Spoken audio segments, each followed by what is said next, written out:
In the realm of Chunping continent, amidst the Swordfall mountain range, an elderly man with hair as white as snow ambled through the forest, his steps faltering and weak. His name was Chun Yin, a traveler from another world. This year marked the centenary of his arrival in this realm.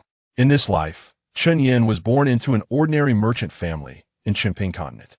At the age of 7, he encountered a fortuitous opportunity and was taken back to the mountains for cultivation by a celestial master descending from the peaks. Thus, he became an outer disciple of the Kongshan sect. His tenure as an outer disciple extended for over 90 years, not due to any other reason but the inadequacy of his innate talent, which only permitted him to cultivate to the second stage of the lower 3 realms, known as the Qi condensation realm.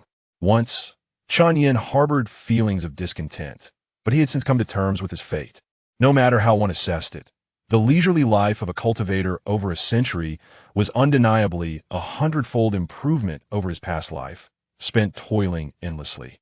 Now, he acutely sensed that his time was drawing near. 3 months prior, he had departed from the sect's outer courtyard, venturing alone into the Swordfall mountain range. This was due to having heard an elder mention that this very mountain range was the site of the fall of the foremost sword cultivator of Chunping continent, Su Hongjin, 7,000 years ago. The legacy and opportunities of Su Hongjin were likely lost within these mountains, undiscovered to this day. Thus, Chun Yin sought to take a chance. Cough, cough. Chun Yin wheezed, the weight of his steps growing heavier. Over the past 3 months, he had achieved nothing, and instead suffered grievous wounds from attacks by the mountain's beasts. Exhaustion enveloped him that he recognized the significance of this fatigue. Finding a large tree, he leaned against it and gazed skyward, beneath the vast expanse of azure. Was this to be the end? To depart on such a gentle day felt, in a way, dignified.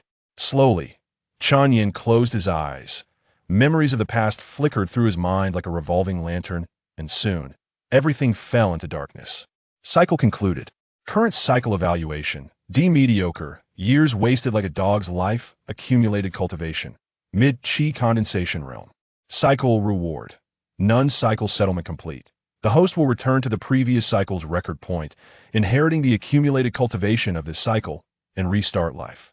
Senior Brother Chin? Senior Brother Chun? A light and agile voice resonated beside him, causing Chun Yin's eyelids to flutter before he slowly opened them. Before him stood a youthful girl with a delicate visage, her brow slightly furrowed in apparent urgency. Senior Brother Chun, the lecture by Teacher Lu Li is about to commence. Hurry, or there will be no seats left, she exclaimed, before rising and dashing away. I shall attend the lecture. First, may fortune favor you. Senior Brother Chun? Chun Yin remained rooted in place, utterly bewildered by the unfolding events. He still leaned against a tree, sitting on the ground, but this was no longer a tree from the Swordfall mountain range. It was one from the outer courtyard of the Kongshan sect. Luli. Chun Yin searched his memory for this name, and soon recalled who it was. It belonged to Elder Su Wu of Qingchan Peak, who had served as a lecturer in the outer courtyard over 80 years ago. His teachings were notably comprehensible, earning him the adoration of the outer disciples. Wait. Chun Yin widened his eyes, disbelief washing over him as he looked at the back of his hand. His skin was firm and fair. This Luli was not yet the Elder Su Wu of Qingchan Peak. He was still a lecturer in the outer courtyard. The girl he had just seen was his junior sister Cheng, who should have perished in the calamity 85 years ago. Reincarnation, the record point of the cycle. Chun Yin murmured, recalling the words he had glimpsed as his consciousness faded into darkness. Despite the myriad of questions swirling in his mind, he had evidently grasped what had transpired. He had been reborn at this moment, when he was merely 15 years old. Clenching his fists, Chun Yin felt the surging vitality within him, alongside the true energy circulating in his body. Mid-Qi condensation realm. This was the level of cultivation he had attained by the age of 100 in his previous life. He remembered that at 15, he had still been in the early stages of the body refinement realm, only breaking through to the mid-stage at 19. This meant that his current self was even a full realm ahead of his previous 19-year-old self. Putting aside the inner sect's 3 mountains and 4 peaks within the outer courtyard, reaching the mid-Qi condensation realm at the age of 15 was a rarity. After savoring the joy of rebirth, Chun Yin regained his composure. Since he had returned to his 15-year-old self, he could not afford to wander down the same convoluted paths as in his past life, which had led to a mediocre evaluation. Chen Yin resolved to attend Lu Li's lecture. This future Elder Su Wu of Qingshan Peak was renowned for his exceptional teaching abilities throughout the Kongshan sect. He recalled that around the age of 17, Lu Li had garnered the attention of the law elder of Qingshan Peak during a debate within the sect, subsequently being transferred to the lecture hall of Qingshan Peak, ascending from lecturer to steward, then to guardian, and eventually to Elder Su Wu. His rise was meteoric. Often, cultivation required mere guidance, even if it was just a single phrase. Cultivating was akin to inflating a balloon. Daily practice was akin to blowing air into it. Once the balloon reached its limit, it would burst, signifying a breakthrough to the next minor realm. In such circumstances, guidance was like a needle. A gentle prick could puncture the balloon. The lecture hall was teeming with people, with no less than 300 to 400 eagerly gathered to listen. Today marked Lu Li's lecture, and despite the crowd, the atmosphere was unexpectedly serene, filled only with the sound of breathing and a gentle, rain-like flow of Lu Li's teachings from the podium. Dressed in a pale white robe and seated on a mat was Lu Li, a gaunt and youthful figure. Chen Yin managed to find a corner of the hall to sit, albeit rather uncomfortably. The outer courtyard of Kongshan sect was the realm where the outer disciples cultivated and lived, with over 25,000 disciples, 6 times the number of all disciples from the inner sect's 3 mountains and 4 peaks combined. Today, Lu Li was imparting the Kongshan formula, the foundational heart method of the Kongshan sect. While it was quite basic, it was of utmost importance, serving as the bedrock for every disciple's future cultivation. Not only inner disciples, but even core disciples and the foremost true inheritors were required to study this heart method. Observe the empty form, hear the empty sound, sense the empty rhythm, comprehend the empty way as the rivers and mountains endure. Refine the body to gather qi. When qi flows, it becomes a spring, and when the spring surges, it gathers into the sea. The body refinement realm, qi condensation realm, and martial spring realm constituted the lower 3 realms of this world of cultivation. Beyond the martial spring realm lay the qi si realm, the first stage of the intermediate 3 realms. The Kongshan formula, being the foundational heart method, could only support disciples in breaking through from the martial spring realm to the qi si realm. Further advancement necessitated the study of higher-tier heart methods. Listening to Lu Li's lecture, Chen Yin slowly closed his eyes. Qi as blazing fire, Kongshan murmuring, heaven and earth in clarity. Suddenly, Chen Yan's heart trembled. The bottleneck he had encountered in the mid-qi condensation realm began to loosen. Chapter 2. The Qi Regulation Pill. At the age of 7, Chen Yin entered the Kongshan sect, and by 9, he began his body refinement, achieving the first stage of Qi gathering at the age of 41. It was not until he reached 72 that he finally broke through to the mid-stage of Qi gathering. Over the subsequent 28 years, aside from a slight thickening of his true Qi, he made no significant progress. This was not due to a lack of effort on Chen Yan's part. Rather, it was the limitation of his innate talent. However, now, having been reborn to the age of 15, the long-standing bottleneck in his cultivation had begun to loosen. Within the lecture hall, the spiritual energy of heaven and earth began to surge towards Chen Yan. Yet, as he had not yet reached the martial spring stage, Chen Yan found himself unable to rapidly absorb the vast amounts of spiritual energy, causing the energy around him to become increasingly concentrated. This sudden change undoubtedly caught the attention of Lu Li, a man of gentle demeanor, who merely cast a fleeting glance in Chen Yan's direction before continuing his discourse as if nothing had occurred. As the heavenly spiritual energy washed through Chen Yan's meridians, he felt more invigorated than ever before. It seemed he was but a step away from breaking through to the late stage of Qi gathering. Yet, that final step remained elusive, and no matter how hard he tried, he could not cross it. After another half an hour had passed, Lu Li spoke slowly. That will be all for today. You may leave at your discretion. The outer disciples of the lecture hall rose and bowed in gratitude. Chen Yin snapped back to reality. He had one foot in the late stage of Qi gathering, but it seemed that a true breakthrough would have to wait for another day. He needed to consolidate further. Just as Chen Yin was about to leave, Lu Li's voice rang out. You, in the corner to the east of the hall, wait a moment. I wish to speak with you. All eyes turned towards Chen Yin, who was momentarily taken aback but quickly composed himself. Yes, Lu instructor, he replied. Once the other disciples had departed, the spacious hall was left with only Chen Yin and Lu Li. Chen Yin had never favored the sensation of being alone with someone of higher status, but he could surmise the reason for Lu Li's summons. Mid-stage of qi gathering? After a brief pause, Lu Li inquired. Indeed, Chen Yin replied candidly. There was no need for concealment, as Lu Li had come with an answer to his own question. What is your name? Replying to Lu instructor, I am called Chen Yin. And your age? I am 15 years old. Who is your master? I have no master. The absence of a master was common among outer disciples, who primarily relied on the lectures and their own exploration for cultivation. Naturally, those with some talent in the outer hall often attracted instructors or stewards to take them as apprentices.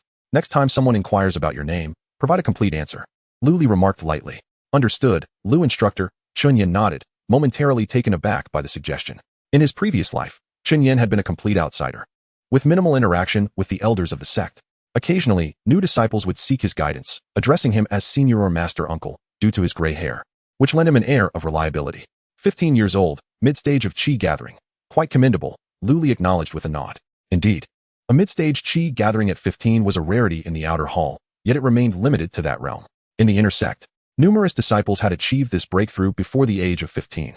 Some prodigies, such as Chu Xiao, the chief disciple of Qingshan Peak, or Li Haowen of Yuanhua Mountain, had even reached the martial spring stage before their 15th year. Have you encountered difficulties? Lu Li's tone remained calm. After a moment's hesitation, Chen Yin replied, yes. I am struggling at the final stage of the late qi gathering breakthrough. Without a word, Lu Li produced a small vial from his robe and tossed it gently to Chen Yin, who caught it with haste. The qi regulation pill can help you harmonize the errant true qi within your meridians. It may be of assistance to you, Lu Li stated. Should you face any challenges in your cultivation in the future, feel free to seek me out in the lecture hall. Chen Yin was taken aback by the unexpected favor. Bowing towards the martial platform and expressing his gratitude, thank you, Lu instructor. Though he endeavored to maintain an air of composure, tumultuous waves surged within him. The qi regulation pill. Having spent most of his life in the qi gathering stage, Chen Yin was acutely aware of the rarity of such a pill for practitioners in this realm. Most of these pills were consumed by inner disciples, with very few making their way to the outer hall. His own breakthrough to mid-stage qi gathering at 72 had been aided by the qi regulation pill. In his previous life, he had only consumed 3 of these pills, and this vial likely contained 12. Indeed, the disparity in resources between a martial spring practitioner and a disciple like himself, who had struggled at the fringes of qi gathering for a lifetime, was staggering. With a slight nod, Lu Li indicated that Chen Yin could take his leave. Although Lu Li appeared youthful, in his early 20s, he was nearly 50 years old and had reached the peak of the martial spring stage. According to Chen Yan's recollection, Lu Li would soon be transferred to Qingshan Peak, where he would ascend to the Qi realm. Kongshan sect is one of the 5 most prestigious sects in Qingping Prefecture, encompassing 3 mountains and 4 peaks beyond the outer hall, Konyuan Mountain, Lingwu Mountain, and Yuanhua Mountain, as well as Qingshan Peak, Yibai Peak, Mingxiao Peak, and Yunying Peak. After exiting the lecture hall, Chen Yin gazed at the small vial of pills in his hand. The fact that Lu Li had gifted him this pill suggested that he had left a favorable impression. If he could become Lu Li's disciple. When Lu Li received his transfer order to Qingshan Peak in 2 years, it would be only natural for him to follow as an inner disciple. Once Lu Li became an elder, he would surely transform into a highly coveted direct disciple within the sect. With the resources available in the inner sect, Chen Yin felt he might finally have a chance to break through to the martial spring stage. Chen Yin clicked his tongue. But perhaps it is too soon to dream. As he walked down the street, he felt the true qi coursing through his meridians, now more robust than ever, having more than doubled in strength. The gains achieved in just a few incense sticks of time surpassed those made in his 28 years of stagnation at the mid-stage of qi gathering. Yet, this was not solely due to the efficacy of the qi regulation pill. Rather, it was a reflection of Chen Yan's previous limitations. Perhaps in this life, he would truly manage to break through to the late stage of qi gathering. Furthermore, if fortune favored him, might he even touch the threshold of the martial spring stage? Chen Yin pondered. Chapter 3. The cause of calamity. The outer court disciples of the Kongshan sect number over 25,000. Their living and cultivation area is a flat expanse nestled between Konyuan Mountain and Linwu Mountain, known to the sect as the outer court. In contrast to the ethereal aura of the 3 mountains and 4 peaks, the outer court is imbued with a more palpable mundane essence. Compared to the celestial sects, the outer court resembles a small town. Jade flower grass, 3 spirit stones for a portion. Come and take a look. Nourishing calming powder. Produced by the Yunying Peak Alchemy Hall. Authentic and priced fairly at 10 spirit stones per dose. Do you need inner cores from second-tier demon beasts? Prices are negotiable. The streets are alive with the calls of outer court disciples hawking their wares. Chen Yin sits at a nearby tea house, sipping herbal tea brewed from jade flower grass. This herb is known for its ability to nourish the body and soothe the mind. Time flies swiftly. Since Chen Yan's rebirth, half a month has passed.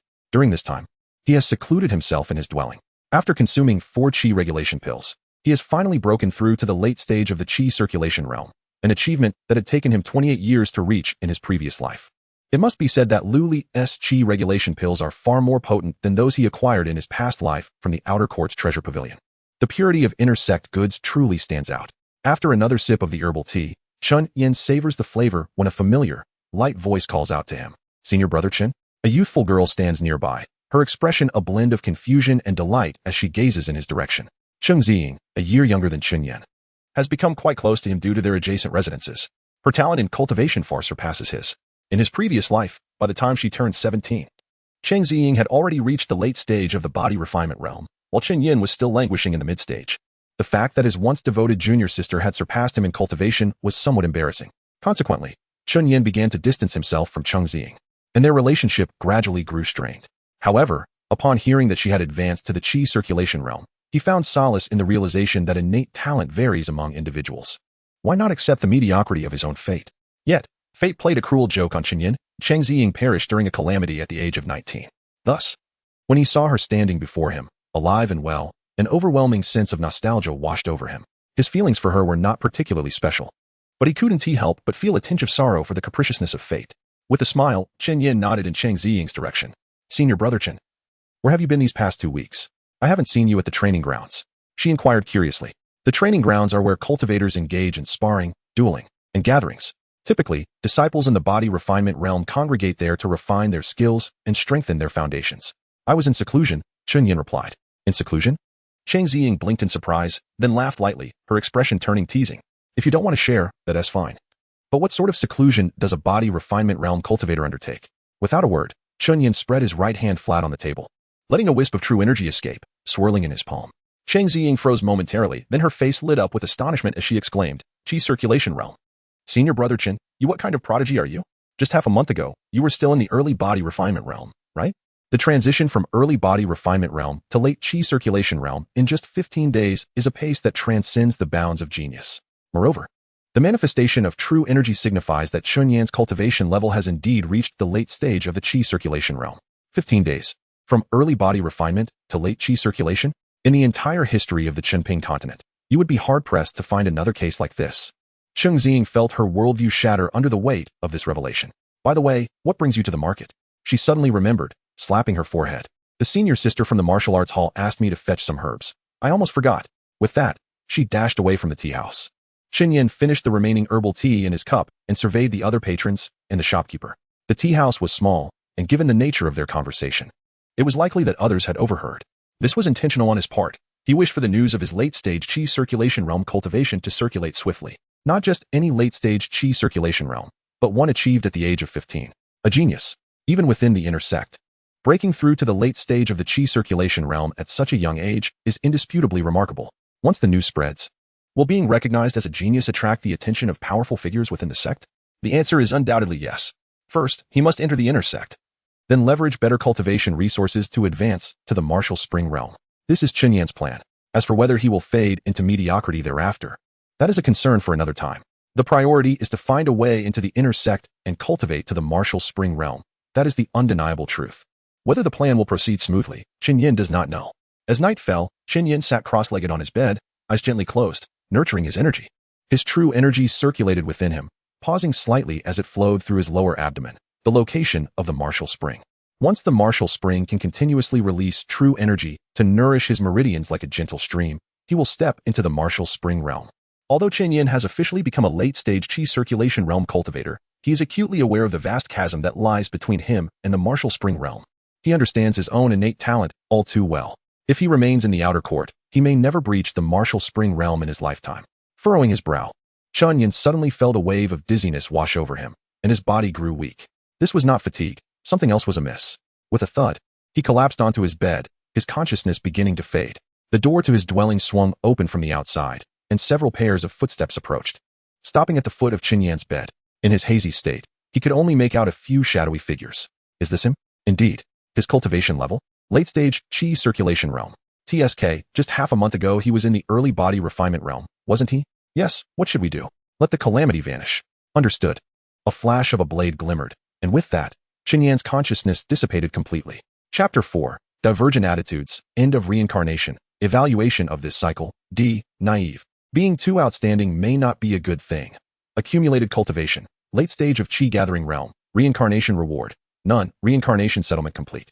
The host will return to the previous cycle's record point, inherit the accumulated cultivation of this cycle, and restart life. Senior Brother Chun. Senior Brother Chen? With a sudden start, Chen Yin opened his eyes, gasping for breath. The sight of Cheng Ziying before him clearly startled her, prompting her to recoil slightly, then cautiously regard him. What's wrong? Senior Brother Chen? Did you have a nightmare? The lecture by instructor Lu Li is about to begin. Hurry, or there won't be any seats left. After saying this, Cheng Ziying quickly made her way towards the lecture hall. Chun Yin lifted a hand to touch his throat. It was intact. Had he returned to this time once more?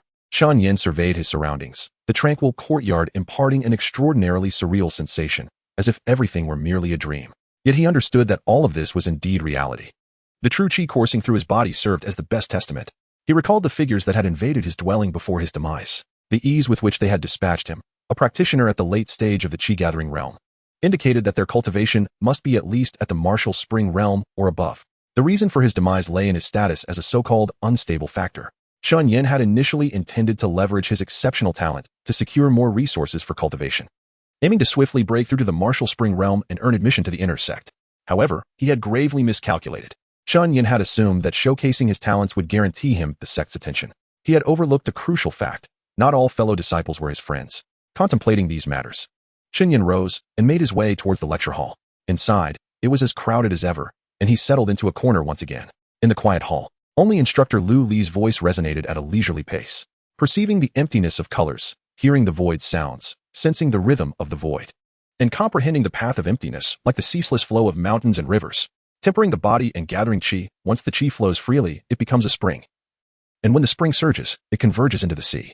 Qi is like a blazing fire. The empty mountains murmur, and the heavens and earth grow serene. A stirring within Shun Yin prompted his true qi to circulate once more, entirely beyond his control. The spiritual energy from the heavens and earth began to converge towards him. Lu Li's gaze once again fell upon Shun Yin.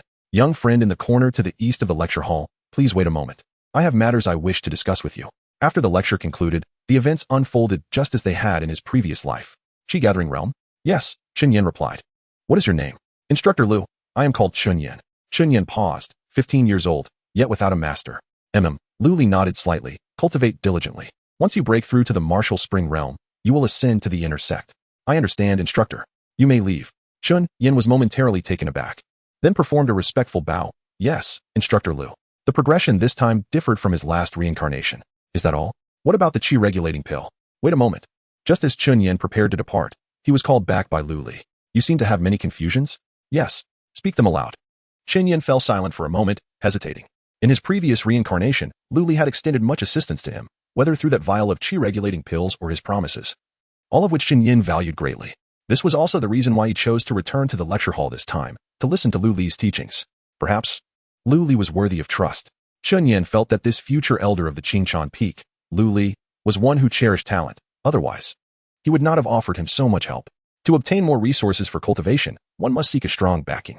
The current instructor of the lecture hall, who would become the elder of Qingchan Peak, Lu Li, was undoubtedly an excellent choice. Yet, Chun Yin sensed that Lu Li's demeanor in this cycle seemed considerably colder compared to his previous life. Chun Yin resolved to take a gamble. He fixed his gaze upon Lu Li's eyes before him. This was his first instance of locking eyes with someone of higher status, and also his first moment of daring to meet the gaze of a martial spring realm expert. Lu Li's expression was as tranquil as still water, seemingly indifferent to any occurrence around him. Instructor Lu, may I inquire about the shortest recorded time for a breakthrough from the body-tempering realm to the qi-gathering realm? Chun Yin asked. Half a year, Lu Li answered without hesitation. This record was established by our sect's current leader, Yunyi Chen. Furthermore, he took merely a year to advance from the qi-gathering realm to the martial spring realm. In fact, Yunyi Chen broke through to the divine sense realm at the age of 31, making him the youngest to achieve such a rank since the founding of the Kongshan sect. Chun Yin was naturally aware of these tales, for Yunyi Chen was the current leader of the Kongshan sect, and Chun Yin was a disciple of the sect. Even the most marginal of disciples were still disciples. What if someone could do it even faster? Chun Yin inquired. Faster? How much faster? 15 days, or perhaps even less. Lu Li fell silent. I offer you my insights, not as a means for you to amuse yourself. Disciple is reckless. I hope Instructor Lu will forgive me. Chun Yin quickly bowed in apology. However, if someone truly achieved such a feat, they would undoubtedly be a prodigy capable of shaking the entire Qinping continent. Lu Li spoke with gravity. If they were a disciple of our Kongshan sect, I would certainly protect them on their path to enlightenment. Chun Yin's lips twitched slightly. I understand, Instructor. Why do you ask me such questions? Luli pressed. It was merely a fleeting thought, Chun-Yin replied. You may leave, Luli stated. Chun-Yin bowed once more towards Luli, then turned to exit the lecture hall. Something felt amiss. There was an inexplicable sense of wrongness. What exactly was troubling him? As he was about to step out of the lecture hall, a sudden chill washed over his chest, followed by a surge of excruciating pain. Chun-Yin looked down in bewilderment, only to find a gaping black hole in his chest. Peering into the abyss, he could even see his still beating heart within. How painful! Chun-Yin opened his mouth, but found himself unable to produce any sound. Only the searing blood flowed relentlessly from his throat. Chun-Yin struggled, reaching towards his chest in a futile attempt to staunch the wound. However, his hand passed right through the gaping hole. Blood cascaded down like a waterfall, pooling beneath him. His limbs began to betray him, losing sensation as he collapsed into the crimson pool. The true chi swirling within him sustained his consciousness. He twisted his head with great effort, using his final ounce of strength to glance behind him. There sat Luli, clad in a pale white robe, still calmly perched on the cushion of the martial platform, his expression indifferent. His outstretched index finger pointed directly at Chun-Yin's chest. End of reincarnation. Reincarnation evaluation. D. Repetition of mistakes. The sole lesson humanity has gleaned from history is that it learns nothing from it. Accumulated cultivation. Late stage of chi refinement. Reincarnation reward. None. Reincarnation settlement complete. The host will return to the previous reincarnation checkpoint, inheriting the accumulated cultivation from this cycle, and restart life. Chapter 5. Sect Mission. Brother Chun, what is wrong? Cheng Xing asked with concern, gently patting Chun-Yan's shoulder. Chun-Yan opened his eyes, instinctively reaching for his chest. There was no wound, nor could he see his heart. Brother Chun? Cheng Xing's gaze shifted to Chun-Yan, now tinged with a hint of fear. She had never seen him so panicked and distorted in expression. After a while, Chun-Yan finally regained his composure, and his expression softened somewhat. Are you all right? Cheng Xing inquired cautiously. It was merely a nightmare, Chun-Yan replied, shaking his head. That's good. The lecture by Master Lu. Cheng Xing, feeling somewhat relieved, suddenly remembered and slapped her forehead before running toward the lecture hall. Brother Chen, hurry. There are so many people attending.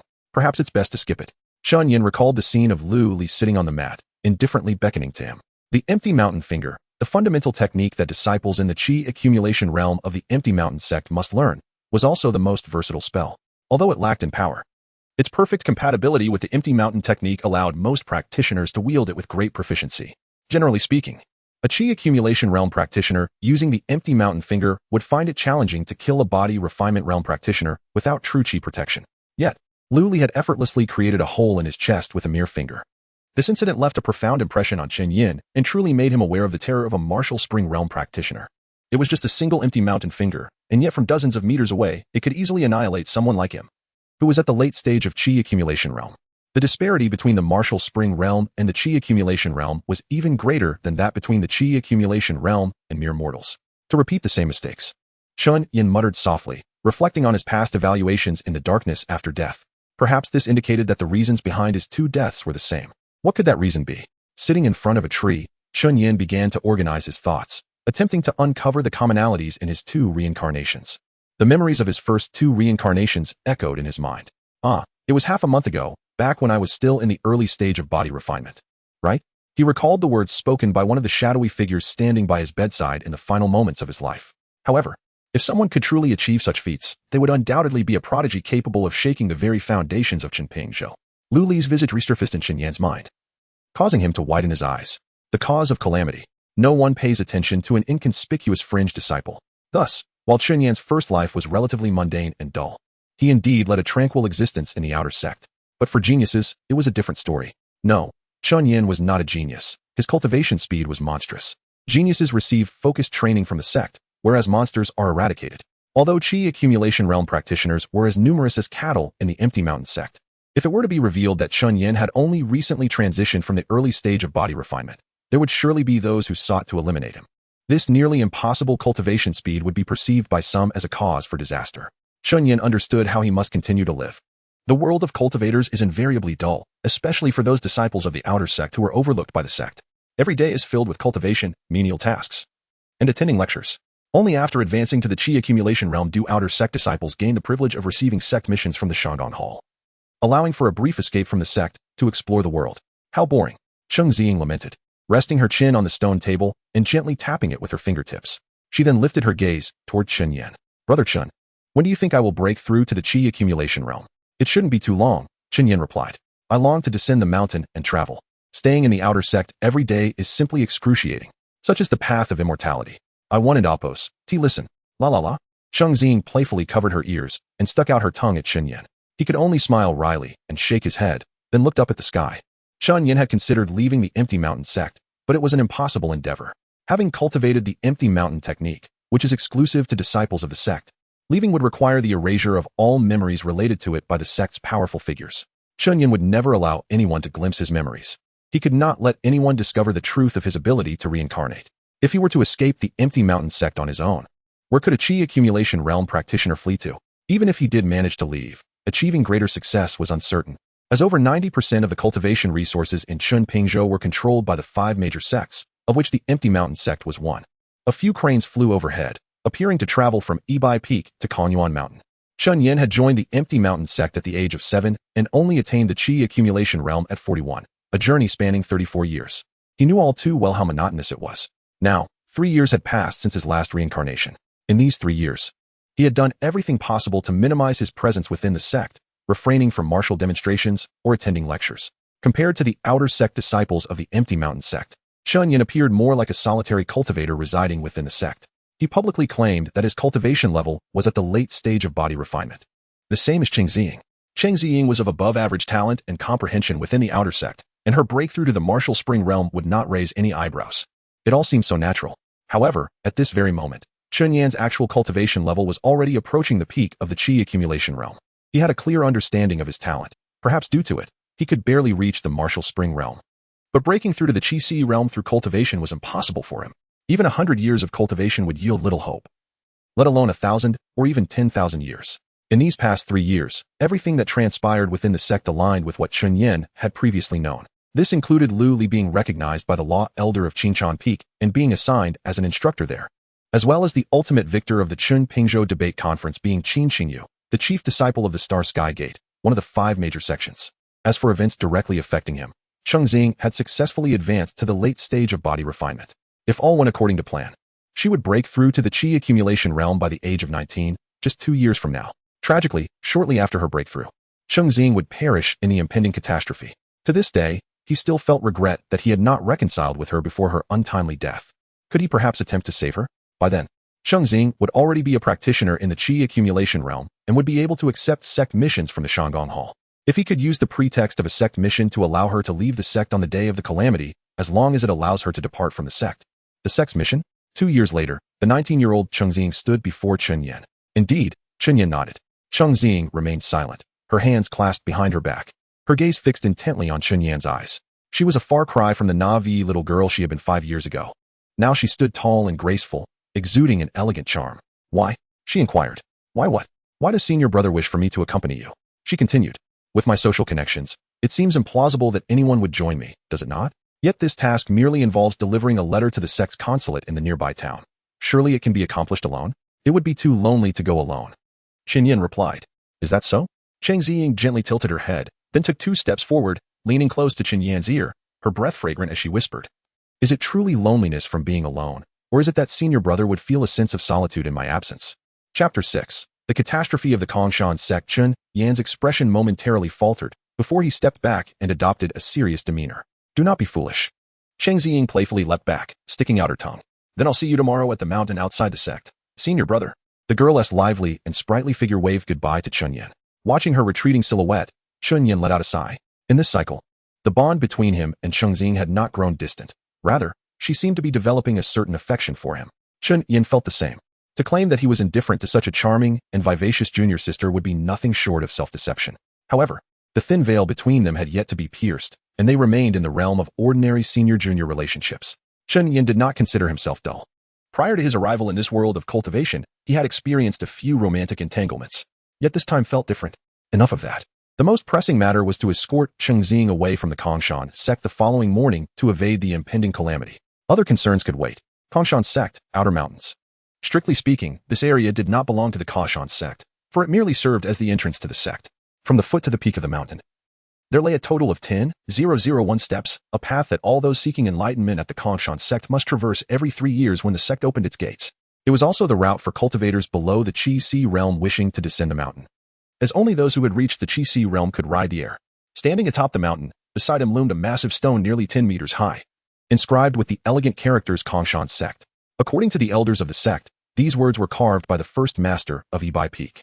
He had agreed with Chengxing to meet here and then travel 500 miles to Taiyin City, where they would deliver a message to the consulate station there. Taiyin City was the closest city to the Kongshan sect and served as its stronghold in the mundane world. In name, it was the western capital of the Qingke kingdom. But in reality, the Kongshan sect held complete control over it. In Taiyin City, the city lord's words carried even less weight than those of the consulate's envoy from the Kongshan sect. Alone before the sect's gates, Chun Yin found himself enveloped in an eerie silence. He had arrived early, glancing back down the mountain, yet saw no sign of anyone. The appointed time had come. And Chengxing was not one to break promises. She was always punctual. Yet, she failed to appear. An inexplicable sense of anxiety and trepidation surged within him. Surely, it couldn't be. He turned and sprinted toward the outer courtyard of the sect. Chun Yin would never forget the calamity that would soon unfold in the outer courtyard. It would last only 7 breaths, during which thousands of disciples would perish. In that cycle, Chun Yin had miraculously escaped, while Chengxing had met her demise. If only he could lead her down the mountain today, if only. But there were no ifs. Chun Yin panted heavily, standing in the street of the outer courtyard. He strained to circulate the true energy within his meridians. Finally managing to return, the streets were filled with disciples clad in the standard outer courtyard robes of the Kongshan sect, all appearing calm and unhurried. His exhausted and disheveled state felt starkly out of place among them. Yet now was not the time to concern himself with such trivialities. Among the passing disciples, he spotted a familiar figure, a boy of about 14 or 15, a recent arrival to the sect, and a disciple who resided behind Chun Yin's dwelling, Zhao Hong. Zhao Junior Brother. He called out to the figure. The disciple, whom Chun Yin referred to as Zhao Junior Brother, turned around, momentarily stunned at the sight of the panting Chun Yin. Senior Brother Chun, what's wrong? Have you seen Ziying? Senior sister? She came to your residence not long ago, saying that the consulate senior sister at the martial arts arena suddenly had urgent business for her and she couldn't accompany you. Before Zhao Hong could finish, Chun Yin dashed toward the martial arts arena. Chengxing had advanced to the Qi-Si realm at the age of 19, a remarkable speed that placed her among the upper echelons of talent within the outer courtyard. More gifted disciples often left the outer courtyard for the inner sect. Therefore, disciples like Chengxing, with above-average aptitude, were highly regarded and nurtured by the elders and officials of the outer courtyard, seen as future pillars of strength. For this reason, the consulate senior sister frequently entrusted Chengxing with various tasks. But today was different, regardless of the consulate senior sister's tasks. Even if it were orders from officials or elders, none mattered today, because Chun Yin remembered. He recalled that the epicenter of the impending calamity lay within the martial arts arena. As he sprinted through the streets, the overexertion of his true energy caused his muscles to ache. Then, the martial arts arena came into view. Cough. Suddenly, Chun Yin spat out a mouthful of blood. In that instant, the true energy within his meridians began to violently convulse, inflicting severe damage upon them. It was here, the calamity. The greatest disaster the Kongshan sect had faced in a millennium was upon them. Deafening roars echoed over the outer courtyard of the Kongshan sect, causing the disciples to look up in alarm. On the street in front of the martial arts arena, disciples who had not yet reached the Qi-Si realm exploded, transforming into a mist of blood. Struggling, Chun Yin burst into the arena, where Chengxing stood gracefully on the platform, clad in the light-colored robes of the Kongshan sect. Ziying.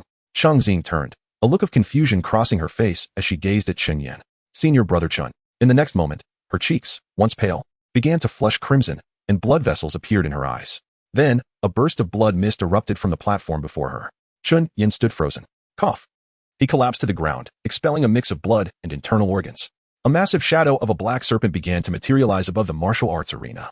Suddenly, a streak of azure light flashed across the sky, cleaving the enormous shadow in two. An overwhelming pressure of spiritual energy enveloped the entire outer courtyard. With great effort, Chun Yin lifted his head. In his final moments, he beheld a figure in white, with hair as dark as ink, standing outside the martial arts arena. She gazed up at the severed shadow of the black serpent in the sky, her eyes filled with indignation and regret. Chapter 7. Escape. End of Reincarnation. Reincarnation Evaluation. D. Commendable spirit, but limited to that. Cumulative cultivation. Late stage of Qi connecting realm. Reincarnation reward. Cumulative cultivation coefficient 1. 1. Reincarnation settlement completed. The host will return to the previous reincarnation record point, inheriting the cumulative cultivation from this cycle, and restart life. Chun Yin stood before the girl calling his name, his expression rigid and somewhat dazed. What's wrong, senior brother? Your expression is rather frightening. The 14-year-old Chengxing, with her youthful and beautiful face, took 2 steps back. It's nothing, just a dream, Chun Yin replied, shaking his head. What about you? Aren't you supposed to attend Master Lu's lecture? Oh, Cheng Xing's eyes suddenly widened as if she had just remembered. Oh no, I need to hurry over. Senior brother, you should come quickly too, or we'll miss it. With that, Cheng Xiying dashed towards the lecture hall. Another new reincarnation. Once again, he returned to the year when he was 15. Ultimately, Chen Yin failed to save Cheng Xiying from that calamity. In truth, Chen Yin did not understand much about that disaster. It lasted merely 7 breaths. After which the shadow of a black serpent in the sky was obliterated by the startled powerful beings of the inner sect. The reasons and various details surrounding the calamity were kept as secrets by the inner sect. As for the elegant woman in white he glimpsed in his final moments, Chen Yin did not know her identity, but he was certain she belonged to the inner sect. According to the regulations of the Kashan sect, disciples from the outer court could only wear the sect's standard light-colored robes. Chen Yin stood frozen in place. Only when he faced that calamity in the outer court did he realize his own insignificance. He could do nothing, not to mention being in the Qi-connecting realm. Even at the Martial Spring realm or the Qi-Si realm, he would still be powerless against such a level of disaster. Given Chen Yan's talent, Martial Spring realm was his limit. Reincarnation rewards. Yes, the reincarnation rewards. With the reincarnation rewards, perhaps he could break through the limitations of his own talent. The D-level reincarnation evaluation provided a reward of cumulative cultivation coefficient correction 1. With this coefficient correction, Chen Yan's cultivation level in this reincarnation was indeed higher than in the previous cycle, allowing him to truly ascend to the peak of the Qi-connecting realm. However, although the apparent distance to the Martial Spring realm seemed but a single step away, in reality, it was still a vast chasm. What of higher-level reincarnation rewards? To try again, though he might not be able to save Cheng Xiying, he must strive for a higher reincarnation evaluation. Chen Yin resolved firmly. Come with me to Taiyuan City tomorrow. After 5 years, Chen Yin once again extended an invitation to Cheng Xiying. The sect imposed strict regulations on disciples below the Martial Spring realm. Descending the mountain required registration at the External Affairs Hall and a return before sunset. Only those accompanied by disciples above the Martial Spring realm could stay overnight. Cheng Xiying leaned against Chen Yan's shoulder, gazing up at the bright moon hanging in the sky. In this reincarnation, the relationship between Chen Yin and Cheng Xiying had grown closer than in the previous cycle, evolving from a slightly ambiguous senior-junior relationship into a genuine romantic bond. What are we going to Taiyuan City for? Cheng Xiying inquired. An official task for the sect. Delivering a letter to the consul stationed in Taiyuan City, Chen Yin replied. Is it really necessary to send someone for such a trivial matter? Cheng Xiying sighed. I really don't understand what those elders are thinking. It's not like we can't use a communication talisman. Perhaps they worry that the messages conveyed through the talismans might be intercepted by those with ulterior motives, Chen Yin explained. But sending a messenger is equally risky. Any Martial Spring realm cultivator could easily snatch the letter away, she countered. While some might dare to eavesdrop on the messages sent through talismans, who would be bold enough to rob a messenger of the Kangshan sect in this territory? Unless they seek death, Chen Yin remarked. The Kangshan sect is one of the 5 major sects in Qinping Prefecture, wielding significant influence in every corner of the region. Taiyuan City, and indeed the entire Qinkai kingdom, lies wholly within the realm of the Kangshan sect's power. Although they resided within the sect's influence, not all cultivation sects were willing to submit. This was precisely why instances of the Kangshan sect's disciples being eavesdropped upon occurred frequently. Therefore, communications between the sect's internal members and the station consul were conducted through written letters, delivered by disciples of the Qi-connecting realm or above. If you want me to accompany you, I have a condition, Cheng Xiying declared. What condition? Bring me a bouquet of white daisies. A promise is a promise? A promise is a promise. Chen Yin watched Cheng Xiying's figure retreat into her room, feeling as though today mirrored the events of the previous reincarnation. But in this life, I will not let you die again, he vowed firmly. The next morning, Chen Yin arrived at Cheng Xiying's quarters and knocked on her door. Senior brother? Cheng Xiying, opening the door, appeared momentarily stunned. Her hair was slightly disheveled, and though she looked a bit weary from just waking up, her innate beauty was undeniable. It's time to set off for Taiyuan City. So early? Indeed, if we delay, it will be difficult to return to the sect before nightfall. Chen Yin provided his excuse, merely wishing to ensure everything went flawlessly. Just give me a moment. Cheng Xiying quickly tidied herself and then joined Chen Yin as they headed down the mountain. Her demeanor appeared cheerful, as if she regarded this sect task as a date with her senior brother. Yet, Chen Yan's nerves were taut. As long as he could take Xiying away from the outer court today, they could evade disaster. He repeatedly reassured himself. It was not until he glimpsed the massive stone at the mountain gate, inscribed with the characters for Kashan sect, that he felt a slight relaxation in his heart. As Chen Yin led Cheng Xiying down the mountain, looking southwest from the mountaintop, he could see the magnificent city of Taiyuan, 500 miles away. The mountains were lush and vibrant, and everything around them teemed with life. The path down the mountain was clear, frequented daily by numerous disciples of the Kangshan sect. After all, one could only fly using Qi once they reached the Qi-Si realm. At the foot of the outer mountain lay a stable established by the External Affairs Hall of the Kangshan sect, where disciples could rent spirit horses for transportation. These spirit horses were not mythical beasts, but rather ordinary horses nurtured by outer court disciples since their youth, fed with spirit rice and medicinal herbs.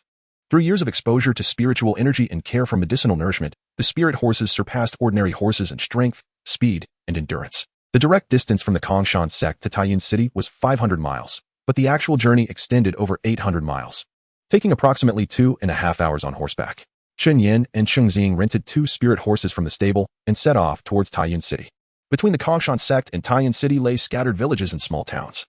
Though these villages did not receive any protection or blessings simply because they were near the foot of the Kongshan sect. Senior brother. A shout came from behind Chen Yin. Before he could fully react, he heard a whinny from beneath him, and then he was thrown off the horse. At the pinnacle of the qi-infusing realm, Chen Yin was enveloped in true energy, sustaining no significant injuries, merely rolling on the ground in a state of disarray. Turning to glance at the steed behind him, he was met with a gruesome sight.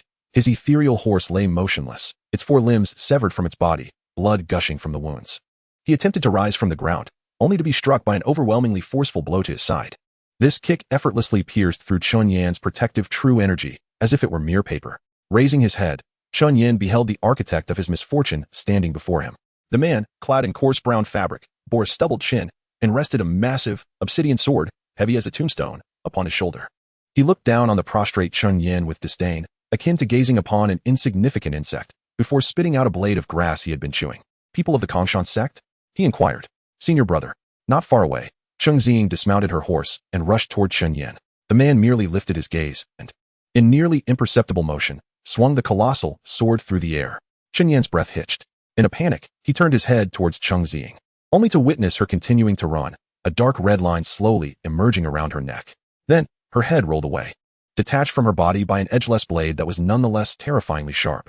Chen Yan's lips moved silently, unable to utter a word. People of the Kongshan sect? The man repeated. Chen Yan nodded. Do you possess a secret letter from the Kongshan sect? The man continued. Chen Yan nodded again. Hand it over.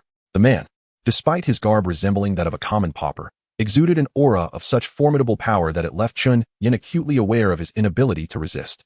He was likely at the peak of the martial spring realm, or perhaps even in the Qi-Si realm. Nonetheless, Chen Yan remained undaunted. He lifted his gaze, locking eyes with the man. Kill me. The man in brown raised an eyebrow, astonished. What? The secret letter is on me.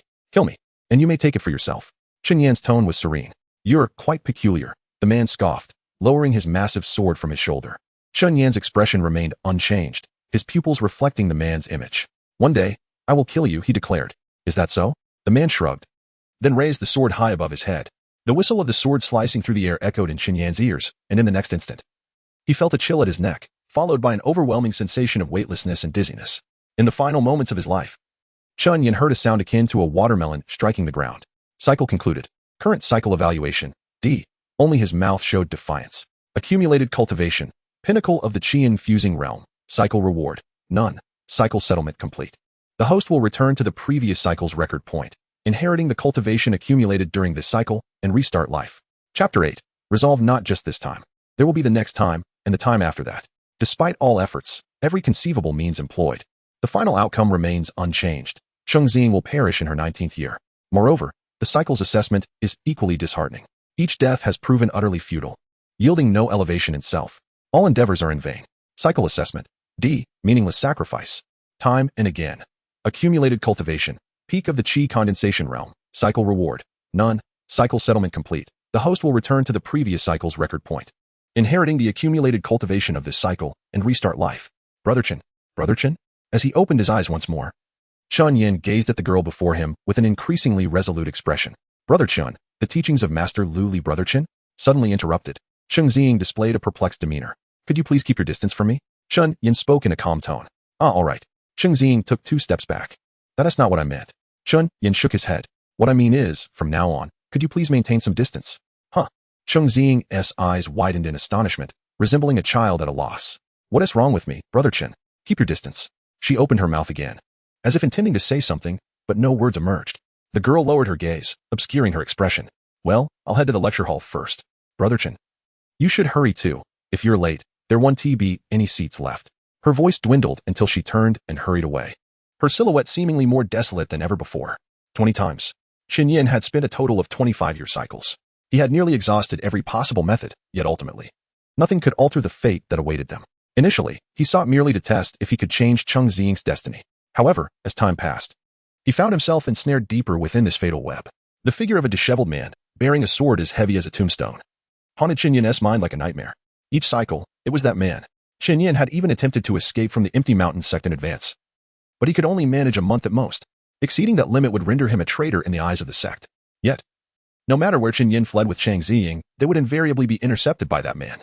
Initially, Qin Yin believed the man's objective was merely a secret message, but it soon became evident that he existed solely to hunt them. If they remained within the sect, Cheng Ziying would undoubtedly perish in that calamity. It was as if it were their fate. After enduring 20 cycles, Qin Yin finally relinquished hope. Perhaps it was time to cease torturing himself. Qin Yin dreamt. In his dream, he found himself on a completely dark stage, the audience seats vacant. Suddenly, a spotlight illuminated the center, revealing a 19-year-old Cheng Ziying. Brother Chen, the girl, standing gracefully, appeared like a marionette, her voice void of emotion as she called out to him. Instinctively, Qin Yin stepped toward her.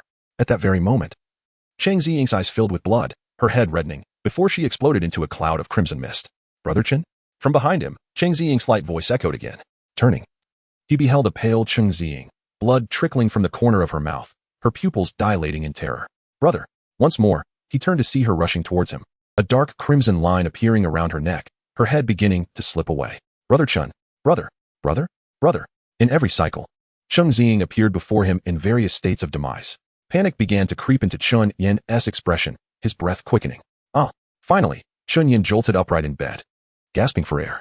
Realizing that all he had just witnessed was a dream, he felt no relief whatsoever. Every event in the dream had transpired with grim accuracy in reality. Gazing out the window, he saw the cold white moon suspended above the peaks. Sleep eluded him tonight. Rising from his bed, he donned the disciple's robe and stepped outside. He sought solace, for the dream had left his heart in turmoil. It was the hour of the tiger, roughly between 3 and 5 in the morning by the standards of his previous life. Chun Yin made his way to the nearby peaks. Aware that a gazebo awaited him there, the highest point of the outer sect, offering a panoramic view of the Empty Mountain sect. Standing in the gazebo, he overlooked the empty streets of the outer sect, a scene of desolation that tugged at his heartstrings. 2 years had passed. He and Cheng Ziying had become as strangers, and Chun Yin had no desire to forge bonds with other disciples. Thus, in these 2 years, he had been perpetually alone in all his endeavors. At that moment, he heard light footsteps behind him. Why are you here so late? A cool voice broke the silence, akin to mint by a creek on a tranquil summer night. Chen Yin turned to see a figure clad in white, her hair dark as ink, exuding an ethereal grace. His pupils constricted. He recognized her from previous cycles. The girl who had accompanied an intersect elder on the day of the calamity. Her words bore a hint of caution towards him. I couldn't sleep. Just needed some fresh air. Chen Yin replied. And you, esteemed sister of the intersect, what brings you to the outer sect at this hour? Are you familiar with the outer sect? The girl in white retorted, not answering his question. Somewhat. Chen Yin responded. Having lived through over 20 cycles, he had spent centuries in the outer sect, more familiar with its layout than any disciple or elder. Take me to the Law Enforcement Hall's detention center. The girl in white commanded. The detention center, as its name implies, was where the sect imprisoned disciples who committed serious offenses and external enemies. Chen Yin raised an eyebrow. He knew the location, but merely in passing. Yet, why would someone venture there at such a late hour? Chapter 9. The murdered Chen Yin found himself utterly bewildered by the white-clad girl before him. He could only surmise from her attire that she was a disciple of the inner sect, and a rather high-ranking one at that. In the sect, both outer and inner disciples were required to don the standard Taoist robes of the Kongshan sect, and only those holding positions above the deacon level, or core disciples, or even those personally instructed by elders, were exempt from this rule. What could possibly compel her to venture to the prison at this late hour? Should she have committed any wrongdoing, Chen Yin would inevitably share in the blame as her guide. Thus, he remained still for a moment, contemplating. Before finally speaking, may I inquire your name, senior sister? Which peak of the inner sect do you hail from, and who is your master? The white-clad girl remained silent, swiftly producing a token from her waist and tossing it to Chen Yin. Instinctively, he caught the token and, with the moonlight as his guide, examined it closely. Chinchan Suwu. It was the token of Elder Suwu from Chinchan Peak. At this time, Elder Suwu was not yet Luli. Chen Yin had heard whispers of the current Elder Suwu, a venerable figure surnamed Fu, who was over 600 years old. However, in the grand scheme of longevity, particularly for those in the godly realm who often exceeded 1,000 years, Elder Fu was still in the prime of his life. Lead the way, the girl said coolly. Yes, senior sister, Chen Yin replied with an awkward smile. With the token of Elder Suwu in her possession, he had no grounds to refuse her. Elder Suwu was undoubtedly a figure of significant authority within the sect, second only to the Sword Elder and the Law Elder at Chinchan Peak, making her the undisputed third in command. To possess such a token proclaimed her distinguished status. likely as a core disciple or perhaps even a direct disciple of a higher caliber. As he speculated about her identity, Chun Yin began his descent down the mountain path, with the white-clad girl following closely behind. The moonlight cast a bluish hue upon the path, and their shadows stretched long amid the trees. Senior sister. Ahead lies the law hall of the outer sect, Chun Yin remarked as he halted, turning to address her. To the prison, she replied. Senior sister. After the hour of the high, it is strictly prohibited for idle disciples to approach the law hall. Is the token of Elder Suwu not sufficient? Senior sister shall pass without hindrance. But as for me, if you do not wish to perish, accompany me. The girl's voice rang out with an unwavering certainty. Chun Yin's expression stiffened momentarily before he managed an awkward smile. Surely, senior sister, there is no need to impose such difficulty upon a mere outer sect disciple like myself. It is not an imposition, but a warning. With that, the girl elegantly raised her wrist, placing her palm upon the hilt of her sword, and began to walk deliberately towards the law hall. Chun Yin watched as she glided past him, her skirt brushing against the cool bricks beneath. Strange. A warning for me. Is there yet another who wishes me harm? Everything that transpired this night felt exceedingly peculiar. After a brief moment of hesitation, he ultimately chose to follow the white-clad sister from the inner sect, for she appeared to harbor no malevolent intentions towards him, and under such circumstances, he resolved to trust her counsel. Before them loomed the imposing iron gates of the law hall, which appeared even more frigid under the chilling moonlight. Soon, Chun Yin noticed something amiss. There were no disciples stationed at the entrance of the law hall this night. Are you aware that the outer sect's prison has recently detained a deacon of the Shanggong Hall? A deacon? The position of deacon in the outer sect was not insignificant, subordinate only to the elders and overseers. Although Chun Yin had shown little interest in the affairs of the outer sect since his reincarnation, never even attending the lecture halls, he felt certain that news of a deacon's imprisonment would have reached him. At least in passing. I do not know, Chun Yin replied. The white-clad girl said nothing further. Instead, she pushed open the iron gates, casting a shadow that cut across the cool bricks beneath, revealing the courtyard of the law hall before them. Desolate. Only a 1,000-year-old ancient tree stood in the center, its shadow dappled under the moonlight. Bizarre. While it was not unusual for the courtyard to be empty at this hour, the absence of any disciples at the entrance of the law hall added an air of strangeness to the situation. Passing through the corridor of the law hall, they approached the outer sect's prison. The prison comprised 72 cells, ample enough for the outer sect's over 25,000 disciples, as only those who had committed grave offenses were confined there. The white-clad girl raised her hand, her fingertips dancing in the air as she chanted softly. With a gentle motion, she pointed, and a streak of clear light flashed through the air. It was the soul tracking technique. Chun Yin recognized the technique she employed. The soul tracking technique was a widely utilized spell in the cultivation world, capable of determining the precise location of others based on their unique vital energies. This way, she soon concluded, facing towards the northwest corner of the prison. The door to the cell was ajar, heightening the girl's vigilance as her vital energy surged within her meridians, indicating she was ready to draw her sword at any moment. Martial Spring Realm. Chun Yin assessed her vital energy fluctuations, discerning her cultivation level. She was at least above the Martial Spring Realm, her energy far surpassing his own at the peak of the current realm. The white-clad girl slowly pushed open the door to the cell, then paused, standing motionless before it. Senior sister? Chun Yin called tentatively. He stepped forward, and through her silhouette, he glimpsed the interior of the cell, a chair, a pool of blood, and a dismembered corpse. The body slumped in the chair bore the insignia of the outer sect Shanggong Hall, confirming the identity of the deceased. This was the very deacon the girl had mentioned earlier. The girl's hand fell from the hilt of her sword, and she slowly turned around. I must return to Chichon Peak, and I must do so now. As she spoke, her gaze shifted to Chun Yin. You should accompany me, or you will surely die. Chun Yin's mind raced as he attempted to comprehend the situation. The events of this night had unfolded far too swiftly. Chapter 10. The shift of the reincarnation record point. Descending the steps of the prison, the white-clad maiden hurried through the corridor, her gaze drawn to the ancient tree standing majestically in the courtyard.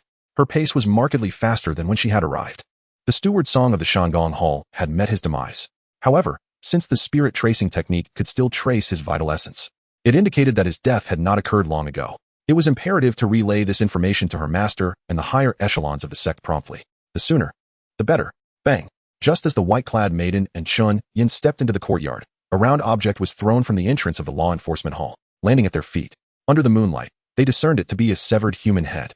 The visage appeared youthful, with eyes wide open and an expression of dazed disbelief, as if the owner had not yet comprehended the calamity that had befallen him. What brings you here?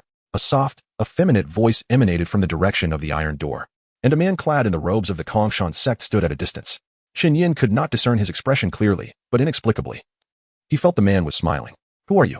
The white-clad maiden's voice was low and composed. Does it matter, Chairperson Shu? Chairperson? Chun Yin's breath hitched. The white-clad maiden beside him was none other than Chu Shiyao, the current chairperson of the Qichon Peak and the chief disciple of the Sword Elder Chu Qin. Though he had surmised her identity might be lofty, he had not anticipated it to be of such stature. Chu Shiyao ranked among the top 3 disciples in the contemporary Kongshan sect.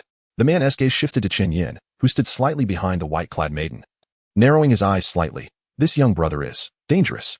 Upon the man's gaze falling upon Qin Yin, he instinctively felt a sense of peril. Just an ordinary external disciple I casually brought along, Chu Shiyu remarked. The man chuckled softly, his voice still possessing that effeminate quality. His gaze lingered on Qin Yin before he spoke again. Young brother, do not blame me. If blame is to be assigned, it should be directed at Chairperson Chu.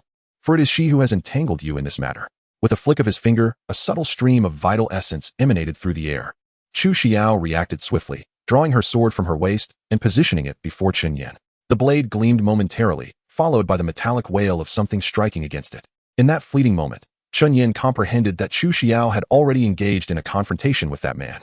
The target of the man's earlier gesture was indeed himself. Martial Spring Realm. Qin Yin, whose cultivation had reached the pinnacle of the Vitality Realm, was merely one step away from the Martial Spring Realm, fully aware of the disparity in their cultivation levels. Yet, he felt utterly powerless. The chasm between the Vitality Realm and the Martial Spring Realm was insurmountable. Had it not been for Chu Xiao, he would have perished under that man's pointed finger. Kongshan Finger. This was a fundamental technique that disciples of the Kongshan sect were required to master, the most versatile of spells. Although its might was somewhat lacking, its perfect alignment with the Kongshan method allowed most practitioners of the Kongshan method to wield it with remarkable proficiency. It was the very technique employed by Lu Li to attempt Qin Yan's demise. Now, the man sought to kill Qin Yin using the same method. Simple and effective. No disciple at the Vitality Realm could withstand a Martial Spring Realm practitioner's Kongshan Finger. There were absolutely no exceptions. I offer you a chance, Chu Xiao's voice, as cool and refreshing as mint, echoed once more. If you surrender now and return with us to Qichon Peak, confess the matters at hand, perhaps you may receive a lighter sentence. Humph. The effeminate man let out a brief laugh, exhibiting a smile that was almost mocking. Talking to the dead is indeed laborious. In an instant, the man propelled himself off the ground, rapidly approaching Chu Xiao. A continuous stream of vital essence surged through his meridians, and he unleashed a powerful strike aimed at her face. Wind-splitting palm, another essential technique for disciples of the Kongshan sect, commonly used in sparring sessions. This revelation made Qin Yin realize a crucial fact. The effeminate voice belonged to a disciple of the Kongshan sect, not an infiltrating enemy. The depths of the sect's internal affairs appeared to be far more intricate than he had imagined. Under the man's relentless assault, Chu Xiao appeared somewhat beleaguered. Despite being a rare talent in the realm of cultivation for a millennium, she was still merely a 17-year-old girl, lacking in combat experience.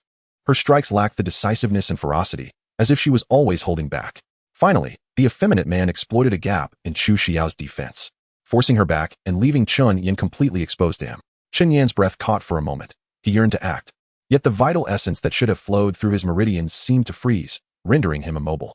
In that instant, he comprehended what was to transpire in the next second. A strange smile crept onto the man's face, devoid of any emotion in his eyes. The hair tied behind him fluttered gently in the night breeze. His left index finger aimed menacingly at Qin Yin's chest. Bang!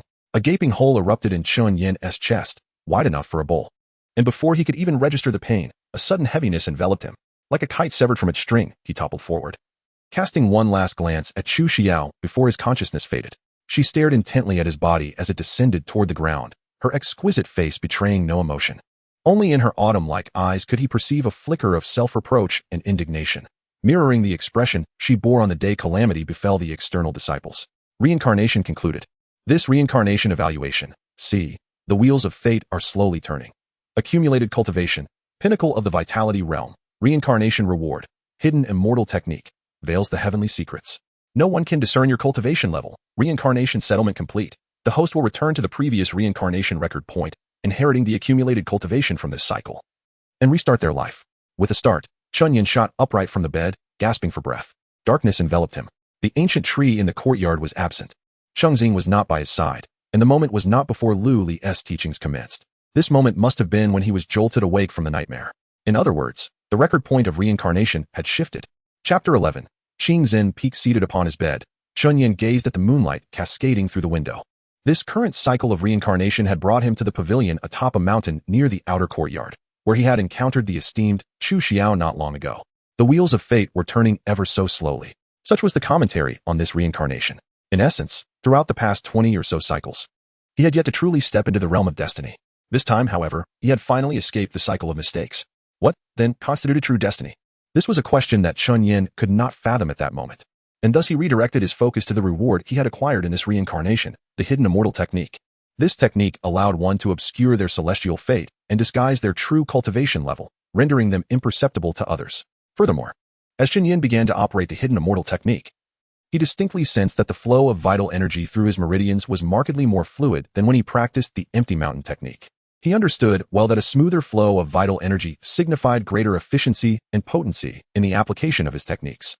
It also implied, to a certain extent, an acceleration in his cultivation pace. The evaluation of this reincarnation was classified as Grade C. After more than 20 cycles, Chun Yin's reincarnation rating had finally seen a breakthrough. This implied the possibility that fluctuations at the reincarnation recording point could influence the assessment of the reincarnation rating, he mused. What should he do next? Should he ascend the mountain to meet Chu Xiao, or remain an observer? In truth, Chun Yin believed he bore no obligation to assist Chu Xiao in the matters concerning the confinement chamber. However, he suspected that the events of that evening in the confinement chamber might be intricately connected to the calamity soon to befall the outer courtyard. If he were rendered powerless on the day of the disaster, could he not extinguish the source of calamity today? His suspicions were not unfounded. They were rooted in the guilt-ridden gaze of Chu Xiao when he had been slain by that soft-voiced man. It mirrored the expression she had worn before. Near the martial arts arena, why would Chu Xiao feel remorse over the impending disaster in the outer courtyard?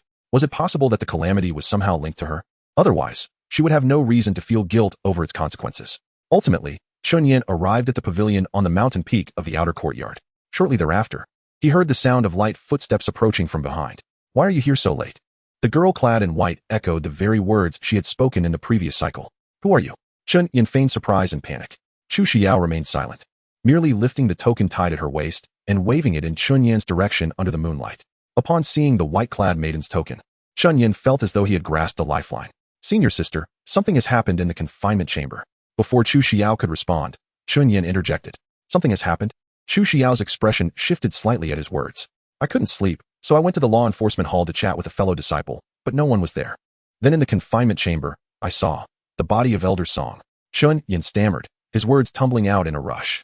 Upon hearing the name Elder Song, Chu Xiao's gaze sharpened. Take your time, there's no need to rush, she urged. To summarize, Elder Song is dead in the confinement chamber. Chun Yin exclaimed. How could this be? Elder Song. Chu Xiao stood still, lost in thought. If Chun Yin were one of the traitors, it would be more advantageous for him to deceive her into a trap rather than urging her to leave the outer courtyard and seek assistance from Qingzhen Peak. Thus, she chose to temporarily trust Chun Yin's words. She raised her hand, and a piece of talisman paper appeared at her fingertips. A storage artifact. These spatially regulated treasures were exceedingly rare in this world. Yet, it was hardly surprising for Chu Xiao, the foremost disciple of Qingzhen Peak, to possess such a valuable item. As she softly recited the incantation and formed a hand seal, the talisman paper ignited, conjuring a shallow red circle on the ground that enveloped both Chu Xiao and Chun Yin. It was a teleportation talisman. In the next instant, a burst of red light shot skyward, isolating everything within the circle from the outside world. When the red glow faded, Chun Yin suddenly realized that the surrounding environment had entirely transformed. His attention was particularly drawn to a towering, 9-story black edifice not far away, the Cloud-Cutting Tower. That is the site where our sect's founder, the Cloud-Cutting Ancestor, ascended to immortality 15,000 years ago. In his honor, the disciples of Qingzhen Peak constructed that tower. Chu Xiao explained. The Cloud-Cutting Sage was the third practitioner from the Kongshan sect to attain the pinnacle of the upper 3 realms and ascend to immortality. His influence on the Kongshan sect, especially Qingzhen Peak, is profound, enduring even to this day, 15 millennia later. Come, let us meet the elder, Chu Xiao instructed. The elder? Chun Yin inquired. The esteemed Suwu elder, Fu Qian of Qingzhen Peak. They approached the residence of Fu Qian, the current Suwu elder of Qingzhen Peak, known as Kangwu Studio. The door bore no plaque but was inscribed with the remnants of a verse carved by sword energy. To cross oneself is to cross all beings. Stepping into the courtyard of Kangwu Studio behind Chu Xiao, Chun Yin noticed a cold pond at the center, with a platform in its midst where an elderly cultivator clad in a blue robe sat, his hair streaked with white. Elder Fu, I have matters to report. Chu Xiao took 2 steps forward and bowed respectfully to the man seated above the pond. Chun Yin quickly followed her lead, bowing in unison. Fu Qian slowly opened his eyes, a few strands of his life essence swirling within his gaze. Chun Yan's heart trembled. Life essence. This indicated that the Suwu elder's cultivation level was at least above the myriad transformations, beneath the realm of ascension. There existed 9 major realms, the lower 3 realms being body refinement, chi circulation, and martial springs, the middle 3 being chi si, spiritual communication, in myriad transformations, and the upper three being unity, divine powers, and harmonization. Cultivators understood that life essence could heal physical injuries and was the foundation of their cultivation. It was said that even cultivators above the myriad transformations could regrow their heads if beheaded, thanks to their life essence. This was the first time Chun Yan had encountered a cultivator above the myriad transformations in all his cycles. It was worth noting that even the elders of the outer courtyard of the Kongshan sect only possessed late-stage Qi-Si cultivation. What is happening? Fu Qian's voice boomed like thunder as he inquired. Then, Chu Xiao glanced back slightly, giving Chun Yan a meaningful look. Outer courtyard disciple, greetings to Elder Fu. Chun Yan stepped forward and responded. Chapter 12. The elders of the outer court Fu Qian remained silent, merely shifting his gaze to Chun Yan. Chun Yan's breath caught in his throat, and the flow of his vital energy was severely restricted. The austere elder of Qingshan Peak was probing Chun Yan with his spiritual sense. Within the realm of this cultivation system, once a cultivator's realm surpasses the divine connection stage, they can perceive the cultivation level of others through their spiritual awareness. Of course, this is ineffective against cultivators of a higher realm than the one probing. Currently, after undergoing more than 20 reincarnations, Chun Yan remains stagnant at the Qi connection stage, rendering him akin to a blank slate before Fu Qian. However, he had recently acquired the hidden immortal technique, allowing him to disguise his cultivation level. In Fu Qian's perception, Chun Yan's cultivation was at the late stage of the body refinement realm. Speak, child, what has transpired in the outer court? The austere elder quickly lost interest in Chun Yan's unremarkable presence. In response to the elder's inquiry, the disciple witnessed with his own eyes elder song from the outer court's Shangong Hall parish in the confinement cell, Chun Yan reported. Fu Qian's expression remained impassive upon hearing this.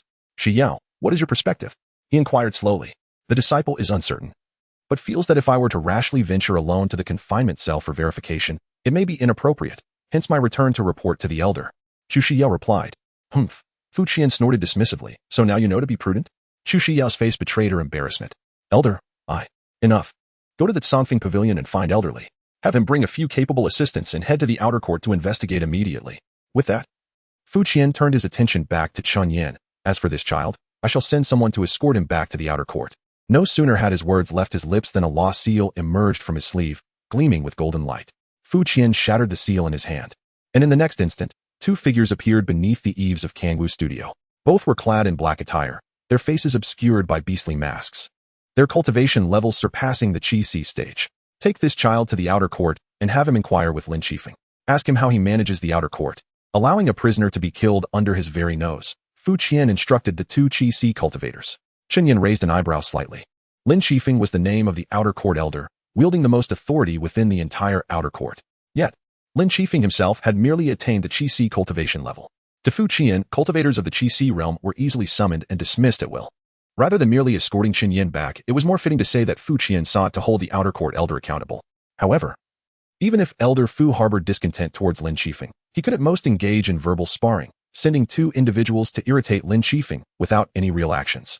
After all, Lin Qifeng was a direct disciple of Yuni-Chen, the current sect leader of the Kongshan sect, though he might be the least capable among them. Yuni-Chen had strategically placed him in the position of outer court elder. Naturally, regardless of Lin Qifeng's lack of talent, he still appeared as a celestial being in Chen Yan's eyes. The disparity between the Qi-Si stage and the Qi connection stage was monumental.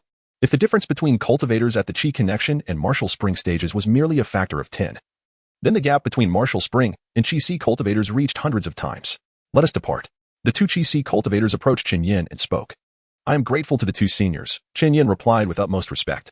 Thus, Chen Yan left Kanwu studio, escorted back to the outer court by the two Qi-Si cultivators. The residence of the outer court elder was situated at the heart of the outer court, within the Wenyuan Hall, the core power institution of the outer court. The hall's soaring eaves sliced through the moonlight as Chun Yan landed on the bluestone steps alongside the two Qi-Si cultivators, not stirring a speck of dust. The hall doors opened soundlessly, revealing a middle-aged man draped in a loose cloak, seated behind a Zeton table. He first raised his gaze to the three before him, then resumed grinding tea. Two from Qingshan Peak and one from the outer court? Lin Qifeng remarked with a light chuckle. What a timely visit. Coming to my Wenyuan Hall at such a late hour? Elder Lin. Elder Fu from Kangwu Studio has commanded us to bring this outer court disciple to you and has instructed us to relay a message. The Qi-Si cultivator on the left stated with great respect. Despite their comparable cultivation levels, both Qi-Si cultivators were worlds apart in terms of status within the sect. After all, Lin Qifeng was a direct disciple of the current sect leader, Yuni-Chen. Even if he were merely a servant at the mountain gate, common folk would approach him with deference. Fu, old man? Lin Qifeng lifted his eyes slightly. What message does he have for you? How is it that the outer court is managed, allowing a prisoner to be killed right under your watch? The Qi cultivator on the right inquired. Oh. Lin Qifeng paused in his tea grinding. Ahem. Elder Lin, that is the exact message Elder Fu instructed us to convey. The cultivator hurriedly added. I am curious to know. Who was killed in the confinement cell? Lin Qifeng questioned. Elder Song from the Shanggong Hall, replied Chunyan. Song Mingda? As an outer court elder. Lin Qifeng was naturally aware of who the steward of Shanggong Hall was. While the outer court elder was the highest authority, Lin Qifeng did not involve himself in the outer court's daily operations. Those affairs were managed by the outer court supervisor, with the stewards serving as subordinates. Beneath the stewards were the clerks, on par with instructors and mentors. Lastly, there were the consuls chosen from among the ordinary disciples, responsible for grassroots work. Yes, that is indeed him, a Qi cultivator behind Chen Yin confirmed. I have a question for you, Lin Qifeng smiled. Even if Song Mingda is dead, what relevance does that hold for you from Qingshan Peak? His smile was not without sarcasm. Or are you plotting some clandestine schemes? The two Qi cultivators fell into a brief silence before responding. Song Mingda possessed crucial intelligence, information of great significance to the sect. Are you attempting to speak in riddles with me? Lin Qifeng replied. No, we are merely uncertain of the specific details, the cultivator clarified. Then return to Qingshan Peak and fetch someone clearer to speak with me, Lin Qifeng concluded. Chapter 13. Apprenticeship. The expressions of the two Qi realm cultivators were far from pleasant, resembling that of someone who had just swallowed a fly. Yet, they found themselves powerless against Lin Qifeng. When did the elders of the outer sect dare to be so brazen in the presence of the inner sect? Those from the outer sect should humbly keep their tails tucked between their legs. However, Lin Qifeng was fortunate enough to have an exceptional master, hailing from Kongwon Mountain. His mentor was none other than Yuni Qin, the current sect leader of Kongshan sect. Yuni Qin not only possessed unparalleled talent and cultivation, but his political acumen was equally formidable. By appointing Lin Qifeng to the Wenyuan Hall, it indicated that Yuni Qin could achieve complete control over the outer sect. The outer sect plays a crucial role for a sect, especially for a colossal entity like Kongshan sect, as its influence over the mundane world and smaller sects relies entirely on the outer sect. The two Qi realm cultivators bowed to Lin Qifeng before turning to leave the Wenyuan Hall. Damn it, those brats from Qingshan Peak, Lin Qifeng muttered, pouring boiling water into the teacup on the table. I was already displeased when they came to the outer sect's lecture hall to poach disciples 2 months ago, and now they are stirring up trouble again. He then fixed his gaze on Chun Yin, who remained in the hall. How did you, an outer sect disciple, end up mingling with those from Qingshan Peak? Chen Yin recounted the specifics to Lin Qifeng, honestly reporting everything except for the fabricated segment about visiting the law enforcement hall.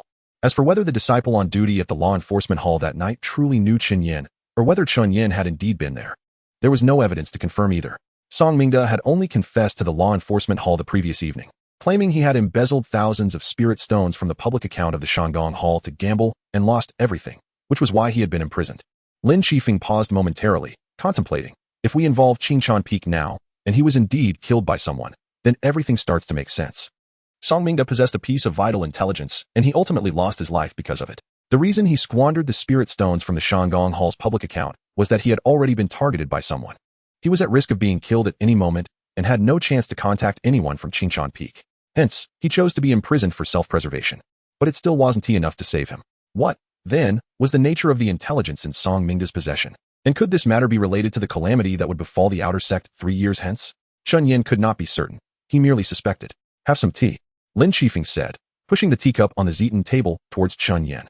Chun Yin hesitated, unsure if he should act. I said have some tea. Lin Qifeng's tone grew slightly firmer. This middle-aged sect master's demeanor seemed rather peculiar. As you command, Chun Yin replied, stepping forward to take the teacup and drink. It was merely a commonplace herbal tea made from yujia grass. What is your name? Lin Qifeng inquired. Returning to the elder's question, my name is Chun Yin. What is your cultivation level? Lin Qifeng, being at the mid-level of the Qi realm and unable to assess others' cultivation, listened attentively. I am at the late stage of the body refining realm. Lin Qifeng fell silent for a moment before finally speaking. So you are a waste. Chun Yin forced a couple of awkward laughs. But I am also a waste. Lin Qifeng continued. Among my master's several disciples, I am the most foolish and useless. Having me manage the outer sect is indeed a case of making the best use of what one has. The elder speaks too harshly, Chun Yin replied, feeling somewhat apprehensive in the face of Lin Qifeng's self-deprecation. Indeed, compared to you outer sect disciples, I truly know not how far I fall short. Chun Yin had no retort, merely offering a forced smile. Though it was their first meeting, Chun Yin had already heard of this sect master's eccentric and free-spirited character. Let that old codger Fu Qian stir things up in the outer sect as he pleases. If matters escalate poorly, someone will handle him. Lin Qifeng continued to grumble before abruptly shifting the subject. Young man, do you have a master? Before Chun Yin could respond, Lin Qifeng supplied the answer himself. I presume you do not, for you are, after all, a waste. Chen Yan's expression twitched slightly. It seemed that Lin Qifeng had been mocking him since the beginning. However, in light of the disparity in their cultivation and status, Chen Yan could only suppress his anger. In that case, how about becoming my disciple? Lin Qifeng proposed. Chen Yan stood frozen, struggling to comprehend Lin Qifeng's words. Did he mean to accept me as his disciple? Why? How? Noticing Chen Yan's lack of response, Lin Qifeng pressed further. Disciple, are you foolish enough to think you have the right to refuse? Chen Yan's initial reaction was to believe Lin Qifeng was jesting. Yet, as Lin Qifeng's expression grew increasingly grave, Chen Yan quickly realized the gravity of the situation. He had no right to decline. Master, I humbly bow to you, Chen Yan exclaimed, kneeling on the ground and bowing his head. Very well, Lin Qifeng nodded slightly, appearing satisfied with Chen Yan's reaction. Yet, Chen Yan felt no joy in his heart. Lacking any aptitude for cultivation, if Lin Qifeng's motives were akin to a desire to nurture talent, it was utterly impossible. So, what could be the reason for Lin Qifeng's intention to take him as a disciple? Though you are an outer sect disciple, as my apprentice, you shall be regarded as a direct disciple of an elder, thus entitled to cultivation resources and treatment equivalent to that of inner sect disciples, Lin Qifeng explained. He then gestured, and a token appeared in his hand. Take this. Tomorrow, visit the Alchemy Hall on Konyuan Mountain to collect some high-purity body refining liquid, which will aid in paving your path for the future. Disciple thanks the master, Chen Yan responded. He was bewildered by Lin Qifeng's true intentions. Yet he understood that there was no such thing as a free lunch. Lin Qifeng, a distinguished disciple of the sect leader and an elder of the outer sect, could gain nothing from a mere body refining realm disciple like him. Thus, he could only proceed cautiously and see where this path would lead. Receiving the token from Lin Qifeng, Chen Yan noticed its texture was quite similar to that of Fu Qian's token, though the inscription had changed from Qinchan Siwu to outer sect management. As Lin Qifeng was a direct disciple of Unichen, and Konyuan Mountain served as the main peak of Kongshan sect, Lin Qifeng's outer sect token could be regarded as a pass for Konyuan Mountain. Chapter 14. The meeting at the Alchemy Hall the following day, in accordance with Lin Qifeng's instructions from the previous night. Chen Yan arrived at the boundary stone of Konyuan Mountain early in the morning.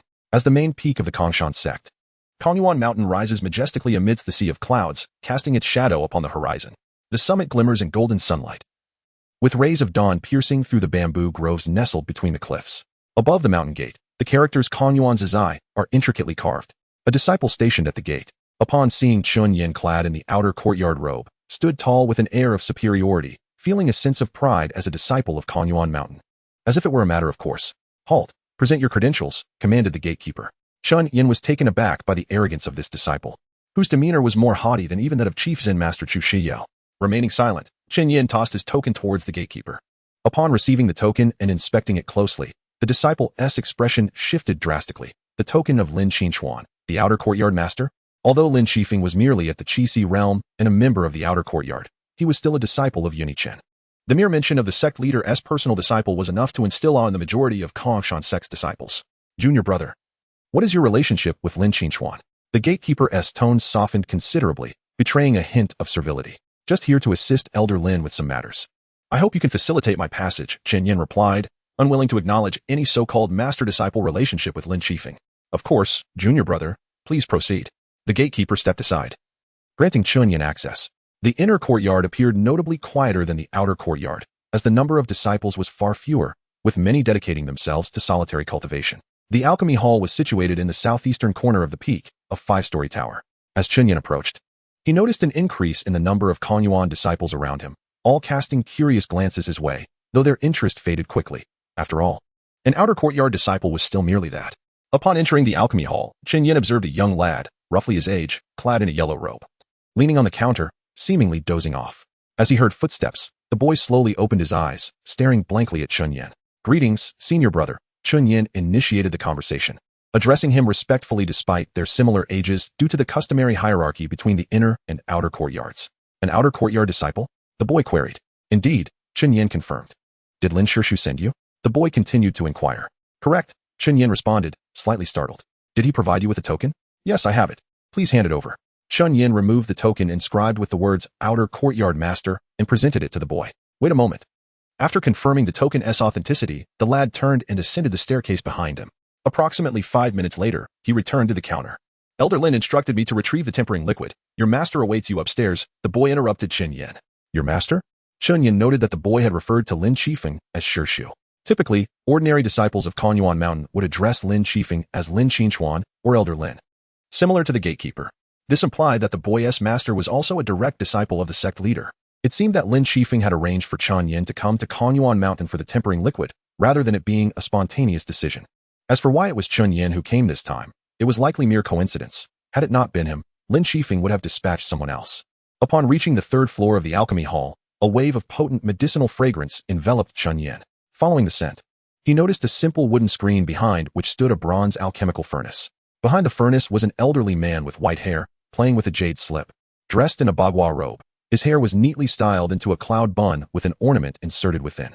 The moment the old man's gaze fell upon Chen Yin, Chen felt a sudden stagnation in the flow of his true energy. The old man's eyes sparkled with the essence of his own innate true energy.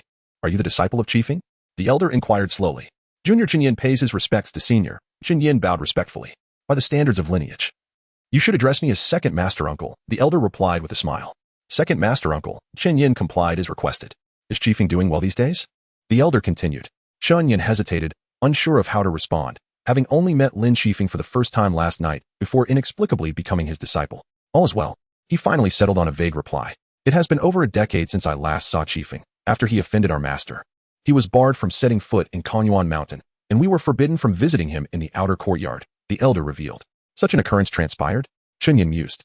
Having initially thought that Lin Shifeng was sent to the outer courtyard merely as a means for the sect leader to exert control over it, he had not anticipated the element of exile. Among my 6 disciples, I shared the closest bond with Qifeng. Before he went to the outer courtyard, we made an agreement.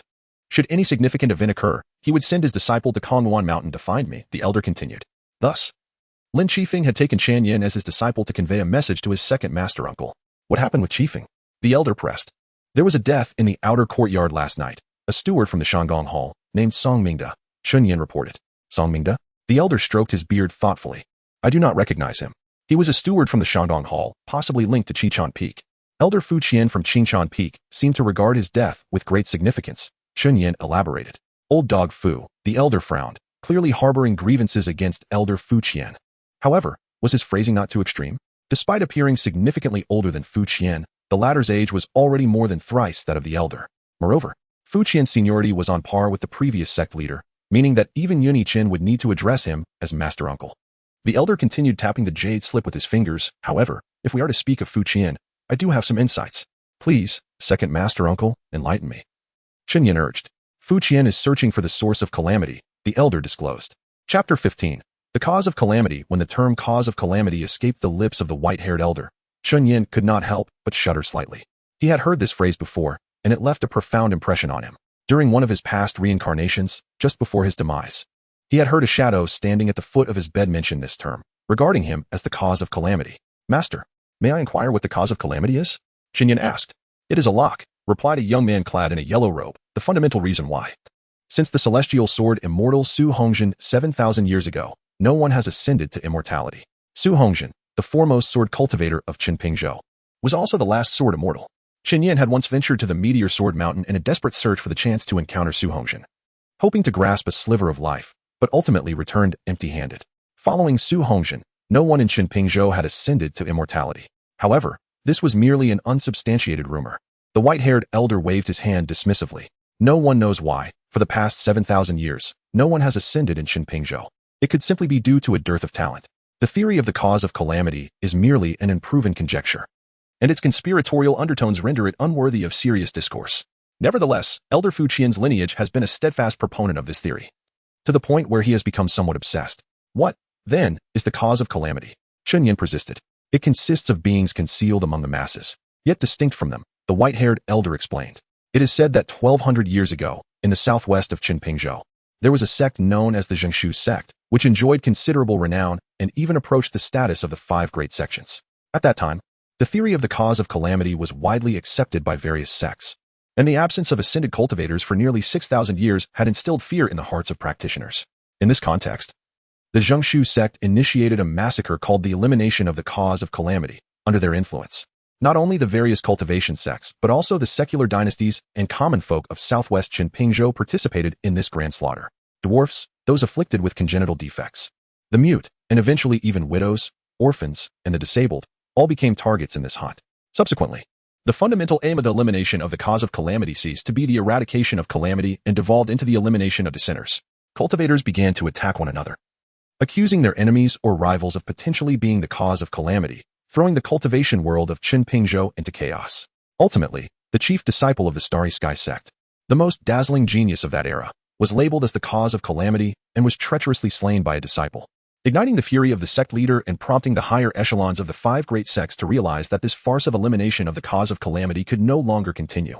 The Zhengshu sect was subsequently denounced as a heretical cult, and the leader of the Starry Sky sect personally led a campaign to eradicate the Zhengshu sect and its affiliated smaller sects, bringing an end to the farce of elimination of the cause of calamity. After that, the theory of the cause of calamity ceased to be mainstream in Qinpingzhou and even became a topic that instilled fear in people's hearts. The elder's words left Chun Yin profoundly shaken. This had been a witch hunt within the cultivation realm, instigated by the dread of centuries without ascension in Qinpingzhou. Even though over 99% of cultivators in this world had no chance of breaking through to the upper three realms, the absence of ascension still evoked terror, as it could signify the obliteration of the path to immortality. The violent acts of the elimination of the cause of calamity were born from this fear of the unknown. This meant that his previous death in that reincarnation was a consequence of being perceived as a cause of calamity. Elder Fu Qian, who remained infatuated with the theory, seemed to have been maneuvering within the outer courtyard. Could this suggest, to some extent, that the shadows who had taken his life were connected to Elder Fu Qian? Furthermore, how were Chu Xiao and the deceased Song Mingda linked to these events?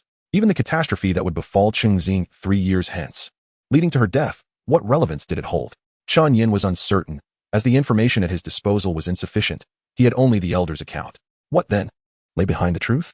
The white-haired elder appeared to harbor a strong aversion to the theory of calamity and held a low opinion of Elder Fu Qian of the Qingchan Peak. It seemed his junior, Elder Lin Qifeng from the outer courtyard, shared his views, which prompted him to send Qin Yin as a messenger. Did your master mention anything else to you? The white-haired elder inquired. Nothing more, Qin Yin replied. Very well, the elder nodded. So what elixir do you seek here? Body refinement liquid, Chun Yin responded, though he hesitated to request a higher purity. Zhao Bin, the elder called. Disciple Zhao Bin is here. The young man in the yellow robe bowed. Take Lin Shirshu's disciple downstairs to retrieve 3 vials of high-quality body refinement liquid. And also a vial of the qi-regulating pill I recently concocted, the elder commanded. Understood, the youth named Zhao Bin respectfully acknowledged. Then gestured for Qin Yin to follow him as he stepped back 2 paces. Disciple, just as Qin Yin was about to descend, he was suddenly called back by the white-haired elder. Disciple is here, Qin Yin responded. We shall meet again shortly, the elder said with a smile. Qin Yin remained silent, merely bowing in acknowledgement before following Zhao Bin downstairs. It seemed that Lin Qifeng would soon send someone to convey further messages. Zhao Bin stood before a shelf on the 2nd floor of the pill hall, retrieving 3 crystal vials containing a verdant liquid and a small porcelain vial of milky white. 1 vial of body refinement liquid suffices for 3 baths. You will need 9 in total, bathing once every 7 days. Simply pour the liquid into the bath and soak for half an hour, preferably in cold water, Zhao Bin explained. As for the qi-regulating pill, it should only be taken after breaking through to the qi-gathering realm. Thank you, senior brother, Qin Yin said. What do you think of my master's perspective? Zhao Bin suddenly shifted the topic. What? Qin Yin inquired, puzzled. My master's views on the cause of calamity, what do you think? This seemed to be a test from the young man, recalling Zhao Bin's earlier attitude toward the theory of calamity in the pill hall. Qin Yin sensed a divergence between Zhao Bin and the white-haired elder's opinions. Yet, could this merely be a performance for his benefit? It would be prudent to exercise caution. Such a pity for those wrongfully slain 1200 years ago, Qin Yin answered. This was a rather vague response, and Zhao Bin did not visibly express his thoughts on Chun Yin's answer. Focus on your cultivation. Although you are still a disciple of the outer courtyard, your master is Lin Shirshu. Do you understand what that signifies? Disciple is dull-witted. I hope senior brother Zhao will be forgiving, Qin Yin replied. This means that you are now considered half a disciple of Kongguan Mountain. If the sect leader forgives Lin Shirshu and commands him to return to Kongguan Mountain. Zhao Bin paused momentarily. Then you, Chen Shidi, would officially be a disciple of Kongguan Mountain. Chapter 16. The Useless Master and Apprentice in the Outer Courtyard. Chun Yin reclined in the bathtub, his eyes gently closed as droplets of emerald water fell from his fingertips resting on the edge. The body-refining liquid seeped through his pores, penetrating deep into his marrow. Soon, a layer of gray-black grime surfaced on his skin, the impurities of his flesh and blood. This was Qin Yan's second medicinal bath, although he had now reached the pinnacle of the qi transformation realm. The foundation he had laid during his body refinement was not solid, and he had never undergone such a medicinal bath before. Qin Yan felt his breathing becoming more prolonged, and the explosive power and endurance within his physique had significantly improved. Disciples of the Kongguan Mountain? He mumbled to himself suddenly, opening his eyes and shaking his head with a smile. If this were before Qin Yan's reincarnation, becoming an inner disciple of the Kongshan sect would indeed have been his dream. But not anymore. Chun Yin was acutely aware of his own aptitude. Even if he were to gain the resources of the inner sect, he might not be able to break through to the Qi realm in his lifetime. More importantly, if the reincarnation record had not been updated, then all that he currently possessed would be nothing but fleeting illusions. In truth, Chun Yin was unsure of what he truly desired now. In the past, he had been singularly focused on rescuing Cheng Ziying, yet their relationship had gradually drifted apart. 2 years remained until the calamity in the outer courtyard would occur, a disaster likely related to Chu Xiao, the head of the Qingshan Peak. Chun Yin vividly recalled the guilt-ridden and remorseful look in her eyes at that time. Disaster. Since returning from Konyuan Mountain, this term had lingered incessantly in Chun Yan's mind. Qingshan Peak, Fuqian, disaster, Chu Xiao. He attempted to connect these dots, yet ultimately found himself at a loss. The information he had obtained was still too fragmented. Thus, Chun Yin rose from the tub, rinsed off the grime with clean water, dried himself, and donned a fresh robe of the outer courtyard disciples. He felt invigorated.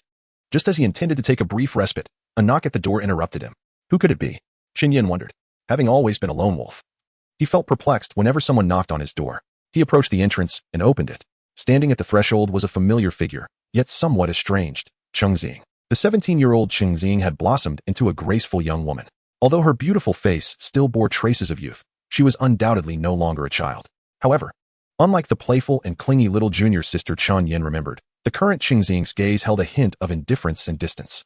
Unsure of what to say, Chun Yin remained silent. The moment their eyes met, Cheng Ziying swiftly averted her gaze. Chun Yin had heard of her current cultivation level. At just 17, she had already reached the mid-stage of the Qi transformation realm. Such a pace of cultivation would be considered above average even within the inner sect. Yet, in his past reincarnation, Cheng Ziying had only transitioned from the body refinement realm to the Qi transformation realm at the age of 19. This made Chun Yin question whether his own presence had hindered her progress. At her current cultivation rate, it was not impossible for her to break through to the martial spring realm before turning 19. If Cheng Ziying could achieve that, it would mean she could secure her entry ticket into the inner sect and possibly escape the calamity she would face at 19 in the outer courtyard. Could it be that her death was due to me? Chun Yin couldn't help but chuckle bitterly in his heart. Senior brother Chun. Cheng Ziying's familiar voice gently floated from her lips. Elder Lin is waiting for you at the Winyuan Hall. Understood, Ziying. I shall take my leave. Before Chun Yin could call out her name, the 17-year-old girl had already turned to depart. He wanted to stop her, but ultimately let it go. Elder Lin is looking for me. The last time Chun Yin had met this convenient master was just after returning from Konyuan Mountain, when he had gone to return a token. A week had passed since then, and he thought the sect master had forgotten about him entirely. However, it seemed he needed to convey some message now. Chun Yin left his quarters and made his way toward the Winyuan Hall. As he arrived at the entrance, the doors slowly swung open. You're here? A middle-aged man clad in a crane cloak sat behind a zeton table, brewing tea. Disciple Chun Yin pays respects to master. Chun Yin bowed. Stop with the unnecessary formalities. Lin Qifeng grumbled impatiently. Finding you has been quite the ordeal. With so many people in the outer courtyard, not a few even know you. It may be due to my lack of eloquence and infrequent socializing with fellow disciples. Chun Yin replied dismissively. Less chatter. Finding a disciple who knows you in the outer courtyard is like searching for a needle in a haystack. Lin Qifeng huffed, stroking his beard. It seemed that to convey his message, he had indeed gone to great lengths to find someone who knew Chun Yin, ultimately locating the already estranged Cheng Ziying. The girl you know possesses quite a bit of talent. At such a young age, she has already entered the Qi transformation realm, Lin Qifeng stated. Pausing for a moment before continuing, unlike the two of us, who are mere failures. Master jesting. The only failure here is likely me, Chun Yin remarked with a bow. Do you know at what age I transitioned from the body refinement realm to the Qi transformation realm? 16? No, 36. Chun Yin was momentarily taken aback. In his first life, he had only achieved Qi transformation at the age of 41. Yet, Lin Qifeng, as a direct disciple of the sect master with abundant resources, had only surpassed him by 5 years. Chun Yan's first instinct was to suspect Lin Qifeng was deceiving him. However, if true, it would indeed confirm Lin Qifeng's own assertion of being a failure. But how had Lin Qifeng become a Qi realm cultivator? And how old was he now? Chun Yin could only deduce that he must be younger than Fu Qian, the elder of Qingshan Peak, and the silver-haired elder from Konyuan Mountain. Surprised? Lin Qifeng observed as Chun Yin stood in a daze. Are you wondering how someone of such poor aptitude could become a direct disciple of the sect master? Chapter 17. Ice Spirit grasped the disciple felt a wave of trepidation wash over him. It could only be said that his master had misjudged the situation. Lin Qifeng burst into hearty laughter. Indeed, it seemed Lin Qifeng had never felt discontented by his perceived inadequacies. Rather, he took pride in them. What had transpired to lead the sect leader to expel Lin Qifeng from Konyuan Mountain? Chun Yin could not fathom it, and dared not broach the subject. That aside, the reason I summoned you here is to discuss a serious matter, Lin Qifeng stated. The identity of the perpetrator behind Song Mingda's demise remained shrouded in mystery. The bodies of the two guarding disciples from that night have been recovered. He paused momentarily. One of those guarding disciples was your friend, correct? Yes, Chen Yin replied, his heart racing with anxiety, fearing that Lin Qifeng would delve deeper into the matter of the two disciples, compelling him to cooperate with the investigation. Despite his lack of acquaintance with them, do not take it to heart. The path of cultivation is long and fraught with farewells. Death and separation are commonplace. Should the people from Qichon Peak come seeking you, simply claim ignorance and let them figure it out themselves, Lin Qifeng advised. It appeared he intended to adopt a stance of indifference towards the situation. Disciple obeys, Chen Yin affirmed. This was precisely the attitude he hoped to see in Lin Qifeng. However, Chen Yin himself could not afford to be indifferent, as this matter was likely intertwined with the calamity that would befall the outer court in 3 years' time. The news of your status as my disciple has spread. Most of the deacons in the outer court are aware that I, an elder of the outer court, have taken on a disciple named Chen Yin. Should you require assistance in the future, do not hesitate to approach them, Lin Qifeng continued. Chen Yin understood that Lin Qifeng had chosen to take him as a disciple purely as a means of establishing a conduit between himself and Kongguan Mountain. Additionally, his connection to Song Mingda and Qingshan Peak made Lin Qifeng more eager to monitor his actions. Lastly, there is the outer court competition in 2 months, Lin Qifeng concluded. The annual outer court competition was a selection mechanism, a splendid opportunity for outer court disciples to aspire to the inner sect. During the event, representatives from the 3 mountains and 4 peaks of the Kongshan sect would come to evaluate the participating disciples and select promising candidates. However, the number of disciples chosen to transition from the outer court to the inner sect never exceeded 10. You must participate, and you must not break through to the energy unification realm before the competition concludes, Lin Qifeng insisted. After 3 cycles of body tempering, your strength will not pale in comparison to the majority of outer court disciples in the body refinement realm. After all, I am an elder of the outer court. I must maintain a semblance of dignity. Disciple understands, Chen Yin replied. In Lin Qifeng's eyes, if the opponents were disciples of the body refinement realm, Chen Yin would not be at a disadvantage. After all, high-quality body tempering liquid was a resource rarely accessible to ordinary outer court disciples, significantly impacting the combat power of those in the body refinement realm. However, if Chen Yin were to break through to the energy unification realm, the scenario would shift dramatically. Yet, Chen Yin's actual cultivation level was at the pinnacle of the energy unification realm, merely concealed as a late-stage body refinement realm practitioner due to his possession of the hidden immortal technique. In the past cycles, he had never participated in the outer court competition, fully aware of his own limitations. Even after returning to the age of 15 with a century's worth of cultivation, he had to suppress his power and act discreetly due to the consequences of his past. Now, however, circumstances had shifted.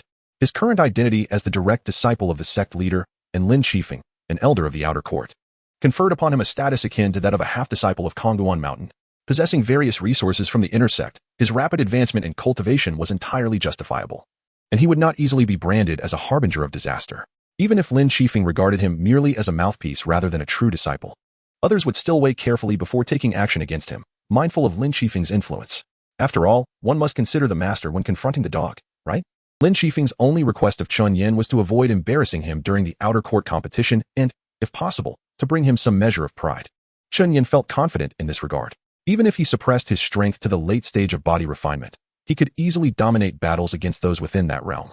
After bidding farewell to Lin Qifeng, Chen Yin departed from the Wenyuan Hall. He noticed that the number of gazes directed at him on the streets today was significantly greater than usual. This was only to be expected, as the news of Chen Yin becoming Lin Qifeng's disciple had spread throughout the outer court, and he was now the only direct disciple of an elder. Brother Chen, just as Chen Yin strolled along the outer court streets, attempting to acclimate to his newfound identity, a bright voice called from behind him. A young man clad in the outer court's robe strode toward him confidently. I am Sun Lu, honored to meet Brother Chen. Upon halting before Chen Yin, the young man performed a respectful bow. He appeared to be a few years Chen Yin's senior, humbly introducing himself as a junior and addressing Chen Yin as brother, all in deference to Lin Qifeng. Greetings. Chen Yin responded with a calm demeanor, aware that this disciple likely approached him with ulterior motives. My master, the deacon of the outer court's spirit herb workshop, Zheng Fuyue, has sent me to congratulate you on becoming the sole direct disciple of an elder. Sun Lu exclaimed. I have heard that you are still in the body refinement realm, so my master specifically sought out 5 eye spirit grasses for you, to aid you in advancing to the energy unification realm. As he spoke, Sun Lu produced an exquisitely crafted wooden box from behind him and presented it to Chen Yin. The ice spirit grass was a highly effective spiritual herb, beneficial for cultivators in protecting their meridians and soothing their vital energy. According to the outer court's regulations, disciples who had reached the energy unification realm could collect 3 leaves of ice spirit grass each month from the spirit herb workshop. On average, Each ice spirit grass plant bore over 20 leaves. It was said that disciples of the energy unification realm within the inner sect could procure an entire plant each month. One must admit, the Deacon Zheng Fiyue had expended considerable effort to ingratiate himself with Elder Lin by lavishing attention on his sole disciple. Please convey my gratitude to Deacon Zheng, Chen Yin said with a smile as he accepted the wooden box containing the ice spirit grass from the young man. Lin Qifeng had just informed him that if he required assistance, he should feel free to approach the outer court's deacons. Therefore, accepting the 5 ice spirit grasses bore no psychological burden for Chen Yin. Chapter 18. Undercurrents. With the acquisition of the superior qi regulating pills from the Dan Hall on Konyuan Mountain, combined with the 5 ice spirit herbs, Chen Yin, who has now reached the pinnacle of the qi connecting realm, feels a greater assurance in his endeavor to break into the martial spring realm. Since that day, Sun Lu has frequently gravitated towards Chen Yan's side. He has not revealed any ulterior motives, merely engaging in casual conversation and occasionally presenting Chen Yin with rare gifts. At 20 years old, Sun Lu currently stands at the mid-level of the qi connecting realm. However, he addresses the younger and less experienced Chen Yin as a senior without hesitation. Initially, Chen Yin found this somewhat disconcerting. Sun Lu possesses a keen sense of boundaries, maintaining an appropriate distance that does not intrude upon Chen Yan's life or cultivation, merely serving as a reminder of his presence. And then there is his master, the steward of the Spirit Herb Workshop, Zheng Fuyue. There has been no further news from the investigation on Qingshan Peak regarding the murderer of Song Mingda, nor any leads concerning the list of suspects. Chen Yin is aware that beneath the seemingly tranquil surface of the Kanshan sect, turbulent currents are at play. Time passes swiftly, and the date of the outer court competition draws near. The newly admitted disciples of the outer court are particularly exhilarated, as this presents a splendid opportunity for advancement to the inner sect. In contrast, the more seasoned outer court disciples remain largely indifferent, well aware of their own limitations.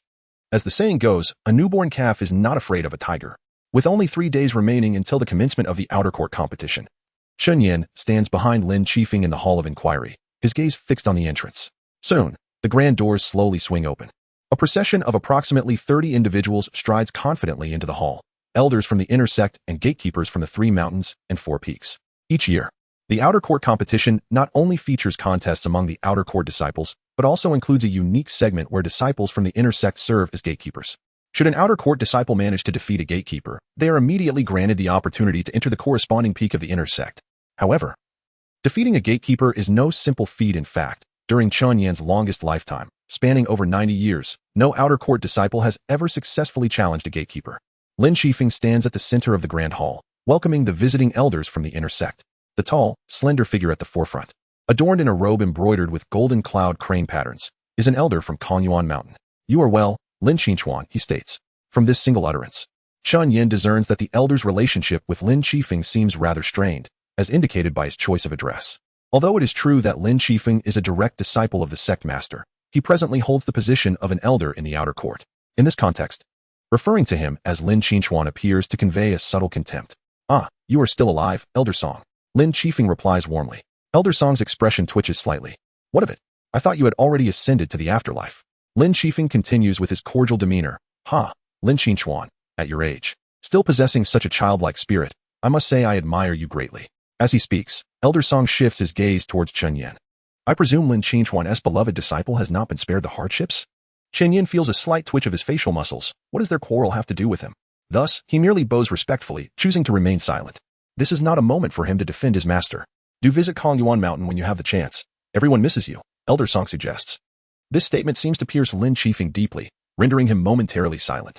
Lin Qifeng responds curtly. While the elders and disciples from the other peaks may be oblivious, the disciples and elders of Konyuan Mountain are well aware that Lin Qifeng had been expelled from Konyuan Mountain by Sect Master Yun. Elder Song appears triumphant, puffing up with pride and choosing not to elaborate further. Lin Qifeng exchanges pleasantries with the elders from the various inner sect peaks, completing the customary formalities. The elders visiting to observe the outer court competition are not the highest-ranking figures in their respective peaks, primarily holding titles such as the Elders of the Martial Arts Hall or the Merit Hall. In the sect, the titles of elders rank from highest to lowest as follows: Sword Elder, Law Elder, Martial Discipline Elder, and Dignity Elder, followed by elders from various functional departments. The Sword Elder is the foremost figure of a mountain gate, meaning that Su Qian from Qichon Peak is essentially the third in command there. The 4 titles of Sword Elder, Law Elder, Martial Discipline Elder, and Dignity Elder are collectively referred to as Peak Elders. Lin Elder. An elder from Qingshan Peak greets Lin Qifeng with a bow and a smile. Chen Yin follows the elder's gaze and is momentarily taken aback upon noticing a cold, graceful girl clad in white among the Qingshan Peak disciples. Chu Xiao. He is not the only one to recognize her. Elder Lan. Qichon Peak certainly values the outer court competition, even sending their top disciple, Lin Qifeng, jest with a smile. The top disciple is the highest-ranking member among the disciples of a peak, representing the most gifted and powerful among their peers, an absolute leader of the next generation. It can even be said that the top disciple embodies the essence of their respective peak more than any elder below the rank of Grand Elder. Junior Chu Shiyao pays her respects to Elder Lin. The white-clad girl bows to Lin Qifeng. Her gaze then shifts to Chen Yin, who stands behind Lin Qifeng. Shan Yin perceives no discernible emotion in her eyes, yet he senses a tinge of confusion lurking within them. How is it that you are a disciple of Lin Qifeng? Perhaps such a question resides within her thoughts. Elder Chu is here voluntarily to observe the outer court competition and will neither participate nor serve as a gatekeeper. The individual referred to as Elder Lan states, if Elder Chu were to serve as a gatekeeper, it would only imply that Qichon Peak truly looks down upon our outer court disciples. Lin Qifeng replies with a chuckle. Not at all. We are all disciples of Kongshan's sect. How could we harbor disdain? We would welcome anyone with open arms. Elder Lan asserts. Elder Lan's words prompt Chen Yin to internally scoff, reflecting on how few promising talents remain among their outer court disciples. As long as these promising talents can surpass the gatekeeper sent by Qichon Peak this year, I, Lan Wei, will gladly welcome all. Though he speaks with bravado, it seems that should it come to reality, his enthusiasm might wane. Chapter 19. Farewell to Chu Xiao after the passing of the ceremonial proceedings. It was time to arrange for the elders and disciples of each peak to be escorted to the specially prepared guest residence. It remained unclear whether Lin Qifeng acted with intention or by mere chance when he specifically requested Chen Yin to accompany Elder Lan Wei and the disciples of Qichon Peak to the guest residence outside Qichon Peak. Are you Elder Lin's disciple? Elder Lan Wei inquired as they made their way from the Asking Fate Pavilion to the guest residence. Indeed, Chen Yin replied. What is your current cultivation level? Elder Lan Wei continued. In the late stage of body refinement, Chen Yin responded. Oh. Elder Lan Wei nodded as if enlightened. Then pondered for a moment. There is great potential ahead. This was the only commendation he could muster for Chen Yin. Yet, it must be noted that Elder Lin was indeed a rare talent. Elder Lan Wei did not hesitate to express his admiration for Lin Qifeng. Chen Yin shared this sentiment, believing Lin Qifeng to be an extraordinary individual. Although Lin Qifeng was merely a practitioner at the Qi stage, his cultivation level seemed somewhat lacking when compared to the inner sect elders at the Divine Connection stage. Moreover, age did not favor him either. He was already in his 60s and would soon approach 70. Nevertheless, Chen Yin felt that even without the halo of being the sect leader's direct disciple, few would dare to underestimate Lin Qifeng. Yet, he could not comprehend why he harbored such feelings. It had been over 2 months since Chen Yin became Lin Qifeng's personal disciple. During this time, he had not developed any feelings akin to those of a devoted student towards his master. The bond of master and disciple was purely transactional, as Lin Qifeng required a conduit for communication with Kongguan Mountain. However, Chen Yin was indeed grateful for the opportunity Lin Qifeng had afforded him, for it had granted him access to abundant cultivation resources. He was but a step away from the Martial Spring stage. Chen Yin was confident that within a year, he could break through from the peak of the Qi connecting stage to the Martial Spring stage, a feat that might take only a year for the exceptional talents of the sect. Yet, Elder Lan Wei evidently held great appreciation for Lin Qifeng. Or perhaps, throughout their conversation, Elder Lan Wei presented himself as a congenial figure, one who praised everyone and offended no one, albeit with a somewhat clumsy charm. This was Chen Yin's impression of Elder Lan Wei. Through their conversation, Chen Yin learned that Elder Lan Wei held the position of the elder in charge of the preaching hall at Qichon Peak. Elder Lan, are you familiar with a teacher named Lu Li? Chen Yin inquired. Of course, he is quite an impressive young man. The disciples find his teachings very beneficial. It is a pity, Elder Lan Wei paused for a moment. It is a pity that this young man seems to lack an appropriate sense of boundaries and distance in certain respects.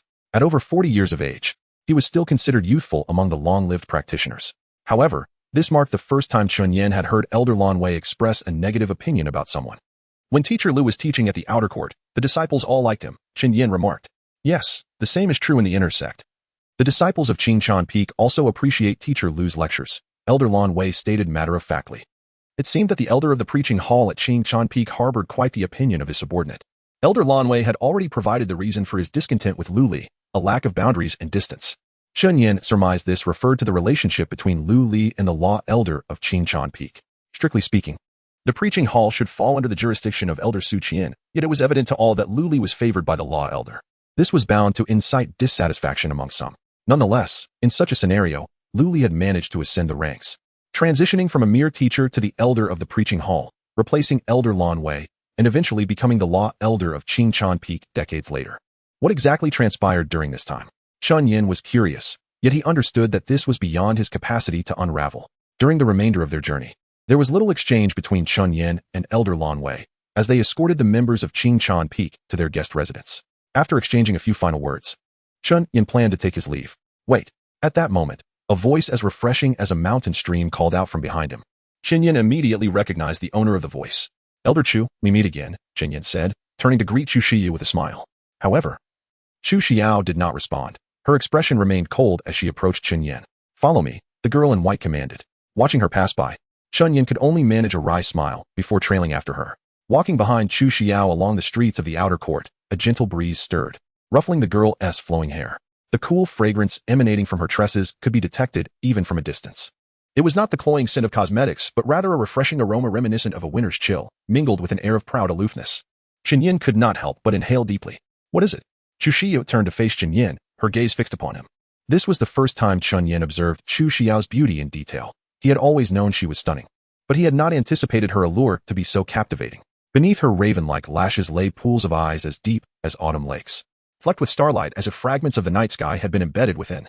For reasons unknown, Qin Yan's mind suddenly conjured the visage of Qing Ziying, jolting him back to reality. No, Chun Yin chuckled lightly. May I ask, Elder Chu, what brings you to me? Chu Xiao's expression soured, after a moment of silence. She slowly spoke. It was Elder Lin who instructed you to inform me of Song Mingda's demise and to bring me back to Qingchan Peak, wasn't it? Not at all, Qin Yin denied. I truly believed you were just an ordinary disciple of the outer court, she replied. I am merely an ordinary disciple of the outer court, but you are a direct disciple of an elder. That was a later development. On the day I met Elder Chu, I was unfamiliar with my master. It was Elder Su who brought me to him, and only then was I accepted as a disciple. Thus, Elder Lin recognized your talent? Perhaps, or perhaps. Chun Yin paused for a moment. Perhaps there are other motives at play. Chu Xiao halted in her tracks and turned her head, a look of surprise flashing across her eyes. Do you know what you were saying? She asked. I am quite aware, but I have something significant to inquire of you, Elder Chu. Qin Yan's gaze was filled with seriousness and resolve. Chapter 20. The bribery at Qingchan Peak. What do you want to know? Chu Xiao inquired, her brow slightly furrowed. What information does the Steward Song possess? Confidential, came the curt reply. Who killed Steward Song? Confidential. Was Steward Song murdered because of his information? Confidential. Did Steward Song embezzle spirit stones to protect that information, leading to his imprisonment? Confidential. Will the developments in this matter affect the outer court? Perhaps leading to an unprecedented catastrophe? A catastrophe? Like a colossal shadow of a black serpent? Upon hearing this, Chu Xiao's expression shifted dramatically, while Qin Yin keenly sensed the underlying implications. What do you truly know? Chu Xiu lowered her voice. Perhaps, senior sister Chu, you should first share what you know. Qin Yin suggested. Chu Xiao's beautiful eyes, reminiscent of an autumn pond, rippled momentarily before regaining their tranquil composure, as if she had finally quelled her emotions. 3 months ago, the demon-suppressing stone that sealed the remnant soul of the Black Dragon at the Kayan Tower on Qichan Peak vanished. The remnant soul of the Black Dragon? That entity was a formidable demon slain by the founder of Kayan during his travels through treacherous lands. The founder, in his benevolence, spared a fragment of its soul, bringing it back to suppress at Qingchan Peak. After the founder's ascension, this fragment was moved to the Kaiyun Tower, where it has remained for nearly 10,000 years. Still possessing combat prowess above the Unity Realm, Chu Xiao explained calmly to Chun Yin. The Unity Realm is the first level among the upper 3 realms, transcending the Qi-Si, Divine Connection, and 10 Transformations realms. A cultivator at the Unity Realm would undoubtedly be regarded as an unparalleled powerhouse among the 5 major sects of the Qingping continent, including the Kaoshan sect and the Xingtian Gate. Despite being suppressed for nearly 10 millennia, the Black Dragon's remnant soul has long lost its consciousness. Nevertheless, the demonic aura it exudes, even in an unconscious state, could unleash catastrophic consequences upon the outer court within 7 breaths. Cultivators below the Martial Spring realm would suffer severe injuries, with their meridians damaged and internal organs shattered, and in the worst cases, their souls dissipating into nothingness. Yet, this remnant soul of the Black Dragon was still vanquished by a beam of azure light from Qingchan Peak. I remember all of this distinctly. So, senior sister Chu, were you searching for the demon-suppressing stone that sealed the Black Dragon's remnant soul 2 months ago at the outer court? Qin Yin inquired. No, Chu Xiao shook her head. With my current abilities, I am not equipped to handle this matter. The current head of Qingchan Peak is merely at the Martial Spring realm. How do you know this? Only a select few on Qingchan Peak are aware of such information. The 4 elders, the elder of the Kaiyun Tower, the chief officer in charge of guarding the demon-suppressing stone, the supervisor of Qingchan Peak, and myself, as a disciple of the head of Qingchan. Each person privy to this knowledge is absolutely trustworthy. Does this imply that the individual before me may be connected to the theft of the Black Dragon's demon-suppressing stone? Chu Xiao regarded Chun Yin with increasing wariness. Please refrain from looking at me with such suspicion, senior sister Chu, Chun Yin chuckled. I merely had a dream. A vision of a certain day, 2 years hence. With that, Chun Yin turned his gaze towards the martial arena adjacent to the outer court, where nearly 100 disciples were gathering in preparation for the upcoming outer court competition. On that fateful day, the shadow of the black serpent will manifest above the martial arena of the outer court, and in just 7 breaths, nearly 10,000 disciples will perish. Chu Xiao remained silent, fully aware that such a scenario was not only plausible, but highly likely. The presence of internal enemies in the Kongshan sect was an unspoken truth among the upper echelons, a reality they all tacitly acknowledged. The disappearance of the demon-suppressing stone was not an act of mere happenstance. It had been stolen. What then? Does the thief intend to do with the Black Dragon's remnant soul? Chu Xiao was acutely aware of the implications. What do you truly desire? She asked Chun Yin. Finally, they were able to delve into the crux of the matter. Chun Yin shrugged, saying, My master informed me that you, the disciples of Qinchan Peak, can manage your own affairs, yet he would offer no assistance. Is that so? Chu Xiao was not surprised. She was already aware of the strained relationship between Elder Lin and Elder Fu. Moreover, Qinchan Peak bore some responsibility regarding Song Mingda's incident. However, the course of action remained to be determined by her alone. Chun Yin continued, Though I rely heavily on my master, I have garnered some connections in the outer court over the past 2 months. Perhaps I can be of assistance to you. And what are your terms? Chu Xiao, being astute, inquired. Answer my questions, Chen Yin replied with a subtle smile. Chu Xiao's autumn-like eyes scrutinized Chen Yin, her thoughts unknown to him at that moment. What information did Steward Song possess? The white-clad maiden hesitated for a moment before deciding to place her trust in Chen Yin. 2 years ago, Elder Fu promised to assist Song Mingda in breaking through to the Qi-Si realm and would secure a position for him as a steward in the Shangong Hall of Qinchan Peak, allowing him to leverage his official position to monitor the correspondence passing through the Shangong Hall, the Qi-Si realm. For a steward who has languished in the outer court his entire life, with little prospect of advancement, this promise carries immense allure. Not to mention that Elder Fu has reserved a steward's position for him at Qinchan Peak. It is crucial to recognize that the status of an inner court steward far eclipses that of an outer court steward, even by a significant margin. In other words, if Chen Yin were to live 100 years, facing the end of his life, even if it were just a casual instructor or envoy from the outer court promising him a breakthrough to the martial spring realm, he would undoubtedly go to great lengths to fulfill their request. As the hourglass of life runs low, the instinct for survival is a fundamental human trait, one that even cultivators cannot escape. Otherwise, Chen Yin would not have ventured alone to the Sword Descent mountain range in the final months of his life, seeking the elusive legacy of the Sword Immortal, only to end up with nothing to show for it. Chapter 21. The golden scales are not mere pool creatures redirecting her gaze back to the present. Chu Xiao had just informed herself that it was Elder Fu Qian from Qinchan Peak who had personally bribed the Deacon Song Mingda of the outer court. The purpose was to have Song Mingda monitor the correspondence that passed through his hands. This was not a difficult task for the deacon, and the promised reward from Fu Qian was exceedingly generous. Cultivation at the Qi-Si stage, along with a position as an inner court deacon. Such terms left no room for refusal. And then, Chun Yin inquired. Song Mingda began working for Elder Fu. Initially, he transcribed letters, and later, he undertook various other tasks, such as compiling certain lists of individuals. What kind of lists? Only Song Mingda himself was privy to this information. He had no direct communication with the higher-ups of Qinchan Peak, as an outer court deacon without foundational support, entirely bought by personal gain, could easily turn traitor at any moment. Chu Xiao remarked. Indeed, the rewards promised by Elder Fu Qian could just as easily be offered by those lurking in the shadows, she continued. Approximately 4 months ago, Song Mingda claimed to have stumbled upon something significant, yet he lacked crucial evidence. And then, Song Mingda began to organize the list he had mentioned. So, it was the compilation of this list by Deacon Song that led to his demise? Chun Yin raised an eyebrow. I cannot say for certain. Chu Xiao shook her head. By the time we sought to uncover what had truly transpired, it was already too late. Song Mingda met a tragic end in the outer court's prison. So, you believe that Deacon Song's list is connected to the loss of the demon suppression stone? Chen Yin probed further. There is indeed a possibility, Chu Shiyu replied. Song Mingda discovered something alarming during his investigations, which filled him with dread. Realizing that his continued pursuit would lead to his own demise, he resorted to depleting the public account of spirit stones in hopes of attracting the attention of Qinchan Peak. In fact, he succeeded. On a late night, Chu Xiao had come to the outer court seeking Song Mingda, but ultimately arrived too late. I will assist you, but there is a condition, Chen Yin stated. What condition? Chu Xiao asked. I shall aid you solely, not Elder Fu Qian. Therefore, until the truth is revealed, do not speak of this matter to anyone. Hearing Chun Yan's stipulation, the young woman in white hesitated momentarily before finally nodding. Very well, I agree. Subsequently, Chu Shiyu departed alone towards the villa where Qinchan Peak resided in the outer court. Chun Yin regarded Chu Xiao as trustworthy. At the very least, her character seemed inherently good. In the previous cycle, After witnessing the corpse of Deacon Song while leaving the prison, he had been ambushed by a man with a soft, sinister voice. Chu Xiao had stepped forward, attempting to protect him from the predicament she had drawn him into. Although she had failed, the compassion and guilt reflected in her eyes before his demise were unmistakable. Moreover, Chen Yan's intentions extended beyond merely aiding Chu Xiao. His paramount objective was to avert the catastrophe looming 2 years hence. Could fate truly be altered? Chen Yan was uncertain. For the nature of fate remains elusive. The martial arts arena was alive with exuberant voices and bustling activity. The young disciples of the outer court were fervently enthusiastic about the upcoming grand competition, harboring immense admiration for the inner court elders and disciples. No young outer court disciple wished for anything less than to someday enter the inner court. However, the slightly older outer court disciples, particularly those who had reached the martial spring stage, held a starkly different perspective.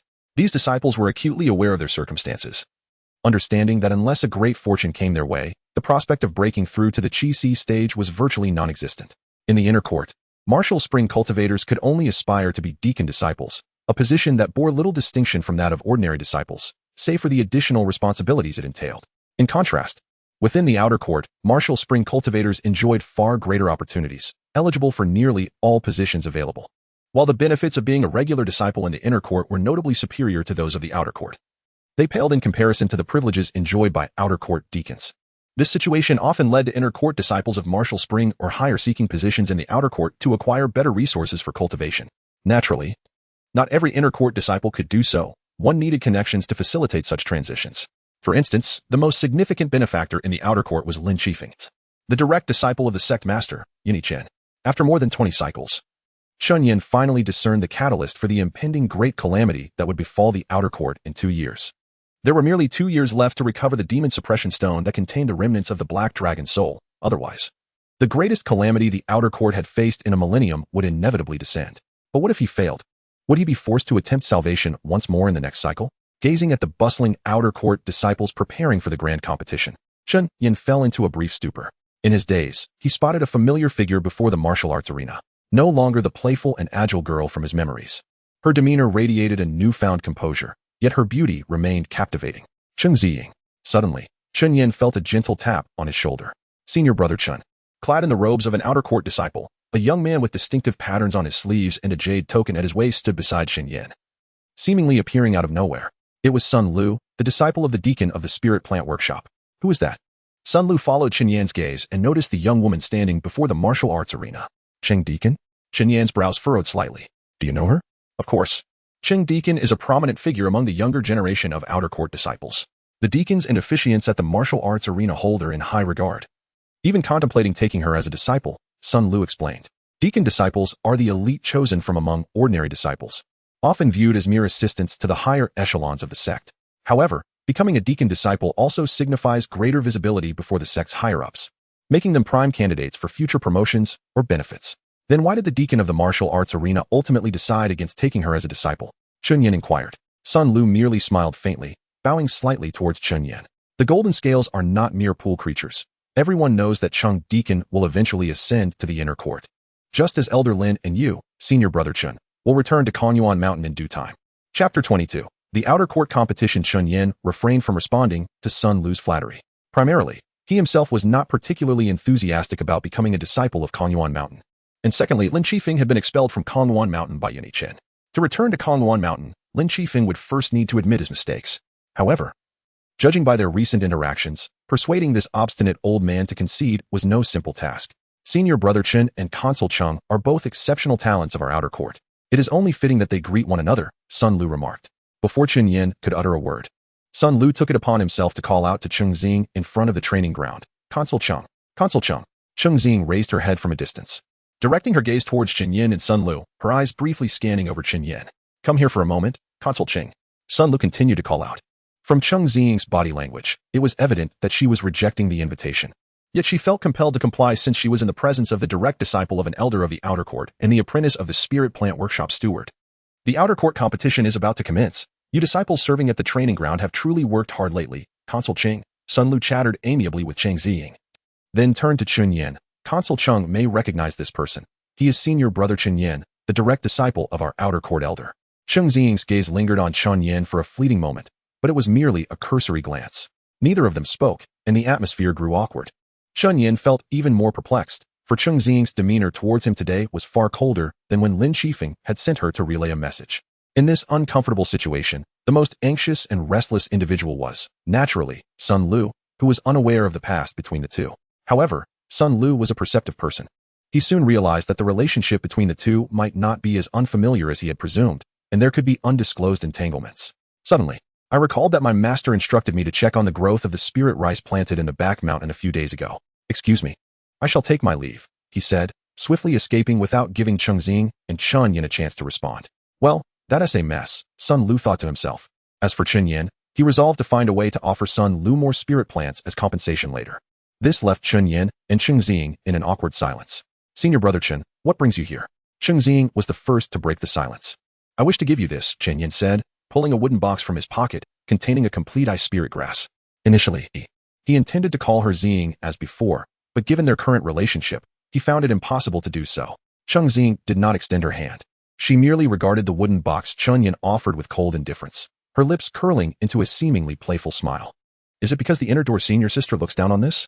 What? Chen Yin was momentarily taken aback. Senior brother Chen, please take it back. I do not need this. With that, Cheng Xing turned her back and walked back towards the training ground, not allowing Chen Yin a moment to respond. What nonsense? What inner door senior sister? Suddenly, Chen Yin recalled the earlier conversation he had with Chu Xiao about the demon suppression stone. Although the outer court had many disciples, they all wore uniform attire, making the sight of Chu Xiao in her white robe particularly striking, accentuated by her ethereal beauty. Did Cheng Xing see her? Chen Yin pondered. Is she jealous? Such a thought arose in his mind, but he could not be certain. After all, he had had little interaction with Cheng Xing in recent years, and to think she might feel jealousy over him seemed overly self-indulgent. He retracted the ice spirit grass from his hand and sighed. Chen Yin had always hoped to find an opportunity to give Cheng Xing a few chi-gathering pills and ice spirit grass, not for any other reason, but merely out of a sincere wish for her to advance to the martial spring realm and become an inner court disciple, thereby escaping the fate of perishing in the outer court's calamities. 3 days later, the outer court training ground was abuzz with activity. 8 circular stone platforms made of green bricks were arranged within the training area, each inscribed with the characters for A, B, C, D, as well as Heaven, Earth, Xian, and Huang. These 8 platforms were to serve as the arenas for the disciples' upcoming competition. In front of the platforms stood some newly admitted disciples, holding basic sword manuals or other simple techniques, attempting to memorize every movement and detail. There were also some seasoned, slightly older outer court disciples who had secretly concealed chi-gathering pills in their sleeves, prepared for the possibility of exhausting their vital energy during the contests. Chen Yin, come here, Lin Qifeng called from the central observation platform, overseeing the entire training ground. Below him sat elders and disciples from various peaks of the 3 mountains and 4 peaks. Disciples are present, Chen Yin said as he approached Lin Qifeng's side. Which group have you been assigned to? Lin Qifeng inquired. The Xian group. Good, the Xian group. Lin Qifeng lightly closed his eyes, seemingly contemplating the talents within the Xian group for this outer court competition. However, he soon shook his head and opened his eyes again. What notable talents can there be at the mere body refinement stage? Chen Yin remained silent, for he shared the same sentiment. At this moment, he was no longer the same person. He was now a genuine martial spring realm cultivator. Body refinement leads to chi gathering, and the flow of chi results in the spring. This is but a fragment of the foundational technique of Kongshan sect, the Kongshan method. Feeling the unceasing flow of true energy from his martial spring coursing through his meridians, Chen Yin experienced an unprecedented sense of fulfillment. He finally understood why Lu Li could effortlessly kill him from dozens of meters away with a single Kongshan finger. Now, Chen Yin possessed the confidence to use a Kongshan finger to strike down any chi-gathering realm cultivator seated before the observation platform. Yet, in the outer court competition, he would still need to suppress his cultivation to the peak level of the body refinement stage for the contests. The outer court competition differed from the inner court competition, as it was divided only into body refinement and chi-gathering groups. The inner court competition, or the sect competition, included not only body refinement and chi-gathering, but also contests in the martial spring and chi-si stages. The reason the inner court competition was referred to as the sect competition was that outer court disciples could freely register to participate, though few would choose to do so. For who would enjoy subjecting themselves to humiliation? Chapter 23. The contest for supremacy before the official commencement of the external competition, a preliminary event, is traditionally held. This is a customary segment of the annual outer sect competition. Whoosh! A figure soared through the air, landing squarely in the center of the heavenly platform. A tall and poised disciple from the outer sect leaped onto the stage. That sword he wielded was indeed a spiritual weapon. Beneath the platform, disciples gasped in astonishment. Spiritual weapons, magical artifacts, and immortal tools represent the hierarchy of various treasures in this realm. Within this classification, treasures are further divided into inferior, medium, and superior grades, each containing 9 levels. 7,000 years ago, the renowned sword cultivator Su Hongjin of Chunping Continent possessed the Juma sword, a superior grade 5th level immortal tool, which was also his life as treasure. Su Hongjin earned the title of the foremost sword cultivator in Chunping Continent not only due to his terrifying sword intent, the falling star sword intent, but also significantly because of the prowess of his immortal tool. After all, throughout the historical documents of Chunping Continent, the number of immortal tools that have emerged can be counted on one hand. Currently, the treasured artifact of the Kongshan sect is a superior grade 7th level magical artifact known as the Hanwei Bell. This treasure ensures that even if the Kongshan sect were to face extinction, with no cultivators of the upper 3 realms remaining, anyone contemplating an invasion would first weigh the significance of the Hanwei Bell. It is said that beyond immortal tools, there exist even higher tier artifacts known as Dao tools. Yet this remains merely a legend. The disciple on the platform, although wielding only an inferior 2nd level spiritual sword, was not someone an ordinary disciple could easily acquire. Even inner sect disciples must rely on fortune to obtain a spiritual weapon. The disciple who ascended the heavenly platform exuded confidence as he addressed the onlookers. I am Su Outyen, the champion of last year's outer sect competition. I humbly request your guidance. Each year before the outer sect competition begins, there is a challenge segment where the previous year's champion must defend their title. Should the reigning champion secure victories in all 7 matches, they gain the right to challenge the current champion after the competition concludes. A subsequent victory would crown them as the outer sect champion, bestowing upon them cultivation resources and spiritual stone salaries comparable to those of an outer sect steward. Conversely, if a challenger succeeds, they inherit the rights of the former champion. Should the challenger, now the platform master, achieve 7 consecutive victories, they may challenge the present champion. Regardless of the outcome, the current champion cannot claim the title of outer sect champion during that competition. Should they lose to the previous champion, they forfeit their right to challenge the next champion. I shall take my turn. A disciple leaped high from the crowd and landed on the platform. Su Outyen, surveying the newcomer, returned the gesture with a bow, then unsheathed the spiritual sword he had planted into the stage, securing it to his waist and placing it at the edge of the platform. The outer sect competition, of course, prohibits the use of any magical artifacts, talismans, or medicinal pills. Naturally, some cunning disciples may attempt to secretly conceal energy-restoring pills, but being caught would lead to immediate disqualification. The Kongshan sect is one of the 5 major sects of Chunping Continent, a legitimate and respectable school. There remains a semblance of dignity to uphold. Although elders instruct disciples that if they encounter danger, they should not fear embarrassment and should find a way to escape or resort to cunning tactics. Such conduct is unbecoming on the competition stage. I am Li Bao, a steward from the outer sect's library. I hope for your guidance, champion. The disciple who had just ascended the platform declared. Please. Su Outyen stepped back slightly to allow Li Bao to make the first move. As the reigning champion, Su Outyen possessed ample confidence. Although Chun Yin had remained dormant and detached from worldly affairs, he had heard Su Outyen's name in past cycles. Looking back a century or forward a century, Su Outyen was the only outer sect champion of the Kongshan sect. By the time Chun Yin turned 40, Su Outyen had already assumed the role of overseer of the outer sect. He later ascended to Yuanhua Mountain, and by the time Chun Yin reached 100 years, Su Outyen had become a steward of the law enforcement hall at Yuanhua Mountain. Indeed, in prior cycles, Su Outyen had achieved a flawless record of 7 victories, defeating the current outer sect champion and thereby claiming the title. Thus, the contest between him and Li Bao bore little suspense. Both Su Outyen and Li Bao were at the Qi circulation realm, and in terms of the profundity of their spiritual energy, Su Outyen undoubtedly held the advantage. In a prolonged engagement, Li Bao would inevitably find himself at a disadvantage. Aware of this, Li Bao exerted all his strength from the outset. Launching a fierce assault on Su Outyen, he advanced swiftly, delivering a palm strike imbued with spiritual energy straight towards Su Outyen's chest. This was not a complex technique, merely a straightforward, forceful strike. Su Outyen, however, did not meet the blow head-on. Instead, he swiftly sidestepped to evade. Li Bao, undeterred, executed a follow-up maneuver, aiming another palm strike at Su Outyen's chest. With his center of gravity shifting, Su Outyen could no longer evade and was forced to absorb Li Bao's attack. He raised his elbow to block the powerful strike, feeling the impact resonate through his bones, causing a slight tremor in his meridians. However, Su Outyen quickly regained his composure, driving a knee into Li Bao's abdomen, prompting Li Bao to retreat hastily. Seizing this opening, Su Outyen raised 2 fingers toward Li Bao's form. Kongshan finger. A surge of spiritual energy shot forth, striking Li Bao in the chest, causing him to lose his balance and stumble toward the edge of the platform. Li Bao clutched his chest, a pained expression crossing his face as he glanced up at Su Outyen, then gestured with his hand, signaling his concession. Concede.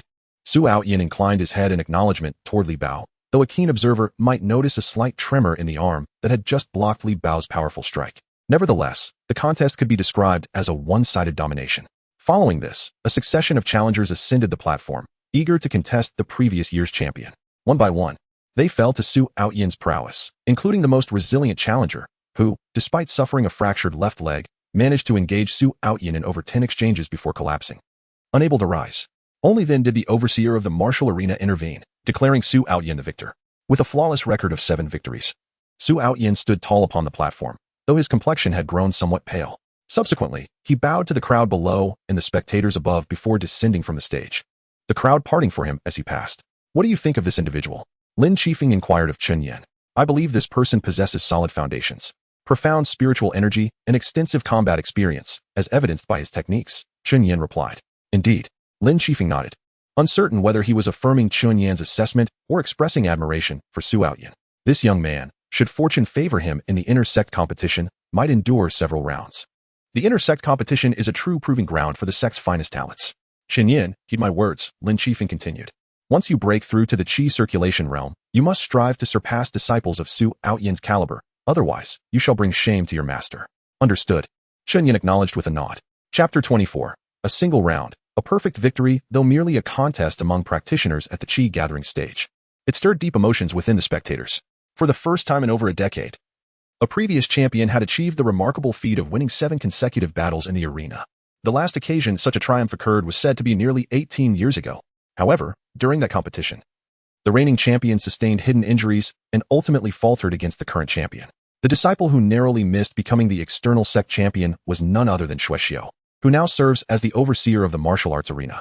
At just over 40 years of age, Shuexiu is highly regarded within the sect, and his promotion to the inner sanctum seems merely a matter of time. Tragically, Shuexiu would meet his demise in a calamity that befell the external sect 2 years later. Now, he sat on the observation platform, gazing intently at Su Aoyin as he descended from the arena. No one could discern the thoughts occupying his mind at that moment. Ding! The resonant chime echoed across the external sect, heralding the official commencement of the grand competition. The initial bouts commenced among the disciples at the body refinement stage. 8 arenas, labeled A, B, C, D, and so forth, were engaged simultaneously. Only after the conclusion of 4 rounds would the top 16 competitors gather on a single stage, competing under the watchful eyes of all.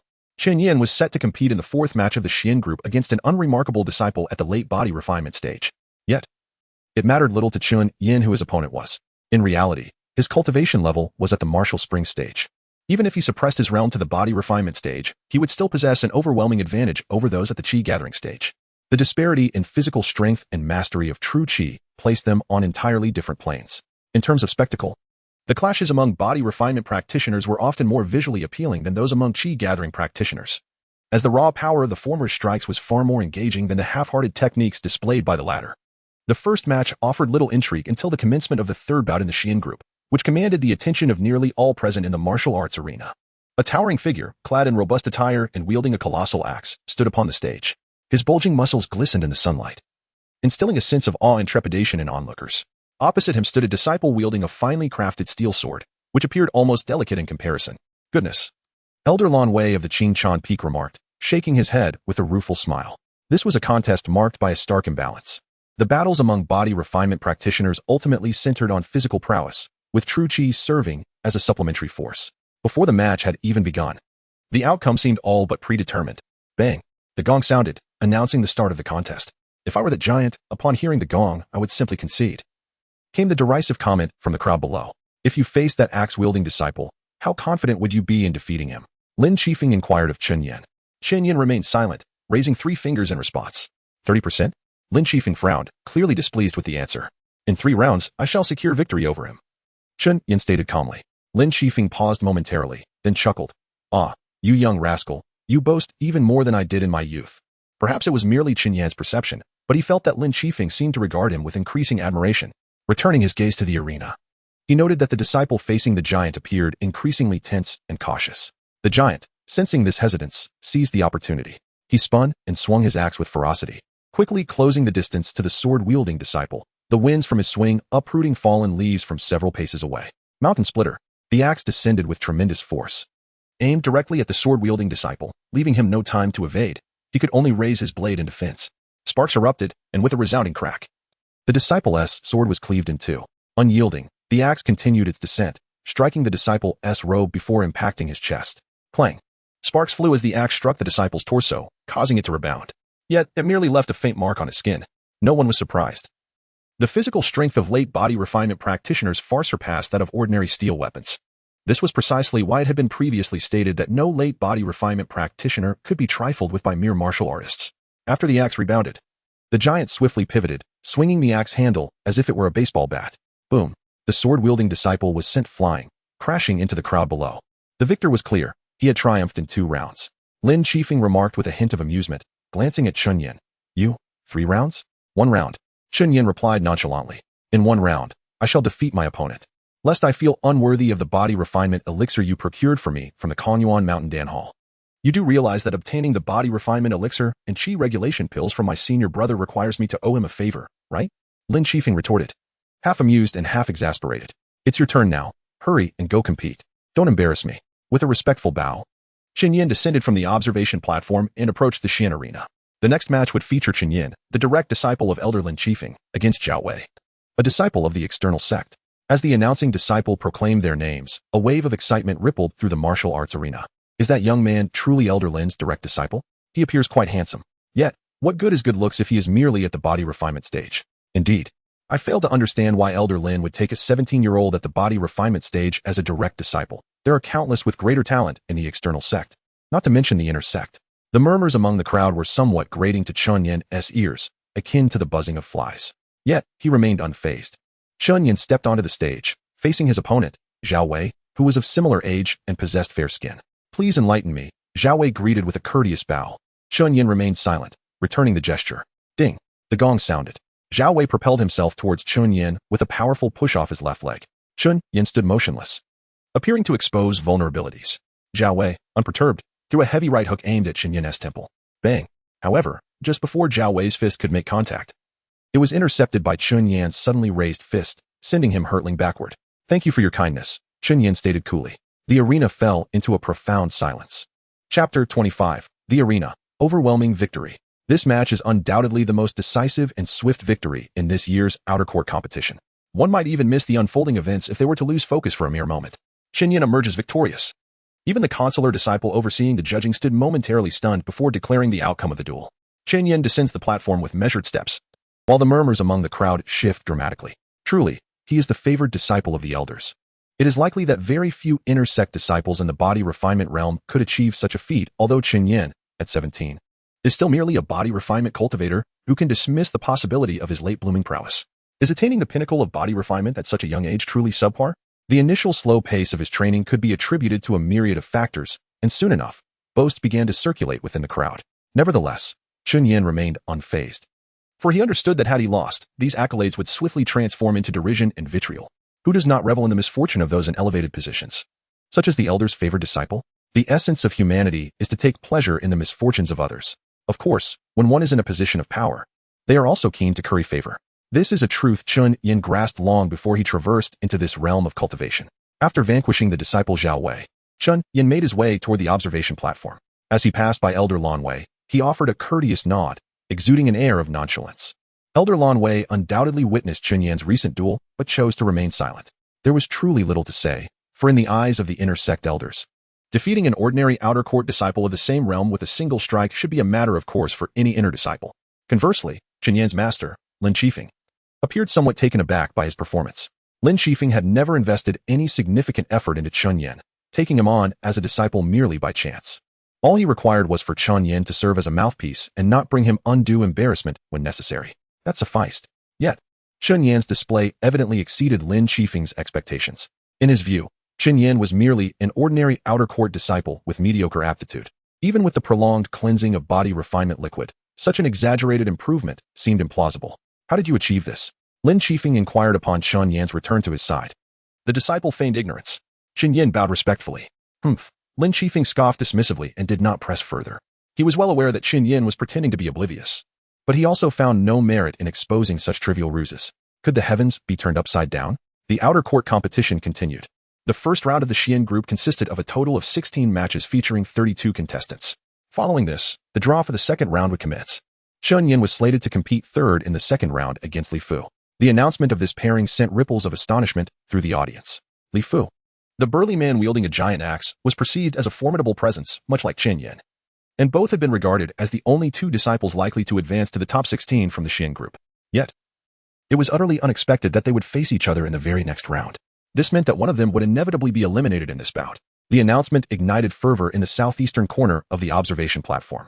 Place your bets. A rather disheveled disciple navigated through the crowd, his right thumb missing, severed years ago due to being caught cheating in a gambling den. Since then, he vowed never to gamble again, yet. Lin Chang's esteemed disciple Chen Yin faces off against the axe wielder Li Fu. The odds are set, Chen Yin at 3-1. Li Fu at 1.5-1. You cannot change the nature of a dog, nor that of a gambling addict. How can Chen Yin's odds be so high? It could only be said that most still held greater faith in Li Fu. Are you mad? Chen Yin is Lin Chang's prized disciple. Surely he possesses hidden cards. What can Li Fu possibly bring against him? While it might be true that Chen Yin's victory in the first round stemmed from a mix of fortune and a weak opponent, the sheer visual impact Li Fu presented was undeniable, making it perfectly reasonable for the majority to favor him. You speak nonsense. That rough man could never be a match for Chen Yin. My friend, how much have you wagered? 15 spirit stones, all on Chen Yin. What's it to you? No wonder you're so devoted to Chen Yin. Now you're calling him Chen brother. If he wins the second round, you'll surely be calling him father. Curse you. Hey, stop fighting, stop fighting. The southeastern corner of the observation platform descended into chaos, prompting the disciplinary disciples to intervene swiftly. The competition continued, and it was soon time for Chen Yin to take the stage. At this moment, he stood at the edge of the arena, observing two outer court disciples locked in a stalemate. This was a protracted battle, and it seemed unlikely that a victor would emerge anytime soon. Chen brother's recent display truly opened my eyes. A familiar voice called out from behind him. He turned slightly to see a smiling young man standing there. Sun Lu. You flatter me, Chen Yin replied coolly.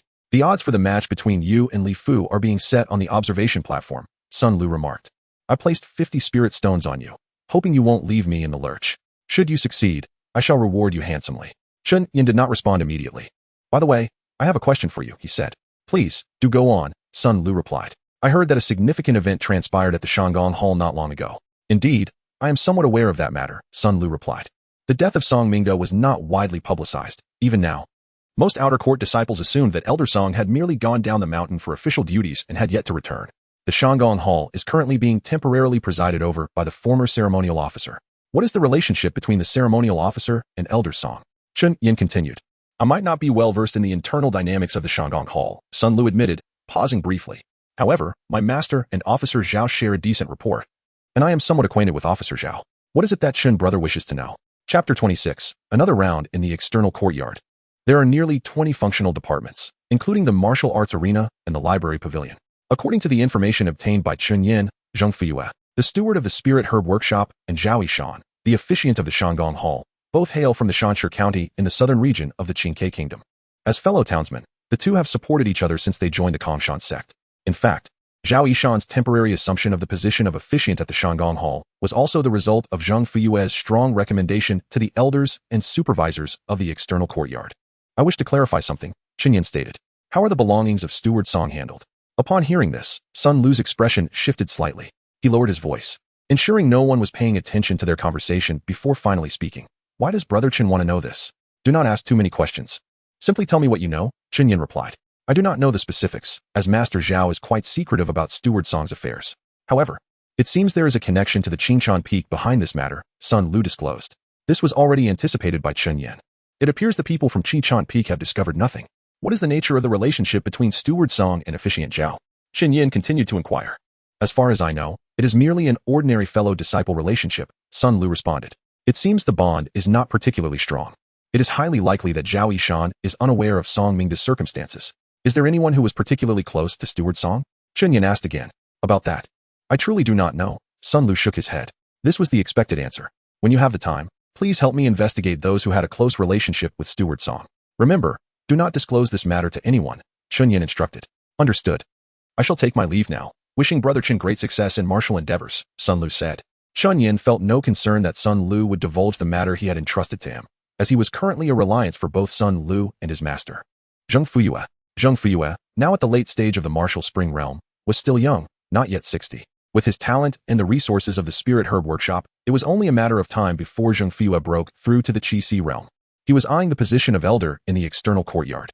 Lin Shifeng would eventually leave the external courtyard. Whether he returned to Konyuan Mountain or took on roles in other peaks as a guest elder, His opinion would carry significant weight in selecting the next elder of the external courtyard, provided no inner sect cultivator was assigned to the external courtyard. This was the fundamental reason Zheng Fuyue and Sun Lu sought to curry favor with Chun Yan. Thus, Sun Lu would never do anything to offend him. Bang! A loud crash erupted from the arena, followed by an uproar from the spectators below. The second match of the second round of the Xian group had finally concluded. One disciple, having exhausted all his strength, collapsed after delivering a punch to his opponent's temple. Finally, it is over. How splendid! Before the highly anticipated match began, there always seemed to be someone who could not accept defeat. The highlight of the second round of the Xian group had arrived. The duel between Chun Yin and Li Fu. Across the arena, Chun Yin spotted the imposing figure of the 9-foot-tall man, with a fearsome giant axe standing beside him. Even a typical cultivator at the Qi channeling realm would find it exceedingly taxing to wield that axe, which weighed several thousand pounds, without employing true energy. Li Fu, standing on the opposite side of the arena, was also staring intently at Chun Yin. In the third match of the second round of the Xian group, the direct disciple of Elder Lin Qifeng, Chun Yin, will face off against external disciple Li Fu, the announcing disciple proclaimed. The two then stepped onto the arena from opposite sides. Chun, my fellow disciple, Li Fu exclaimed, glaring at Chun Yin with a hint of disdain. His tone was laced with contempt. As a direct disciple of an elder, Chun Yin should have been addressed as senior brother by his peers. Yet Li Fu did not afford him that courtesy. Li Fu had a slight understanding of Chun Yin's background. Chun Yin had remained relatively obscure until 2 months ago, when he suddenly became the direct disciple of Elder Lin Qifeng. This could only mean two things. Either he possessed some extraordinary talent that caught Elder Lin's attention, or he had stumbled upon good fortune. Li Fu leaned towards the latter. Li Fu had always held a grudge against Chun Yin, particularly after Chun Yin had overshadowed him during the first round of the competition, which infuriated Li Fu further. He was determined to dampen Chun Yan's spirit, making him realize that without his master, he was nothing. I heard you have been with our Kongshan sect for 10 years. 2 years later than I. You should address me as senior brother, Li Fu boasted. The worthy precedes the lesser. This has been the rule since ancient times. Qin Yin replied calmly. Then you should refer to me as senior brotherly, Li Fu sneered. 3 exchanges, Qin Yin stated. What do you mean by 3 exchanges? Li Fu questioned, incredulity evident in his tone. I promise my master that if I encounter you in this competition, I will defeat you in 3 exchanges. That is truly impressive, Li Fu scoffed, clearly unimpressed. Now, I have changed my mind. Qin Yin raised a finger. In 1 move, I will defeat you. 1 move? Li Fu laughed heartily, his exposed muscles appearing increasingly menacing. What if you fail? Then I shall leave the sect, Qin Yin replied nonchalantly. At these words, the onlookers erupted in astonishment. To make such a solemn vow in front of so many disciples was not something to be taken lightly. Should he fail, neither Elder Lin Qifeng nor even the sect master Yunichen would let him remain. However, Li Fu's expression suddenly shifted, becoming serious. Something was amiss. If Qin Yin were merely boasting, he would have dismissed it outright. Yet, the weight of such a vow made Li Fu's heart race. What gave him the audacity to make such a bold claim? Are you ready? Chun Yin inquired as Li Fu's doubts began to fester. Bring it on. Li Fu tightened his grip on the axe handle, adopting a stance of full readiness. In the next instant, Chun Yin propelled himself off the ground, swiftly closing the distance between himself and Li Fu. In less than half a breath, he crossed over 10 meters, appearing right before Li Fu. With a swift motion, Chun Yin unleashed a whip-like kick aimed at Li Fu's abdomen. Li Fu reacted quickly, raising the axe to block. The axe, forged from solid black iron, was formidable. However, when Chun Yan's kick landed, Li Fu's axe handle bent as if it were a mere noodle, utterly incapable of withstanding Chun Yan's force. In an instant, Chun Yan's internal energy surged through the axe handle and into Li Fu's robust frame. Li Fu was launched skyward like a boulder from a catapult, soaring high above the arena. Only when Li Fu landed several dozen meters away from the arena did Chun Yan's foot finally touch the ground. It was a decisive victory, one swift strike. Chapter 27. The appointment. The atmosphere was thick with silence. What was initially anticipated as a dialogue between equals turned out to be an overwhelming display of dominance, leaving no room for counterattack. Chun Yan's onslaught was even more ferocious than in the first round. Just as Chun Yan had proclaimed, with a single strike, he effortlessly defeated Li Fu. Not only the ordinary disciples from the outer court gathered below, but even the inner sect elders and disciples seated in the observation platform were profoundly shaken. Could any of them, at their own level during their time in the body refinement stage, have easily vanquished Li Fu with a single move? Almost no inner sect cultivator dared to claim absolute certainty, except for one. Chuqing Peak's foremost disciple, Chu Xiao, at just 17, had already reached the mid-stage of the martial spring realm and was poised to break through to the Qi Si realm before turning 20. She was undeniably the pride of Kongshan's sect. However, comparing Chun Yin to Chu Xiao was, in itself, a commendation for Chun Yin. Lin Qifeng had a keen eye for talent, having discovered such an exceptional disciple. This was the prevailing sentiment among the inner sect elders present. Yet, at that moment, The most bewildered individual was Lin Chifeng himself. What on earth was going on with this young man? As Chun Yin descended the arena and strolled toward the observation platform, the crowd, unlike in the first round, ceased to shower him with praises and instead gazed at him with expressions of astonishment, as if he were some kind of monster. It seemed that the ultimate victor of this year's outer court body refinement competition had already been determined.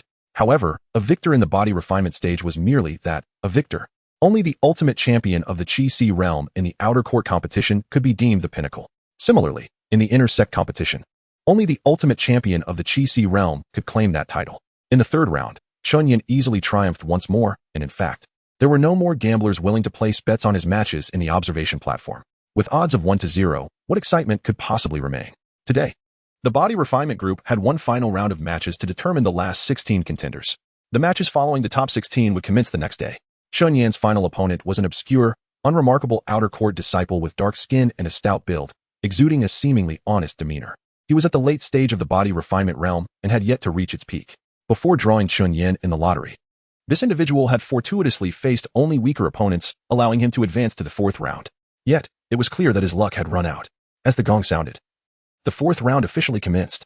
The onlookers expected yet another swift and decisive victory, but the unfolding events once again defied all expectations. The dark-skinned outer court disciple pulled out a white cloth from his bosom and tossed it on the ground. "I concede," he said with a sheepish smile. "Since there is no chance of victory, why endure a beating?" No one regarded him as a coward. Rather, his decision seemed entirely reasonable. The humble disciple stepped forward, bowing respectfully to Chun Yin. "I am Zhang Xishuan, honored to meet you, senior brother Chun." His demeanor was one of utmost reverence, as if he wished to prostrate himself and serve Chun Yin at that very moment. "Hello," Chun Yin replied, feeling somewhat awkward under such scrutiny. "Today, I witnessed you win 3 consecutive matches, and my admiration for you flows like a river, boundless and profound." Chun Yin was taken aback. He had not anticipated that this seemingly honest disciple could be so adept at flattery. "I humbly request, senior brother Chun, for a chance to receive your guidance on my cultivation after today's competition concludes." "Very well," Chun Yin replied after a moment of contemplation.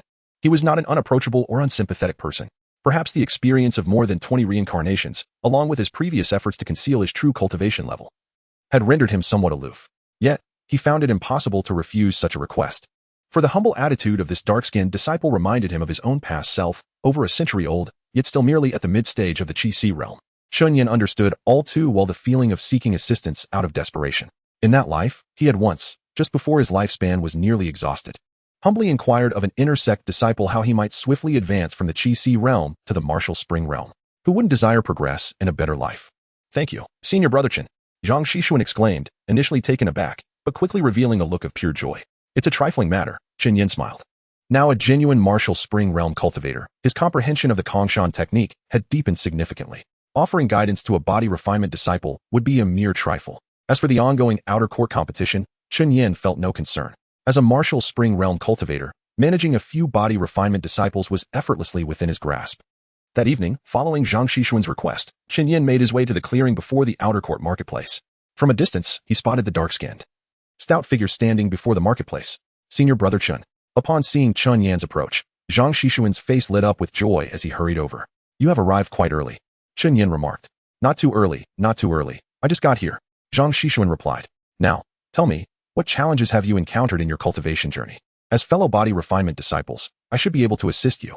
In response to senior brother Chun, "I am now at the late stage of the body refinement realm, drawing closer to the opening of my meridians and the channeling of true energy," Zhang Xishuan explained.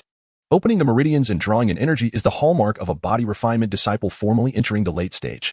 Once true energy can circulate completely within the meridians, one becomes a Qi realm cultivator, capable of employing simple techniques using true energy.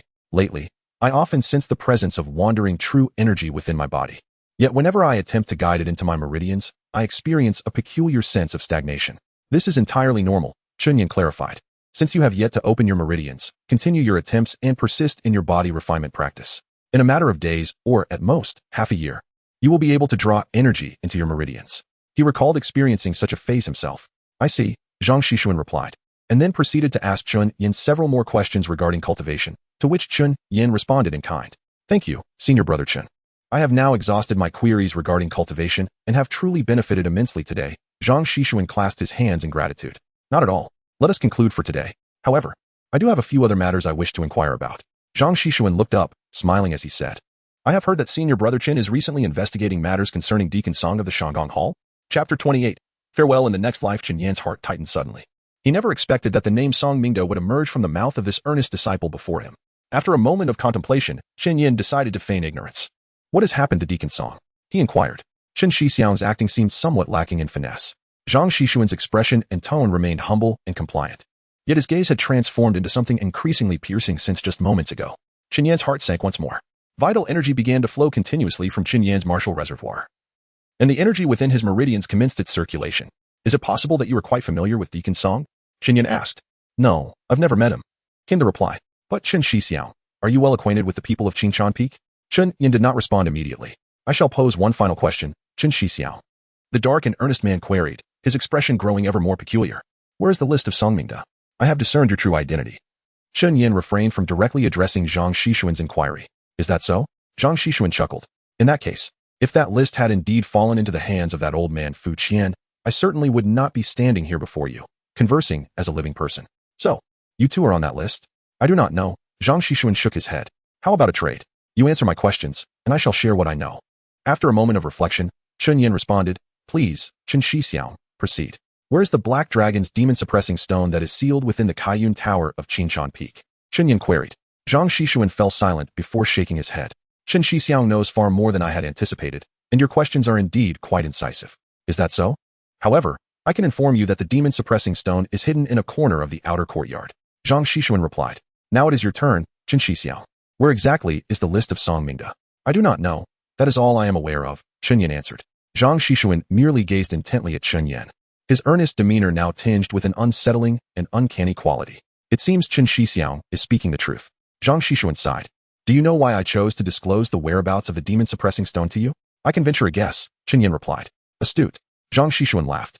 Yet this time, his smile bore no trace of earnestness, only cruelty and severity. In an instant, Zhang Xishuan lunged towards Chen Yan, who was already prepared for the encounter. Chen Yan raised his hand, channeling the vital energy within his meridians at an accelerated pace, ultimately concentrating it at his fingertips. Kongshan finger. A powerful surge of vital energy shot forth from the tips of Chen Yan's index and middle fingers, piercing directly towards Zhang Xishuan's brow. Chen Yan witnessed Zhang Xishuan's head being penetrated, yet in the very next moment, Zhang Xishuan's figure abruptly vanished. Martial Reservoir Realm? Zhang Xishuan's voice emerged from behind Chen Yan, laced with a hint of surprise. How did you manage to conceal your cultivation? To Chen Yan's current knowledge, no technique existed that could conceal one's cultivation level. Save for the hidden immortal technique he had acquired as a reward from reincarnation. He had attempted to locate literature regarding the hidden immortal technique in the library, but had found nothing. He had even feigned casual conversation with Lin Qifeng about whether there were any techniques to hide one's cultivation, only to be outright dismissed. There are only elixirs that can suppress one's realm. No technique exists for hiding one's cultivation, Lin Qifeng had remarked, casting Chen Yan a peculiar look. Why do you ask? You, a mere martial body realm waste, have no need to hide or suppress your own cultivation. Chen Yan remained silent. This implied that as long as he refrained from mentioning the hidden immortal technique's existence, no one could discern his true level of cultivation unless he voluntarily exposed it. Returning to the present, Chen Shixiang, you possess quite a few intriguing aspects about you, Zhang Xishuan remarked, amused. Is that so? Chen Yan replied. From the moment Zhang Xishuan evaded his Kongshan finger, Chen Yan understood that he was certainly no match for Zhang Xishuan. The disparity was considerable. If no technique existed to conceal one's cultivation, the only plausible explanation was that Zhang Xishuan had suppressed his true level through the consumption of elixirs. But now that restriction had been completely lifted.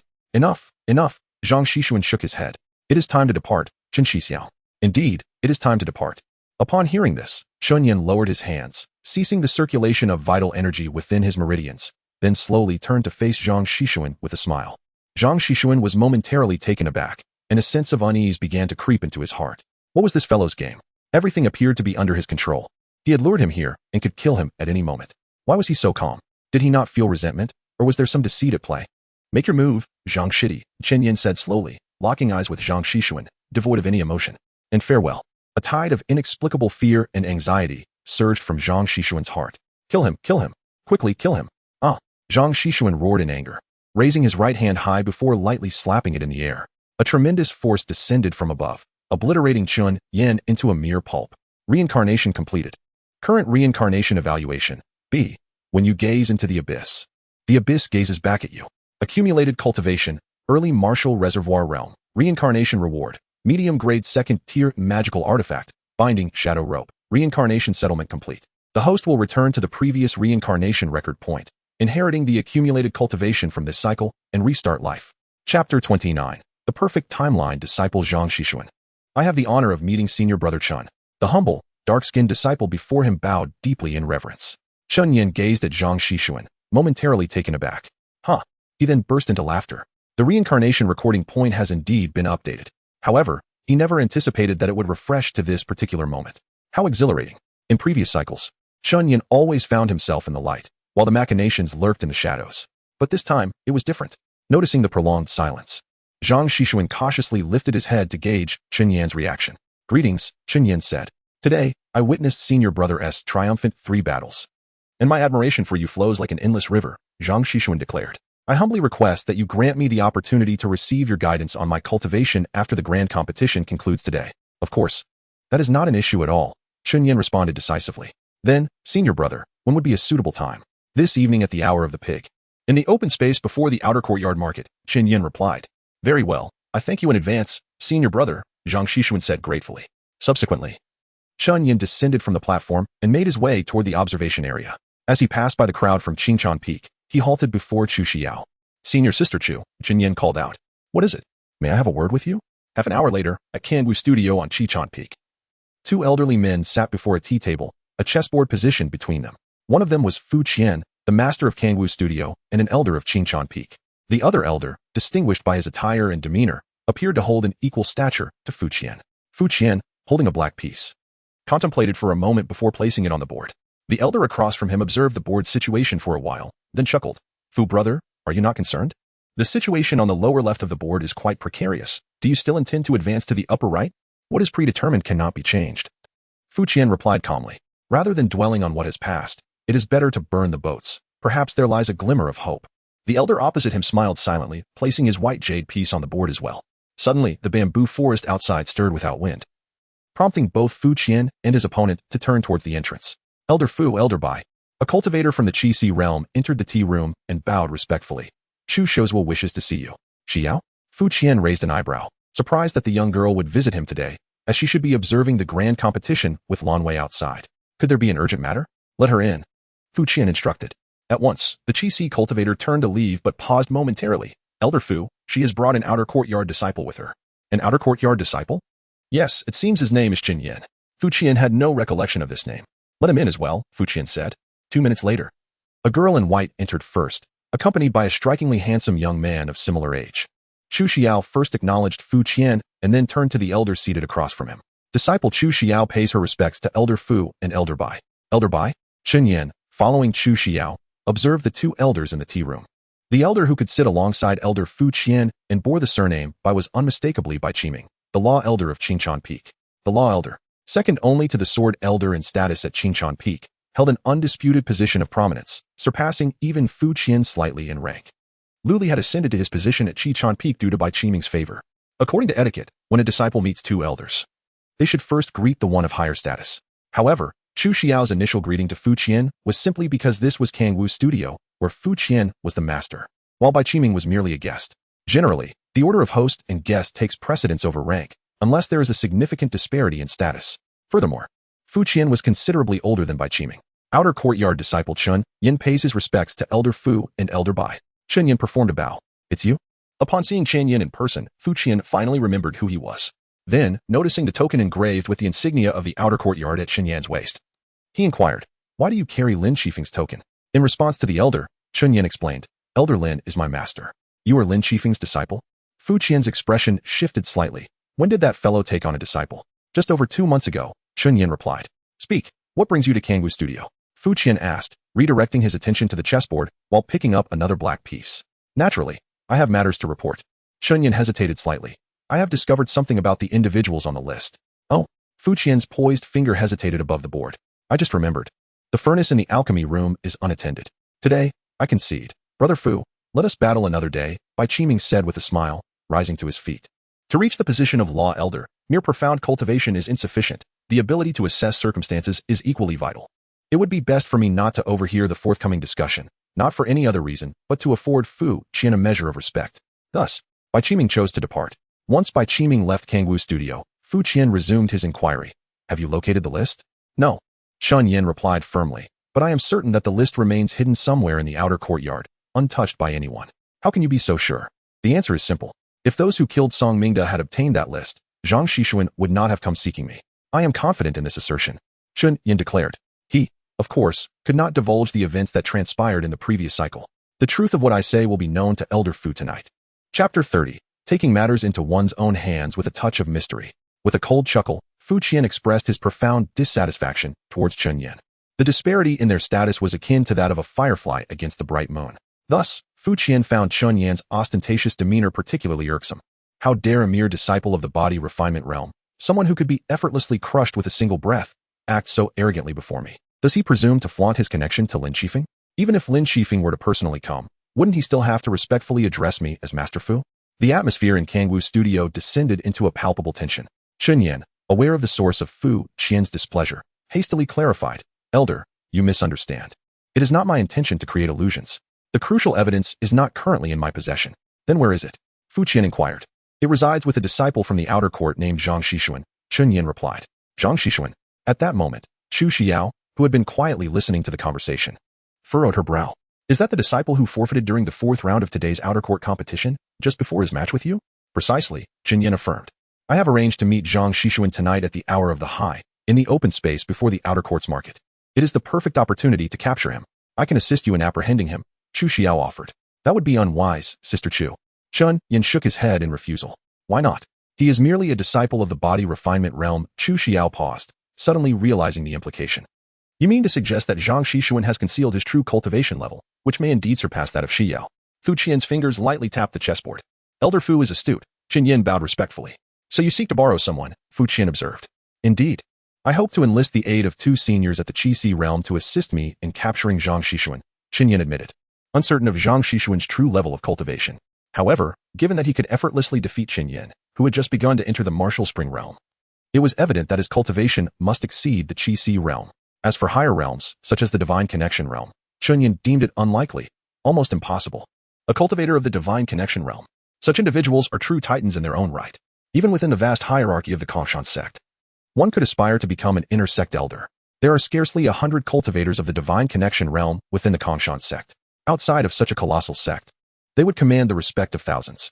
Fu Qian did not immediately acquiesce or decline. Instead, he continued to scrutinize the chessboard. Gradually, he moved a black piece toward the board, first to the lower left corner, hesitating briefly. With a decisive tap, the piece landed in the upper right corner. I will go personally, Fu Qian declared. Both Chu Shiyu and Chen Yan felt their hearts momentarily halt, struggling to comprehend Fu Qian's words. You will go personally? Chu Shiyao's mind struggled to process this revelation. Is this difficult to understand?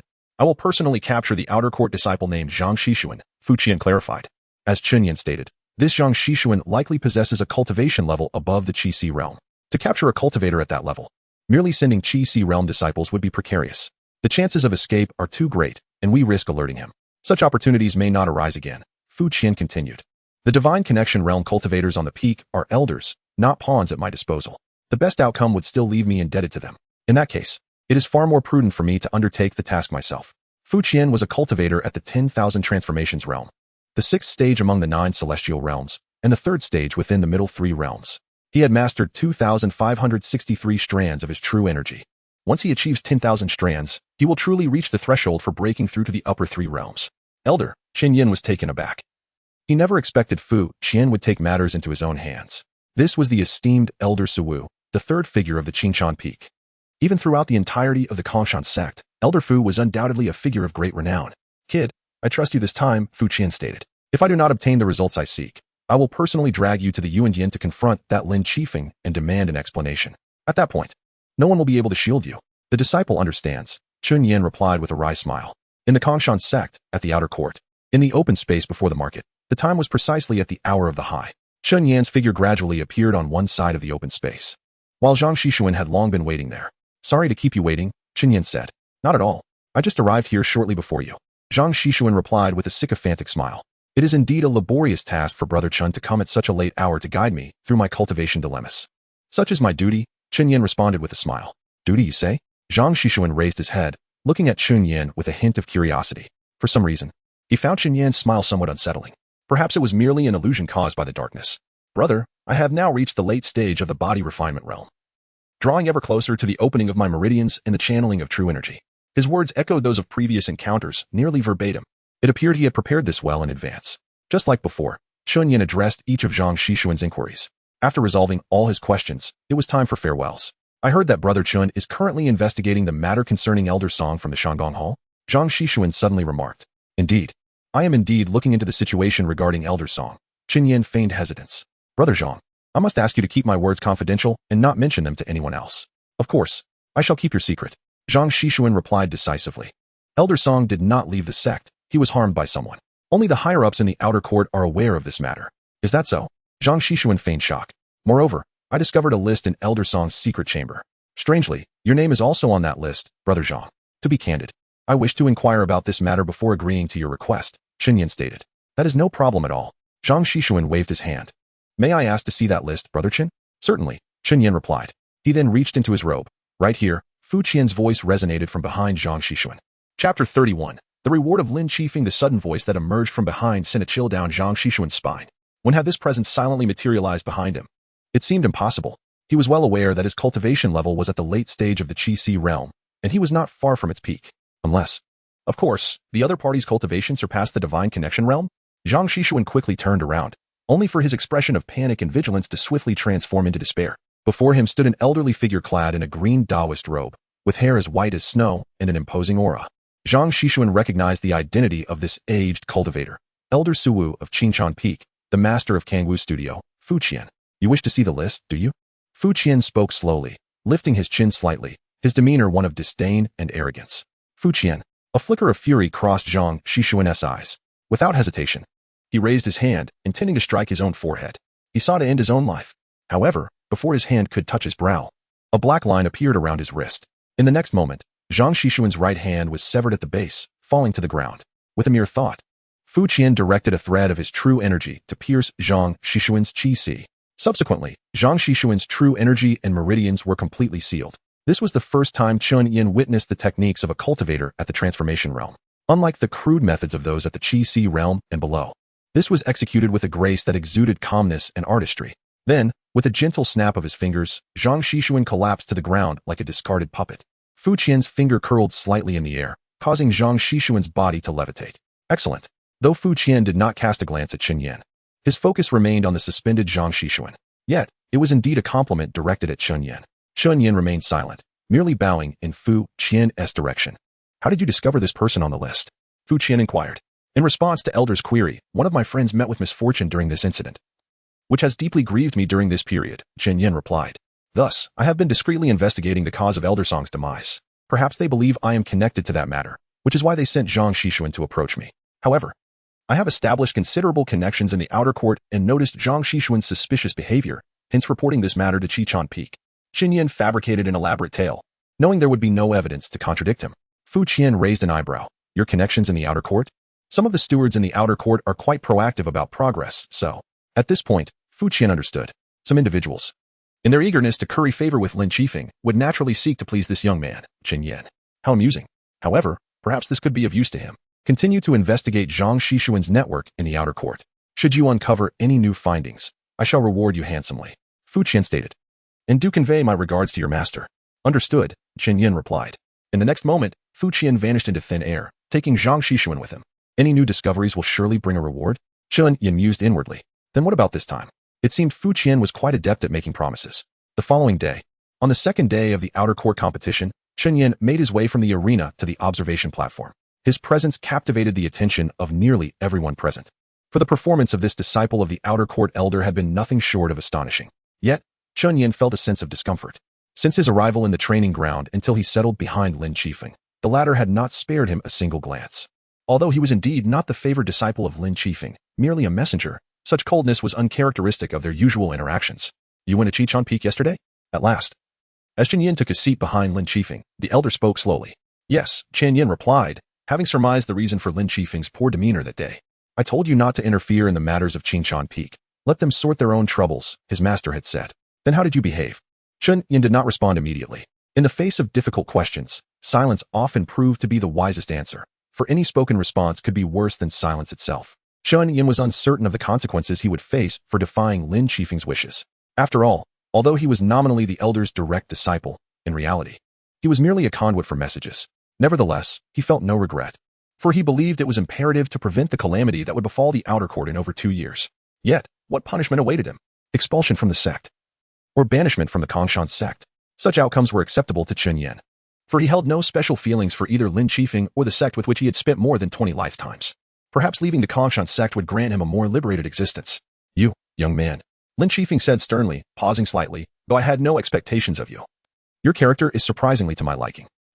Chun Yin was taken aback. He had anticipated a reprimand from Lin Qifeng, given that he knew the elder had a very poor relationship with Fu Qian.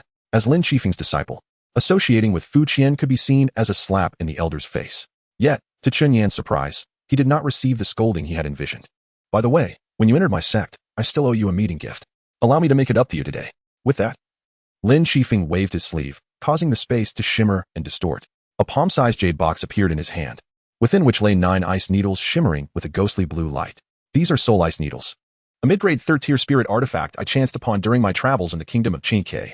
When infused with true energy, these needles can penetrate the protective true energy of cultivators of the same tier, Lin Qifeng explained.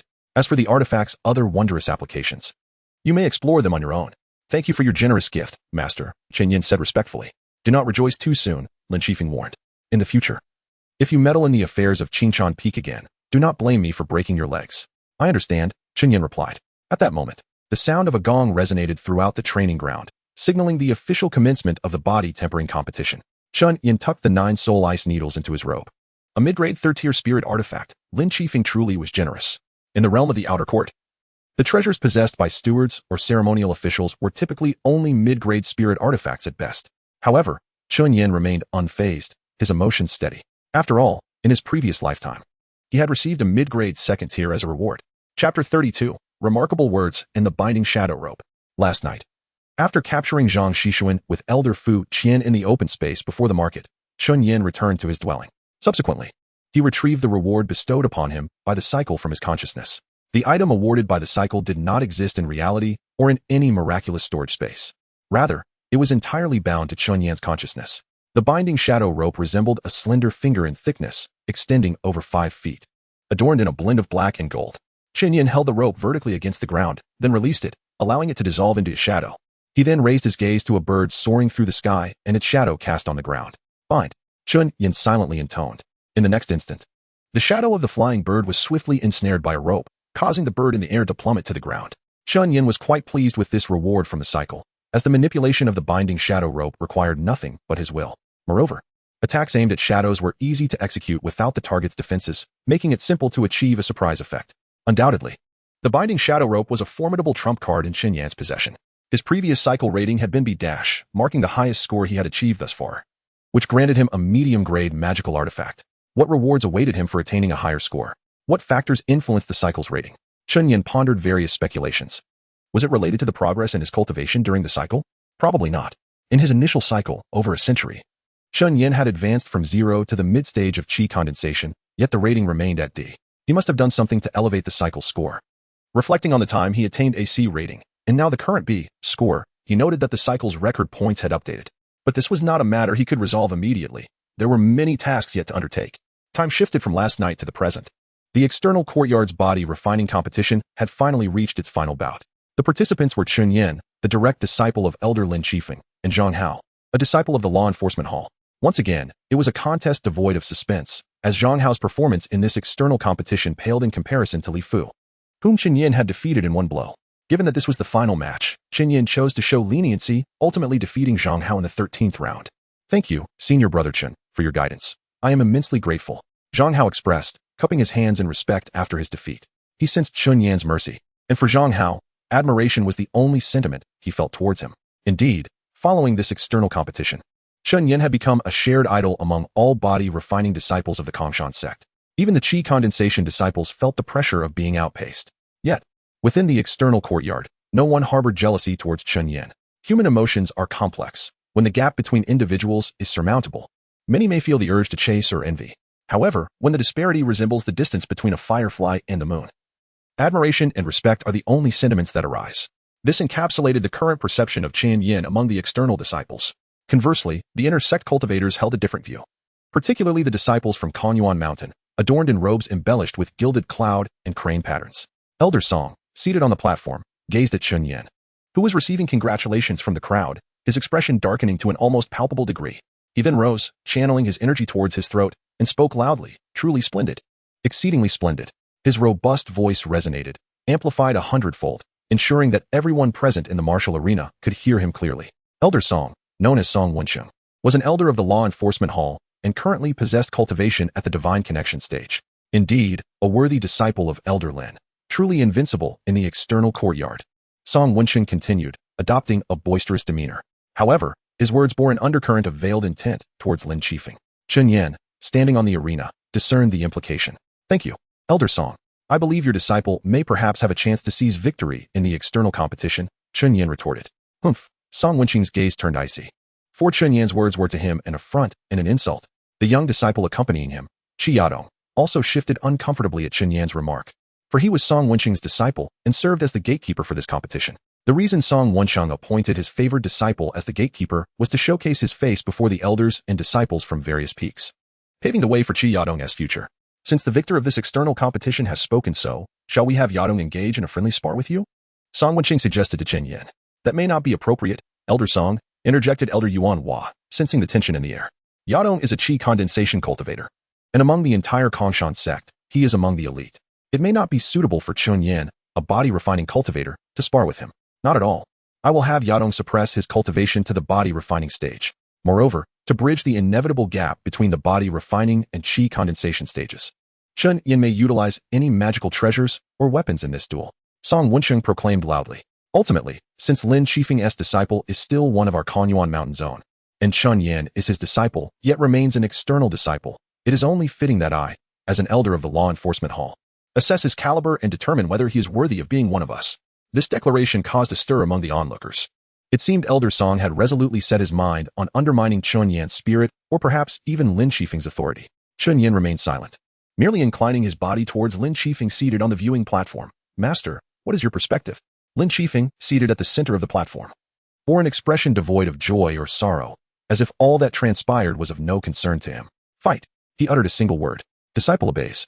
Chun Yin replied with a smile, then turned to face Song Wensheng. Elder Song, I accept this duel. However, I shall not require any magical treasures or weapons. I will abide by the standard rules of the competition. Humph, you young one are quite arrogant. Before Song Wensheng could finish his sentence, Chun Yin raised a finger. In one move, I shall decisively conquer him. Chun Yin stated calmly, as silence enveloped the martial arena. Chapter 33. The unfettered combat. A profound silence enveloped the air. The elders and disciples from various peaks refrained from mocking Chun Yin's audacity. Naturally, none took his words seriously, considering them a manifestation of his impaired judgment. Chi Yadong, the favored disciple of Elder Song Wensheng from the Enforcement Hall of Konyuan Mountain, was a genuine inner-sect elder's prodigy. From the moment he entered the Kongshan sect, he had been under close scrutiny and rigorous training by the sect. In contrast, Chun Yin had languished in the outer court for a decade before being accepted as a disciple by Lin Qifeng. Although Chun Yin's performance in the recent outer court competition was nothing short of remarkable, eclipsing the majority of inner sect disciples in the body refinement realm, it was crucial to remember that the average age for core disciples like Chi Yadong to break through to the Qi transformation realm was typically before the age of 14. Despite both being at the pinnacle of the body refinement realm, a 17-year-old in this stage would overwhelmingly dominate a 14-year-old. Factors such as age and physical development significantly influenced the combat prowess of body refinement practitioners. Chi Yadong believed that while his performance at the pinnacle of the body refinement realm might not compare to Chun Yin's, as a 17-year-old already in the mid-Qi transformation realm, he could defeat the current Chun Yin effortlessly in a single move. At 19, Chi Yadong had already reached the pinnacle of the Qi transformation realm, confident in his ability to break through to the martial spring realm before turning 20. Within the Kongshan sect, fewer than 30 disciples could achieve such a feat before reaching that age, positioning Chi Yadong among the elite. Yet, Chun Yin had the audacity to declare that he could resolve their clash without employing any magical artifacts. Chi Yadong could only feel astonishment. How could he dare? It was well known that even if a Qi transformation practitioner suppressed their cultivation to the body refinement realm using medicinal pills, the strength of their body, honed by the enduring cleansing of true energy, far surpassed that of any body refinement practitioner, while Chi Yadong might manage to defeat Chun Yin in 3 moves.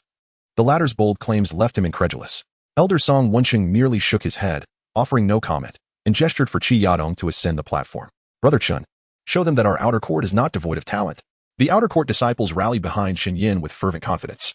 While his arrogance against outer court disciples was understandable, his audacity against Qi Yadong was perplexing. Nevertheless, Qin Yin had his reasons. He suspected that the scoring in the reincarnation process might be tied to his reputation and renown. The louder the acclaim, the higher the score, and thus the better the rewards. With Lin Qifeng's support and the inner sect's cultivation resources at his disposal, he believed he would not easily be labeled as a calamity. Even if he were branded as such, the worst outcome would be a return to the cycle of reincarnation, allowing him to start anew. Moreover, being dismissed as a calamity could validate his hypothesis. Of course, this was merely one of Qin Yin's speculations. He understood the extent of his cultivation talent. The rewards and inheritance mechanisms of reincarnation were the most effective means for him to advance on the path of immortality. Thus, a measured sacrifice was necessary. Please, Brother Chun. Qi Yadong stood proudly on the platform, hands clasped behind his back. Sunlight filtered through the clouds, illuminating the golden cloud crane patterns on his robe, enhancing his splendor. Qin Yin remained silent, allowing true energy to surge within him. Under the enhancement of the hidden immortal technique, no one could discern the true depth of his cultivation.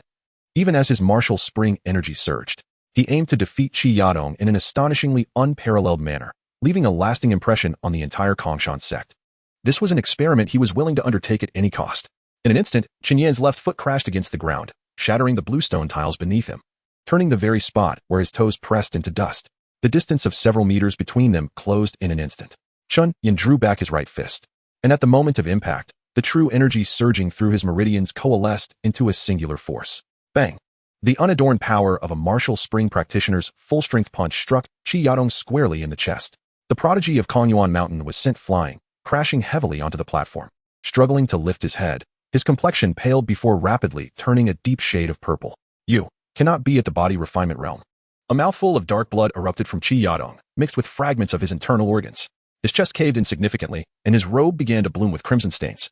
The medical disciples who had been standing by swiftly ascended the platform, first administering life-saving pills to Qi Yadong, then immediately commencing emergency measures, albeit merely symbolic. After a brief span of seconds, the head of the outer court's medical hall turned to Elder Song Wensheng, who wore an anxious expression and slowly shook his head. The young man was beyond saving. Damn it! Elder Song Wensheng rose, slamming his hand down on the nearby table, reducing it to dust, his voice booming. The oppressive aura of a divine connection realm practitioner filled the arena, creating a stifling atmosphere. Even Qin Yin, still standing on the platform, felt a weight upon his chest. The body refinement and Qi transformation disciples from the outer court were no exception. Qi Yadong was Elder Song Wensheng's most esteemed disciple, his only direct protege. The elder had paved a clear path for Qi Yadong, ensuring that everything proceeded as planned. Originally, another candidate was set to take on the role of gatekeeper for this outer court competition. But Elder Song Wensheng had insisted on letting his disciple Qi Yadong assume the position, allowing him to build his credentials and gain recognition before the elders of other peaks. Little did he anticipate that such a disastrous outcome would ensue. Seize that scoundrel and imprison him until I can personally interrogate him, Elder Song Wensheng shouted, pointing at Qin Yin on the platform. Let us see who dares. Lin Qifeng suddenly stood, his eyes wide with fury, glaring at Elder Song Wensheng. Fists have no eyes. Life and death are to be borne by oneself. Do you not understand this, Song? Lin Qifeng, cease your nonsense. Capture him and return him to the Kongyuan Mountain prison. Today, if anyone dares to lay a finger on Qin Yin, I, Lin Qifeng, will not let them off lightly. Tensions escalated in the training ground, while Qin Yin remained silent on the platform, resolute in his readiness to begin anew. Chapter 34. Imprisonment. When Qin Yin opened his eyes once more, he was met with the sight of a heavy iron-barred door. The space was confined, and as he attempted to stretch his legs, the sound of metal scraping against metal reverberated from his ankles. Qin Yin found himself imprisoned within the confinement facility of the outer courtyard. He had been held there for a fortnight. To understand the circumstances that led to this predicament, one must trace back to the grand competition of the outer courtyard 2 weeks prior. Qin Yin had struck down Qi Yadong, a direct disciple of the elder of the enforcement hall on Kongyuan Mountain, with a single punch. This act incited the furious wrath of Song Wensheng, whose anger was not merely a result of embarrassment. The notion of a body refinement stage cultivator killing a vital energy stage cultivator with a single blow was unfathomable, transcending the comprehension of all cultivators in Shinpingzhou. It was more improbable than the sun rising from the west. Song Wensheng had anticipated that the duel would merely serve as a platform for Qi Yadong to showcase his prowess and to curb Lin Qifeng's arrogance. However, he was utterly unprepared for such a conclusion. If a vital energy stage cultivator were to suppress their realm to the body refinement stage and duel another body refinement stage cultivator, perhaps there existed a minuscule chance for victory under favorable circumstances. Yet, the idea of a body refinement stage cultivator killing a vital energy stage cultivator, even when their realm was artificially constrained, was entirely implausible. It defied the foundational principles of the cultivation world. Chen Yan's cunning was the immediate thought that crossed Song Wenqing's mind. Employing forbidden tactics not sanctioned by the rules during a sect competition was an egregious violation that warranted severe punishment.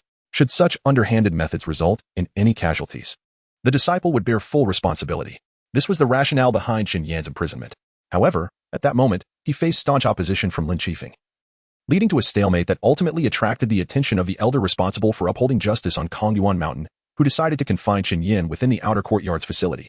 Initially, Song Wenqing sought to imprison Chen Yan in Kongyuan Mountain's confinement facility, citing that he had killed a disciple of the sect. But he was met with strong resistance from Lin Qifeng. Eventually, it was the elder of justice who mediated the situation, and Chen Yan was temporarily detained in the outer courtyard's confinement facility. "Have you awakened?" A cold voice resonated from beyond the cell. Chen Yan looked up to see a figure clad in white, hair cascading like a waterfall. It was Chu Xiao. "Senior Sister Chu, you've come again?" Chen Yan greeted her. Indeed, Chu Xiao nodded. Since Chen Yan's confinement, the Qingchan Peak disciples had kept a constant watch over his cell, day and night. They suspected that someone might be keenly interested in Chen Yan's life, reminiscent of the earlier concern for Song Mingda's safety. However, Chen Yan remained indifferent to life and death. In fact, if he were to perish, it would conveniently validate his speculation regarding the cycle of reincarnation.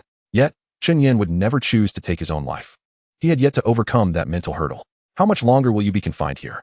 Chu Xiao inquired. "I do not know. I am entirely unaware of the situation outside," Chen Yan replied.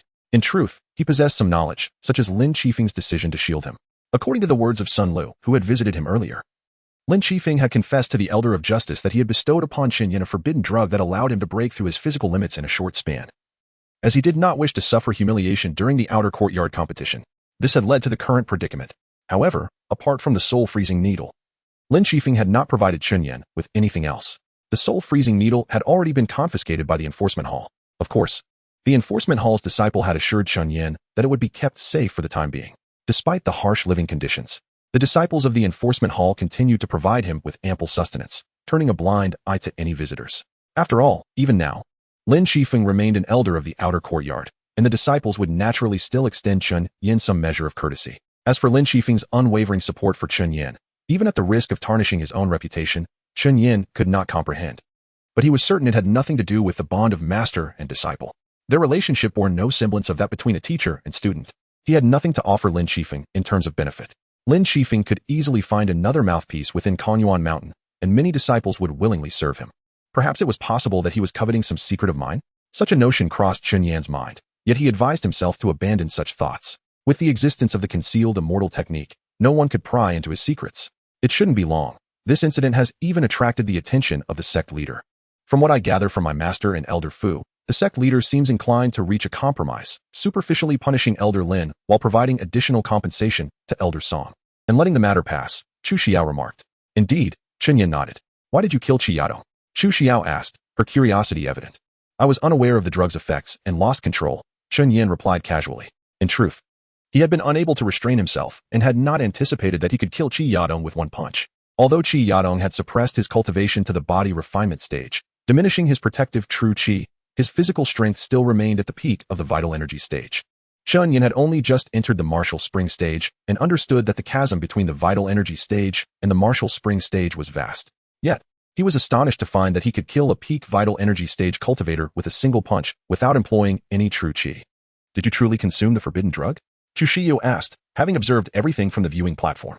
The feat of a body refinement stage cultivator dispatching a peak vital energy stage cultivator with a single blow would astonish even the foremost disciple of Qichan Peak. In that moment, Chu Xiao distinctly sensed the murderous intent emanating from certain inner courtyard elders seated in the viewing area, a wrath directed at the cause of the calamity. At that time, Chu Xiao had glanced upward and noticed Lin Qifeng sitting upright, his brow furrowed, gazing intently at Chen Yan on the arena, seemingly lost in thought. It was only when the medical hall disciple announced Qi Yadong's death that Song Wenqing erupted, prompting Lin Qifeng to react. To compel one's disciple to ingest a forbidden drug for the sake of face was an exceedingly poor justification. Chu Xiao harbored doubts about this account, believing that Chen Yan must conceal some secrets. Given the circumstances, what more could I possibly lie about? Chen Yan said with a wry smile, then shifted the topic. How is Zhang Xishuan's interrogation proceeding? Upon hearing this, Chu Xiao's expression darkened slightly. He is dead. Nothing was extracted from him. Chapter 35, Confrontation Dead? Chen Yan furrowed his brows, utterly unprepared for such an outcome. Given Zhang Shishuan's immense vitality as a practitioner of the Qi-Si realm, it was no simple task to bring about his demise. Moreover, Elder Fu Qian had already sealed his meridians. The notion of self-destructing his Qi-Si meridians was inconceivable. He had long been afflicted by a venomous curse, his internal organs reduced to a sanguine pulp, beyond even the aid of deities. Chu Shiyo remarked, I fear that even if we capture more individuals in the future, extracting information from them may prove futile, as they likely harbor similar curses within them. The trail of clues had once again run cold. Regarding Zhang Fuxian's background, we have conducted our inquiries. Chu Shiyo continued. He entered the outer court of the Kongshan sect as a loose cultivator 2 decades ago, already at the mid-stage of the body refinement realm. He was accompanied by a few close disciples from the outer court, and it appeared they were entirely unaware of Zhang Fuxian's affairs. His friends were perplexed by his sudden decision to participate in the outer court grand competition. To them, Zhang Fuxian was the epitome of someone lacking any talent for cultivation. His admission to Kongshan sect was sheer luck, and they doubted he would ever break through to the Qi-gathering realm. Yet, unbeknownst to them, Zhang Fuxian had silently ascended to the Qi-Si realm and had been consuming a mysterious suppressive pill to keep his cultivation stunted at the body refinement stage. Chun Yan's expression turned grave, for numerous inconsistencies plagued the situation, evoking a sense of dread. What was their ultimate objective? What could compel a Qi-Si realm practitioner to willingly remain a body refinement disciple for decades in the outer court? We remain oblivious to how many individuals akin to Zhang Fuxian lurk within the outer court and various peaks. Chu Xiao's expression mirrored the gravity of the situation. The Kongshan sect, a colossal entity situated in the northern expanse of Chenping continent, boasted a legacy spanning millennia and was revered as one of the 5 great sections. It had birthed several celestial beings and still hosted formidable practitioners of the divine ability realm and even the Dao integration realm. While the Kongshan sect appeared robust and unyielding in this land, it was, in truth, hollow and decaying from within. The internal strife among its peaks was commonplace, a mere symptom of the afflictions plaguing vast sections. However, the true peril lay in the hidden parasites and schemers residing deep within the sect. Perhaps the Kongshan sect could continue to languish for thousands of years, but it would merely endure in a state of decay. Are there any leads regarding the list? Chun Yin inquired. None, Chu Xiao replied, shaking her head. No one knows where Song Mingda has concealed the list. It is certain that no one has yet discovered his version of it, otherwise Zhang Shishuan would not have sought me out. If the list remains elusive, we might consider an alternative approach. For instance, what correspondence and documents did Song Mingda handle in the Shanggong Hall, and how did he compile that list? He is merely an unassuming outer court steward, yet manages to grasp the lifelines of those lurking in the shadows. This is a matter worthy of contemplation. At that moment, footsteps echoed from the opposite side of the confinement chamber. A disciple clad in the outer court's robe from the law enforcement hall appeared at Chun Yan's cell door. Bowing first to Chu Shiyao, then to Chen Yin. Senior sister Chu, senior brother Chen.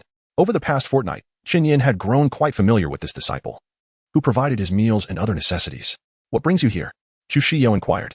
Elder Yueqi from the Dan Hall of Konyuan Mountain wishes to see senior brother Chen. Senior sister Chu, might you kindly excuse us for a moment? The disciple from the law enforcement hall stated. Elder Yueqi.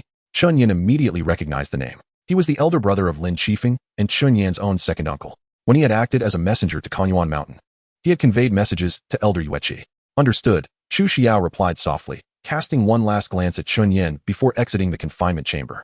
Moments later, a white-clad elder appeared before Chun Yan's cell, regarding the imprisoned youth with a meaningful gaze, yet uttering not a word. Second uncle, Chun Yin finally broke the silence. Unable to contain himself. You still dare to call me uncle? The elder, with a tone that mingled amusement and resignation, responded. Your reckless master does not even regard me as a brother. It is as if he treats me like a vile cultivator. Chun Yin was bewildered, unable to grasp the meaning behind Yueqi's words. He refers to the elixir I provided you. Yueqi continued, his expression darkening. At that moment, Chun Yin comprehended the implication. Lin Qifeng had indeed exploited his uncle as a scapegoat. Yet, it seemed that Elder Yueqi had unwittingly accepted the blame cast upon him by Lin Qifeng. Chun Yin found himself perplexed by the relationship between Lin Qifeng and Yueqi, but it was evident that their bond was far from ordinary, for not everyone could shoulder such a burden. Are you aware of the outcome of the outer court grand competition? Yueqi inquired further. I have heard some tidings, despite Qi Yadong's demise and my confinement. The situation involving Lin Qifeng and Song Wenxing spiraled into chaos within the arena. However, under the supervision of the outer court steward Shuexiao, the competition continued. Several outstanding disciples attempted to challenge the inner gate's guardians, but all faced defeat. Yet, the most noteworthy was Su Aoqian, who, after achieving 7 consecutive victories in the opening matches, ultimately triumphed over the champion of this tournament, earning the title of outer court champion. Naturally, in previous competitions, the emergence of an outer court champion, an extraordinary prodigy, would garner immense attention. Yet this year was different. as all eyes were fixated on the collusion between Elder Lin Qifeng and his disciple Chen Yan. Collusion has been a recurring theme in both outer court and sect competitions year after year. However, the involvement of an outer court elder in such deceit is unprecedented in the history of Kongshan's sect. Qifeng had no choice. For this was the only means to safeguard you, Yueqi remarked. Do you understand what fate awaits you if your master had not taken such measures? To be branded as the cause of calamity, Chen Yan replied with indifference. Yueqi narrowed his eyes slightly, then fell into contemplation for a moment. You seem to grasp everything. Why then pursue this course of action, rather than question me? I am more curious as to why my second uncle and my master are so intent on preserving my well-being, Chen Yan countered. Chapter 36. Disciples of Kongyuan Mountain. When Chen Yan posed his inquiries, he exhibited no reservations whatsoever. After numerous cycles of reincarnation and the continuous refresh of reincarnation records, he finally unraveled a crucial question. His survival was of little consequence. If the current cycle's progression veered beyond his control, with potential irrevocable repercussions looming, he could choose to abandon caution and sacrifice his own life to glean more information, thereby securing a more advantageous outcome in the next cycle. This was precisely how Chen Yan intended to proceed. He showed no signs of trepidation towards Elder Yueqi, a master of the transformation realm, instead positioning himself on a more equal footing with the elder. The old man standing outside the cell appeared unperturbed by Chen Yan's audacious behavior, maintaining a serene demeanor. Whether you feign ignorance or genuinely fail to grasp the situation, Elder Yueqi remarked, we are now akin to grasshoppers bound by the same string. It remained ambiguous whether Chen Yan had tethered Lin Qifeng and Yueqi to this string or vice versa. Nevertheless, for Chen Yan, being bound to a formidable being of the divine connection realm was undoubtedly an honor. If your protection of me is ever revealed, the consequences we all face, yours, mine, and Qifeng's, will be unbearable. What must I do? Chen Yan inquired. Tell me, what are Qichon Peak and, by extension, Fu Qian, plotting? Elder Yueqi responded, I can share that. But you must first reveal your intentions. We do not wish for Kongshan's sect to become a second Zhengshijujio. Elder Yueqi elucidated that Zhengshijujio was the instigator of the cataclysmic events a millennium ago. His aim, alongside Lin Qifeng, was to prevent Kongshan's sect from replicating such a fate. It was unclear whether he meant to avert a second catastrophe or to spare the sect from becoming a victim of the power struggles on Chenping continent. Should it be the former, Chen Yan could comprehend why Yueqi and Lin Qifeng harbored disdain for Fu Qian, as Fu Qian's faction staunchly supported the theory of calamity. The current stature and influence of Kongshan's sect on Chenping continent equated to that of 20 thriving Zhengshijujio. Fu Qian is searching for a list, Chen Yan candidly disclosed. Despite his lingering skepticism towards Yueqi, given Lin Qifeng's initial intention to recruit him solely for exploitation, Chen Yan was also leveraging Lin Qifeng. Ultimately, however, he remained the subordinate in this mutually exploitative relationship. Yet, they had now entwined their futures together. As Yueqi aptly stated, they were all grasshoppers on the same string, having paid a certain price. A list? The elder appeared perplexed. There is a disciple in the outer court named Zhang Xishuan, who has been a member of Kongshan's sect for 2 decades, but remains a mere late-stage body refinement disciple. Chen Yan explained. Such stagnation is common in the outer court. Yueqi noted. However, his actual cultivation level is at the Qi-Si realm. He has merely been consuming suppression pills to keep his cultivation at the body refinement stage. Chen Yan continued. Zhang Xishuan's name is on that list. After a brief silence, Yueqi slowly spoke. Those on the list may seek to overthrow something. Fu Qian shares this suspicion, Chen Yan added. You seem to hold a favorable impression of that old man Fu Qian. I must caution you. He is not a benevolent figure, Yueqi said meaningfully. But do you truly regard Fu Qian more favorably than the young lady who visited you not long ago? That is irrelevant, Chen Yan replied. Those on the list wish to eliminate me, suspecting I hold knowledge of their secrets, hence I must collaborate with Qichon Peak. Why not confide in your master? Because I do not trust him, nor do I trust you, master uncle, Chen Yan admitted candidly. Yueqi merely scoffed, choosing not to elaborate. Indeed, if placed in Chen Yan's position, he would struggle to trust his master and uncle, who seemed to exploit him merely as a conduit for their own agendas. Very well, this incident will be classified as Lin Qifeng and his disciple's cheating affair, while the death of Song Wenqing's disciple will be deemed an accident. You shall be released later today, Yueqi announced. Are there no other penalties? Chen Yan pressed. Of course there are. Yueqi's expression darkened, and his voice rose. Lin Qifeng is stripped of his position as an elder of the outer court, temporarily replaced by Shui Xiu, the steward of the training ground. Lin Qifeng is relegated to the precipice of Kongyuan Mountain for 10 years of reflection. As for me, Elder Yueqi of the Dan Hall, I am penalized for colluding with Lin Qifeng's deceit, receiving a 3-year deduction of my salary.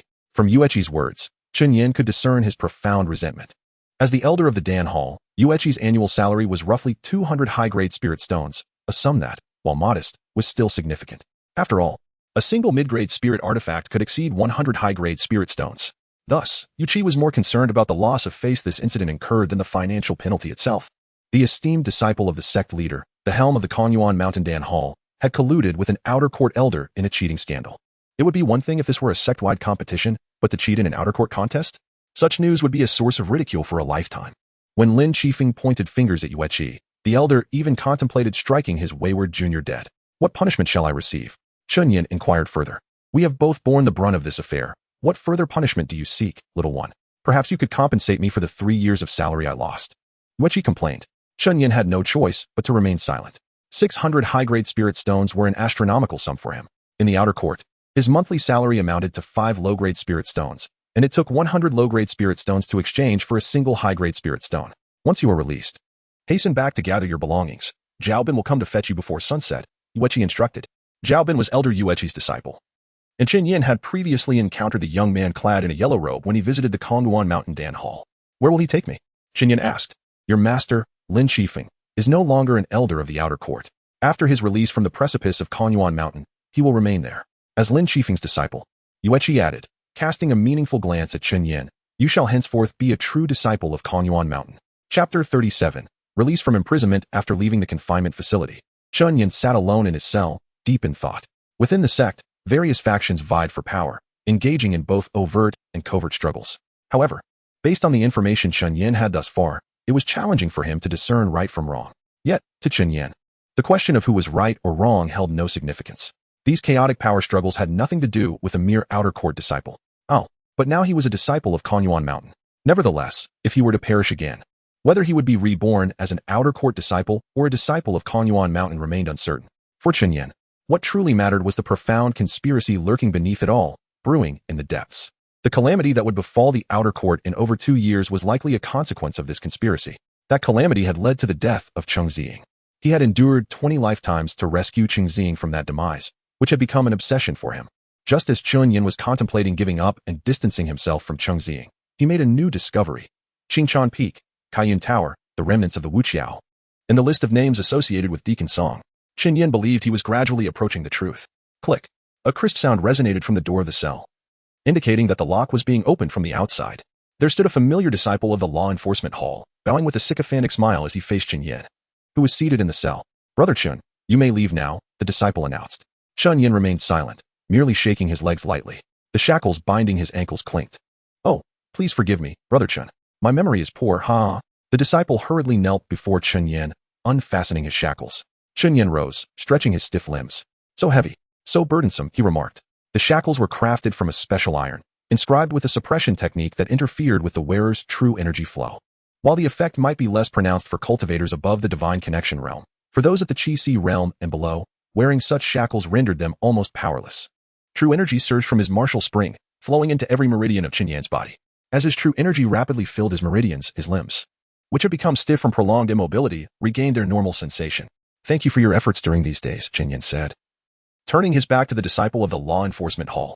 It was my duty, the disciple replied, rubbing his palms together, still smiling obsequiously. Well, I will mention your name to Deacon Wu, so he may properly support you, Qin Yan stated. Deacon Wu, whose full name was Wu Quan, was the steward of the law enforcement hall in the outer court.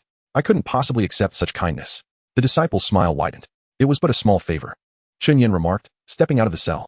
Only after Qin Yan's figure had disappeared into the distance did the disciple suddenly remember something crucial. Brother Chun. He doesn't even know my name. After leaving the confinement facility and reclaiming his soul-freezing needle, Qin Yan headed straight for his residence. The twilight had already cloaked the mountains in dark azure. According to his master, Yuqi, Zhaobin would come to fetch him before sunset. Time was of the essence. Upon returning to his abode, he approached the tea table by the window, lightly brushing his fingertips over the dust on its surface, carefully inspecting the subtle changes in the room. During the half-month he had been imprisoned, no one had entered. Subsequently, Qin Yan began to pack his belongings. He had little of great importance to take, with the only useful items being some high-grade qi-regulating pills and the unfinished ice spirit herb. Brother Qin. A familiar youthful voice called from outside. Qin Yan walked to the door and opened it to find Sun Lu, the disciple of the outer court's spirit herb workshop steward. Zheng Fuyue, standing there with a smile. Upon hearing that you were leaving the confinement facility today, I specially came to visit you, Sun Lu said. You certainly have your ear to the ground, Qin Yan replied. Oh, not at all. Sun Lu shook his head with a smile, then added, however, I have learned both what should be known and what should not. Is that so? For instance, are you not currently packing your belongings to head to Konyuan Mountain? Sun Lu said slowly. Indeed, Qin Yan conceded. Moreover, I am aware that Elder Lin has been relieved of his duties in the outer court, and that Deacon Shui is temporarily acting as the outer court elder. I apologize for that, Qinyan said. Given that our master is in a precarious situation, what I promised Deacon Zheng may be difficult to fulfill. No need to apologize. Both my master and I completely understand, Sun Lu said, shaking his head with a smile. I did not come here to discuss these matters with you, Brother Chun. Then what did you come to discuss? Chunyan inquired. About Song Mingda, Deacon Song, Sun Lu replied. Chunyan's breath momentarily caught, and his heart raced. What have you discovered? He asked. Good news, Sun Lu answered. By coincidence, during the recent outer court competition, I noticed a group of disciples gambling in a corner of the viewing platform. One disciple, in the second round, bet on your victory, which piqued my interest. Later, in conversation with him, I inadvertently learned some remarkable information. Chun Yin raised an eyebrow. What information? This disciple claimed to have encountered Deacon Song at the Xinjia gambling house in Taiyuan City, where Deacon Song lost all the funds of the Shanggong Hall. And then? Chun Yin urged. The disciple said that after Deacon Song lost all his spirit stones in the gambling house, he entered the inner chamber, but what transpired inside remains unknown. Sun Lu explained. Shortly after leaving Taiyuan City, Deacon Song confessed to the law enforcement hall and was subsequently imprisoned. Are you suggesting that, Brother Chun? Perhaps you might consider a trip to Taiyuan City. It could lead to uncovering more truths, Sun Lu suggested, pausing momentarily before continuing. With your cultivation progress, you are likely to break through to the Qi connection realm soon. According to the sect's regulations, disciples at the body refinement realm are not permitted to leave the sect without the accompaniment of a cultivator above the martial spring realm. Thank you, Qinyan said, clasping his fists in gratitude. Unfortunately, as for the matter entrusted to me by Deacon Zheng and you regarding my master, I fear it may not be feasible. No matter, Sun Lu replied. What my master and I desire has never merely been the position of outer court elder. I hope you will look after me in the future. Brother Chun. With that, Sun Lu bowed once more toward Qinyan. As for his true thoughts, perhaps only he himself truly understood. Chapter 38. A new beginning. Qinyan's heart was stirred by Sun Lu's words. His master, Lin Shifeng, held a strong disdain for Zheng Fuyue, perceiving him as short-sighted. Recently, Qinyan had begun to share his master's sentiments. However, today was different.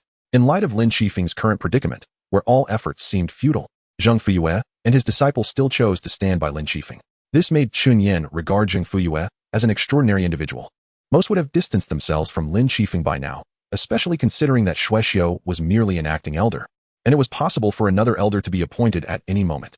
Should the new elder have connections with Song Wencheng, those close to Lin Shifeng might face repercussions. Yet, Zheng Fuyue appeared to have invested more deeply. After Sun Lu departed, Qinyan muttered to himself, deciding to journey to Taiyuan City before informing Chu Xiao or Fu Qian about this matter. Junior Brother Chun, it has been a long time. Looking up, Qinyan encountered the young man clad in a striking yellow robe whom he had met in the Dan Hall at Kongguan Mountain. He still wore the same conspicuous yellow attire. Senior Brother Zhao, it has indeed been a while, Qinyan greeted. Are you ready? Zhao Bin inquired. Ready to depart at any moment, Qinyan replied.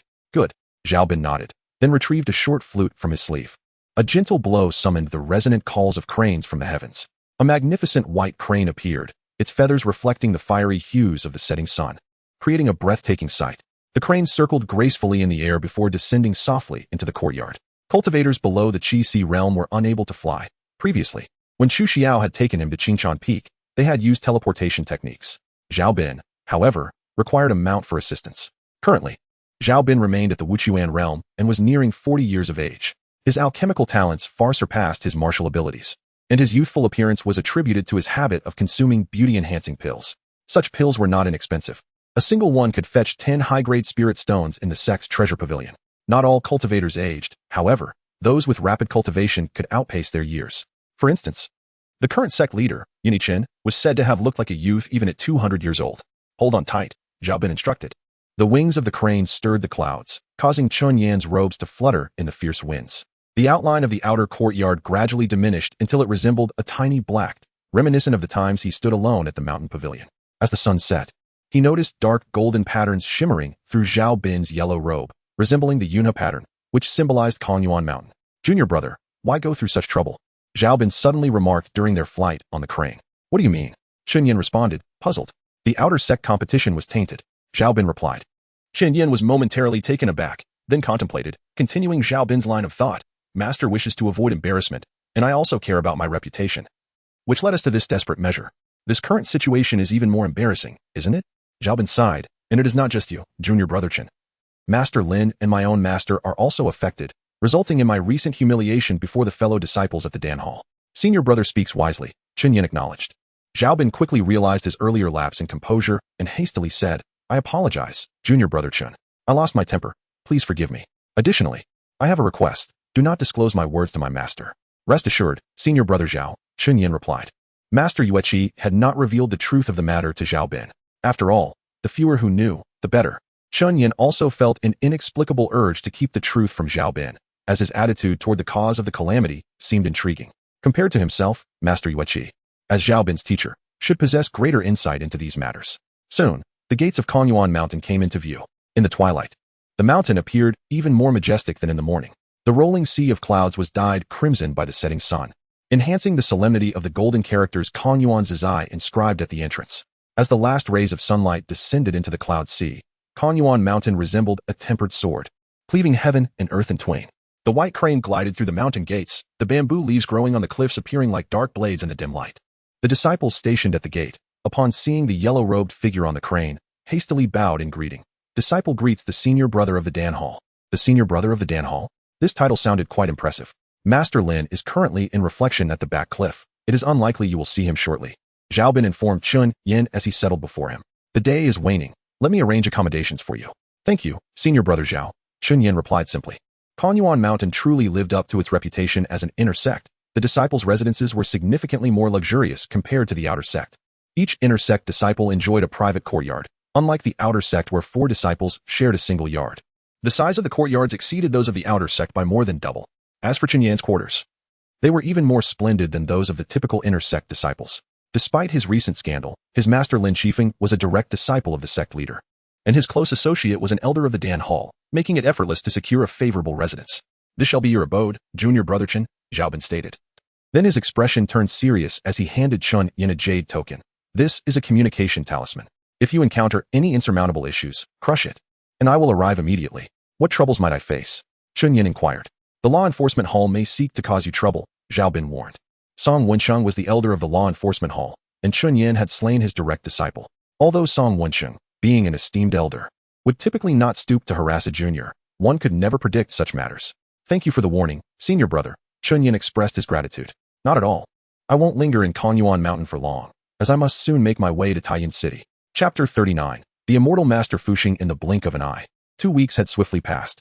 Chen Yin had gradually adapted to life on Konyuan Mountain. For him, there was little distinction between residing on Konyuan Mountain and in the outer courtyard. The only noticeable difference was the larger accommodation and the addition of gilded cloud crane patterns at the cuffs of his robe. The disciples of the law enforcement hall had not troubled Chen Yin. After all, Song Wensheng was a cultivator at the Divine Connection realm, and it would not reflect well on him to act against a mere body refinement realm junior. But that is not correct. Chen Yin had now reached the Qi circulation realm. At the Shanggong Hall on Konyuan Mountain, an elderly man clad in a brownish-green robe stood behind the counter, diligently filling out a task receipt with a brush in hand. Excuse me, senior. A youthful figure with striking features approached the counter and clasped his fists in greeting. Unfamiliar face, the elder merely glanced at the young man before returning to his writing. Unlike the outer courtyard, which was teeming with people, the number of cultivators on Konyuan Mountain was merely over 1,000. Only those disciples at the Qi circulation to Qi Ci realms frequently interacted with the Shanggong Hall. Currently, there were approximately 400 disciples at these realms in the outer courtyard. The elder behind the counter was a senior disciple at the late stage of the Martial Spring realm. He had served at the Shanggong Hall for over 170 years and was well acquainted with nearly all disciples above the Qi circulation realm on Konyuan Mountain. Indeed, I have only recently ascended from the outer courtyard to Konyuan Mountain, the young man replied. At such a young age to have reached the Martial Spring realm in the outer courtyard is quite commendable, the elder remarked. No, I am not of the Martial Spring realm, but rather the Qi circulation realm. This revelation surprised the elder. How had a disciple of the Qi circulation realm ascended to the inner sect? My name is Chen Yin, and I hope to receive your guidance. Oh, Chen Yin. Upon hearing this name, the elder's expression shifted to one of understanding. In Konyuan Mountain, this name was widely known, though not for commendable reasons. It had been 15 years since the last disciple of Konyuan Mountain had held the position of chief disciple, and during this time, the position had remained vacant. There had been no one comparable to Chu Xiao of Qingchan Peak or Li Haowen of Yuanhua Mountain, figures who could overshadow all their contemporaries. However, in recent years, the clamor for appointing a chief disciple to represent Konyuan Mountain had grown louder. Qi Yadong was among the candidates for this position. Song Wensheng had been promoting this process until Qi Yadong was tragically killed by a single blow from Chen Yin. The news of Qi Yadong's death at the hands of Lin Qifeng's disciple during the outer courtyard competition quickly spread throughout Kanyuan Mountain. Alongside this, rumors of collusion between Lin Qifeng and Chun Yin during the competition also circulated. This incident had become one of the most significant farces to occur on Kanyuan Mountain, or even within the entire Kongshan sect, in recent years. Initially, the discourse primarily targeted the cheating allegations against Lin Qifeng and Chun Yin, but it gradually veered towards conspiracy theories, suggesting that Qi Yadong and Appo's death was not an accident, but rather a deliberate act by certain factions within the peak who did not desire him to become the chief disciple of Kanyuan Mountain. Of course, it was best to keep such discussions hushed in the presence of those involved. After all, it was unnecessary to speak ill of someone without enmity. Newcomer, you must first undergo a cultivation assessment, the elder stated, sliding a round, dark gray stone across the counter to Chun Yin. Place your hand upon it. Chun Yin nodded and followed the elder's instructions.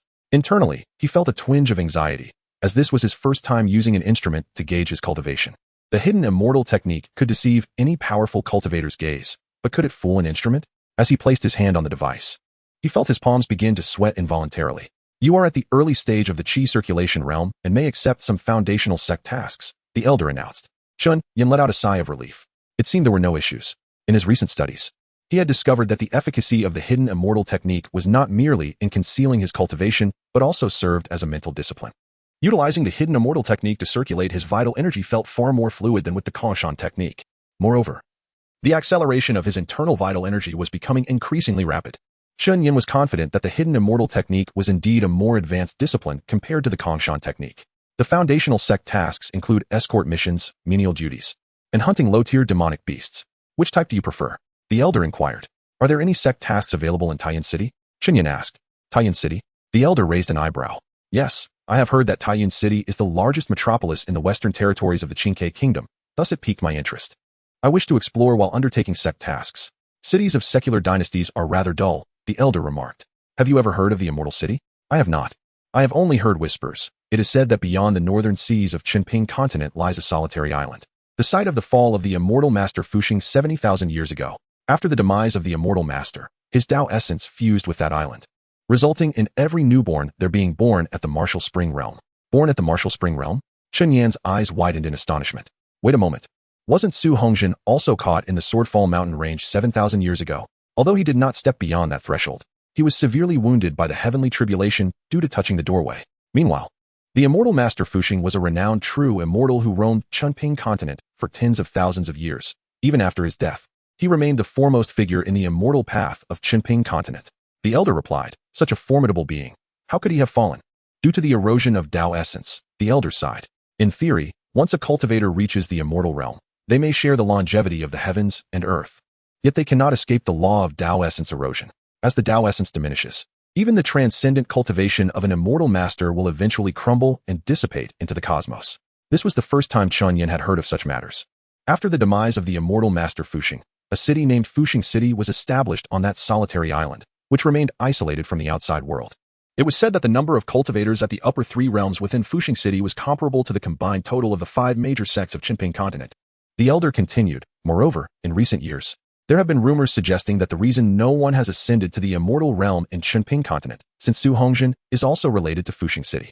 Chapter 40. Taiyin City. Chun Yin did not take the old man's words to heart, merely considering them as a tale he had heard. He was but a minor figure who had endured over 20 cycles and spent centuries to finally ascend to the Martial Spring Realm. Were there individuals who were born into the Martial Spring Realm? Perhaps, but such matters felt distant from him. Let us return to the main topic, esteemed elder. Chun Yin urged the old man behind the counter. The elder nodded and retrieved a booklet from beside the counter, beginning to flip through its pages. Currently, there is only one sect mission available for disciples at the Qi gathering stage to undertake in Taiyin City, he stated. What mission is that? Chun Yin inquired. It is a retinue task issued by Lu Li of Qichan Peak, the elder replied. At the foot of Kongshan sect. Chun Yin realized he had not visited this place in countless years. The last time he had been here, he had attempted to flee with Cheng Xing from the calamity of the outer courtyard. In terms of the timeline, that event had not yet transpired. Being still over 2 years away, Chun Yin had made more than one attempt to escape from Kongshan sect with Cheng Xing, but each time, they were intercepted by a man wielding a large blade and garbed in coarse clothing. The man's cultivation level was certainly above the mid-stage of the Martial Spring Realm. Chun Yin recalled the oath he had sworn against that man, vowing to kill him. Yet now, after enduring so many cycles, that once-etched hatred had begun to fade. Alongside it, his fear of Lu Li had also diminished. The memory of being pierced by Lu Li's Kanshan finger, witnessing his own organs and blood slip away, lingered as an indelible nightmare throughout his countless reincarnations. Is this a case of fate's cruel twist? Chun Yin mused to himself. Lu Li was on his way to Taiyuan City to visit the Yunwang mansion. Not long ago, an esteemed elder of the Xingtian sect had passed through Taiyuan City during his travels. As one of the 5 major sects of Qinpingzhou, the influence of Xingtian sect surpassed that of Kanshan sect. Given that such an individual had chosen to linger in Taiyuan City for a few days, Yunwang Qiming felt it necessary to extend a personal invitation and host a banquet at the Yunwang mansion. During the banquet, the elder unexpectedly took note of the young princess's cultivation talent, believing that Qin Ming's daughter, Qin Yu, possessed the potential to inherit his techniques. He wished to take Qin Yu back to Xingtian sect. In the realm of Qinpingzhou, being favored by one of the 5 major sects, even as a princess, was a tremendous honor. However, the Yunwang found himself in a predicament. While it was indeed a favorable opportunity, Taiyuan City, and indeed the entire Qinkai kingdom, lay firmly within the sphere of influence of Kanshan sect. Though the elder from Xingtian sect may have genuinely sought exceptional talent, his actions were undoubtedly a slap in the face to Kanshan sect, as Qin Yu was the princess of Qinkai kingdom, which was entirely beholden to Kanshan sect. As a noble, Yunwang Qiming understood the implications. Thus, he refrained from making an immediate decision regarding his daughter's future and instead penned a letter to the diplomatic disciple of Kanshan sect. Kanshan sect would never tolerate the princess of Qinkai kingdom joining Xingtian sect. Yet, Kanshan sect was also reasonable and upheld face. If Qin Yu ultimately could not go to Xingtian sect, it would signify a significant loss of opportunity for her, as she might have become a direct disciple of the esteemed elder. Although being a direct disciple of an elder did not equate to being a personal disciple, it still held a status far superior to that of a regular intersect disciple. To compensate for this, Kanshan sect decided to send an intersect elder from Qingshan Peak to take Qin Yu as a disciple. Lu Li had come today to represent Qingshan Peak and convey Kanshan sect's decision to Yunwang Qiming and Princess Qin Yu personally. However, as a practitioner of the martial spring realm and a lecturer, it would be somewhat undignified for him to travel alone to Taiyuan City. Having recently been assigned to Qingshan Peak, Lu Li's foundation was not yet stable, and with no one to assist him, he was compelled to issue a sect commission at the Shanggong Hall, seeking several Qi gathering stage disciples to accompany him on his visit to the Yunwang. Shortly thereafter, Lu Li and 3 other disciples arrived at the mountain gate. Clad in a green robe, Lu Li stood before Chun Yan, his appearance unchanged and still exuding an air of elegance. The other 3 disciples included 2 males and 1 female, making a total of 3 males and 1 female when including Chun Yan. All 3 disciples were at the initial stage of Qi gathering. 1 male and 1 female hailed from the outer courtyard of the sect, while the other male disciple came from Yuanhua Mountain. The disciple from Yuanhua Mountain appeared to hold a certain disdain for the outer courtyard disciples, displaying an air of superiority. Only upon noticing the gilded cloud crane pattern on Chun Yin and Appo's sleeve did he offer a slight gesture of goodwill. Ironically, despite being of similar age and cultivation level, they seemed to be on equal footing. Now that everyone is present, let us set forth, Lu Li said, nodding slightly at the 4 disciples before him. Departing from the mountain gate and reaching the foot of the mountain, they rented several spirit horses from a nearby stable and began their journey toward Taiyuan City. Taiyuan City, the largest city in the western region of Qinkai Kingdom, served as a vital hub and boasted the highest concentration of cultivation families. Within the borders of Qinkai Kingdom, there were a total of 15 cultivation families, 7 of which resided in Taiyuan City. This was largely due to Taiyuan City's proximity to Kanshan sect. Though referred to as mundane cultivation families, the highest cultivator among them often only reached the Qi gathering realm. Yet, for ordinary martial artists, attaining the Qi gathering realm was akin to being a celestial being on Earth. After all, body refinement realm practitioners could easily overpower any martial master in the secular world. Just the invulnerability to blades and spears alone rendered them virtually unbeatable. Several hours later, Lu Li and his party arrived beneath the towering walls of Taiyuan City. The walls rose 15 meters high and spanned 5 meters in width, with 2 towers erected before the city gate for pouring oil and hurling stones. In actuality, these defensive structures were merely for show. As the royal family of Qinkai Kingdom was entirely dependent on Kanshan sect, their interests were always prioritized over their own. Thus, for over 3,000 years since the establishment of the kingdom, the royal family's rule had consistently received support from Kanshan sect. The city gate bore the characters Taiyuan City in bold black lettering upon a brown background, artistically carved with dragon and phoenix motifs. Greetings, immortal master. The soldiers guarding the gate saluted respectfully upon seeing Lu Li and his entourage. Not only the soldiers, but as they entered the city, the bustling crowd parted, instinctively creating a void around Chun Yan and his companions. No commoners dared to approach their vicinity, a testament to the deep-seated reverence felt by ordinary folk toward cultivators. Chapter 41. Entering the city, did you see the glimmer of admiration in the eyes of those commoners? Among the group, a female disciple at the initial stage of Qi gathering, brimming with excitement, exclaimed to her male counterpart from the outer court. Is this what it feels like to be a cultivator? To aspire, to revere, to feel, aha, as they traversed the bustling marketplace of Taiyan City. Making their way towards the Yun Wang mansion, the female disciple could hardly contain her exhilaration at experiencing the world beyond the mountain for the first time. The male disciple merely smiled, but his expression betrayed a sense of pride that lingered in his eyes. On their journey to Taiyan City, these disciples had already introduced themselves briefly.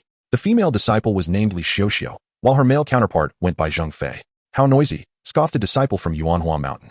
His name was Qian Sun, and since their meeting at the mountain gate, he had shown nothing but disdain towards the two outer court disciples.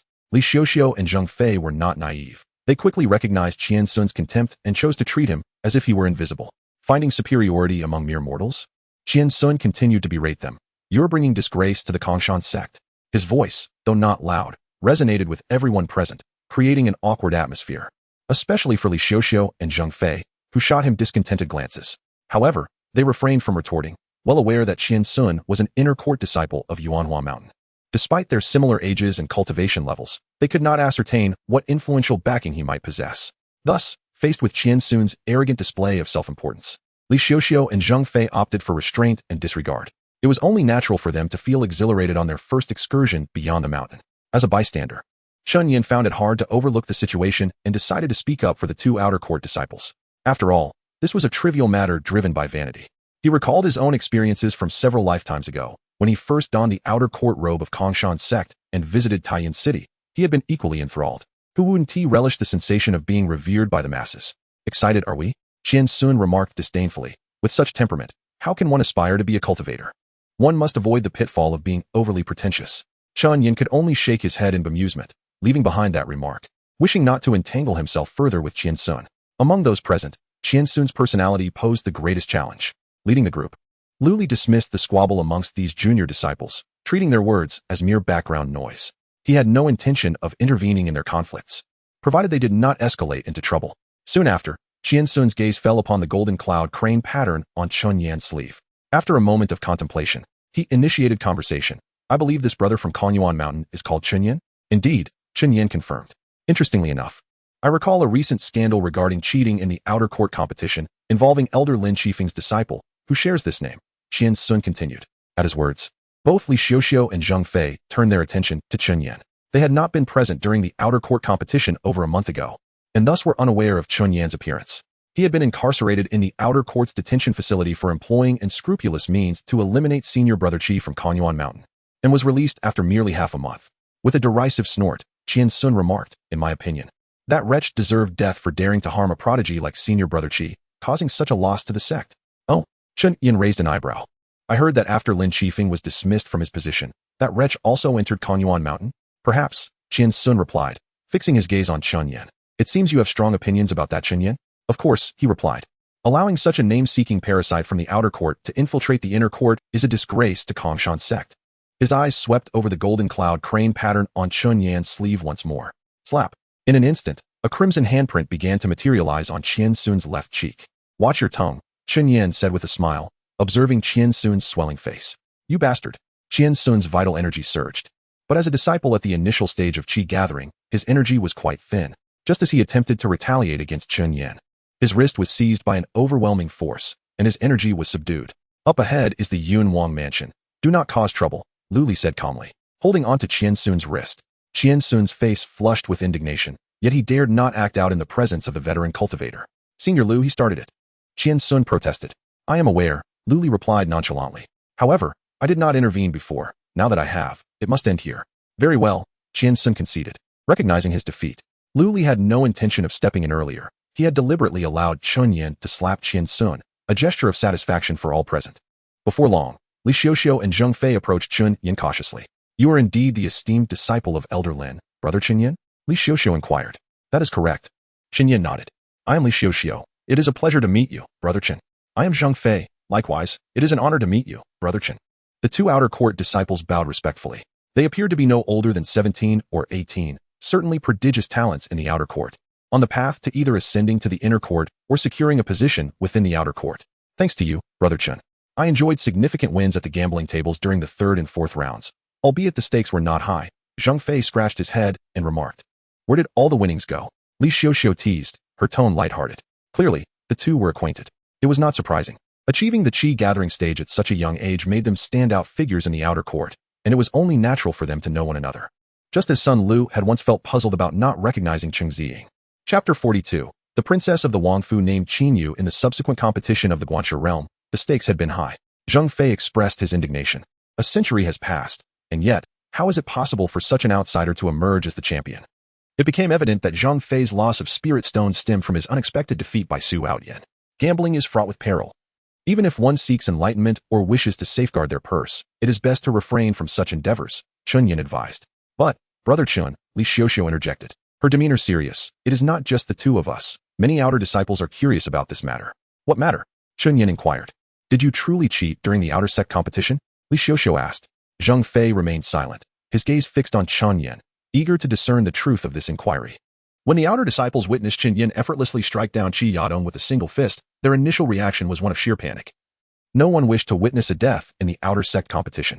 Yet, a peculiar sensation soon arose within them. Chun Yin, an outer disciple, had triumphed over an inner disciple, not just any inner disciple, but Qi Yadong, the favored candidate for the chief disciple of Kongduan Mountain and esteemed disciple of the Law Enforcement Hall Elder, Song Wenqing. Since the establishment of the Kashan sect, outer disciples had always been regarded as inferior to those from the inner sect.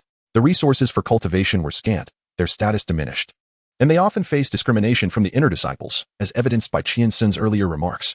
Thus, when Qin Yin delivered a fatal blow to Qi Yadong, many outer disciples felt as if some long-repressed force had been unleashed.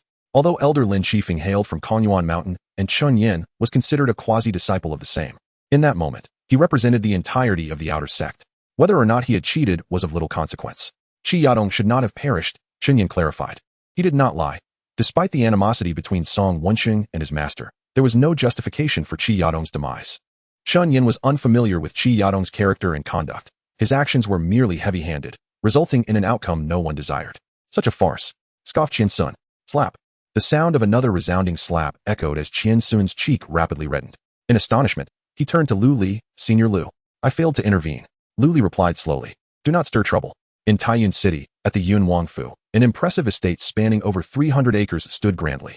The entrance loomed at 2 zhang high, with a black background adorned with golden inscriptions, elegantly carving the words Yun Wangfu. While the facade of the Wangfu appeared tranquil, the servants within were bustling with activity. They had received word that later that day, celestial masters from the Kongshan sect would be visiting to discuss matters concerning the princess. It was rumored that among the visiting masters was a formidable figure of the Wuqian realm. Though this individual was a couple of major realms below the Taoist who had previously sought to take the princess as a disciple, the Wuqian master was still a person whose mere breath could shake Taiyuan City to its core. Moreover, accompanying this Wuqian master were 4 cultivators of the Guanxi realm. Taiyuan City was home to 7 prominent families of cultivators. Among these, the Huang family wielded the greatest influence, boasting 3 Guanxi cultivators. In the mundane world, those who reached the mid-stage of the Guanxi realm were considered local sovereigns.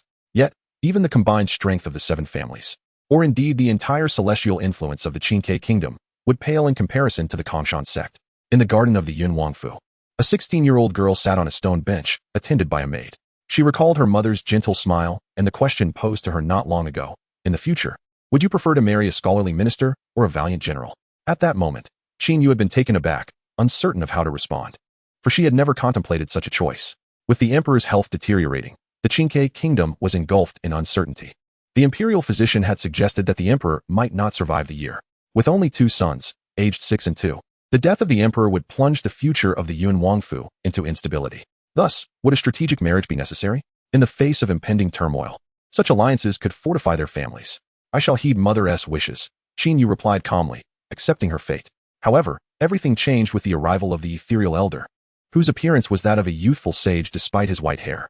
Princess, would you be willing to accompany me to the Xing Tianmin and become my direct disciple? The elder inquired.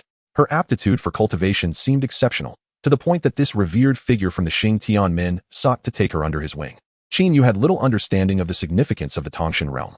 She only knew that, apart from the Wangfu, the most powerful individual in Taiyuan City was Huang Renqiu, the head of the Huang family, a Guanxi cultivator of formidable status, even earning respect from her father. Yet, this elder claimed that with but a whisper, he could render Huang Renqiu powerless.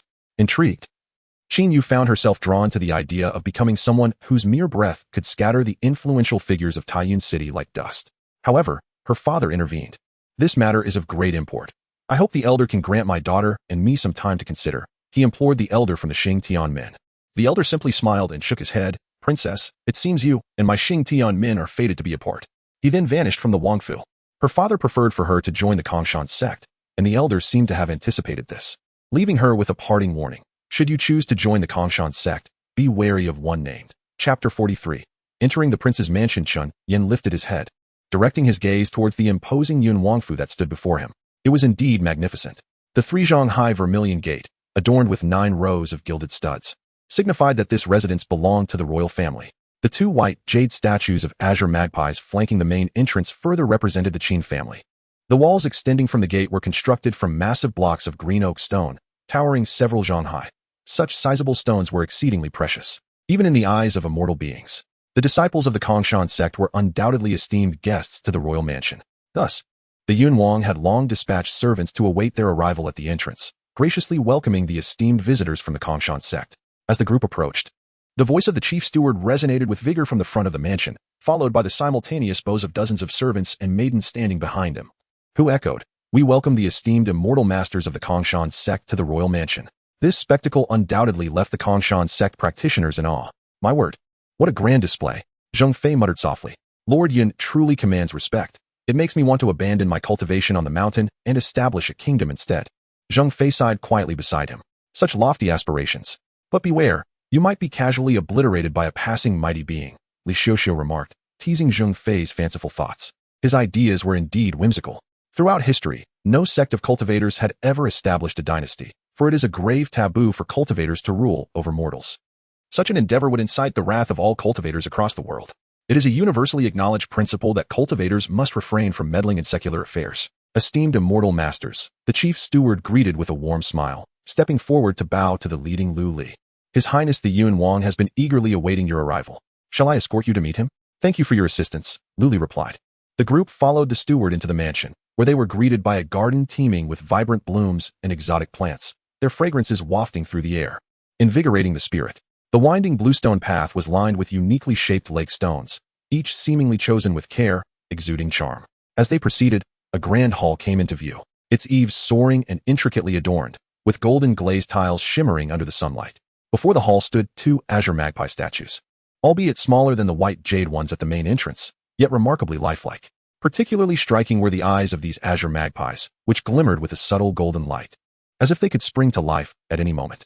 Upon closer inspection, Chun Yin discovered that the eyes of the statues were embedded with high-grade spirit stones. Spirit stones? Both Chun Yin and Zheng Fei seemed to notice the peculiarities of the azure magpie statues simultaneously. Country bumpkin, Qian Sun, trailing behind, scoffed derisively. Zheng Fei frowned, ignoring Qian Sun's taunt, and whispered to Chun Yin, "Brother Chun, what is his deal? Why has he been looking for trouble since we descended the mountain today? He's simply not right in the head." Chun Yin replied nonchalantly, unable to think of any other conclusion. The immortal masters have arrived. A guard announced at the entrance of the hall. The chief steward halted before the grand hall, bowing respectfully. "Esteemed immortal masters, His Highness the Yun Wang awaits you within." Lu Li nodded, adjusting his robe before stepping into the hall first. The interior was spacious and bright, adorned with exquisite calligraphy and paintings by renowned masters. However, such artworks held value only in the secular realm. To cultivators, they were akin to waste paper. At the center of the hall stood the royal throne, yet it was unoccupied, as the Yun Wang, a middle-aged man clad in resplendent robes, stood calmly before the steps. "Esteemed immortal masters, having traveled from afar, I regret my failure to greet you properly, and I humbly ask for your understanding," Qin Ming, the Yun Wang, said, stepping forward as Lu Li and the others entered the hall. "Greetings to His Highness from Kongshan sect's Lu Li." Lu Li bowed in acknowledgement. Though the kingdom of azure magpies was entirely subservient to the Kongshan sect, essentially serving as its mortal proxy, the courtesies expected of cultivators were nonetheless to be upheld. At the very least, maintaining a semblance of decorum was essential. "Greetings to His Highness from Chun Yin, disciple of the Kongshan sect." "Greetings to His Highness from Zheng Fei, disciple of the Kongshan sect." "Greetings to His Highness from Li Xiuxiu, disciple of the Kongshan sect." "Greetings to His Highness from Qian Sun, inner disciple of Yuanhua Mountain." Qian Sun, standing at the back, suddenly raised his voice. "Manager Yang," Qin Ming called out with a smile. "Present," the chief steward promptly replied. "Where is Your Highness?" "I have already sent someone to the courtyard side chamber to invite the princess to the hall," Manager Yang answered. Very well, Qin Ming nodded. No sooner had he spoken than gentle footsteps echoed from outside the hall. A petite girl in a light blue dress entered, appearing somewhat shy and uncertain as she took her place beside the Yun Wang. Yuer, the Yun Wang called her name with a slight emphasis. Little girl Qin Yu greets the esteemed immortal masters, she said, bowing. Her eyes furtively assessed the group, ultimately resting on the gilded cloud crane pattern on Chun Yan's sleeve, seemingly curious as to why this young immortal's attire differed from the others. Of course, Qian Sun, as a disciple of Yuanhua Mountain, also bore slight distinctions in his robe, though they were less pronounced. His robe featured delicate light blue wave patterns that extended to the opening of his garment, rendering it less conspicuous compared to the striking gilded cloud crane of Konyuan Mountain. Then, Qin Yu raised her gaze, momentarily locking eyes with Chun Yan before hastily averting her gaze.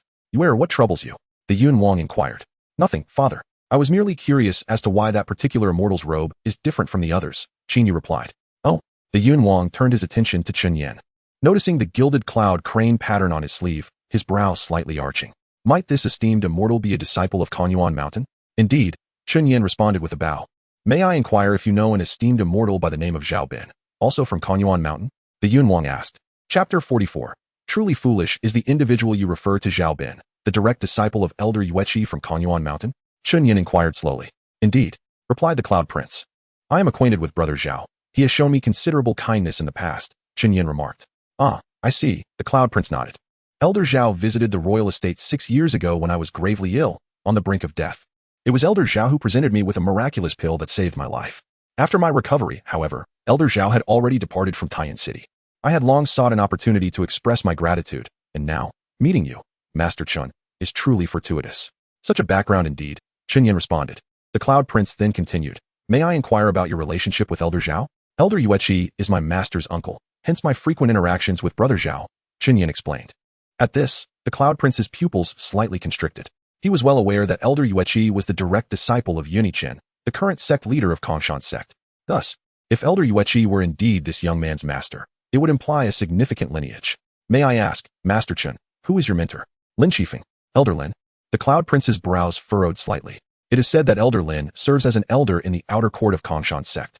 If you are indeed his disciple, why do you don the robes of Konyuan Mountain? Although the Cloud Prince, Qin Ming, was a mere mortal, he was still the prince of Taiyan City, which lay closest to Kongshan sect. Therefore, he possessed a fair understanding of the sect, particularly its outer court, which maintained a liaison in Taiyan City. Zhao Bin's rescue of the Cloud Prince was merely a serendipitous occurrence during his travels through Taiyun City, as Lin Qifeng had already been dismissed from his position. Before Chen Yin could respond, Qian Sun, who stood behind him, interjected, his cheeks still slightly flushed and somewhat puffy. Show some respect for our predecessors. Earlier, Qian Sun had referred to Lin Qifeng by his full name. Lin Qifeng was a direct disciple of the sect leader, Yun Yichen, and a practitioner of considerable strength, far surpassing Qian Sun in both status and capability. Senior Lu, why should we respect a disciple who cheated in the outer court's competition and caused the demise of a prodigy? Qian Sun retorted, his eyes glinting with malice and sarcasm. Such scum deserves to perish at the cliffs of Konyuan Mountain. Qian Sun, cease your insolence within the royal estate. Zheng Fei could no longer hold back and admonished Qian Sun. What qualifications do mere outer court ants have to speak to me? Qian Sun stepped forward, adjusting his collar to accentuate the patterns on his chest.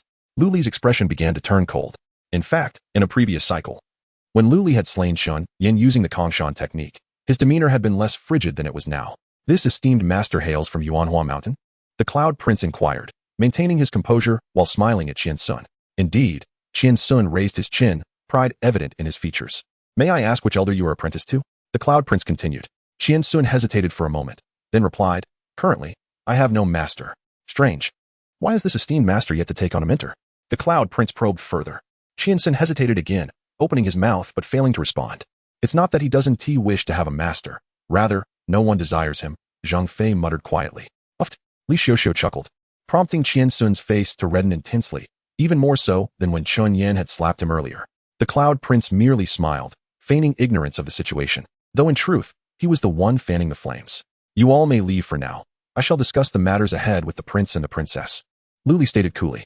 Understood, Chun Yan replied, taking the lead. Manager Yang, please escort these esteemed masters to rest and prepare the finest tea and pastries available, commanded the Cloud Prince. Yes, Manager Yang affirmed. Qin Yin, Zheng Fei, Li Xiuxiu, and Qian Sun departed the grand hall with Manager Yang. Along the way, Qian Sun's countenance appeared so dark it seemed as though it could drip with water, leaving one to wonder what thoughts plagued his mind.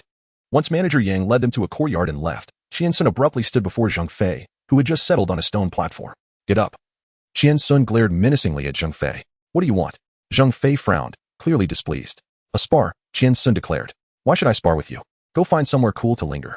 Zheng Fei retorted with a cold sneer, unable to endure the mockery any longer. Qian Sun raised his hand and struck towards Zheng Fei's face. Zheng Fei swiftly dodged, rolling twice on the ground before regaining his footing. Bang! The stone platform where Zheng Fei had been standing was instantly reduced to dust. Are you mad? Cold sweat trickled down Zheng Fei's neck, as he realized that had he not evaded, the consequences would have been dire.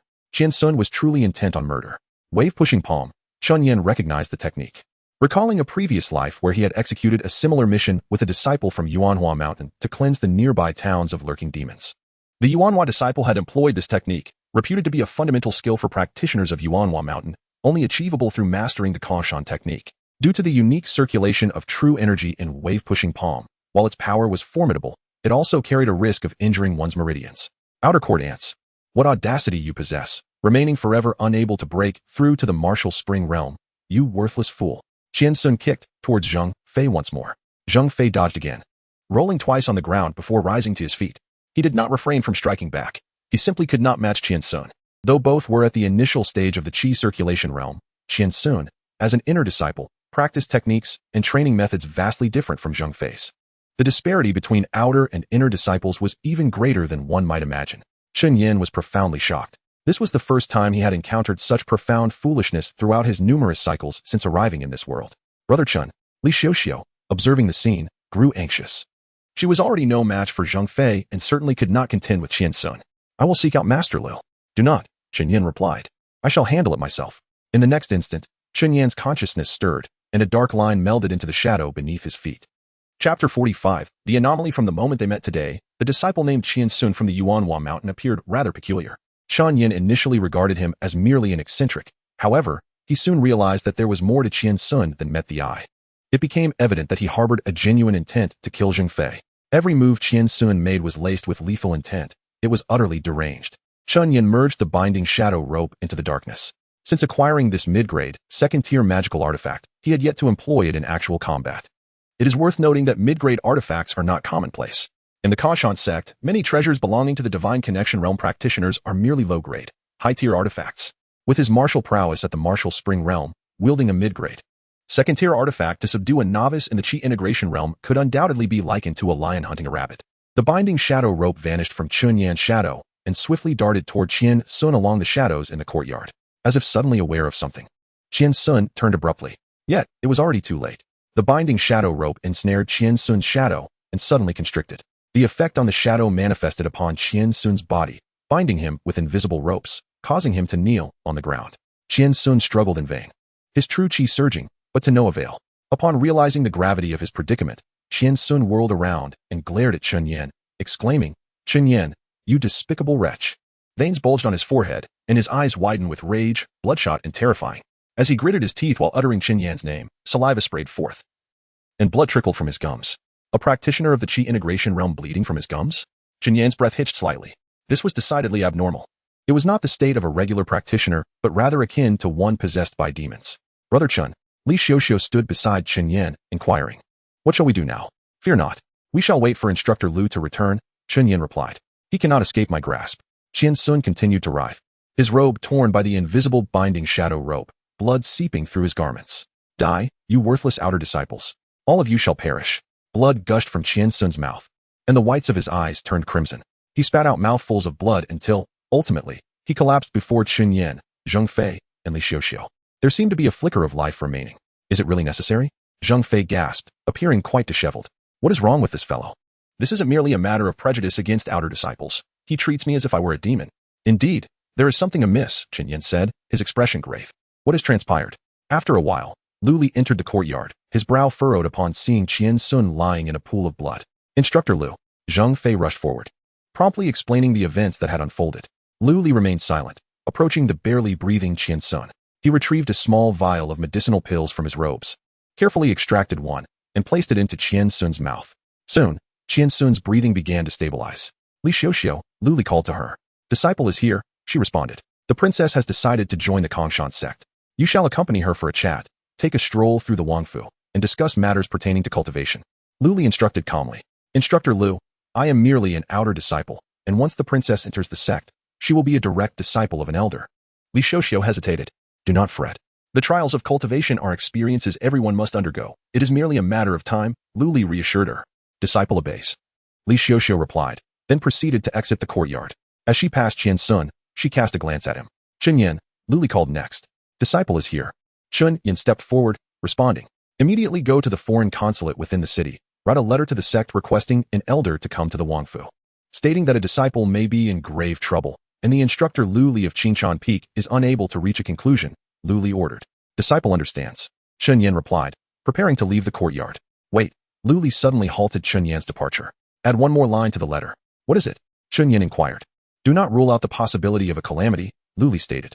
Within the Wangfu courtyard, Qin Yu rose from the stone bench in the pavilion and bowed to Li Xiuxiu, who had just entered. She discreetly glanced at Li Xiuxiu's face, sensing an unusual tension and pallor, as if something troubling had occurred. There is no need for such formality, Li Xiuxiu smiled at her. I heard from Instructor Lu that you have decided to join the Kongshan sect, and from now on, we shall all be practitioners of the immortal path. Li Shiji? Qin Yu hesitated momentarily. If the princess wishes, you may address me thus, Li Xiuxiu responded. Though Qin Yu was still merely a princess of a mundane dynasty, everything would change once she stepped through the gates of the Kongshan sect. She had been designated as a direct disciple of a certain inner elder of Qingshan Peak, whose status within Qingshan Peak was certainly not trivial. Given that the Wang family sought to express loyalty to the Kongshan sect, the sect would undoubtedly not neglect its followers.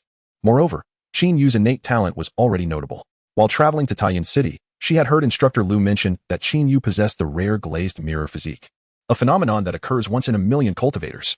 Li Shiji, you seem somewhat troubled. Is there something on your mind? Qin Yu inquired curiously. The princess need not worry. Li Xiuxiu replied with a smile, refraining from divulging anything. Although she was a practitioner of the Qi integration realm, exuding confidence beyond that of ordinary mortals, she was still merely a girl under 20 in terms of temperament, especially since she had been practicing on the mountain since she was 7 and had never descended to the mortal realm. In terms of maturity, she might even be surpassed by some younger girls struggling to make a living in the secular world. Her expression betrayed her unease. However, Li Xiuxiu had no intention of discussing Qian Sun's situation with the princess, as it was entirely unnecessary.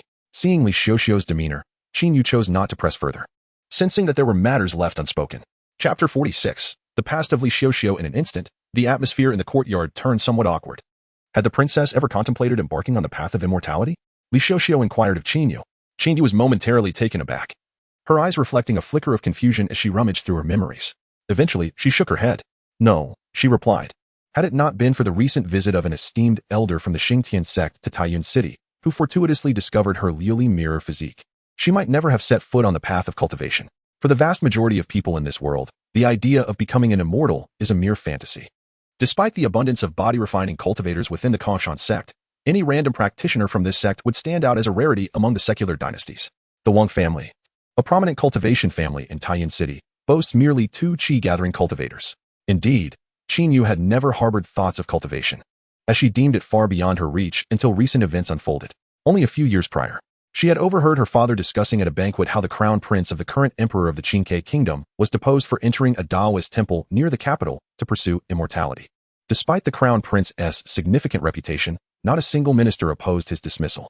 The rationale was simple. The path of the immortals is the greatest taboo in this realm, and no cultivator is permitted to hold official positions in the court, let alone ascend to the throne.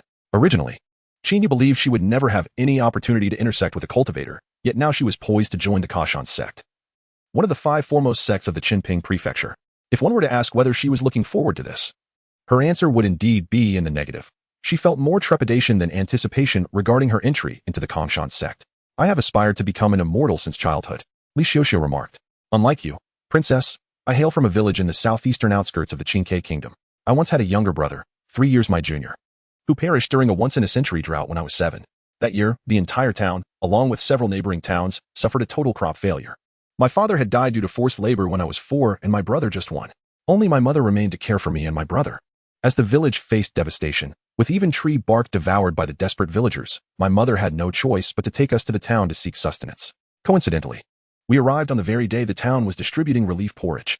The officials set up a large pot at the market entrance, pouring in a great deal of water, yet only a small basin of rice. It was less porridge and more like thin rice soup. Nevertheless, the relief provisions were still in short supply, and my mother managed to secure just a single bowl of this watery soup for the three of us. She was acutely aware of our frail bodies. Perhaps only by giving the entire bowl to one of us could we hope to survive. My mother wished to give it to my brother. She never voiced this, but I could discern it from her gaze. She wanted to preserve my brother's life more than mine. But unexpectedly, before we could drink the porridge, my brother was trampled to death by the steward of a town official.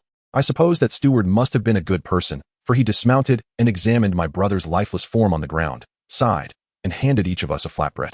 With those 2 pieces of flatbread, my mother and I survived, and later, I encountered a Kongshan sect immortal wandering the Qingke kingdom, who brought me back to the sect, where I became a disciple.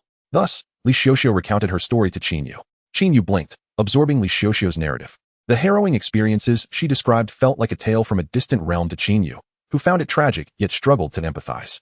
The greatest hardship the princess had ever faced in her sheltered life was perhaps a minor choking incident while eating osmanthus cake. Sister, do you harbor resentment toward your mother? Qin Yu asked. I'm unsure, Li Xiuxiu replied, shaking her head. Perhaps if my brother hadn't been trampled, but I had starved to death instead, I might have felt hatred toward her. As she spoke, Li Xiuxiu broke into a smile. Witnessing her smile, Qin Yu felt a sudden sense of calm and relief. But now, sisterly, you are already a Kongshan sect immortal. You are no longer bound by your origins and fate, and can now govern your own life. No, princess, Li Xiuxiu said earnestly. Cultivators must still be ranked into various tiers. Why is that? Qin Yu asked, puzzled. Perhaps it is like this. I endured countless hardships to join the Kongshan sect and toiled for 12 years, yet I remain merely an ordinary disciple in the outer court, unnoticed by anyone. Meanwhile, princess, you have just entered the sect and will become a direct disciple of an inner elder of the Kongshan sect. Qin Yu fell silent. The chasm between cultivators could be even wider than that separating nobles from commoners. For talent is dictated by destiny, and no circumstance can alter that reality. Princess, Li Xiuxiu inquired, may I ask which elder you will be apprenticed to upon entering the sect? I'm not entirely certain, Qin Yu pondered for a moment before responding. Elder Lu merely informed me that my master's name is Bai Qiming. In Taiyan City, on Fengshe Street, upon crossing this thoroughfare, Chun Yin was about to arrive at the consulate in the city. Contrary to expectations, although this villa lay at the heart of Taiyan City, its surroundings were surprisingly tranquil. At the entrance of the consulate stood a young attendant clad in blue robes. Upon seeing Chun Yin approach, he promptly bowed, exuding charm. May I ask, esteemed immortal, are you here to seek the consul? Indeed, Chun Yin replied. Then please follow me. The consulate's envoy is typically held by a qi-gathering disciple from the outer court, and unless a grave error is made, such positions rarely change. Presently, the consul in Taiyan City goes by the name He Yinglang, who has served in this capacity for over 40 years. In the rear courtyard of the consulate sat an elderly man, dressed in the outer court robe of the Kongshan sect, his hair streaked with gray, holding a delicate teacup. He lifted his gaze toward Chun Yin, who entered with the young attendant. Fixating on the gilded crane pattern adorning Chun Yan's sleeve, he inquired, may I ask, esteemed Taoist from Konyuan Mountain, what brings you here? Chapter 47. Unexpected clue. This was the first time Chun Yin encountered the esteemed consul of the Kongshan sect stationed abroad. In the initial cycle of his life, he had languished for over 90 years in the outer court, achieving the state of qi transformation only at the age of 41. For the subsequent 50 years of his life, he exerted every effort in pursuit of a breakthrough to the martial spring realm. Alas, lacking talent, resources, and fortuity, he remained in the mid-stage of qi transformation until his demise. In pursuit of additional contribution points from the Shanong Hall to exchange for the elixirs and various manuals necessary for his cultivation, Chun Yin frequently traversed diverse locales. His wanderings far exceeded the time spent within the sect. Naturally, Taiyan City, being the largest city surrounding the Kongshan sect, became his most frequented refuge. He had ample dealings with the future consul of the Kongshan sect in Taiyan City. The current consul before him, an elderly man clad in the outer court's robes, was presumably the predecessor of the consul he had known. With a respectful bow, Chun Yin addressed the elder. Senior, it is an honor to meet you. The elder chuckled. Your address humbles this old man. Although I have lived for over 100 springs and autumns, I am merely a worn-out log guarding the mundane affairs of the sect. Unworthy of such reverence from one as esteemed as yourself. Chun Yin smiled faintly, noting the elder's adeptness in social conduct, surpassing that of the disciples on the mountain. Senior has guarded Taiyan City for many years, assisting countless disciples of the Kongshan sect who have passed through here. Your contributions and hardships are indeed commendable, deserving of my respect. The elder appeared quite pleased, responding with a courteous gesture. May I inquire the purpose of your visit? I have drafted an urgent dispatch. Chun Yin replied, pausing momentarily. This matter pertains to the entrance of the princess of the Yunwang Manor. I hope, dear senior, you might expedite it. As the consul, well acquainted with significant happenings in the city, he was fully aware of the importance of the Princess Qin Yu being chosen by the elder of the Starry Gate as a direct disciple. He knew well that any communication from the Yunwang Qin Ming to the Kongshan sect had to pass through the consul's office. Of course, he affirmed. turning to a young attendant standing at the back door. Child, are there any sound swift sparrows left in the manor? Master, there are 4. 2 have just returned from delivering messages and require rest for several hours, so currently, only 2 are available for immediate dispatch, the young attendant replied. Are there any urgent dispatches pending? The consul continued. 3. Master, the attendant answered. Set those aside for now. Please send this urgent dispatch of our esteemed guest to the Kongshan sect. With that, the consul glanced toward Chunyin. To Qingshan Peak, Chunyin specified. Send the urgent dispatch to the communication pavilion of Qingshan Peak, the consul instructed. Understood, the young attendant nodded. Chunyin received the paper and pen from the attendant, composing the urgent dispatch per Lu Li's instructions before handing it over to the waiting attendant. The attendant took the dispatch and hurriedly exited the backyard. What a clever child, Chunyin remarked. Thank you, senior. I shall take my leave now. Do not rush, the elder urged, gesturing for Chunyin to stay. Have a cup of tea and rest a while before you depart. Regrettably, I must decline. I need to return to the Wang Manor immediately to report to the responsible elder, Lu Li. I will come again to offer my apologies next time, Chunyin replied. Lu Li? The elder paused, slightly taken aback, then continued. Is he not the one serving as an instructor in the Qingshan Peaks lecture hall? Indeed, Chunyin confirmed. Do you have an acquaintance with Instructor Lu? We are old friends, the consul replied. 20 years ago, when he was still a disciple of the Yuanhua Mountain, we met several times in this consul's office. Lu Li was a disciple of Yuanhua Mountain. This was news to Chunyin, yet it made sense. For Lu Li was now a prominent figure, responsible for bringing Qin Yu back to the sect. I am not aware of what you mean, senior, Chunyin admitted, puzzled. You do not know? The consul regarded Chunyin with a curious expression. Qin Yu's master is the esteemed Dharma elder by Qiming of Qingshan Peak. At these words, Chunyin's breath caught, and his heartbeat faltered. He remembered. Recollections from his first life resurfaced, revealing the immense loss suffered by the outer court during the calamity 2 years hence, which had also led to significant upheaval within the inner sect. The most affected was Qingshan Peak. Shortly after the disaster, Chu Xiao resigned from her position as the leading disciple of Qingshan Peak, succeeded by Qin Yu, the direct disciple of Elder by Qiming. Subsequently, the Sword Elder, Chu Xiao's father and master, entered seclusion, while Elder Fu Qian withdrew from sect affairs. Decades later, the position of Elder Fu was succeeded by Lu Li. A dreadful thought began to take shape in Xinyan's mind. Though merely a conjecture, it bore a chilling plausibility. Senior, I shall take my leave now. Chun Yin bowed once more to the consul. Next time you pass through Taiyuan City, do pay me a visit for tea, if time permits, the consul smiled. Entirely unaware of Chun Yan's inner turmoil. Should you ascend in the future, I would be honored to receive your guidance. Indeed, your words are a jest, senior. Farewell, Chun Yin replied, his mind preoccupied with darker thoughts. The calamity of the outer court, the remnants of the Wu Jiao, the list of Song Mingda, Zhang Xishuan, Lu Li, Qin Yu, and Elder by Qiming. Chun Yin struggled to connect these threads, yet he dared not do so. For if this were indeed the truth, it would be too dark, too terrifying. As he hurried along the streets of Taiyuan City, he contemplated his next destination. He raised his gaze to the sun above. Noting that the hour had not yet passed midday, time was still on his side. He needed to make his way to the Celestial Gambler's Lodge promptly. Chapter 48. The Celestial Gambling House in the city of Taiyuan. The Celestial Gambling House is the last place where Chun Yin was aware of before Song Mingda surrendered to the law enforcement hall of the outer court. It was here that he lost all the spirit stones recorded in the accounts of the outer court's Shandong Hall, after which he entered the inner chamber. And what transpired thereafter remains a mystery. Perhaps within the gambling house, Chun Yin might uncover the answers he seeks. Standing before the 3-story pavilion of the Celestial Gambling House, Chun Yin gazed at its structure, having heard tales of it over the years. It is said that a group of disciples from various sects congregates here to indulge in gambling and merriment. Although Chun Yin had often regarded Taiyuan City as a temporary refuge, he had never set foot in the gambling house. Firmly believing in a principle that has persisted through both his past and present lives, that gamblers meet a tragic end. Rumors suggest that this gambling house is owned by the Wang family of Taiyuan City. However, even a 3-year-old child would doubt such claims. A mere secular dynasty's cultivation family, with its pinnacle strength represented by only 2 qi refining cultivators, could never hope to manage such a vast enterprise. At best, the Wang family serves as a mere puppet, fit only to consume the scraps left behind. The true power behind the gambling house is undoubtedly divided among the major sects that wield genuine authority. Though such matters are not openly discussed, perhaps the influence of the Kongshan sect lurks in the background. No, it must be the Kongshan sect's backing. Who else would dare to establish a gambling house in Taiyuan City without their endorsement? A staff member stationed at the entrance of the gambling house noticed Chun Yin, who stood a short distance away, intently observing the structure. The Taoist robe he wore, indicative of the Kongshan sect, caught the staff member's eye, causing his expression to brighten as he hurried over to Chun Yin. Esteemed Celestial Master, what would you like to partake in? The attendant asked, a sycophantic smile adorning his face. Dice, pai gao, mahjong, along with complimentary celestial tea and wine, not mere earthly fare. Would you care to try your hand at a game? Feigning hesitation for a moment, Chen Yin nodded in acquiescence. Let us give it a try. Excellent. Please follow me.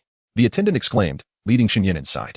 Upon entering the gambling house, a cacophony of sounds assaulted Chen Yan's ears, causing him to frown slightly. Cultivators clad in various Taoist robes gathered around tables, their voices raised in excitement and fervor. Chen Yin recognized several of the robes, the Jinling sect to the east, the Gua sect to the south, among others. Alongside many disciples from sects he was less familiar with. Most were cultivators at the body refinement and chi refining stages. The body refinement cultivators are generally prohibited from descending the mountain, a rule that only a behemoth like the Kongshan sect could enforce. For smaller sects, such restrictions are non-existent. Among the crowd, a few disciples of the Kongshan sect could be spotted, albeit rarely, observing the disgraceful antics of the gamblers. Chen Yin couldn't help but feel a wave of emotions. Indeed, regardless of one's cultivation level, the mere involvement in gambling transforms individuals into such a spectacle. Celestial Master, would you like to play? The attendant guiding Chen Yin inquired. As they passed several gambling tables, some patrons noticed Chen Yin, for it was indeed conspicuous to see a cultivator from the Kongshan sect in such a venue. Among them, one sharp-eyed individual caught sight of the gilded cloud crane pattern on Chen Yan's sleeve and exclaimed, Goodness, Konyuan Mountain. The Kongshan sect, aside from its outer court, boasts 3 mountains and 4 peaks within its inner court, totaling 7 major peaks. As the main peak, Konyuan Mountain's disciples are often perceived as holding a more distinguished status than those from other peaks. Although within the sect, disciples are not ranked according to their respective peaks. The external perception of the Kongshan sect remains resistant to change. A sense of unease washed over Chen Yin. He realized he had been somewhat hasty. It was prudent to conceal his identity as much as possible, especially given the uncertain allegiance of the team leader, Lu Li. There is nothing here that piques my interest, Chen Yin stated. Take me to the inner chamber. The attendant hesitated for a moment. Forgive my impertinence, esteemed Celestial Master. But to enter the inner chamber of the gambling house, one must undergo a verification of assets. Did Song Mingda also undergo such verification? Or was he allowed entry due to his status as a steward of the Kongshan sect's outer court? Or perhaps his cultivation at the martial spring stage exempted him? Chen Yin was uncertain.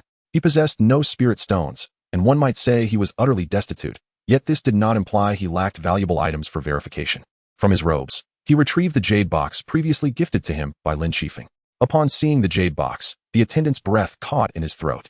Having worked at the gambling house for some time, he had developed a discerning eye, and he recognized that the item presented by the Kongshan sect's Celestial Master was anything but ordinary. Will this spirit ice needle grant me access to the inner chamber? Esteemed Celestial Master, I am but a humble servant and not knowledgeable in such matters. May I take it to have the cultivators within the gambling house verify it? Chen Yin nodded, not refusing.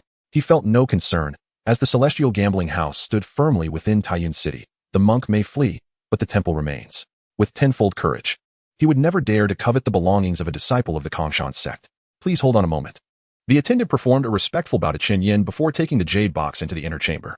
After approximately half a stick of incense had passed, a figure emerged bearing Chen Yan's spirit ice needle. It was not the same attendant, but a graceful young woman clad in a gauzy dress, her beauty striking. Her demeanor and presence revealed her cultivation status, unmistakably distinguishing her from ordinary mortals. She returned the jade box containing the spirit ice needle to Chen Yin and knelt before him, saying, Thank you for your patience. May I inquire your esteemed name? Fellow Taoist, Sun Lu, Chen Yin replied without hesitation. Ah, it is you, Senior Brother Sunday. Please follow me, the woman said, turning gracefully to lead him into the inner chamber. The inner chamber of the gambling house is connected to the outer chamber by an arch bridge. It is notably quieter within, as it consists of a series of private rooms, each seemingly protected by spirit stone-carved barrier inscriptions, ensuring that sounds from within do not escape to the outside. What would you like to play, Senior Brother Sun? The woman inquired, echoing the earlier question posed by the attendant. I wish to find someone, not to play, Chen Yin responded. Upon hearing this, the young woman halted, turning to face him. Her expression and eyes betrayed no emotion, but a gentle smile graced her lips. Who is it that Senior Brother wishes to find? Chen Yin regarded the woman before him and spoke slowly. Song Mingda. Chapter 49. So it was him. The young woman in the gauzy dress before him remained silent, merely bowing slightly in greeting. She then turned and continued walking ahead. Chen Yin followed closely behind her. After traversing several private rooms, they arrived at a door. She raised her hand and gently knocked twice on the door.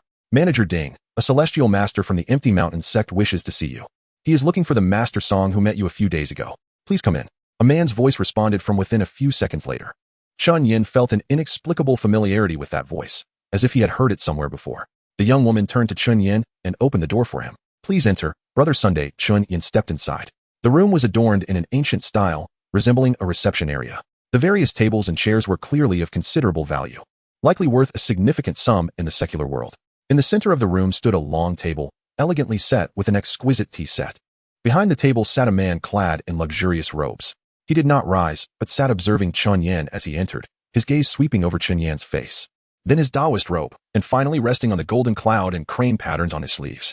"My friend, please take a seat," the man in fine attire said with a smile, picking up a teacup from the table. He first heated it with hot water before pouring tea into Chun Yan's cup. "Have you come here to see Master Song?" "Yes," Chun Yan replied.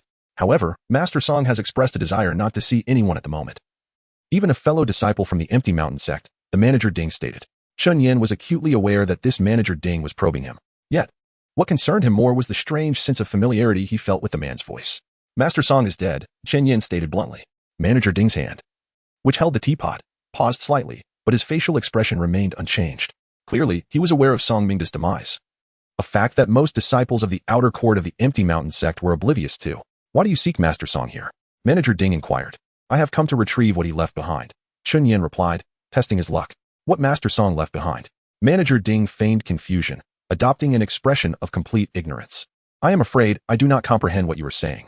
Chun Yan understood well that he was merely playing the fool. It was highly probable that before Master Song turned himself into the law enforcement hall, he had foreseen his unfortunate fate and left a list behind at the gambling house. "It was Elder Fu Qian who sent me," Chun Yan declared. "My friend, even if you invoke Elder Fu's name, or even the name of Master Yun, if there is nothing, there is simply nothing," Manager Ding replied with a wry smile. "You cannot expect me to conjure something from thin air, can you?" Despite his words, Manager Ding's gaze kept drifting towards Chun Yan's waist, where a token would typically be worn. "I understand now. I apologize for disturbing you today," Chun Yan said, clasping his fists in respect. "No need for concern.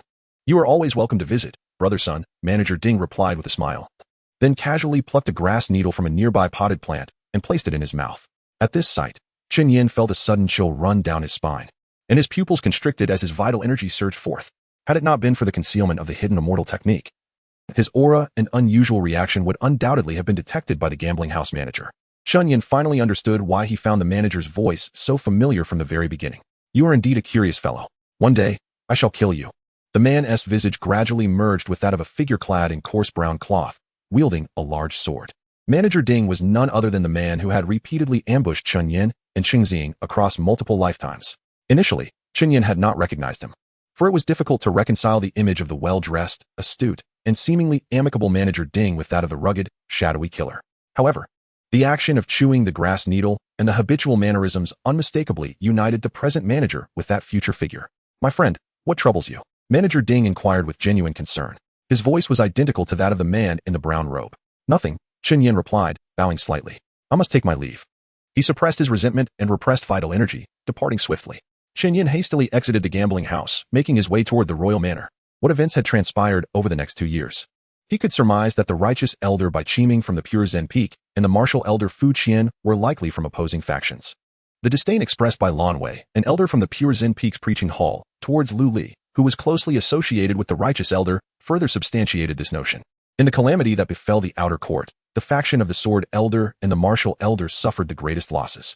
Remarkably, Bai Qiming's faction appeared to have gained from this significant upheaval. Chun Yan could not help but speculate whether Bai Qiming was the mastermind behind these events. If Bai Qiming was indeed the orchestrator, what then of Lu Li? During this sect mission, Lu Li had ample opportunity to eliminate him but refrained. Chun Yan contemplated 2 possibilities. 1. Lu Li, despite his current closeness to Bai Qiming, had not yet fully earned his trust and thus remained unaware of this precarious situation. The other possibility was that Bai Qiming understood Chun Yan was under Fu Qian's watchful eye, and any rash action could alert Chun Yan. Of course, all these assumptions rested upon the premise that Bai Qiming was the puppeteer behind these events. Standing before the gates of the royal manor, Chun Yan took a deep breath and attempted to clear his mind of the chaotic thoughts swirling within. He needed to address the immediate issues at hand. Qian Sun remained in the custody of Lu Li and Zheng Fei, and urgent reports had already been dispatched from the consulate to the Empty Mountain sect, promising a swift response from the sect. With these thoughts in mind, Chun Yan relied on his memory to return to the courtyard recently designated for the disciples of the Empty Mountain sect by the manor's steward. However, upon his return, he found not just Lu Li, Zheng Fei, and the detained Qian Sun, but also a cultivator in the robes of the Empty Mountain sect, appearing to be around 40 years of age. The pattern of waves embroidered on his collar declared his identity. He was from the Yuanhua Mountain. Chapter 50. Lu Li's secret standing at the entrance of the courtyard, Chen Yin was momentarily taken aback, and soon the few individuals within the courtyard noticed his presence. Qian Sun remained sprawled on the ground, unconscious, with wounds from his struggle against the binding restraints now scabbed over. However, even if he were to heal, scars would undoubtedly remain. A cultivator from Yuanhua Mountain offered Chen Yin a faint smile, as if to acknowledge his presence. Chen Yin, Lu Li called out softly. Please describe to this esteemed elder from Yuanhua Mountain the details of the events that transpired. Chen Yin stepped into the courtyard and respectfully addressed the unfamiliar cultivator from Yuanhua Mountain. I am Chen Yin, a disciple of Kongyuan Mountain, honored to meet you, esteemed elder. There is no need for excessive courtesy, the cultivator from Yuanhua Mountain replied with a gentle wave of his hand. I am aware of you. Your accomplishments have stirred quite a debate among your peers. Chen Yin managed an awkward smile, fully aware that the elder was not mocking him, but merely jesting. The scandal involving Chen Yin and Lin Qifeng's misconduct during the outer court competition had long since spread across the 7 peaks of Kongshan sect. In fact, word had reached not only Kongshan sect but also many other astute sects throughout the entire Chenping continent. However, as the tale continued to circulate, its interpretation evolved. After all, Lin Qifeng, as an elder of the outer court and a direct disciple of the sect leader, would gain negligible benefit from cheating in a trivial contest involving his own disciple. The most convoluted conspiracy theory suggested that Lin Qifeng's motive for cheating was to eliminate Qi Yadong. Yet, such a conclusion lacked credibility. After all, it was Qi Yadong's master, Song Wencheng, who instigated the conflict. If not for Song Wencheng, Qi Yadong would not have confronted Chen Yin, and thus would not have met his demise. Would Song Wencheng truly wish to eliminate his own prized disciple, who had the potential to compete for the position of the foremost disciple of Kongyuan Mountain? Moreover, Lin Qifeng had vehemently defended his actions out of pride, desiring to showcase his disciple's prowess in the competition, which in turn would reflect well on himself. Consequently, he now found himself confined on the back cliff of Kongyuan Mountain for reflection. Even Chen Yan's second master, Yu Qi, was unable to see him. I am Li Hanzhou, a teaching envoy from Yuanhua Mountain. The cultivator introduced himself. Not long ago, the Qingshan Peak received an urgent report from the consulate in Taiyin City, indicating that a disciple of Yuanhua Mountain, while on duty in Taiyin City, encountered a problem. The Yuanhua Mountain cultivator explained to Chen Yin. Therefore, Qingshan Peak forwarded the urgent message to Yuanhua Mountain, and just now, an elder from Yuanhua Mountain informed me that the disciple falls under my jurisdiction. As I happen to be near Taiyin City, I hastened here to investigate. The title of teaching envoy could be better understood as akin to that of a university counselor in Chen Yin's previous life. Typically, teaching envoys in the outer court were disciples at the Qi gathering stage, while those in the inner court were at the martial spring stage, requiring older disciples to fulfill this role. In situations like Qian Sun's, it was indeed the teaching envoy who would possess the most insight. Chen Yin proceeded to elucidate the situation to Li Hanzhou, detailing everything from leaving the mountain gate, Qian Sun's initial estrangement from Li Xiuxiu and Zheng Fei, to the escalation of conflicts in Taiyin City and the Wang residence, explaining everything clearly. Indeed, Li Hanzhou nodded. Then, what caused Qian Sun's injuries? They resulted from a treasure bestowed upon me by my master, Chen Yin replied. Lin Qifeng had already taken the blame. A few more accusations were inconsequential.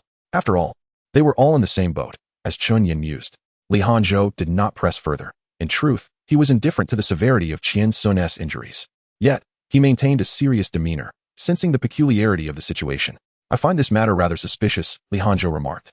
Since Qian Sun joined our ranks, he has always been under my guidance, and I believe I have a fair understanding of his character. What do you mean by that? Lu Li inquired slowly from the side. I am well aware that Qian Sun has harbored grievances against disciples from the outer court. But he is by no means a harsh or spiteful individual. He is generally gentle with others. And I have never witnessed him express dissatisfaction openly towards outer court disciples at Yuanhua Mountain, Li Hanzhou continued. The reason I am aware of Qian Sun's grievances is due to the emotions he inadvertently reveals through his words. Thus, it is difficult for me to fathom that he would openly insult outer court disciples. Zheng Fei, who had been listening, appeared anxious. But he did say it. In the Wang residence, he openly insulted me, junior sister Xiuxiu, senior brother Chun, and even Lin, his direct mentor. Li Hanzhou merely smiled calmly in Zheng Fei's direction. I have not doubted your words. I believe Qian Sun indeed spoke those words. However, I also believe that it was not Qian Sun who uttered them. Zheng Fei was left utterly bewildered by Li Hanzhou's assertion. The conversation was convoluted. Chen Yin mentally scoffed, but grasped the essence of Li Hanzhou's message. Qian Sun was acting strangely. If possible, I hope to take Qian Sun back to Yuanhua Mountain now, so that the elders of our sect can assess his condition. Li Hanzhou said respectfully. Once all the facts are established, I will certainly provide you with a response. Li Hanzhou was not defending anyone. He recognized that the individuals present lacked the capacity to accurately assess Qian Sun's condition. The highest cultivation level among them was Lu Li, who was merely at the cusp of the half-step Qi Si stage. if the issue truly stemmed from a mental state. Only cultivators of the divine communication stage or above could potentially resolve it. Furthermore, the matter concerning Princess Qin Yu's induction was a significant sect affair, and the elders of Yuanhua Mountain would indeed prioritize investigating this incident thoroughly, if only to maintain their standing with Bai Qiming. Thank you, Envoy Li, Lu Li responded. Li Hanzhou turned to Lu Li and smiled faintly. You were too kind, Instructor Lu. In the years when you were still a disciple at Yuanhua Mountain, I greatly benefited from your guidance as well. Lu Li remained silent, merely nodding in acknowledgement. Chun Yin had heard it mentioned before that Lu Li had once been a disciple of Yuanhua Mountain. Then I shall return to the sect first. Take care, everyone, Li Hanzhou said, clasping his hands in farewell before departing with Qian Sun. As Chun Yin observed Li Hanzhou's retreating figure, he found himself deep in thought. Why is this taking so long? Unbeknownst to him, Lu Li had approached his side and posed the question, and whether intentional or not. Chun Yin felt an imperceptible pressure emanating from Lu Li. Chapter 51. Severing ties indeed. Chun Yin spent more time in the gambling den than he did at the consulate. Even the sect had already sent someone to investigate, yet he had not returned to the Wangfu. Chun Yin was uncertain whether he had aroused Lu Li's suspicions, and he was equally unaware of how much Lu Li currently knew about the matters behind the scenes. He could only attempt to deflect the situation without revealing any flaws. My disciple delayed on the way, Chen Yin remarked. Lu Li scrutinized him for a moment longer, but Chen Yin maintained his composure. One must not be distracted during a mission. Escorting the princess back to the sect is of utmost importance, Lu Li counseled. Lin Qinfeng is still pondering his mistakes at the precipice of Konyuan Mountain. Do not add to his troubles. I understand, Master, Chen Yin replied with a bow. Although he could not discern Lu Li's true intentions, it seemed he had no desire to confront him at present. That is well, Lu Li acknowledged. Suddenly, Zheng Fei interjected. Whenever Master speaks in the lecture hall, I set aside my trivial duties to attend. I am somewhat dull. Yet my ability to reach the Qi-connecting realm is largely due to Master Lu's guidance. Zheng Fei's sincerity was palpable. A significant portion of the outer disciples shared Zheng Fei's sentiments towards Lu Li. In his years as an instructor, Lu Li's teachings and contributions had surpassed those of all instructors in the outer sect over the past century. Thus, it was understandable that Lu Li garnered such respect from the outer disciples. To break through to the Qi-connecting realm at your age signifies your innate talent for cultivation, Lu Li remarked. If you continue to strive, you will surely advance to the martial spring realm. Achieving the Qi-connecting realm before the age of 20 indeed indicated numerous possibilities for the future. However, for someone like Chen Yin, who only managed to connect his meridians at 41, his prospects for advancement were bleak. Without extraordinary fortune, he would likely never ascend to the martial spring realm. As for the Qi-Si realm, even if Chen Yin were to cultivate tirelessly for 5,000 years from his current initial martial spring level, he would find no hope for progression. In this world, while individuals may not possess a hierarchical status, cultivators certainly do. The disparity in innate talent among cultivators is often greater than that between humans and dogs. The only exception Chen Yin was aware of thus far was Lin Qifeng, who claimed to have connected his meridians at the age of 36, a mere 5 years earlier than Chen Yin. Yet now, Lin Qifeng stood as a genuine cultivator of the Qi-Si realm. Of course, it had already been noted that Lin Qifeng was the sole exception. I had not heard that Master Lu was once a disciple of the Yuanhua sect, Zheng Fei added. There is nothing to discuss, merely past events, Lu Li replied, his tone indifferent. I was reckless, Zheng Fei said with a fist clasped in respect, falling silent thereafter. Although he was unaware of the specific circumstances, Lu Li's demeanor suggested that his past with the Yuanhua sect was likely not a pleasant one. Esteemed immortals, a voice resonated from the entrance of the courtyard. That of Manager Yang from the Wangfu. The prince requests your presence for a banquet at the main hall of the Wangfu at the hour of you. To welcome you and wash away your fatigue. It is merely a half-day's journey. There is no need for excessive formality, Lu Li stated. Master Lu, your words are misguided. Regardless of the journey's length, the banquet signifies the respect of the Cloud Prince and the entire Qinke kingdom towards the Kongshan sect. I hope Master Lu will honor us with your presence, Manager Yang insisted, bowing deeply. Such hospitality is difficult to refuse, Lu Li conceded. Wangfu, hour of you. Before sunset, the entire Wangfu was enveloped in a golden glow, enhancing its air of opulence. The banquet arranged by the Cloud Prince for the Kongshan sect was not extravagant. Yet every dish on the table featured ingredients that were rare treasures even among the immortals. For instance, the dragon's bone marrow, formed from the essence of a dragon that failed to transcend calamity millions of years ago and now lay hidden within the earth, was an exceedingly rare delicacy. Consuming it could prolong the lifespan of mortals. However, for cultivators, it held little value, as it did not enhance their abilities. It was said that in the mundane realm, a drop the size of a fingernail could be worth a fortune, yet it remained scarce in the market. Yet at the banquet of the Wangfu, an entire basin of dragon's bone marrow was laid out in the center of the table. Indeed, its worth could likely purchase the entirety of Taiyan City. Chen Yin mused inwardly. Today, Lu Li and the others would be staying overnight at the Wangfu, and by the following morning, They would return to the sect alongside Princess Qinyu. At that point, Qinyu would no longer be regarded merely as a princess, but as a cultivator of significant stature, specifically the direct disciple of the Law Elder by Qiming from the Qichon Peak, and the successor to the position of chief disciple after Chu Xiao's resignation. Sitting at the head of the table, Prince Qinming delicately traced the edge of his jade cup with his fingers before rising to speak. This banquet serves two purposes: to welcome the esteemed immortals of the Kashan sect and to send off my daughter, Qinyu. He continued, it is well known that Yueru is my eldest daughter, my firstborn. From her childhood, I have harbored great expectations for her. I once believed she would live comfortably under my protection, enjoying a stable life. However, everything changed 2 months ago with the arrival of the elder from the Xing Tian men. This elder expressed a strong desire to take Yueru as his disciple, for she possesses the rare, Lioli pure body. If all goes smoothly, the higher realms may merely be the beginning for her. Upon learning of her exceptional talents and considering the profound friendship between my Qin family and the Kashan sect accumulated over centuries, I fervently wish for her to join the Kashan sect, thus leading to our gathering today. This cup of wine is to honor the Kashan sect and all esteemed immortals within it. As his words concluded, Qinming raised his cup and downed its contents in one swift motion, the rhythm of his throat evident as he swallowed. He then placed the jade cup back on the table. Manager Yang quickly refilled the prince's cup. Once more, the prince lifted his cup, this time directing it towards Qinyu. And this cup of wine is dedicated to my daughter, Qinyu, he proclaimed, his gaze turning resolute. From this day forth, our father-daughter relationship shall be severed. Chapter 52. Poisoning. No one questioned the words spoken by Prince Yun. They seemed perfectly ordinary. His severance of ties with his own daughter was, in fact, quite reasonable. After all, Qinming was Prince Yun, the younger brother of the current emperor of the Qin family, and held a certain claim to the throne. One must ponder, what would happen if a lower-ranked heir's daughter were a direct disciple of an inner elder from the Kashan sect? Qinming would undoubtedly be compelled to relinquish his claim to the throne. However, this disavowal of their father-daughter relationship simply provided the emperor with a convenient excuse. Ultimately, it was up to Qinyu to decide whether to acknowledge her father or not. Following Prince Yun's opening remarks, the banquet commenced in earnest. Lu Li, as the host, took his seat to the right of Prince Yun, while Qinyu sat to his left. Meanwhile, Chen Yan, Zheng Fei, and Li Xiuxiu were seated together. Unexpectedly, Zheng Fei appeared lost in thought. Ever since Li Xiuxiu returned from a stroll with Qinyu and informed him that Qinyu was an exceptionally rare Lioli pure body, and that she had become the direct disciple of the esteemed elder by Qiming from Qichon Peak, his mindset had crumbled. The disparity between individuals was, indeed, staggering.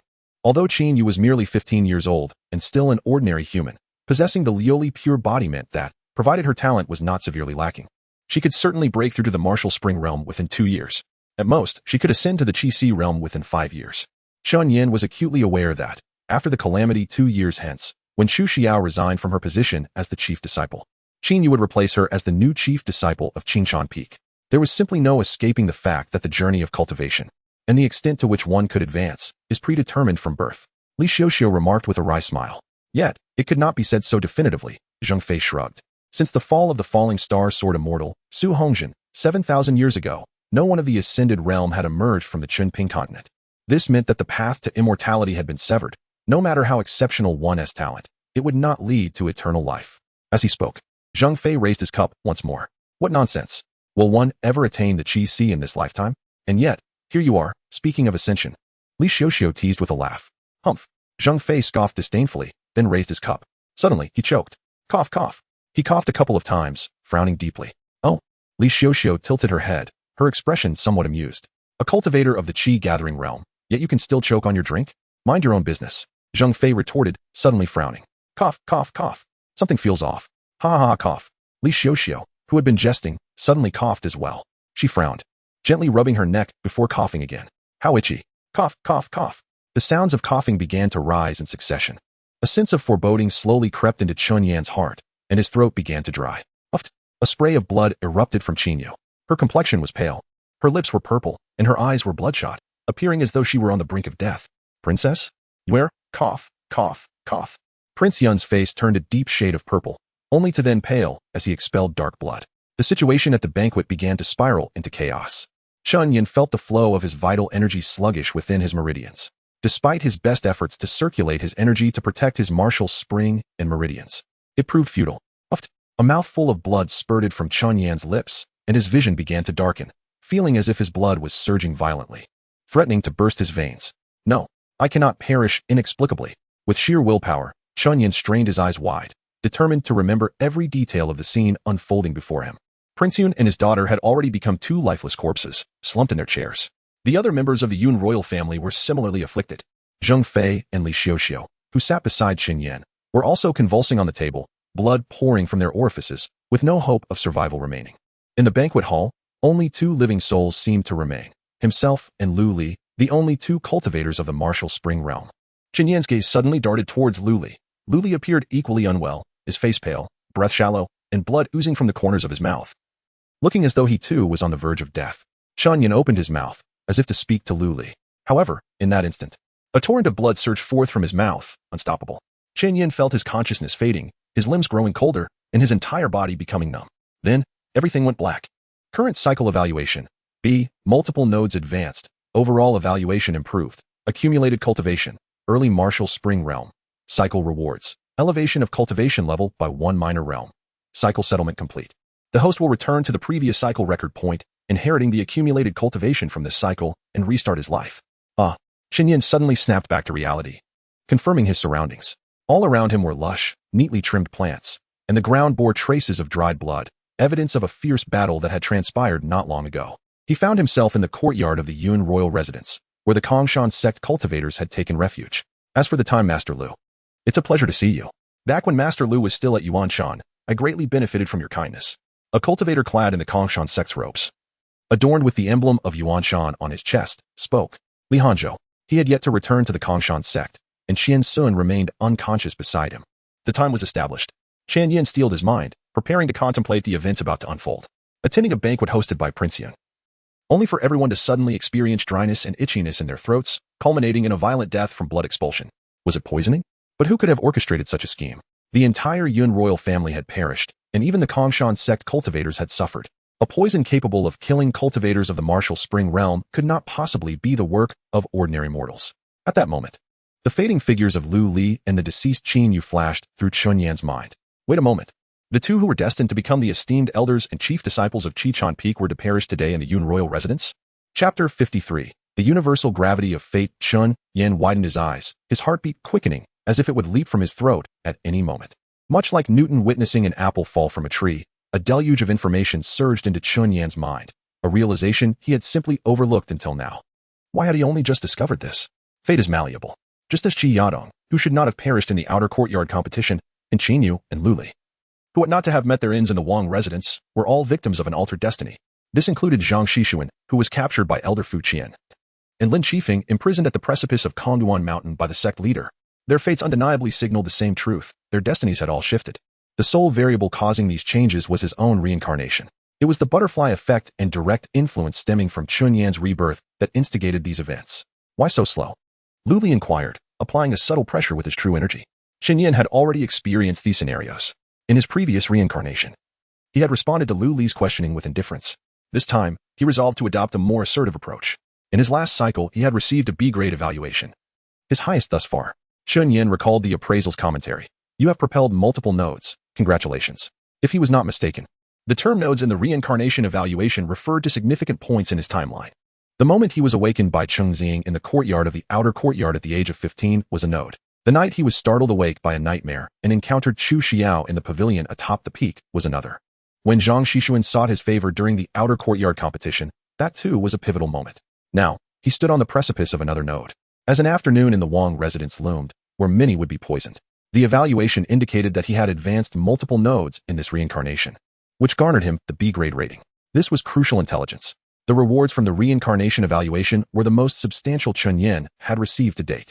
His current cultivation had reached the mid-stage of the martial spring realm.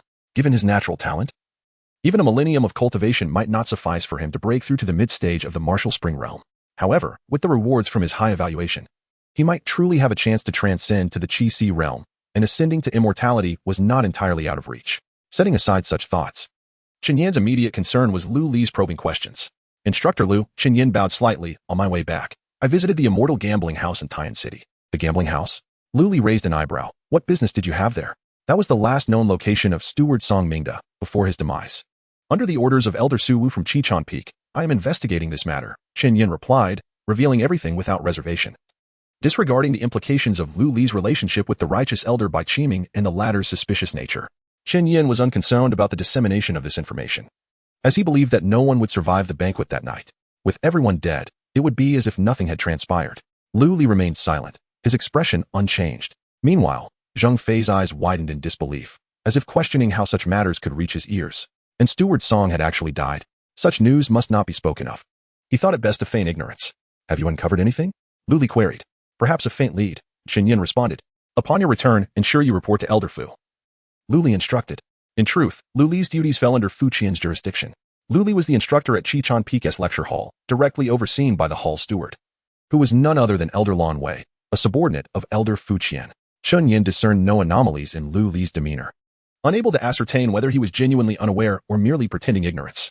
Esteemed immortals, Manager Yang entered the courtyard with a beaming smile, addressing Lu Li and the others. The prince invites you to a banquet in the main hall at the hour of the rooster to welcome you. A grand spectacle was about to unfold, Qin Yin mused. Inside the great hall, voices clamored.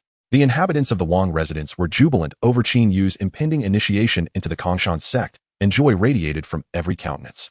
For the princess to join the sect was not solely her affair, although her ties to the Wang residence would ostensibly sever upon her entrance. It remained a well-known fact that Duke Yun, Qin Ming, had a daughter who was a cultivator. Seated quietly, Qin Yin observed the festivities.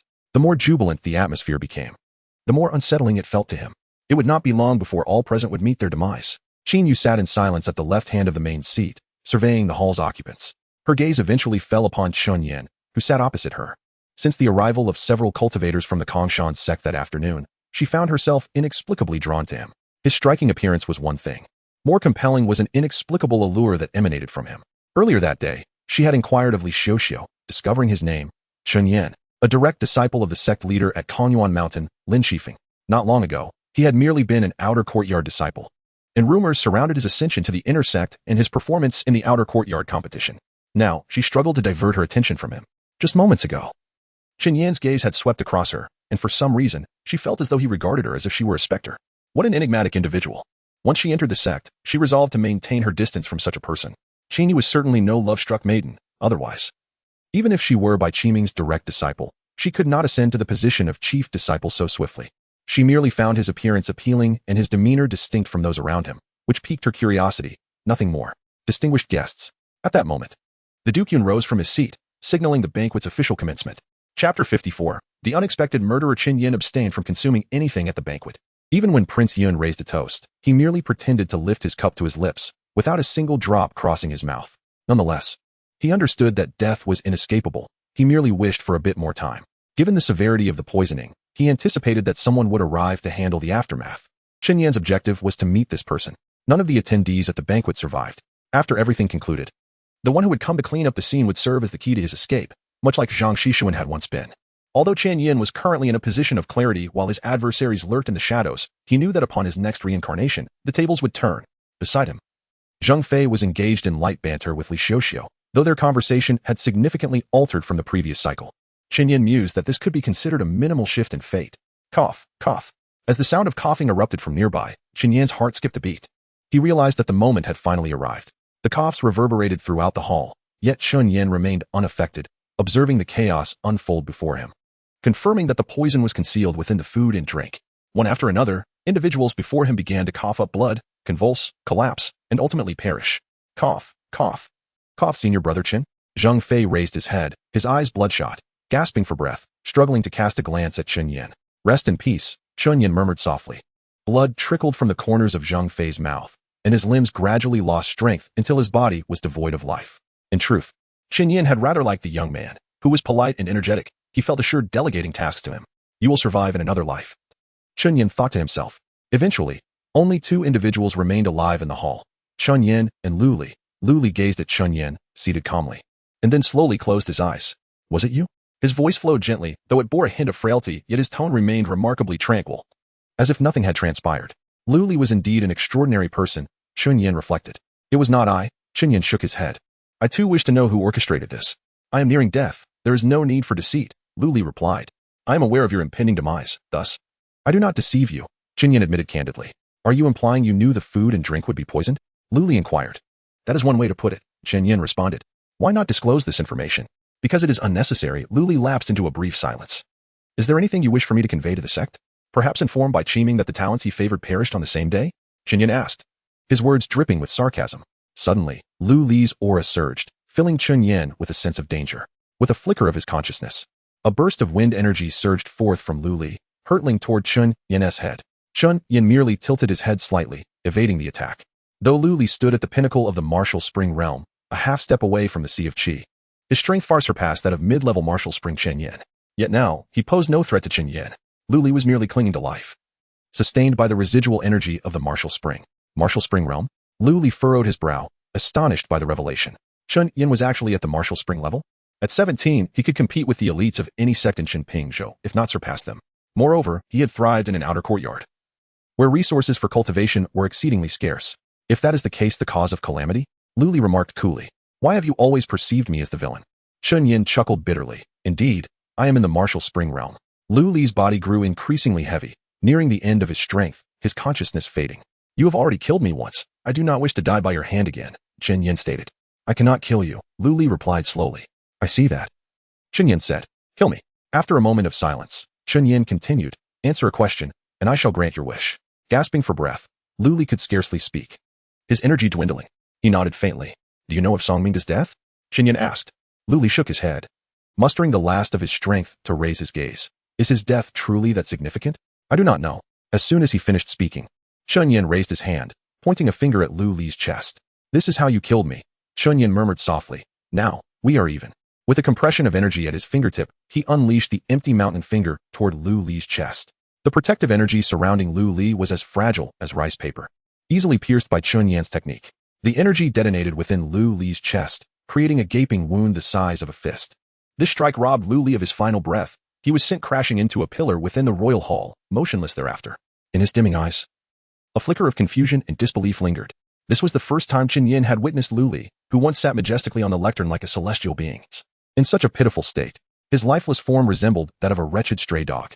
Was my own demise this tragic? Chen Yin chuckled hollowly, devoid of any satisfaction from revenge. His animosity towards Lu Li had long faded with the cycles of reincarnation, just as his affection for Chengxing had dissipated. For one capable of reincarnation, what significance did life and death hold? His desire to save Chengxing stemmed solely from a need to reconcile the 20 cycles that preceded him and to bid farewell to his past. Suddenly, a powerful presence emerged from behind him. At last, they had arrived. Chen Yin turned with a calm smile, directing his gaze toward the figure that had appeared in the hall. However, as he recognized the person's features, his smile gradually faltered and disappeared. Senior Elder Lan Wei? It is I, Lan Wei replied with a smile. In an instant, Chen Yin was met with blinding light, and his body was severed from his head. Chapter 55. A Call for Help, Current Cycle Evaluation. C. A Breakthrough in Mindset. Yet the essence of foolishness remains unmasked. Accumulated cultivation, mid-stage martial spring realm, cycle reward, minor completion of the concealed immortal technique, cycle settlement complete. The host will return to the previous cycle's record point, inheriting the accumulated cultivation from this cycle, and restart life. Lan Wei, a venerable elder from the clear Zen peak of the Kongshan sect, was known for his affability and had left a profound impression on Chun Yin during the external competition. He was a trusted confidant and intimate associate of Fu Qian. The sole reason for Elder Lan Wei's presence here was undoubtedly the directive of Elder Fu Qian. Chun Yin suddenly found himself reflecting on his own folly. Indeed, he had only perceived the faction of Bai Qiming as the greatest beneficiaries following the calamity in the external courtyard, oblivious to the fact that the power struggle was reciprocal. Was Fu Qian's lineage truly as pure as they appeared? The victors and the vanquished, one merely lost the battle. Chun Yin abruptly recognized the veracity of Lin Qifeng's counsel to avoid entanglement in the mess of Clear Zen Peak. Regrettably, he had not heeded this advice. Now, having experienced 2 lifetimes, he finally comprehended the profound wisdom in Lin Qifeng's words. Teacher Lu is courteous. During Teacher Lu's tenure at Yuanhua Mountain, I received ample kindness from him, came the voice of Li Hanzhou. Chen Yin opened his eyes, his thoughts racing. What should he do next? The fact that Elder Fu Qian chose to target Lu Li and Qin Yu indicated his awareness of the potential sabotage surrounding the loss of the Wu Jiao's remnants and the death of Songmingda, likely orchestrated by Elder Bai. While Fu Qian may not yet grasp Bai Qiming's intentions, his instincts and experience urged him not to remain passive. Qin Yu, being of the Liuli pure body, would undoubtedly become a formidable force for Bai Qiming's faction in due time. Meanwhile, Lu Li was an eyesore, a pawn inserted into the lecture hall by Bai Qiming. In the grand contest between figures of Fu Qian and Bai Qiming's caliber, it would take but a moment to obliterate Chen Yin. Yet, he was not without support. Chen Yin glanced down at the gilded cloud crane pattern on his sleeve. Although he was somewhat reluctant to acknowledge it, the 2 other grasshoppers tied to his fate were indeed his only allies. I shall return to the sect now. Take care. Everyone, Li Hanzhou remarked before departing with Qian Sun. Before Lu Li could speak, Qin Yin proactively stepped forward and bowed, saying, I have some matters to attend to and wish to take my leave for a while. What matters? Lu Li inquired. Personal affairs. Chun Yin replied with a tone of respectful assertiveness. Should Lu Li decline his request, Chun Yin was prepared to take action. At this point, his cultivation had reached the mid-stage of the martial spring realm, and with the minor completion of the concealed immortal technique, he felt the smooth flow of his true energy following the elevation of his mental state. The concealed immortal technique was no ordinary method. Its ability to conceal one's aura to the extent that even immortals could not perceive his cultivation was a testament to its exceptional nature. Not every technique could bear the title of immortal. At the very least, none of the techniques from the 5 major sects of Qinpingzhou possess such qualification. Simultaneously, Qin Yin was equipped with 2 magical artifacts, the soul-freezing needle and the shadow-binding rope. Despite Lu Li's cultivation being at the peak of the martial spring realm, on the cusp of the Qi-Si realm, Qin Yin felt confident in his ability to escape Lu Li's grasp. Regardless, he had to seek reinforcements from the consulate. Perhaps he could flee Taiyun City alone, yet Chun Yin was unwilling to do so. Thus far, he had undergone 30 cycles and had come to realize the significance of each cycle's node. While he might evade the current cycle's nexus, he could not extricate himself from the quagmire of fate. Chun Yin sought to harness the strength of Yu Qi and Lin Qifeng to completely shatter Fu Qian's control. Personal matters? Lu Li remained silent for a moment, his thoughts inscrutable. But soon, Lu Li spoke. Very well, be swift in your return. This sect's mission is of great importance. Do not cause your master any more trouble. I understand. Chun Yin bowed once more to Lu Li before departing the Cloud King's residence, heading toward the consulate of the Kongshan sect. Upon arrival at the consulate, the aged envoy still sat in the courtyard sipping tea. Fellow Daoist? The elder appeared somewhat surprised at Qin Yan's quick return. What brings you back so soon? Senior. I must send an urgent report, Qin Yan stated. No, I require the use of the Lingxi mirror. The Lingxi mirror?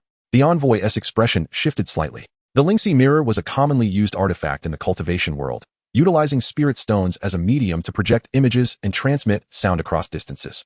However, using the Lingxi mirror consumed a considerable amount of spirit stones every second. Although the consulate was equipped with one, it had not been utilized in years. What has happened to necessitate such urgency? The envoy queried. I have pressing matters that require immediate communication with Elder Yu of the Dan Hall at Kanyuan Mountain. Chun Yin declared loudly. Very well. The envoy's demeanor turned serious. However, I must warn you in advance that should the sect pursue accountability for the use of the Lingxi mirror, the responsibility shall fall upon you. That is understood. Chun Yin replied. The envoy, merely a Qi-channeling disciple of the outer sect, held a relatively high status in Taiyun City, relying on the Kongshan sect's authority and the importance of his role. Yet, before the sect, a mere envoy held little weight.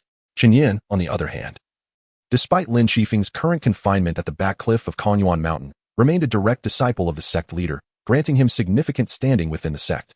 In the face of adversity, he had his master to rely upon, despite the latter not being favored by the sect leader. A young scribe from the consulate led Qin Yin into a modest room at the corner of the building. The room was small, with a massive mirror approximately 6 feet in diameter at its center, surrounded by 24 stone statues, each embedded with 100 superior spirit stones. This was the Lingxi mirror and its corresponding array. As the array began to operate, a torrent of spiritual energy surged from the 24 stone statues towards the Lingxi mirror. The mirror erupted with dazzling brilliance, and the scene of Kangwon Mountain's Dan Hall gradually materialized in the shimmering reflection. Junior Brother Qin? The figure that appeared was clad in a yellow robe. Zhao Bin, the disciple of Elder Yu.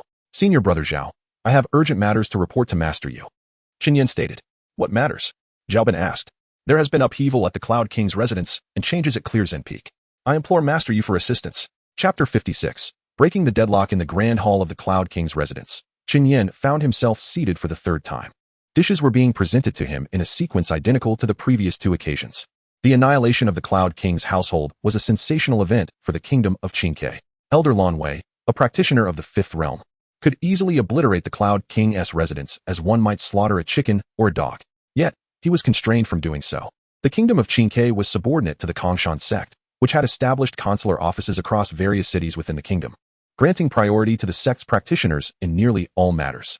Correspondingly, the Kongshan sect was obliged to provide certain support and protection to Qingke. Should the Cloud King's residence fall victim to a massacre by practitioners, especially with 4 of them being from the Kongshan sect, the sect would be compelled to investigate thoroughly, lest they suffer disgrace. However, if it were poison that had wrought this destruction, the operational latitude for Elder Fu Qian's faction would increase significantly. It was plausible that in the previous cycle, after Lan Wei had slain his own self, he would have destroyed his remains and feigned that he had poisoned the Cloud King's household, subsequently fleeing in fear of retribution. Moreover, He might have sought to shift the blame onto his unfortunate master. Chun Yin internally scoffed at the thought. Nonetheless, all of this remained mere conjecture, and the events of past cycles had since lost their significance. Suddenly, Steward Yang briskly approached the Cloud King, leaning in to whisper something in his ear. The Cloud King's expression shifted to one of tension and urgency as he rose from his seat. All eyes turned towards him, while his gaze fixated on the entrance of the hall. A tall, white-haired elder clad in a bagua robe entered the chamber with measured steps. Junior Qin Ming pays respects to Elder Yu. The Cloud King, standing before the table, bowed in greeting to the elder who had just entered. Following closely, Lu Li's demeanor shifted slightly as he too stood and offered a bow, his gaze sweeping meaningfully over Chun Yin across the table. Direct disciple of the sect leader. From Kongwon Mountain Estin Hall, Elder Yu Qi. The assembly rose in unison, bowing towards Elder Yu Qi. Although most were unfamiliar with the identity of the elder in the bagua robe, the evident respect shown by the Cloud King and Lu Xianchi compelled them to follow suit. Brother Chun, Zhang Fei whispered cautiously to Chun Yin. Who is this elder? He is my martial uncle. Chun Yin responded in a similarly hushed tone. The white-haired elder was indeed Chun Yin's martial uncle, and since Chun Yin's master was Lin Qinchuan, it implied that he too was a direct disciple of the sect leader. The Kaoshan sect, a formidable institution with a rigid hierarchy, regarded direct disciples of the sect leader as paramount figures, towering above all. It was conceivable that individuals like Chen Yin and Li Xiuxiu, as inconspicuous outer courtyard disciples, might never encounter such esteemed individuals more than twice in their lifetimes. Elder Yu Qi remained silent. All present maintained their bowing posture, scarcely daring to breathe. Elder Yu Qi nodded slowly. A collective sigh of relief swept through the attendees. As the innate true energy flickered within Elder Yu Qi's eyes, he surveyed the dishes laid out before him, eventually resting his gaze upon the wine jug. A problem has arisen. Discard that wine, Elder Yu Qi intoned slowly. What? The Cloud King hesitated momentarily. Dispose of it, Elder Yu Qi reiterated firmly. The Cloud King dared not inquire further, swiftly signaling Steward Yang. Having served in the royal residence for over 20 years, Yang possessed keen insight and promptly seized the wine jug, taking it away. To be cautious. Ensure that all wine within the royal residence is removed, Elder Yu Qi instructed. Understood, the Cloud King replied respectfully. Before the elder clad in the bagua robe, the ruler of the western half of the Qinke kingdom assumed a posture of humility that was almost unfathomable. This was hardly surprising for Elder Yu Qi, as the second disciple of the Kongshan sect's leader had long been renowned in the world and possessed profound cultivation. During the 70th birthday celebration of the former emperor, Elder Yu Qi had represented the Kongshan sect at the event, where a young prince named Qin Ming had marveled at the elder's presence. A memory that now spanned 30 years. The banquet concludes here, Elder Yu Qi declared. Disciples of the Kongshan sect, including that young girl over there, shall now accompany me back to the sect. His tone was neither suggestive nor commanding. It was merely a notification. No sooner had he spoken than Elder Yu Qi turned and departed the grand hall of the royal residence, implying that those unable to keep pace would bear the consequences. Your Highness, Lu Li inclined his hand towards the Cloud King. We shall take our leave for today. Not a problem, Lu Xianchi. The Cloud King smiled. Then turned his attention to Qin Yu, who was watching him in return. Go, the Cloud King urged softly. Qin Yu said nothing but nodded, following the retreating figures of the Kongshan sect's practitioners as they exited the royal residence. Thus, the realms of the celestial and the mortal became irrevocably separated. Outside the royal residence, on the streets of Taiyin City, the sky dimmed. Elder Yu Qi walked ahead with his hands clasped behind his back, while Lu Li and the others trailed about 10 steps behind. Chun Yin, Elder Yu Qi suddenly called out. Disciple is here, Chun Yin replied promptly. Come here. Chun Yin quickly stepped forward to stand beside Elder Yu Qi. You owe me a favor, Elder Yu Qi stated. Chun Yin offered a wry smile. Disciple understands. Do you know how to repay this favor? Elder Yu Qi inquired. Disciple is dull-witted. I seek guidance from my martial uncle, Chun Yin answered. I want you to contest for the position of the first disciple of Konyuan Mountain. The first disciple of Konyuan Mountain? It was common knowledge that only those of exceptional caliber, like Chu Xiao and Li Haowen, could bear such a title. Not to mention, Konyuan Mountain represented the main lineage of the Kongshan sect. Yet, Elder Yu Qi spoke as if it were the most mundane of tasks. Chun Yin was momentarily taken aback, unsure of how to react. This is not merely my intention, it is also your master's wish, Elder Yu Qi continued. Disciple has just entered the Guanxi realm. I fear. Chun Yin began to decline. Humph. Elder Yu Qi merely scoffed, the implications of his laughter unmistakable. He was fully aware of everything. Disciple understands. Ultimately, Chun Yin could only respond thus. He remained uncertain of the schemes concocted by Elder Yu Qi and Lin Qinchuan. But if he were to contend for the position of first disciple of Konyuan Mountain with his current mid-level cultivation in the Wuhuan realm, he could not dismiss the possibility of success. Come forth. How long will you remain lurking in the shadows? Elder Yu Qi suddenly halted and spoke. From a corner of the street, a figure slowly emerged. Greetings, Elder Yu. Lan Wei approached with measured steps, standing before Elder Yu Qi. The instigator of these events bore a serene smile, exuding an air of innocence, as if he had committed no wrongdoing. Chapter 57. Return to the manor. Qin Yin stepped back a couple of paces. In front of Yu Qi, Lan Wei adopted a notably humble demeanor. Yu Qi was an elder of the Dan Hall at Konyuan Mountain, while Lan Wei held the position of elder at the lecture hall of Qingshan Peak. At first glance, their ranks seemed comparable, yet the reality was quite different. Firstly, the titles of the various peaks within the Kongshan sect carried more weight than that of the peaks themselves. Secondly, Yu Qi's status stemmed from being a direct disciple of the sect leader, whereas Lan Wei hailed from the core disciples of Qingshan Peak, creating a significant disparity in their backgrounds. Lastly, there was the matter of their cultivation levels. Yu Qi's mastery reached the final stage of the middle 3 realms, specifically the 6th stage of the 9 realms below immortality, known as the Wanhua realm. In contrast, Elder Lan Wei was at the 2nd stage of the middle 3 realms, the 5th stage of the 9 realms below immortality, known as the Tongshan realm. Considering these factors, it was indeed appropriate for Lan Wei to adopt a junior's posture in his interactions with Yu Qi. Elder Fu has certainly devised a grand strategy, Yu Qi remarked. Outwardly, he had to afford some respect to the Kangwuzhai master, who was of the same generation as the previous sect leader. Even if he privately referred to Fu Qian as Old Dog Fu, Elder Fu merely could not bear to witness treachery prevail. Lan Wei replied with a smile. Oh? Who is the treacherous one? Yu Qi inquired, displaying a keen interest. I trust Elder Yu has his own sense of justice, Lan Wei responded. Shun Yin subtly turned his gaze toward the crowd behind him. Lu Li had his head slightly bowed, obscuring the expression on his lean face. Meanwhile, Zheng Fei, Li Xiuxiu, and Qin Yu were thoroughly perplexed, unable to comprehend the discourse between Elder Yu and Elder Lan Wei. Their conversation was akin to riddles. Had it not been for Chun Yan's acquisition of sufficient intelligence through reincarnation, his expression might have mirrored that of Zheng Fei and the others. Then, what does Elder Yu intend to do? Lan Wei queried. Naturally, I shall escort my fellow disciples of Kongshan sect back to the sect, Yu Qi replied. In that case, I shall not intrude further, Elder Yu, Lan Wei said, bowing respectfully before stepping back a couple of paces. Simultaneously, he lifted his gaze slightly, casting a meaningful glance in Qin Yan's direction. He then turned his attention to Lu Li, who slowly bowed toward Lan Wei without uttering a word. Feeling he lacked the standing to speak. Please proceed, Yu Qi stated, promptly dismissing Lan Wei. In an instant, Lan Wei's figure flickered and vanished without a trace. The matters that required handling have been addressed, Yu Qi said slowly, retrieving a thumb-sized jade gourd from his sleeve. It is time to return to the sect. As soon as he spoke, the jade gourd swiftly enlarged. This gourd, known as the Baiyu Yaohu, was Yu Qi's treasured artifact, gifted to him by the current sect leader, Yin Chen. It was said that the medicinal herbs and elixirs stored within would have their potency enhanced by half a tier. This was quite fitting for Yu Qi's role as an elder of the Dan Hall. Moreover, under the influence of Yu Qi's true qi, this jade gourd could also serve as a means of aerial travel. Cultivators below the Qi Si realm lacked the ability to fly. Thus using the Baiyu Yaohu to transport Qin Yin and the others back to Kongshan sect was exceedingly appropriate. Lu Li and Qin Yin, along with the others, had taken 2.5 hours to reach Taiyun City on spirit steeds. However, riding in Yu Qi's gourd, their return journey took less than a quarter of an hour. Thank you, Elder Yu, for the ride, they said. The Baiyu Yaohu first descended in the outer courtyard, where Zheng Fei and Li Xiuxiu dismounted. Yu Qi merely nodded slightly, not even lifting his eyelids. Subsequently, Zheng Fei and Li Xiuxiu bowed to Chun Yin and the others, expressing gratitude for their guidance during the sect mission and wishing the princess a smooth path in her cultivation. Chun Yin smiled in response.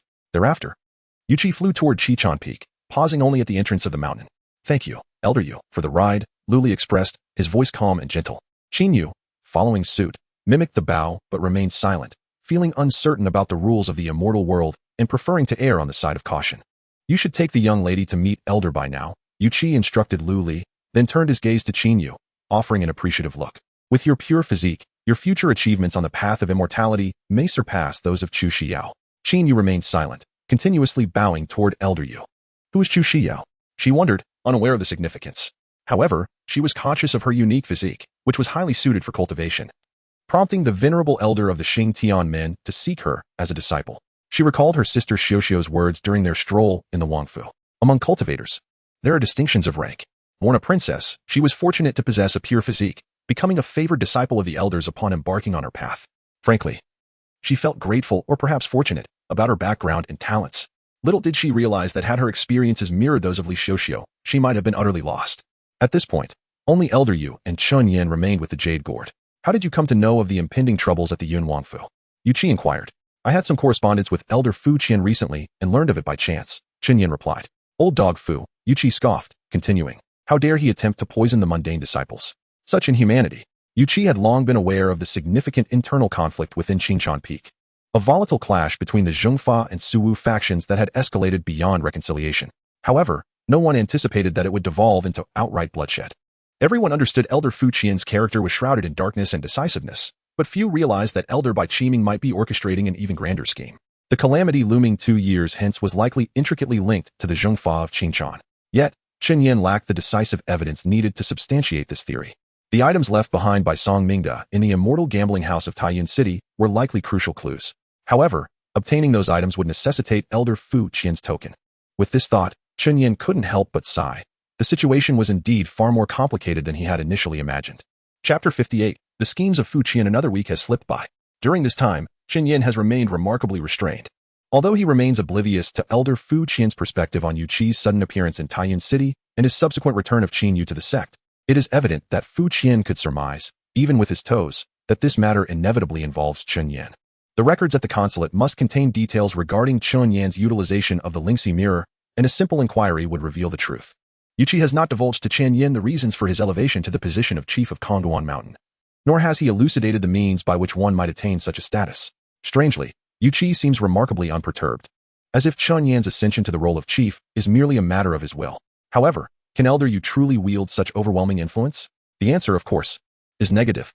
Although Yu Qi is a direct disciple of the sect leader and an esteemed elder of the Alchemy Hall, revered by the core disciples of the sect and most elders, he remains a mere pawn in the presence of the true power brokers within the sect. Even above the sect leader Yunichen, there exist the 4 Grand Elders. The 4 Grand Elders of Kong Mountain are as follows: Grand Elder Shujin, Grand Elder Yao, Grand Elder Jinwu, and Grand Elder Jianzheng. It is rumored that the current 4 Grand Elders possess cultivation levels exceeding the 8th realm, transcending the realm of divine powers.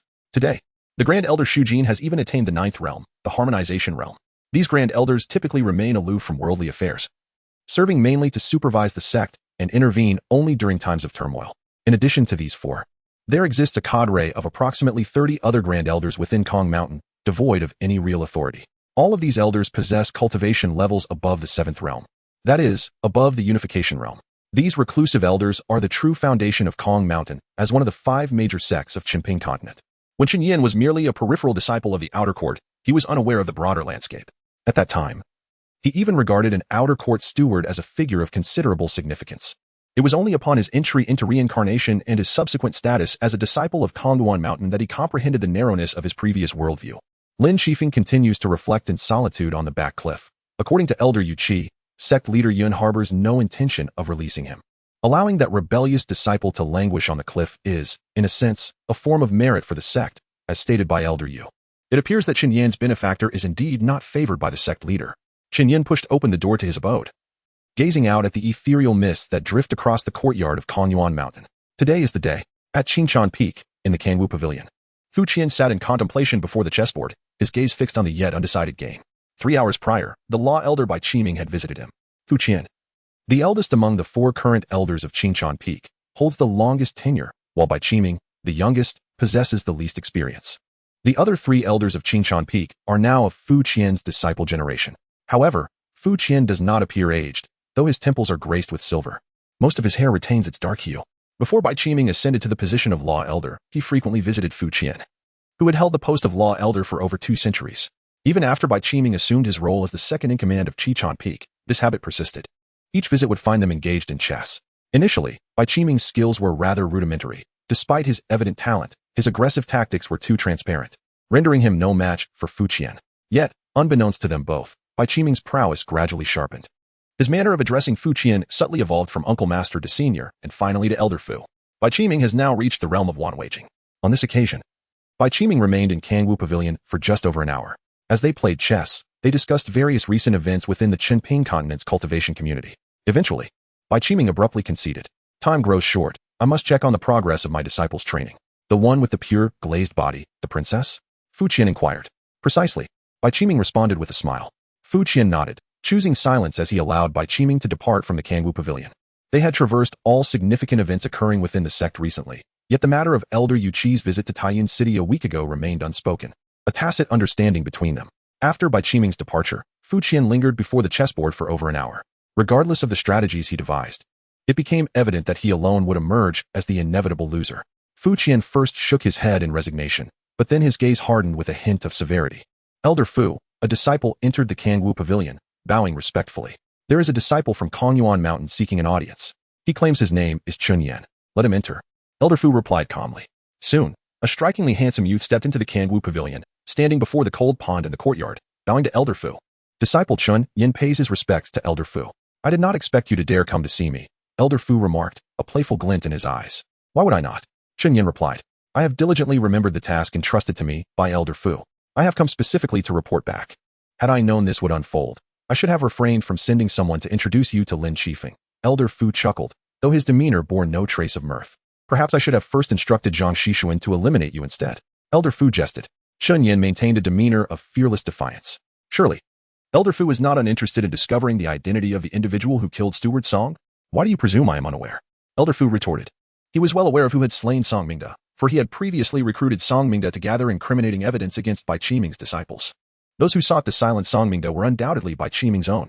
Although initially incensed and eager to investigate the matter thoroughly, Elder Fu understood that delving too deeply would surely implicate him as well.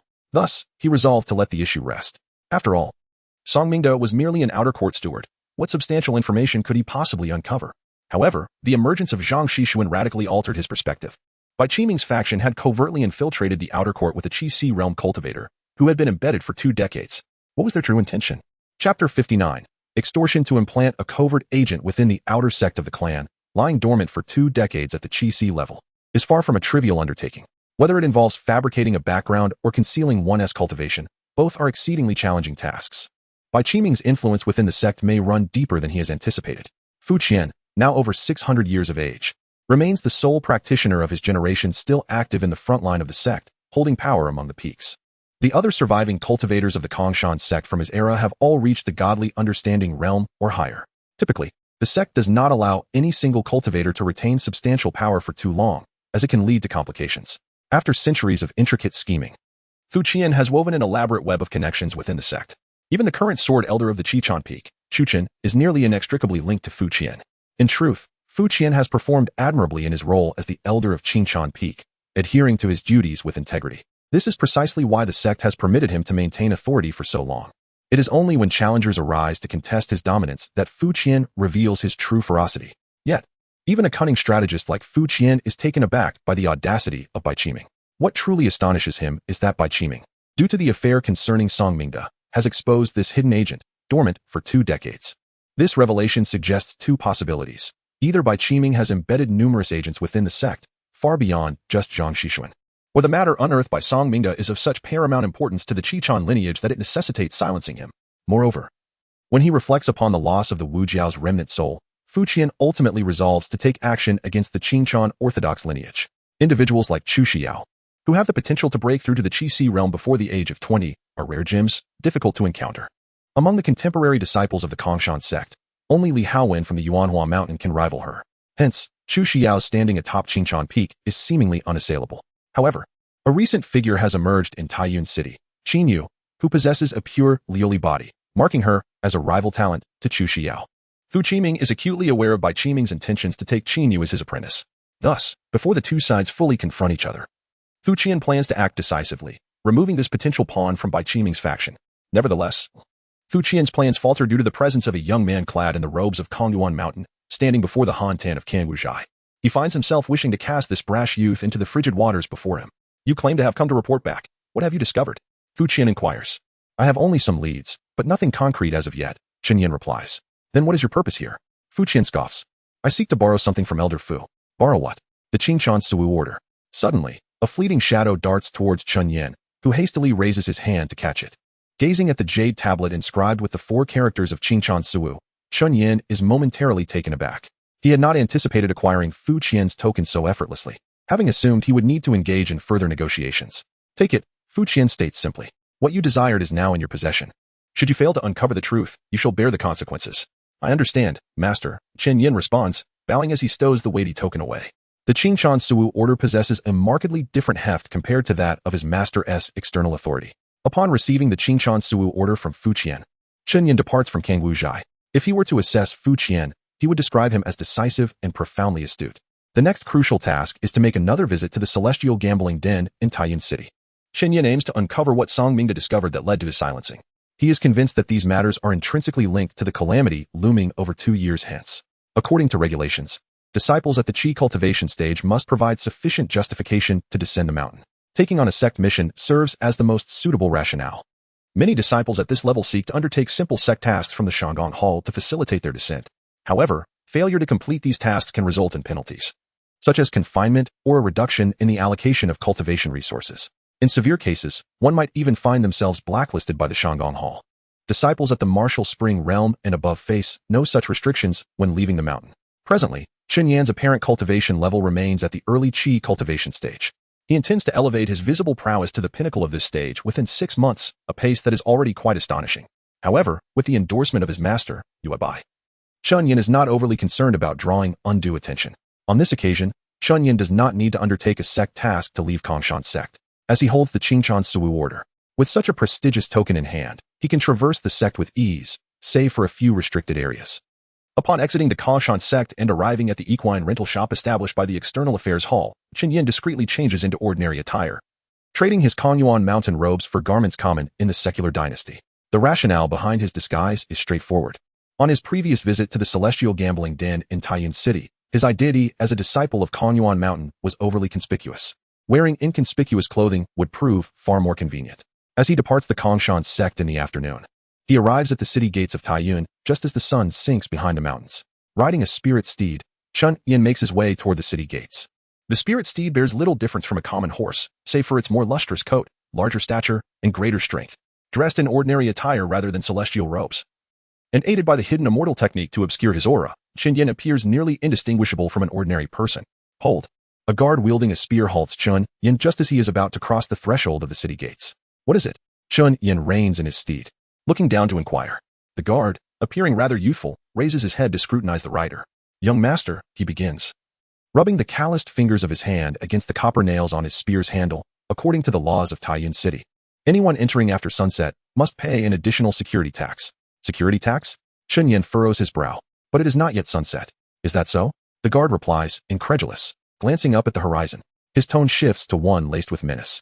I'm afraid, young master, when I say sunset has arrived, it has indeed set. Chapter 60. The disparity of humanity. Chen Yan was not angry. Rather, he found the situation somewhat amusing. He never expected that as a dignified cultivator, he would be extorted by a mere soldier guarding the city gate. Such an event had never transpired even in his first life. He had indeed heard tales of gate soldiers occasionally stopping seemingly vulnerable passers-by with ludicrous excuses to extort money from them. Yet, he never imagined he would become a victim of such an encounter. I have no money, Chen Yan replied. Oh dear, that complicates matters. The soldier's voice took on a peculiar tone. If you could pay the security tax, you would be free to go.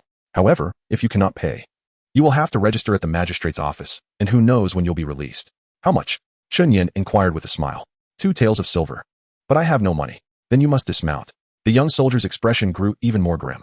Although I lack money, I possess this, Chen Yan said, producing a palm-sized, intricately patterned wooden plaque inscribed with the characters Kongshan Kong Yuan. It served as his identification as a disciple of Kong Yuan Mountain.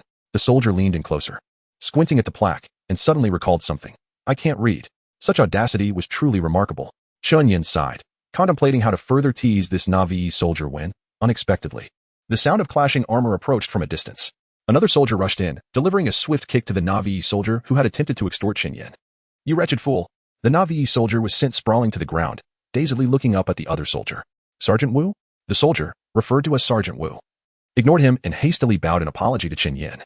Esteemed sir, I sincerely apologize for that blind fool. He has only recently been assigned to the city gate and is rather dim-witted. I humbly ask for your forgiveness, and I hope you will not hold it against him. You are quite understanding, Chen Yan responded with a smile. He then gently nudged his horse's belly with his heel and rode toward the city.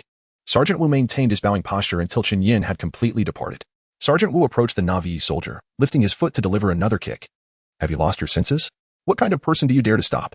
Witnessing Sergeant Wu's intense reaction, the Na'vi soldier quickly realized the gravity of his blunder. His face turned pale with fear. Sergeant, who was that gentleman? That was no mere gentleman. That was an immortal master. An immortal master? The Na'vi soldier's face drained of color, and his legs trembled uncontrollably. For ordinary people, cultivators were beings of lofty status. He had witnessed the offspring of a prominent cultivation family in the city explode a man's head with a single punch over a mere quarrel. As if smashing a watermelon with a hammer, he had just attempted to extort an immortal cultivator. He had indeed danced on the brink of death. But, Sergeant. The Na'vi soldier stuttered. He wasn't even wearing a robe.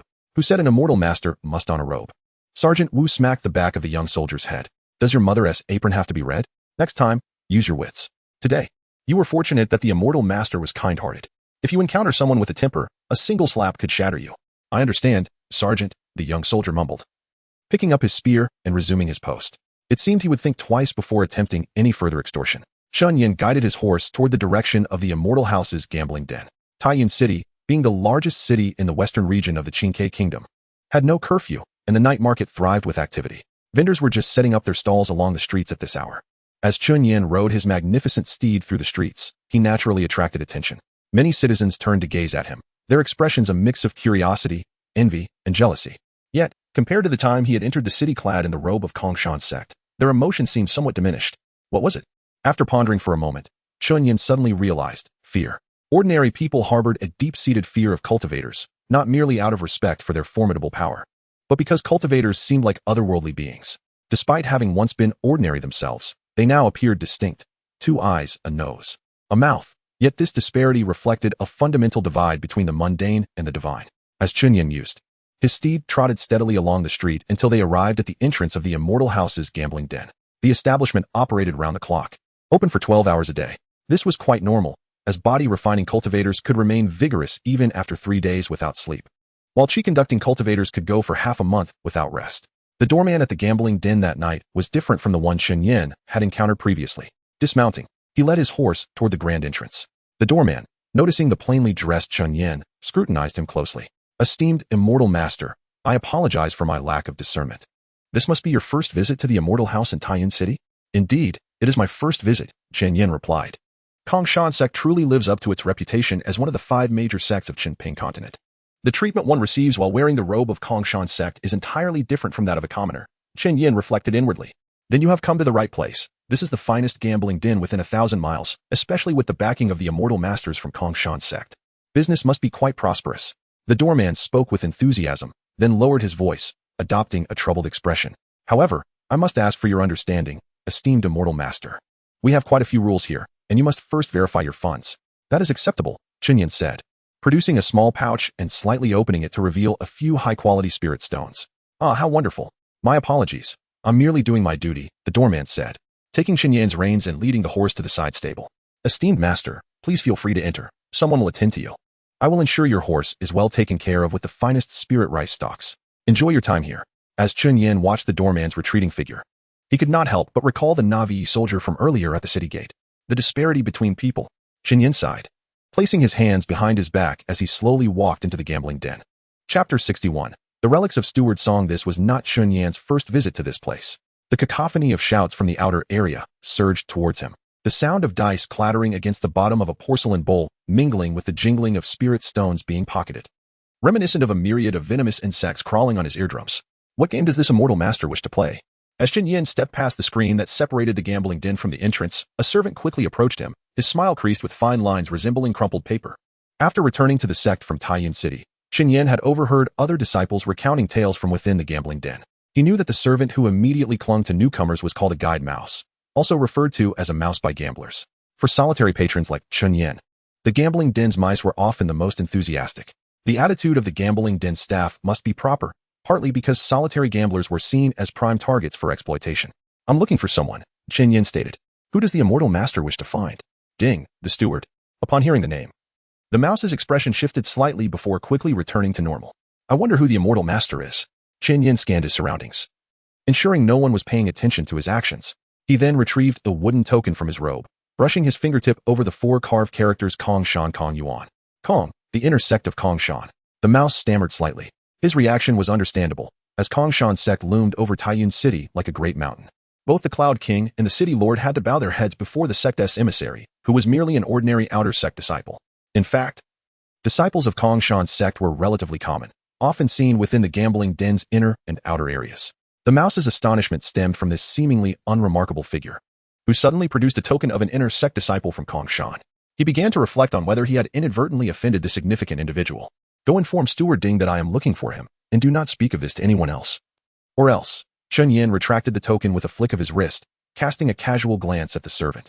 In an instant, his internal energy surged, an indescribable pressure enveloping him, causing every hair on his body to stand on end, cold sweat trickling down his neck. Why yes, the guide mouse's Adam's apple bobbed nervously, betraying his tension, and he hurriedly scurried towards the inner area.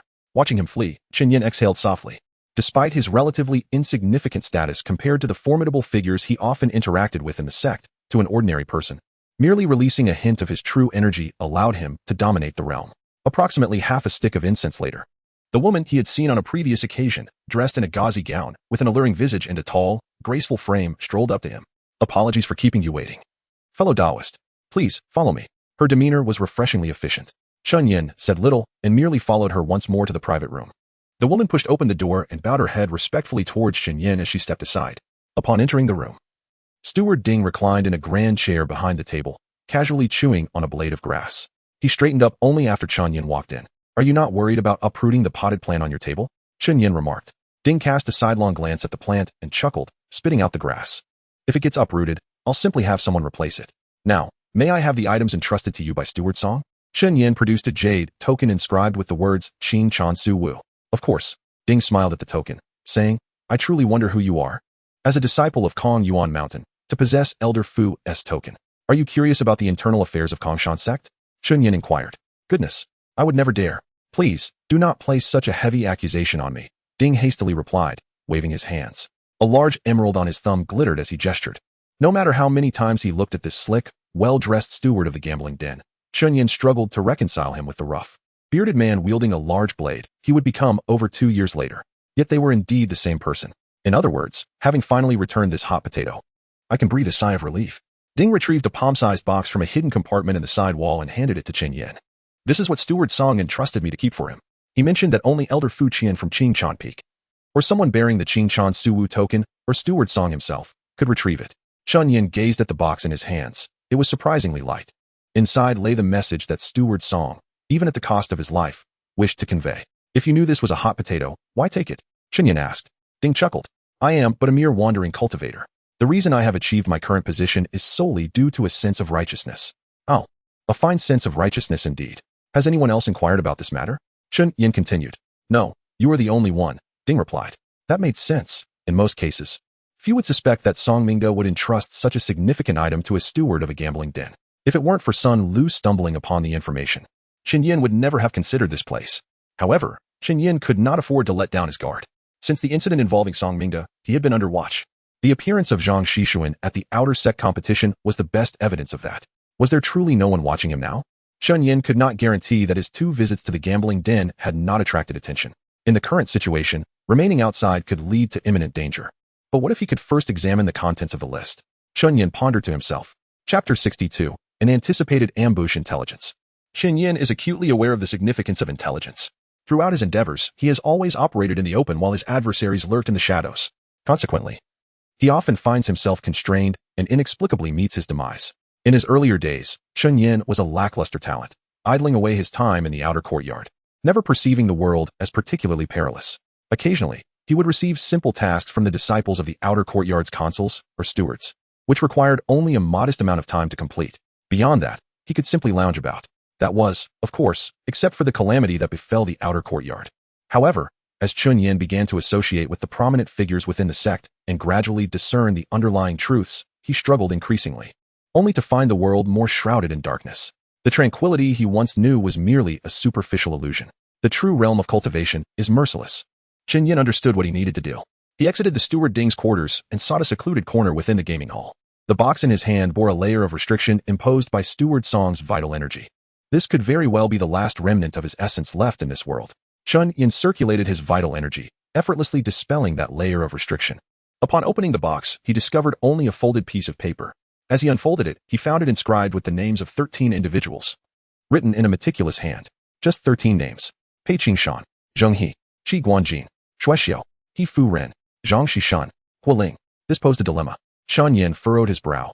Upon receiving the list from Song Mingda, he did not experience the clarity he had anticipated. The reason was simple. He did not recognize the majority of the names on the list, let alone how to connect them. He knew who Zhang Xishan was.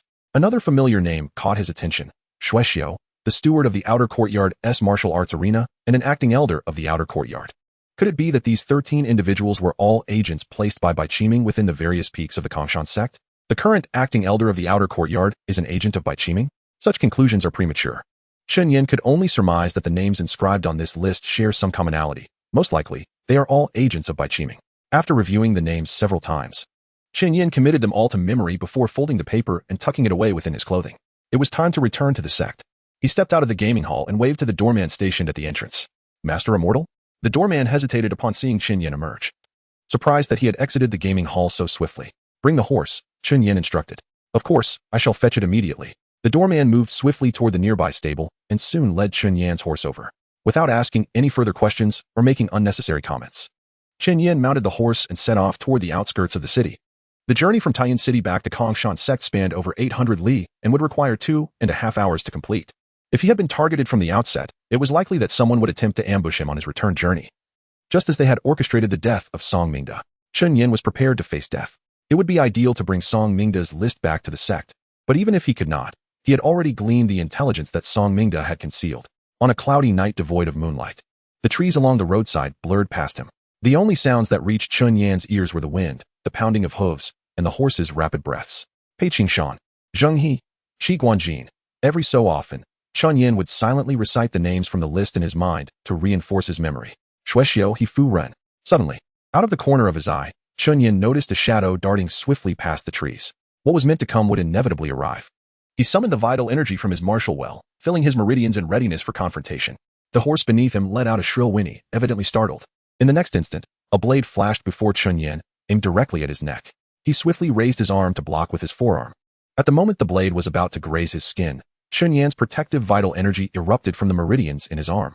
The sound of metal clashing accompanied by sparks flew into Chen Yan's face as he was propelled backward by the force of the impact, tumbling to the ground. He quickly rolled to his feet, and before fully standing, his palm brushed against the shadow on the ground, allowing the shadow-binding rope to take advantage of the opportunity and be released into the darkness. Chen Yin carried no weapons. He was not adept at their use. In a previous life, he had acquired a rather fine sword, albeit a mundane one, capable of resonating with his vital energy. The sword had cost him 6 mid-grade spirit stones. Given his earnings in the outer courtyard at the time, that sword was worth an entire year's salary. The reason for purchasing it was simple. It was aesthetically pleasing. Yet, Chen Yin was not skilled in swordsmanship. Thus, he sought a consular disciple skilled in swordplay from the martial arts arena, offering 3 mid-grade spirit stones in exchange for lessons. Yet, before he could practice more than twice, the disciple met with an unfortunate accident during an external mission and perished. His spirit stones were thus wasted. Consequently, Chen Yan's interest in swordsmanship was almost entirely extinguished. Since then, the sword had merely become an ornament at his waist. Even when facing conflict, he never drew it, opting instead to rely solely on his fists. But those were merely distant memories. Returning to the present, Chen Yin stood, vigilant as he surveyed his surroundings. 2 figures soon descended before him. Neither wore ceremonial robes. Instead, they donned attire common among the ordinary populace of Qingke Kingdom, albeit more suited for agile movement than his own garb. Marshal Well? One of the assailants before Chen Yin exclaimed in surprise. From their brief skirmish, this individual could clearly discern that Chen Yan's cultivation level was far beyond the initial stage of the vital energy realm as detailed in the intelligence, revealing him to be a genuine practitioner of the martial well realm. Chen Yin, in turn, sensed that these 2 assailants sent to eliminate him were also practitioners of the martial well realm. Exhaling a breath of fatigue, Chen Yin remained undaunted. This was his first genuine encounter with practitioners of the martial well realm. Chapter 63. Invincible in the same realm. It must be noted that if one does not count the earlier encounter with Lu Li, that skirmish was indeed not to be considered valid. At that time, Lu Li had already been severely poisoned and was on the brink of death, rendering him a mere shadow of his former self.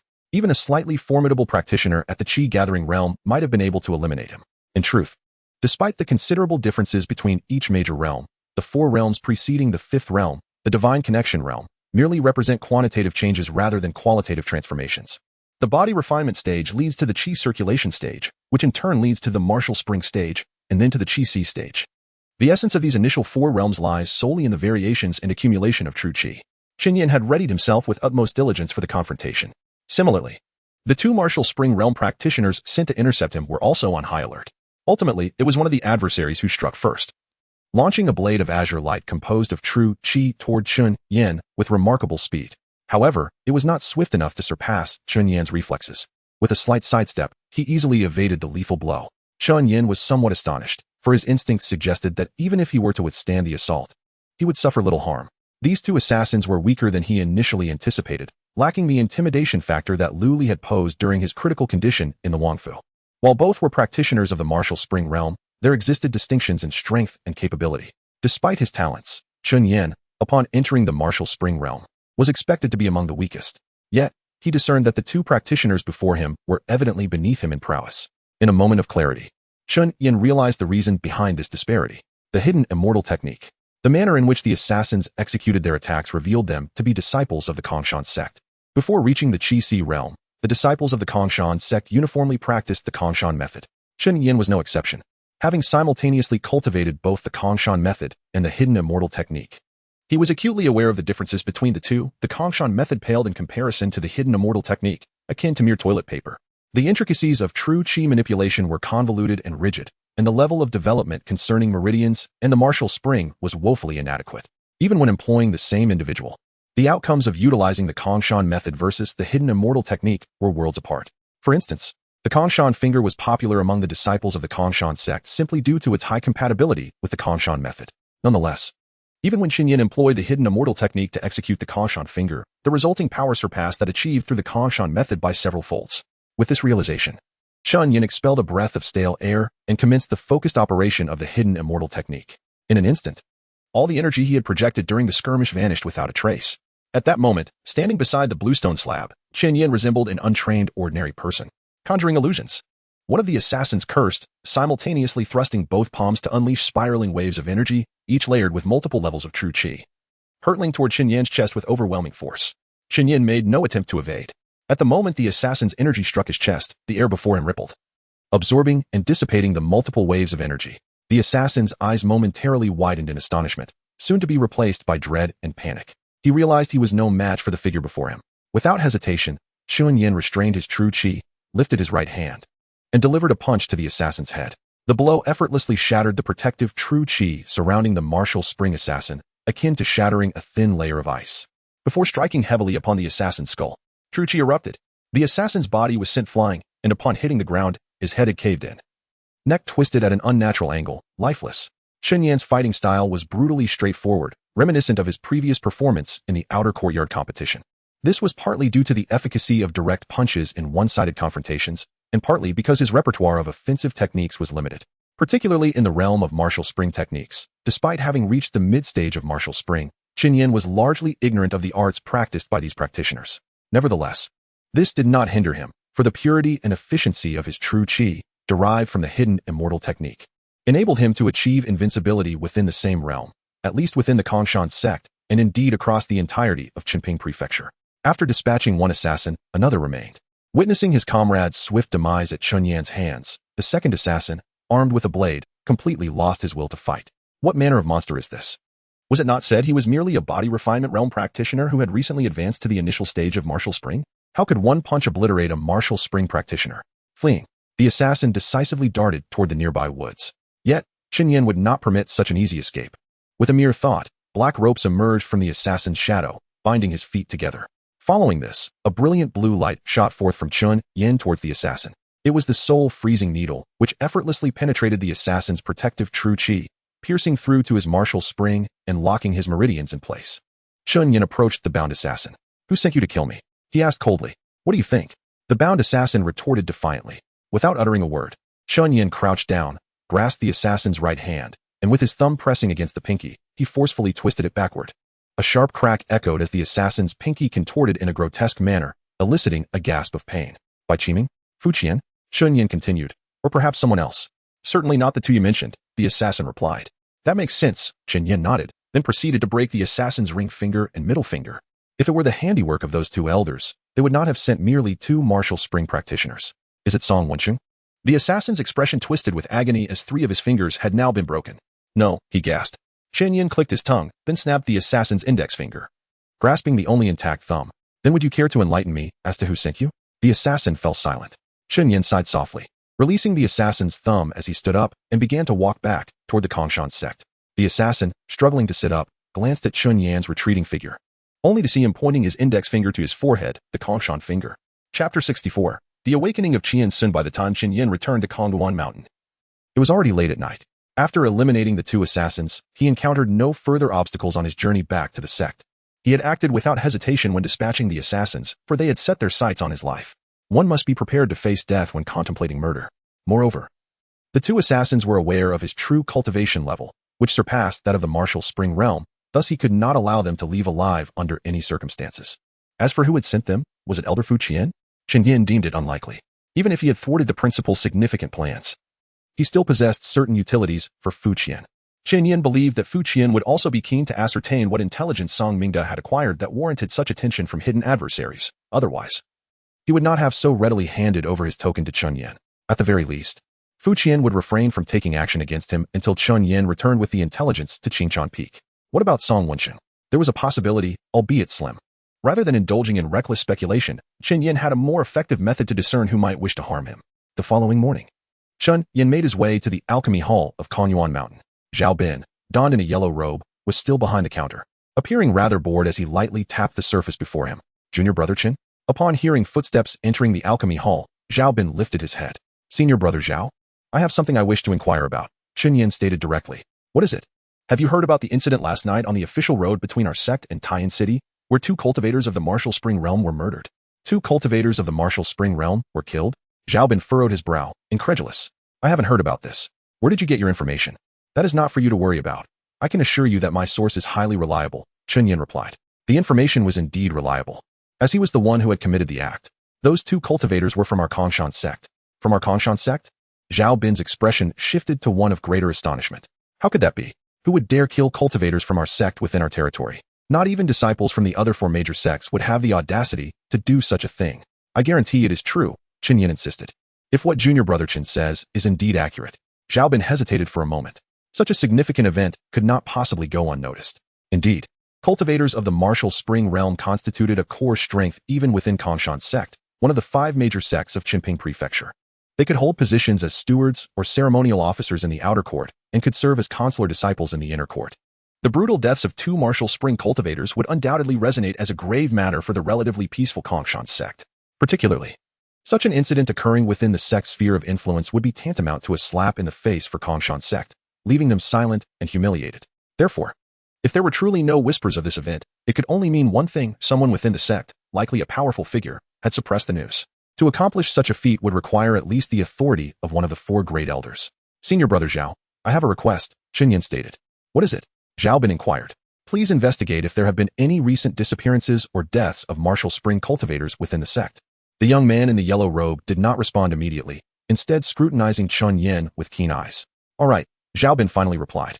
As the sole disciple of Elder Yueqi, Zhao Bin was well aware of his master's intentions to nominate Chen Yin as the chief disciple of Konyuan Mountain alongside Lin Qifeng. Although he did not fully comprehend the reasons behind this choice, he trusted that his elders had their reasons. After leaving the alchemy hall, Chen Yin reflected on the individuals who sought his life. They were undoubtedly seasoned and meticulous, leaving little room for error. Had he not been able to re-enter the cycle of reincarnation, he might have found himself lacking the qualifications to contend with them. Fortunately, he possessed that almost unreasonable advantage. While strolling along the streets of Konyuan Mountain, Chen Yin was approached by 2 disciples heading in his direction. May I ask if you are Chen Yin, the disciple of Lin Qifeng? They called out. Indeed, that is I. How may I assist you? Chen Yin replied. There is a fellow from Qingchuan Peak who wishes to meet you. He claims to be a teacher from the preaching hall named Lu Li. Lu Li? What does he want with me? It was fortuitous, as he intended to visit Elder Fu Qian after acquiring the list. Thank you for informing me, Chen Yin said, bowing respectfully to the 2 disciples. No need for such courtesy, they replied in kind. With that, Chen Yin made his way toward the mountain gate of Konyuan Mountain. Qin Daoyu, Lu Li called out upon seeing Chen Yin approach. Lu Li, now before Chen Yin, displayed no airs of superiority, treating him almost as an equal. One reason for this demeanor was Chen Yin's status as Lin Qifeng's direct disciple. Another factor was Elder Yueqi's regard for Chen Yin, compelling Lu Li to take this once obscure junior seriously. Elder Yu was a cultivator of the transformation realm, and while his standing did not match that of the 4 great elders, his reputation was formidable. It was evident that such a significant figure would personally travel to Taiyan City due to Chen Yin. Addressing Chen Yin as an equal, Lu Li felt no loss of dignity. Teacher Lu, Chen Yin greeted, maintaining the deference expected of a junior. May I inquire as to the purpose of your visit to Konyuan Mountain? It is not that I have any particular matters, Lu Li responded, but I wonder if you recall a disciple from Yuanhua Mountain named Qian Sun, whom we visited while in Taiyan City. Chen Yin certainly remembered Qian Sun, as his behavior at that time had been nothing short of deranged. I remember him well. What has happened? He awakened last night, but the circumstances are quite peculiar. Lu Li informed him. The consular disciple from Yuanhua Mountain, Li Hanzhou, has sent word requesting that both you and I come to assess the situation. Chapter 65. Mount Yuanhua Chunyin could hardly fathom how the life and death of a disciple named Qian Sun could possibly concern him. The injuries he sustained were the consequence of his own desperate attempts to free himself from the bindings of the shadow chains. Li Hanzhou had invited him and Lu Li to assess the situation. What could a mere practitioner at the Qi gathering stage contribute to such matters? Initially, Chen Yin intended to decline, yet he recalled that Li Hanzhou had previously mentioned sensing a certain bias that Qian Sun held against the outer disciples, albeit never displaying it overtly. Not to mention, he had never resorted to verbal confrontations with them. Typically, an individual would not spiral into madness without cause. Furthermore, within the royal palace, Qian Sun's mental state had appeared far from stable. Although the king of the Cloud Kingdom was not particularly notable in the presence of the Kongshan sect's practitioners, Qian Sun had still managed to embarrass Chen Yin and Lu Li. His actions were inherently irrational. According to Lu Li's recent words, Qian Sun's condition seemed to remain peculiar even after regaining consciousness. Could it be that Qian Sun's predicament was somehow linked to the various conspiracies that had been unfolding recently? After careful consideration, Chen Yin resolved to make the journey. Mount Yuanhua, draped in a cold iron hue, boasted cliffs as dark as ink. In contrast to the imposing presence of Konyuan Mountain, Yuanhua appeared far more austere. At the summit, a depression housed the Geo Abyss, tranquil yet ominous, like the eye of a colossal beast. The water was pitch black, its surface eerily still, as if it could devour all light. Fortunately, several structures adorned the peak, and a few practitioners wandered about, lending an air of vitality to the otherwise somber mountain. Is this your first visit to Mount Yuanhua, Daoist Chen? Lu Li inquired, standing before the mountain gate. Above them, 4 grand characters carved with immense spiritual energy read, Mingwei Tongxian. Yes, Chen Yin replied, gazing at the towering, knife-edged peaks. How do you find it? Lu Li continued. Intimidating. Chen Yin answered. Intimidating? Lu Li paused, then chuckled. It's merely a dark, oppressive mountain. With that, he began to stride forward. Observing Lu Li's retreating figure, Chen Yin furrowed his brow, muttering to himself about his enigmatic nature. Mount Yuanhua was once the birthplace of the second ascendant of the Kongshan sect in history, the revered Minghua Xianzuan. In total, 3 ascendants had emerged from the Kongshan sect, namely, Kongmiao Xianzuan of Konyuan Mountain, Minghua Xianzuan of Yuanhua Mountain, and Kaiyun Xianzuan of Qingshan Peak. Among them, Minghua Xianzuan was the longest reigning ascendant, overseeing the Kongshan sect for over 23 millennia. This prolonged dominion established Yuanhua's esteemed position within the sect, even leading to its renaming as Minghua Mountain. It was not until 13 millennia ago, when Kaiyun Xianzuan of Qingshan Peak ascended, that its name was reverted to Yuanhua Mountain. Following Lu Li's lead, Chen Yin approached the mountain gate, where 2 sentinel disciples stood. Upon seeing Chen Yin and Lu Li, they promptly bowed. Greetings, esteemed Taoists. Greetings. Lu Li and Chen Yin returned the gesture. Li Hanzhou, the envoy of Mount Yuanhua, has invited us to visit the injured disciple Qian Sun, who was hurt during a recent sect mission. May I inquire about your affiliations and names? The sentinel asked. Lu Li, instructor at the Qingshan Peak Lecture Hall, Lu Li replied. Chen Yin, disciple of Konyuan Mountain. Chen Yin added. The envoy has already informed us of your arrival. You may enter directly, the sentinel stated. Do you require a guide? Thank you, but no. Lu Li replied. For Lu Li, a former disciple of Yuanhua Mountain, locating the disciples' quarters was hardly a challenge. The disciples' accommodation at Yuanhua Mountain appeared more confined compared to those at Konyuan Mountain or the outer court. The garden bore a more somber ambience, with foliage exhibiting deeper hues. The air was slightly humid, a result of the mist rising from the waterfall of the Geo Abyss. Instructor Lu, Brother Chun. Li Hanzhou awaited them before a dwelling, addressing Chen Yin formally, perhaps having researched his background prior. In truth, Chen Yin was unworthy of such a title, as direct disciples specifically referred to those favored by elders within the sect. Lin Qifeng had long been dismissed from his position as an elder of the outer court. Though unspoken, a consensus lingered in most minds. What significance did an outer elder hold? Sorry to keep you waiting, Envoy Li, Lu Li remarked. What is Qian Sun's current condition? It may be better for you to see for yourselves, Li Hanzhou responded, turning to lead Chen Yin and Lu Li into the dwelling. From the exterior, the disciples' quarters indeed mirrored Lu Li's description, a dark, oppressive mountain. However, the interior environment and structure bore no dissimilarities to those of other peaks. The arrangement was slightly smaller than Chen Yin's quarters at Konyuan Mountain, yet larger than his previous accommodations in the outer court. The decor was modest, resembling a typical abode for an inner disciple. On the bed lay a figure clad in simple white garments, shrouded in a quilt, exuding a fragile demeanor. It was Qian Sun. Instructor Lu, Brother Chun.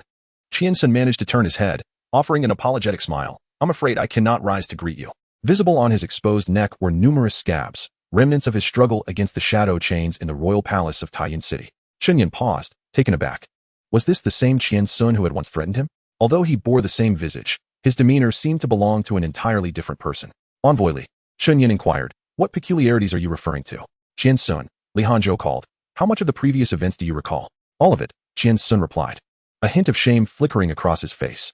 Why did you act in such a manner? Li Hanzhou continued. Once more, a look of distress crossed Qian Sun's features. I do not know. Chapter 66. Life as a play. Subsequently, Li Hanzhou turned to Lu Li and Chen Yin, saying, this is the situation. Chen Yin and Lu Li fell silent for a moment. I do not comprehend the meaning behind this, Chen Yin remarked. In essence, Li Hanzhou slowly explained. Qian Sun is aware of all his actions, from his disrespectful words towards the disciples of the outer courtyard to his later physical confrontations. He knows it all. His narrative remains somewhat nebulous. In other words, everything Qian Sun did was without reason. He does not understand why he uttered such words or committed those acts. Yet he did them nonetheless. It does indeed sound peculiar, Lu Li pondered. I speculate, though it remains merely speculation, that Qian Sun's mind was not clear that day. Li Hanzhou's expression turned grave. Hence, he requested both of you to come and inquire whom Qian Sun interacted with that day. Do you suspect someone has disturbed Qian Sun's mind? Chen Yin inquired. One might say so, Li Hanzhou replied. I fail to see the purpose behind such interference if it exists, Lu Li stated. Qian Sun is merely an ordinary inner sect disciple, his talents unremarkable, even somewhat mediocre among his peers. He currently possesses only the early stage of the qi consolidation realm. If someone did disrupt his mental state, what could their motives possibly be? What could be achieved by disturbing the mind of a cultivator at the early qi consolidation stage? After a moment of contemplation, Chen Yin remarked, it seems more akin to amplifying the emotions buried deep within him. Li Hanzhou paused. Indeed, the possibility is stronger. If it was truly an external influence that caused Qian Sun's drastic change in temperament during his sect mission, then who could be responsible? During their journey from the sect, Chen Yin and Lu Li's group encountered no one. They only interacted with disciples from the outer sect's external affairs hall at the carriage station at the foot of Kongshan. Beyond that, only two individuals remained, Zhang Fei and Li Xiuxiu. It seems unlikely, Chen Yin concluded. Though there is the precedent of Zhang Xishuan, I still believe it is not the case. I wonder if Lu Xian and Chen Qinchuan have any leads? Li Hanzhou asked. At present, nothing comes to mind. If I uncover any clues, I shall inform you, Lu Li replied. I see, Li Hanzhou expressed a hint of regret. I appreciate your assistance. After exchanging a few more pleasantries, Chen Yin and Lu Li prepared to depart from the disciples' quarters of Yuanhua Mountain. Take care of yourself, Chen Yin casually remarked to the reclining Qian Sun before leaving. Thank you, senior brother Chen, and I apologize. A hint of shame and a self-deprecating smile surfaced on Qian Sun's face. Deep down, he indeed harbored disdain for the outer sect disciples. However, that did not mean he was oblivious to what should and should not be done. After leaving Yuanhua Mountain, Chen Yin continued to accompany Lu Li, as he had pressing matters to attend to at Qingshan Peak. The Qingshan Suwu command token from Fu Qian, along with Song Mingda's list, remained in his possession. Chen Daoyu, Lu Li initiated a conversation on their way to Qingshan Peak. I have been pondering a question lately. Please, do share, Chen Yin encouraged. Was Elder Yu's sudden visit to the Wangfu before the banquet due to your influence? Indeed, Chen Yin confirmed. And why did you invite Elder Yu to the Wangfu? Was it because you were already aware that the wine was poisoned? In a manner of speaking, yes. Could you enlighten me on how you discern the poison in the wine? Lu Li asked. Elder Yu is the alchemy elder of Kongyuan Mountain and my master's uncle. His direct disciple, Zhao Bin, is quite close to me, Chen Yin casually replied. Thus, I possess some knowledge concerning alchemy and poisons. I see, Lu Li nodded. Unsure if he believed Chen Yan's casual remarks. There is another matter that puzzles me, Lu Li continued. Why was Elder Lan Wei present in Taiyan City? And what was the meaning behind the conversation between Elder Yu and Elder Lan Wei? As for that, I am merely a disciple at the Qi consolidation realm. I cannot fathom the matters between the elders, Chen Yin responded with a serious fade of ignorance. He truly could only provide such an answer. Furthermore, Chen Yin was unaware of how much Lu Li knew about the disputes between the Zhengfa lineage and the Suwu lineage at Qingshan Peak. At the very least, being a lecturer at Qingshan Peak implied that Lu Li had some understanding of the discord between Bai Qiming and Fu Qian, the second and third figures at Qingshan Peak. In this context, Lu Li, while situated in the lecture hall under Fu Qian's jurisdiction, maintained a rather close relationship with Bai Qiming, which could only suggest one thing. Either Lu Li was foolish, or he was exceedingly astute, calculating his own interests. Chen Yin certainly recognized the latter. Those who could ascend to become Suwu elders in the future would undoubtedly not be inept. Most likely, Lu Li was attempting to extract information from him. Chen Yin was acutely aware that those who made a name for themselves in Kongshan's sect were, in essence, cunning foxes seasoned by a millennium. Compared to them, Chen Yin had no advantage, whether in intellect or cultivation. His sole advantage lay in the intelligence he acquired from his reincarnation. May I inquire, Chen Daoyu? What brings you to Qingshan Peak? Lu Li asked. I am here to meet someone. There are certain matters I wish to discuss, Chen Yin replied, pausing briefly before smiling at Lu Li. By the way, I may need your assistance in making an introduction for this person. You wish for me to make an introduction? Lu Li's expression reflected confusion. At Qingchuan Peak, the grand hall before Chun Yin was far more splendid and majestic than Kangwu Zhai. It scales several times larger than the outer Sexwen Yuan Hall where the elders resided. After a while, Lu Li emerged from the grand hall and approached Qin Yin. Qin Daoyu, I have announced your arrival, Lu Li stated. What did they say? Qin Yin inquired. He said you may meet him, and it can be done now. With that, Lu Li stepped aside slightly, allowing Qin Yin to pass. Thank you, Lu Xian. Qin Yin bowed in gratitude, and then proceeded towards the grand hall. You are Qin Yin? A calm and robust elderly voice resonated from within the hall. Indeed, Qin Yin stepped forward, raising his head to regard the elder seated at the center of the hall, and bowed. Disciple Qin Yin of Kongyuan Mountain. Paying respects to the Zhengfa elder of Qichuan Peak. Chapter 67. Intelligence Exchange. Qin Yin did not visit the Kangwu studio to meet with Fu Qian. Instead, he chose a completely opposite direction. Sitting in the grand hall, Bai Qiming smiled and nodded, his narrowed eyes gazing at the respectful Qin Yin before him. I am aware of you. Over a month ago, during the outer courtyard competition, you eliminated Qi Yadong, a candidate for the chief disciple of Kongyuan Mountain, and incidentally ousted Lin Qifeng, the beloved disciple of Master Yun, from his position as an elder in the outer courtyard. You sent him to the back cliff for contemplation, effectively overturning the recent plans of Kongyuan Mountain. As Lin Qifeng's disciple, after his reassignment from the outer courtyard, you too returned to Kongyuan Mountain, rising from an outer disciple to an inner disciple. I must say, you are indeed a remarkable individual. Had your talents been a tad stronger, you would undoubtedly be a pillar of our Kongshan sect in the future. Qin Yin remained silent, yet his heart was profoundly shaken. He had never anticipated that someone of Bai Qiming's stature would possess such knowledge about him. Moreover, Qin Yin could not discern whether Bai Elder's words were meant as praise or veiled sarcasm. Speak, what brings you here? Bai Qiming inquired. Forgive my presumption, but before I state my intentions, I would like to pose a question to Elder Bai, Qin Yin replied.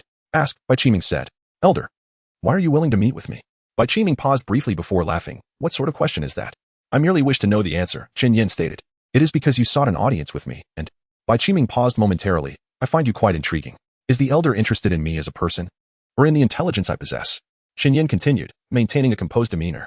Initially, it may have been your intelligence that piqued my interest, but now, perhaps, I have begun to take an interest in you as an individual, Bai Qiming replied.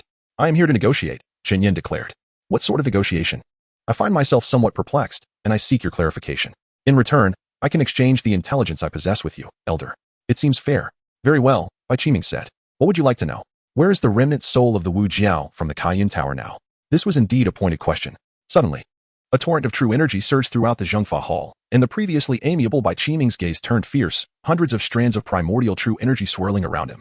Qin Yin felt as though he were being grasped in a vice, struggling to breathe. How did you learn of the Wu Jiao's disappearance? Bai Qiming demanded. But before Qin Yin could respond, it seemed Bai Qiming arrived at a conclusion on his own. Elder Fu Qian informed you? Yes. Have you mentioned this matter to anyone else? No, Qin Yin responded with great difficulty. Instantly, the overwhelming spiritual pressure filling the Zhengfa Hall dissipated. Bai Qiming's brow furrowed, as if deep in thought, before a look of disdain and mockery crossed his face. Is Elder Fu Qian suspecting me? Qin Yin was uncertain of Fu Qian's thoughts. However, he indeed harbored such suspicions, and he himself had come to believe that the loss of the Wu Zhao's remnant soul was related to the Qichuan sect. This suspicion stemmed from the knowledge he possessed about events that would transpire over 2 years hence.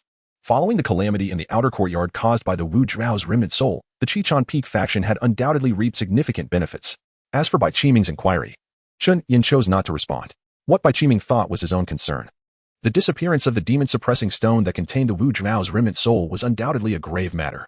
Although the remnant soul's consciousness had nearly been extinguished, this once formidable demon of the Dao integration realm remained a terrifying presence, its power still surpassing the Gui realm even after a millennium had passed. The Gui realm is the 7th realm of the 9 realms below immortality, and the 1st realm of the upper 3.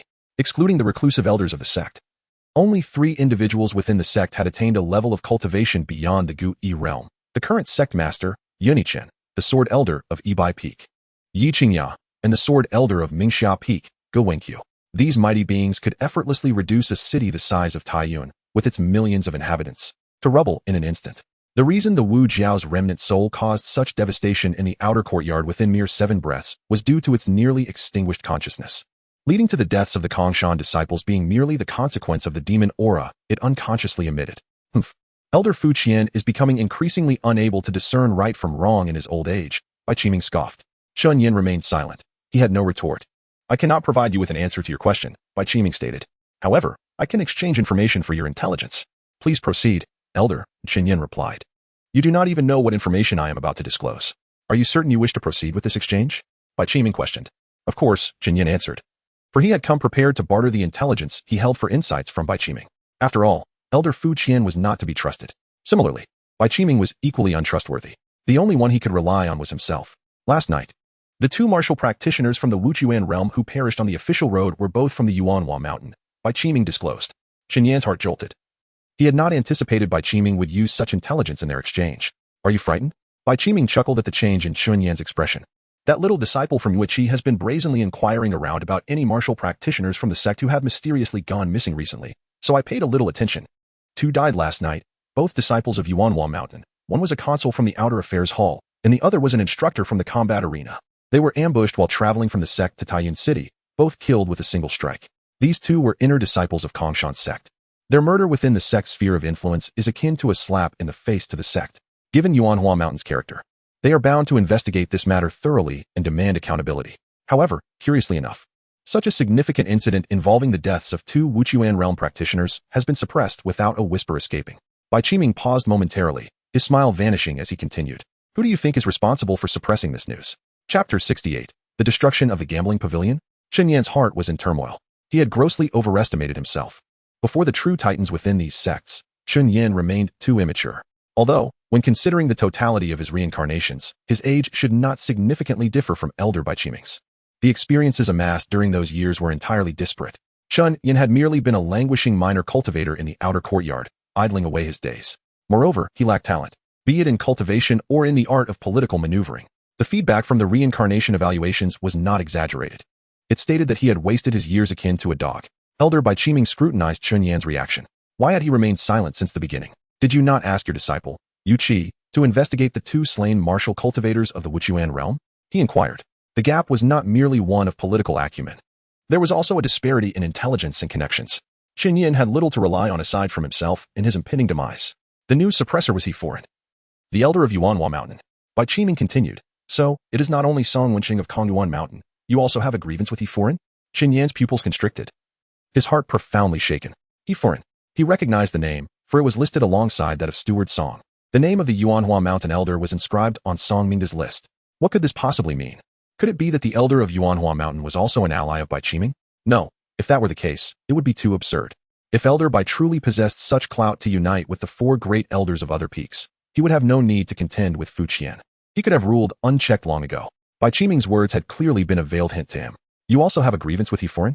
He likely had an inkling, or could deduce, that the 2 martial cultivators from Yuanhua Mountain had met their end at Chen Yan's hands. Yet, in Bai Qiming's eyes, Chen Yan's current cultivation was merely in the early stages of the qi-connecting realm. He did not press further on how Chen Yan had accomplished this. Nor did he wish to inquire. If Chen Yan chose not to speak, he would let it be. Bai Qiming stated, Now it is your turn to provide me with the intelligence I seek. What does Elder Fu Qian truly intend? Elder Fu believes that you, Elder Bai, dispatch someone to eliminate Song Mingda, Chen Yan replied. Thus, he sent Lan Wei to kill my apprentice and Luli? Bai Qiming followed up. Perhaps. Had it not been for my good rapport with Senior Zhao and my slight understanding of alchemy, I too might have perished within the Wangfu, Chen Yan responded. I have always considered you an astute individual, Chen Yan, Bai Qiming remarked. Otherwise, you would not still be standing here. Chen Yan's lips twitched slightly. He was at a loss for words. The truth was, he should not be alive in this moment. He had lost count of how many times he had met death. Now I can answer your initial question.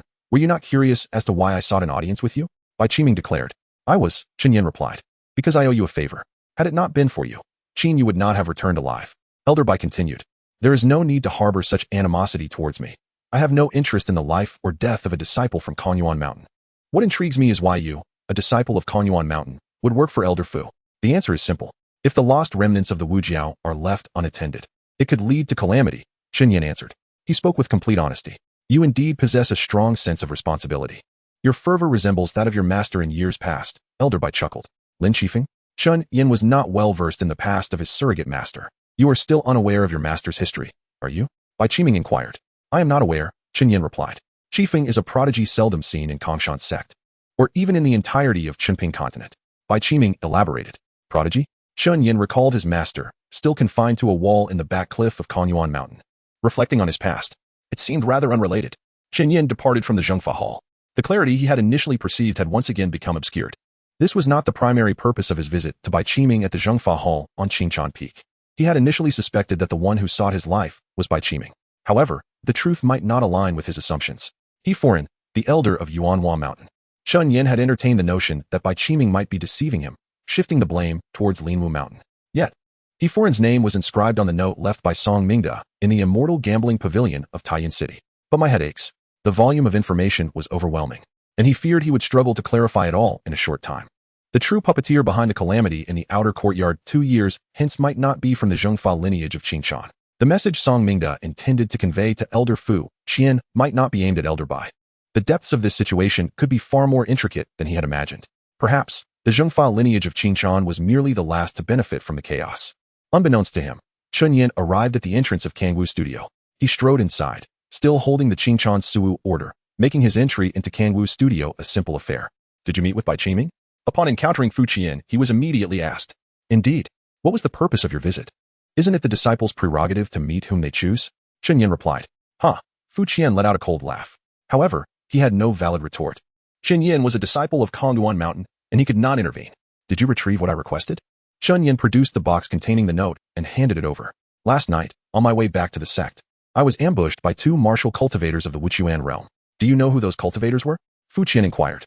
They might be cultivators from Linwu Mountain. Possibly from Elder He Foreign, Chun Yin replied. He Foreign? Fu Qian's expression shifted slightly. Perhaps so, I am not entirely certain, Chun Yin admitted. What cultivation level did those 2 possess? Both were in the Wuchuan realm.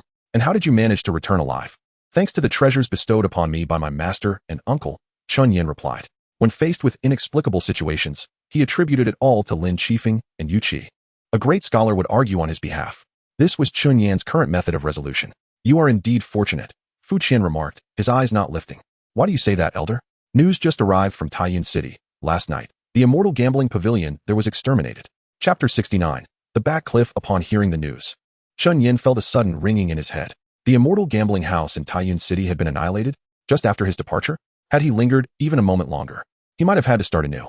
After all, there was at least Steward Ding stationed there. Although he was unaware of Steward Ding's precise cultivation level, Chun Yin was certain that it exceeded the Qi Si realm. Moreover, the longevity of the immortal gambling house in Taiyuan City indicated that it had the backing of the Kongshan sect.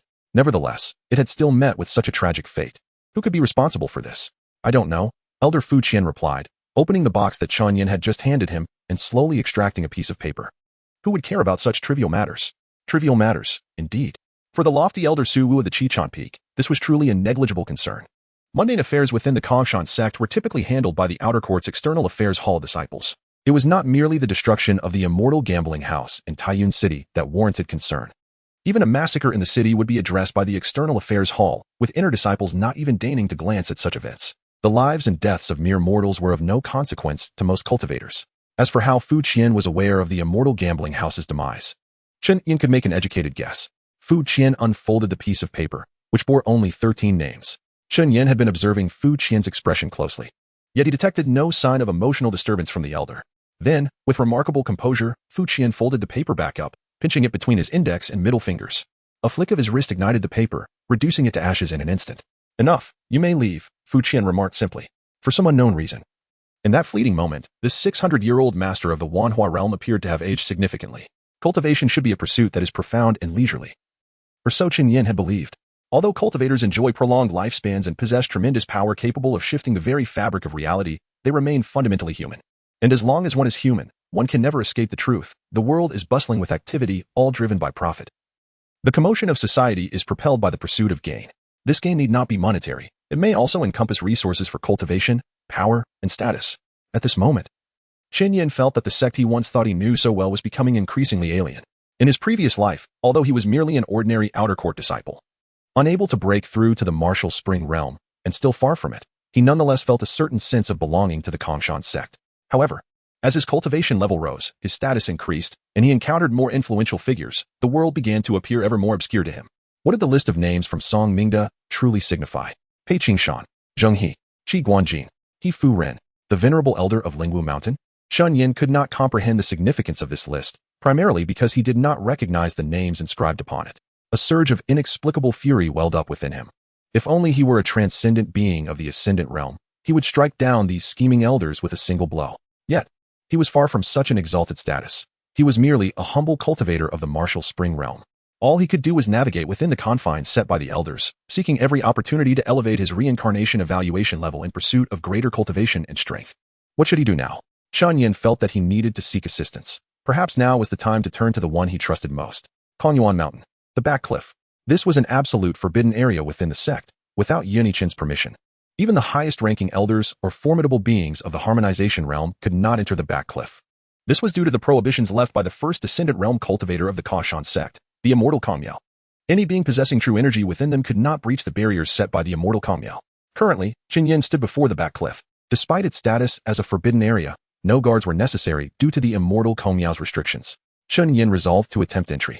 Though he was a cultivator of the martial spring realm, with true energy flowing through every corner of his meridians, he still intended to make the attempt. The cultivation method he practiced was the hidden immortal technique. When Qin Yin first acquired this technique, the reincarnation reward described it as capable of concealing one's true cultivation level from prying eyes. But what of the ascendant realm? Could the prohibitions left by an ascendant realm cultivator see through his cultivation level? Qin Yin decided to test this theory.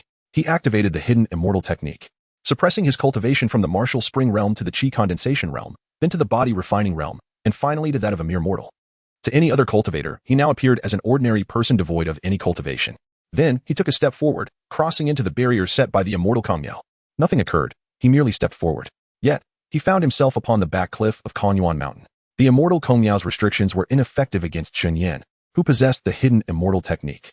He exhaled in relief, for he had prepared himself for the possibility of being obliterated by the barriers left by an ascendant realm cultivator and being cast into reincarnation. However, nothing of the sort transpired.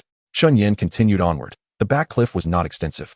Soon, he beheld a middle-aged man clad in a crane cloak sitting beside the precipice, seemingly enjoying the scenery, with a tea table before him. He was grinding tea leaves. Lin Qifeng lifted his head, as if sensing something, and soon spotted Qin Yin appearing not far from him. Master, your time for reflection at the back cliff seems quite serene, Qin Yin remarked, taking a few steps closer and bowing respectfully toward Lin Qifeng. What else would I be doing here? Lin Qifeng replied, appearing utterly unfazed by Qin Yin's presence, and said in a nonchalant tone, do you really wish for me to reflect at the back cliff? Perhaps if you had been reflecting well, the sect master might have released you by now. With a disdainful scoff, Lin Qifeng continued, do you think I do not understand that old man? If he wished to release me, I would have been free long ago. If he does not wish for my release, then no amount of flattery will suffice. Chapter 70. The supreme law of you. Although Lin Qifeng's words were rather crude, Qin Yin could still discern the respect Lin held for Yunichin. Had it not been for the fall of Su Hongjin, no cultivator would have ascended to immortality since then. Yunichin would have undoubtedly been the most gifted genius in Qinpingzhou, closest to achieving the realm of immortality over the years. To this day, many still believe that if Qinpingzhou could break the so-called curse, Yunichin might very well become the first cultivator to ascend among the 5 great sects, thus becoming the 32nd immortal of Qinpingzhou. Throughout the long passage of time, only 31 cultivators have emerged from Qinpingzhou who have attained the realm of immortality. Among them, in the same era, a maximum of 4 cultivators coexisted.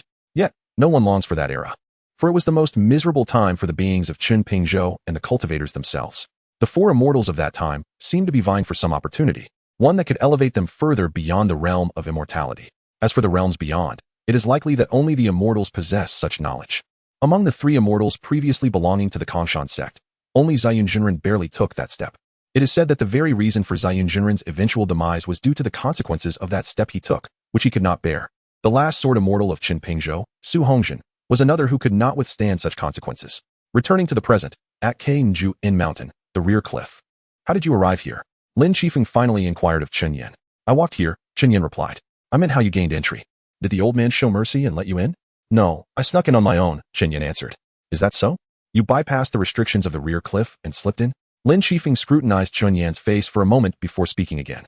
Using that little trick of yours to conceal your cultivation and true energy? Qin Yin stood silently, not responding to Lin Qifeng's question. Indeed, he felt regret regarding this matter. Both Lin Qifeng and Yueqi were aware of the secret of his hidden cultivation technique, albeit not entirely. They merely knew he possessed a method to mask his powers. The origin of this situation traced back to the day he accidentally killed Qi Yadong. Initially, he believed such a crime would lead to a death sentence and reincarnation. Unexpectedly, Lin Qifeng and Yueqi, those 2 old men, leveraged their reputations to keep his secret, particularly Lin Qifeng, who had even been imprisoned at the rear cliff of Kainju In Mountain for shielding him. Although it seemed that this old fellow had been living rather comfortably at the rear cliff, enjoying tea and a view daily, he soon clamored for Qin Yin to become the head of Kainju In Mountain. While Qin Yin was uncertain of what these 2 brothers were truly scheming, In the current circumstances, Lin Qifeng and Yueqi were indeed the most trustworthy individuals he had. Why have you come to find me? Lin Qifeng asked. Merely because it has been too long since our last meeting, and I was concerned about how my master might be faring at the rear cliff, Chen Yin replied. Enough of that nonsense. Lin Qifeng retorted angrily. There are some confusions I wish to seek your guidance on. Ignoring Lin Qifeng's fury, Chen Yin continued. Is it about Qingshan Peak? Perceptive and astute, Lin Qifeng's demeanor conveyed. Nonetheless, he had always firmly opposed any connection between Chen Yin and Qingshan Peak. He was indeed right. The depths of Qingshan Peak were far too murky. Not entirely, Chen Yin replied. Elder Fu Qian of Qingshan Peak once placed an insider in the outer court, namely the Deacon Song Mingda of the lecture hall. This matter should be well known to you, master. Lin Qifeng nodded. After all, it had not been long since he was still an elder of the outer court, and upon hearing of Song Mingda's death, Fu Qian's first reaction was to hold Lin Qifeng accountable. Before turning himself in at the law enforcement hall, Deacon Song left behind a list at the Immortal Gambling House in Taiyan City. I initially thought that list might relate to Elder Bai Qiming of Qingshan Peak. Wait. Lin Qifeng raised a hand to interrupt. You haven't gotten entangled in the conflict between that old wretch Fu Qian and that cunning old fox Bai Qiming, have you? Perhaps, Chen Yin answered. If it weren't for my senior brother suggesting you compete for the position of head of K Nju In Mountain in this generation, you wouldn't even have enough lives to spare. Lin Qifeng snorted coldly. Continue. What about the list? I acquired that list from the Immortal Gambling House in Taiyan City and handed the original to Elder Fu Qian. After he reviewed it, he burned the list. And then? Chen Yin continued. I memorized all the names on that list. Since I truly have no leads, I thought perhaps my master, with his vast experience, might know something. Recite the names on the list for me, Lin Qifeng prompted. Pei Qingshan, Zheng He, Qi Guanjin. Chen Yin recited the 13 names to Lin Qifeng. I am truly dim-witted and cannot discern the connections between these names. I hope my master can offer some guidance. After hearing the 13 names, Lin Qifeng's expression remained unchanged. Among these 13 names, barring any duplicates, I should recognize 6 of them, all prominent figures within the sect. Please elaborate, master. Chen Yin continued. Pei Qingshan, the current supervisor of Yuan Huashan, possesses mid-level Tongshan cultivation and is a well-known disciple of Sword Elder Wei Mian. Zheng He, an elder of the Outer Affairs Hall of Yuan Huashan, also at mid-level Tongshan, distinguished himself during the monster calamity 120 years ago. Qi Guanjin, though not widely known, has a rather rare surname. I have only heard of someone by that name at Mingxiao Peak, but I am not clear on his specific role. Shuexiu. He should be the deacon at the Outer Court's martial arena. I heard that after my demotion, he took on the role of acting elder of the Outer Court. He Foreign, the elder of the Wei Yi at Linwu Mountain, is considered one of the older figures among the 4 great elders of the various peaks. As the 4th figure of Linwu Mountain, he tends to remain low profile and seldom appears in public. As for Horli, Lin Qifeng paused for a few seconds at this name, his expression growing solemn. Horli, the elder of the Supreme Law at Kongshan, a master of divine abilities, presiding over the Kongshan Institute of Law. Chapter 71. A year later, the title Elder of Supreme Law of the Empty Mountain unequivocally proclaims Horli's absolute status within the Empty Mountain sect. Chen Yin found himself engulfed in confusion. The significance of the title Supreme Elder was not lost on him. He comprehended why Fu Qian appeared suddenly aged upon seeing Song Mingda's list. Even for the stern elder of the Serene Zen Peak, the imposing presence of the Supreme Elder was akin to an insurmountable mountain. Had the list merely contained the names of 13 individuals, even with the names of the 4 Supreme Elders of the Empty Mountain sect included, Fu Qian would not have exhibited such a reaction. The crux of the matter lay in his ability to connect the names on the list, leading to the conclusion that Song Mingda was not lying, but rather revealing a profound truth. Are you saying this list was written by Song Mingda? Lin Qifeng furrowed his brow. Indeed, replied Chen Yin. As a mere outer court steward, how could he possibly uncover matters related to the Supreme Law Academy? Lin Qifeng remained skeptical. Let alone Song Mingda being a lowly outer court steward, even I, as a direct disciple of the sect leader, find it exceedingly difficult to secure an audience with Horli. Chen Yin hesitated, sensing the gravity of Fu Qian's response to the list. You suspect there is an issue behind this, Lin Qifeng stated. Yes, Chen Yin affirmed. But that is not your primary concern at the moment. What you should focus on is how to logically position yourself as the first seat of the Empty Origin Mountain, Lin Qifeng advised. I have always wondered why my master and uncle you wish for me to become the first seat of the Empty Origin Mountain, Chen Yin inquired. Who else could it be if not you? Lin Qifeng gazed at Chen Yin as if he were a fool. Are we to rely on Zhao Bin? The image of the young man in a yellow robe flashed through Chen Yan's mind. Frankly, if he were in the inner court, Zhao Bin's talent would not rank among the elite. He would merely be above the average core disciples and considered mid-tier among direct disciples. Compared to the likes of Chu Xiao, Qin Yu, and Li Haowen, he paled significantly, even falling slightly behind Qi Yato.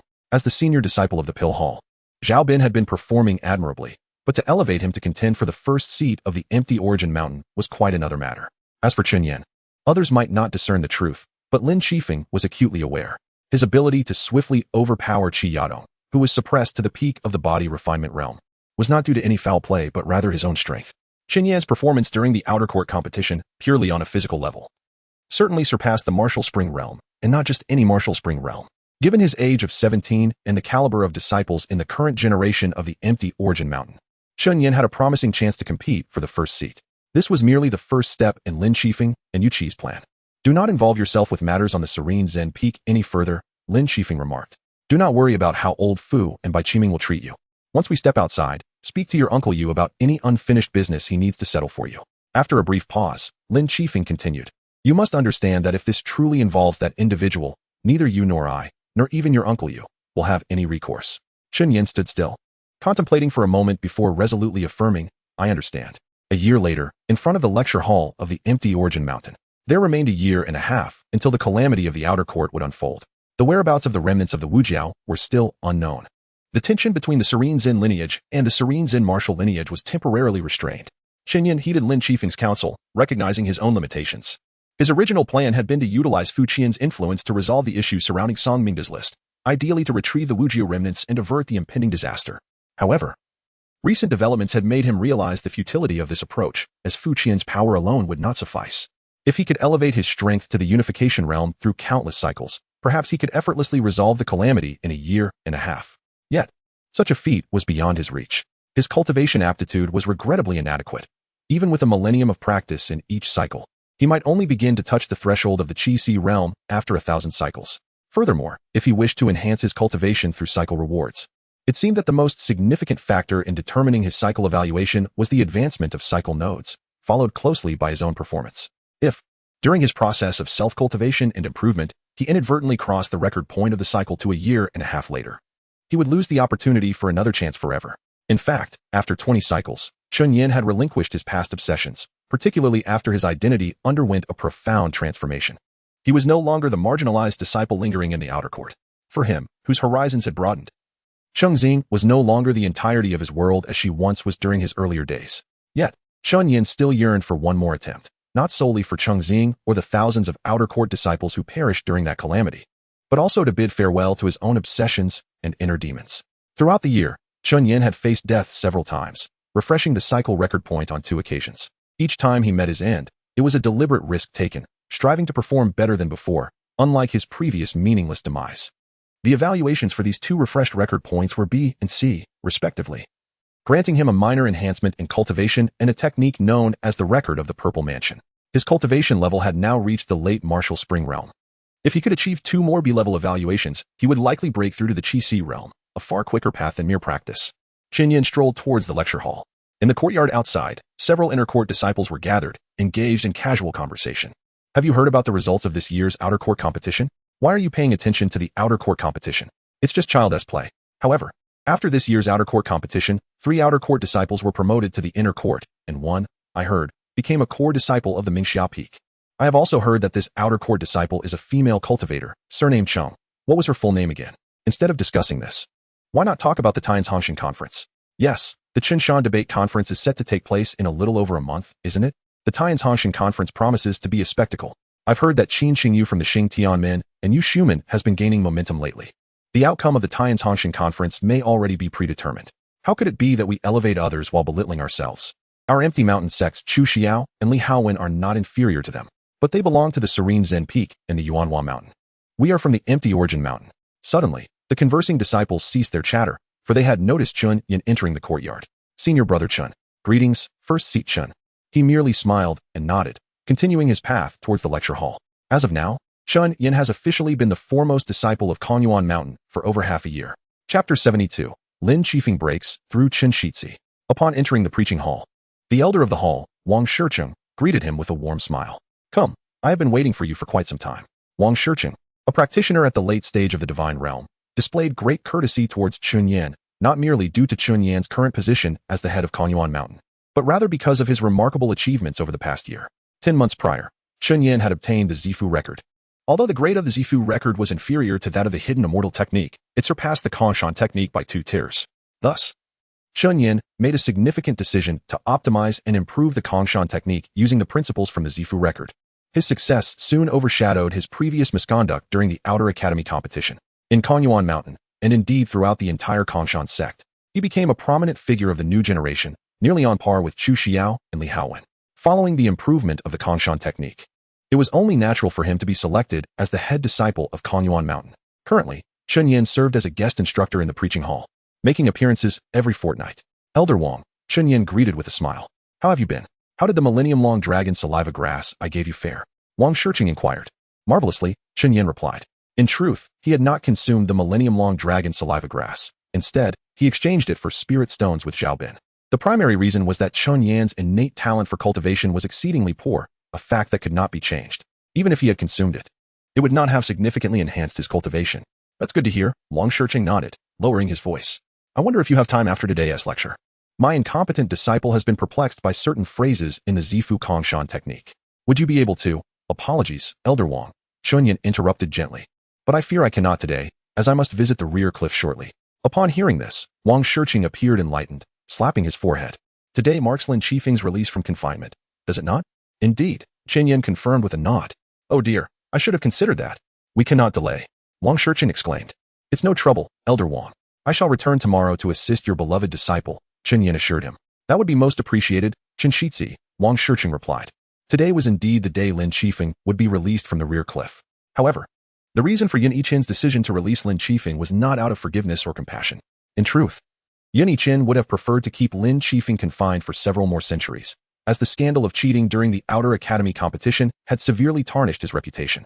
The true reason behind Lin Qifeng's release lay in the anticipated return of someone significant, Lu Yintang, the youngest direct disciple of Yin Yichen and the previous head disciple of Kanyuan Mountain.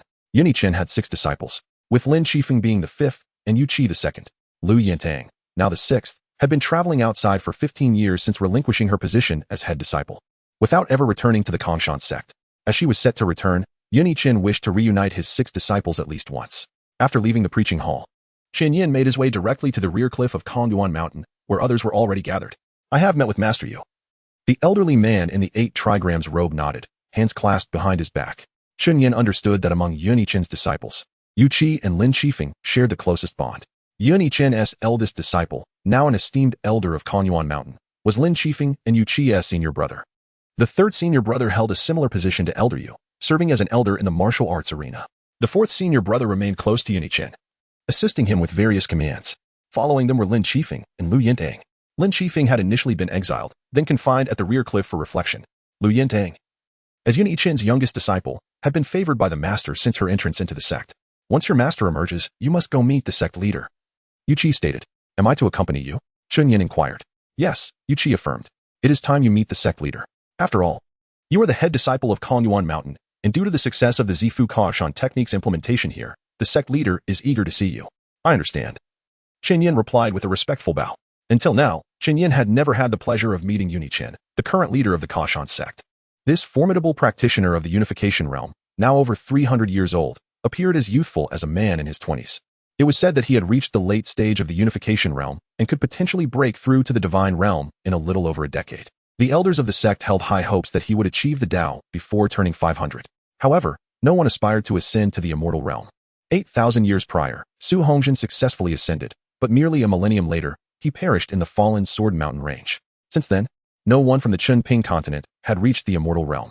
Although several peak practitioners of the unification realm had emerged, they all found themselves stymied at the threshold of ascension. 5,000 years ago, a peak elder of the Shinsha Palace, one of the 5 great sects of the Chunping continent, perished from backlash during a failed ascension attempt, leaving behind a statement: the path to immortality on the Chunping continent is severed. It was only then that the practitioners of the Chunping continent began to realize the shifts in the laws of heaven and earth. Some attributed the inability to ascend to the immortal realm to Su Hongjin's previous attempt, which not only harmed himself but also inflicted damage on the Tao of the Chunping continent. Others believed it was a curse left by the elder of the Shinsha Palace before his demise, while still others speculated about various calamities. Shan Yin could not ascertain the reasons, yet he was confident that one day he would uncover the truth, as he found himself entwined in the cycles of near-infinite time. Chapter 73. The Purple Mansion's empty mountain technique. Approximately a quarter of an hour later, countless birds were startled from the woods at the rear cliff, fleeing in all directions. Many of them flew towards Shen Yin and Yu Qi, but as they reached the boundary of the rear cliff, bang, bang, bang, they burst into clouds of blood mist. What a pity. How many spiritual herbs and celestial dew must one consume on this empty mountain to condense even a trace of true energy within? Yuchi murmured softly. Shortly thereafter, a figure emerged from the woods, approaching the boundary of the rear cliff with deliberate steps, though described as walking slowly. The pace was astonishingly swift, covering 100 zhang with each stride. In just a few breaths, the figure stood before Chen Yin and Yuchi. Disciple Chun Yin pays respects to master. With a bow, Chun Yin greeted the figure. Lin Qifeng nodded, then released his true energy. The vast essence of a Qi realm cultivator was hundreds of times more profound than that of a martial spring realm practitioner. Causing ripples to undulate in the previously empty space, a resonance with the barrier left by the once ethereal master Kangmiao. Lin Qifeng then stepped forward, shattering the barrier of the rear cliff as if it were glass. Once he fully stepped through, the shattered pieces reformed into the protective boundary. It had been a year since Lin Qifeng last met Chen Yin. For cultivators with long lifespans, a year is but a fleeting moment. Even those at the higher realms might retreat for decades or even centuries. What significant events transpired in the sect during my absence? Lin Qifeng inquired. All has been tranquil. The only notable occurrence might be attributed to your disciple, Yuchi replied. Oh. Lin Qifeng's gaze turned to Chen Yin. Upon noticing the token at Chen Yin's waist, his expression abruptly sharpened. You have become the head of Empty Mountain? Indeed, Chen Yin affirmed. And your current cultivation level is? Late stage of the Qi convergence realm. Chen Yin stated, a claim that, while not overly exaggerated, certainly positioned him within the realm of prodigies. Among contemporary disciples, fewer than 10 could progress at such a pace. Late stage of the Qi convergence realm? How is that possible? Lin Qifeng furrowed his brow, confusion evident. How did one at such a level ascend to the position of head of Empty Mountain? Qi Yadong was at the pinnacle of the Qi convergence realm. With far superior experience and foundation, yet he remained distant from that title. It has been a hard requirement for the head of the peaks to be of the martial spring realm for some time now. Song Wenchen went to great lengths to promote Qi Yadong for that position, and otherwise, he would not have perished in the outer sect competition. Your disciple has accomplished something rather remarkable. Not only does it surpass the achievements of his generation's disciples, but even you and I, and perhaps even the venerable master himself, might not achieve what he has, Yuchi remarked with a smile. Did this lad manage to topple old Master Fu? Lin Qifeng asked, astonished. Chen Yan's lips twitched. He was unsure how much his master despised Fu Qian. Not quite. Yuchi shook his head. Chen Yan has improved the version of the Empty Mountain technique that has been passed down for over 10,000 years, temporarily naming his improved version the Purple Mansion's Empty Mountain technique. It has already achieved considerable success in the pilot program at the Empty Mountain's lecture hall, significantly enhancing both the smoothness of true energy circulation and the speed of refining spiritual energy and cleansing meridians. Improved the Empty Mountain technique? Even Lin Qifeng was taken aback by this revelation. Since the establishment of the Empty Mountain sect, it has existed for over 100,000 years in the realm of Qinpingzhou. The founding ancestor of the Empty Mountain sect, Li Xianin, was a practitioner of the 10,000 transformations realm. Originally a solitary cultivator, he merely used Empty Mountain as a retreat. It was only after gathering various fragments of methods and combining them with his own insights and experiences that he established the Empty Mountain record. The record comprises two parts, the Empty Mountain technique and the Empty Mountain formless chapter. Using this, Li Xianin founded the Empty Mountain sect. With a master of the 10,000 transformations realm at its helm, the sect quickly gained a reputation as a second-tier sect, but it remained limited to that status. 3,000 years later, an unprecedented prodigy emerged, Kong Miaozhenren, Yan Yunhe. Yan Yunhe was the first to improve the Empty Mountain record, creating a third section, the Empty Mountain's ethereal annotation. He ascended from body refinement to immortality in less than 200 years. Had he not needed to develop his own methods for the higher realms, he likely could have achieved his transformation within a century. Yan Yunhe's emergence laid the foundation for the Empty Mountain sect's elevation from a second-tier to a super first-tier sect. After that, modifications to the Empty Mountain record became minimal, limited to minor adjustments until Chun Yan's arrival. Thus, if Chun Yan's improved Purple Mansion's Empty Mountain technique could be fully implemented throughout the sect, and if he could also make modifications to the subsequent Empty Mountain formless chapter and the Empty Mountain's ethereal annotation, then his name might one day be linked with the founding ancestor Li Xianin and the first immortal Yan Yunhe. But that is a tale for another time. Recite your Purple Mansion's Empty Mountain technique for me, Lin Qifeng commanded. Disciple obeys, Chun Yan replied, and recited the modified technique to Lin Qifeng. Following Chun Yan's instructions, Lin Qifeng circulated his true energy through his meridians several times.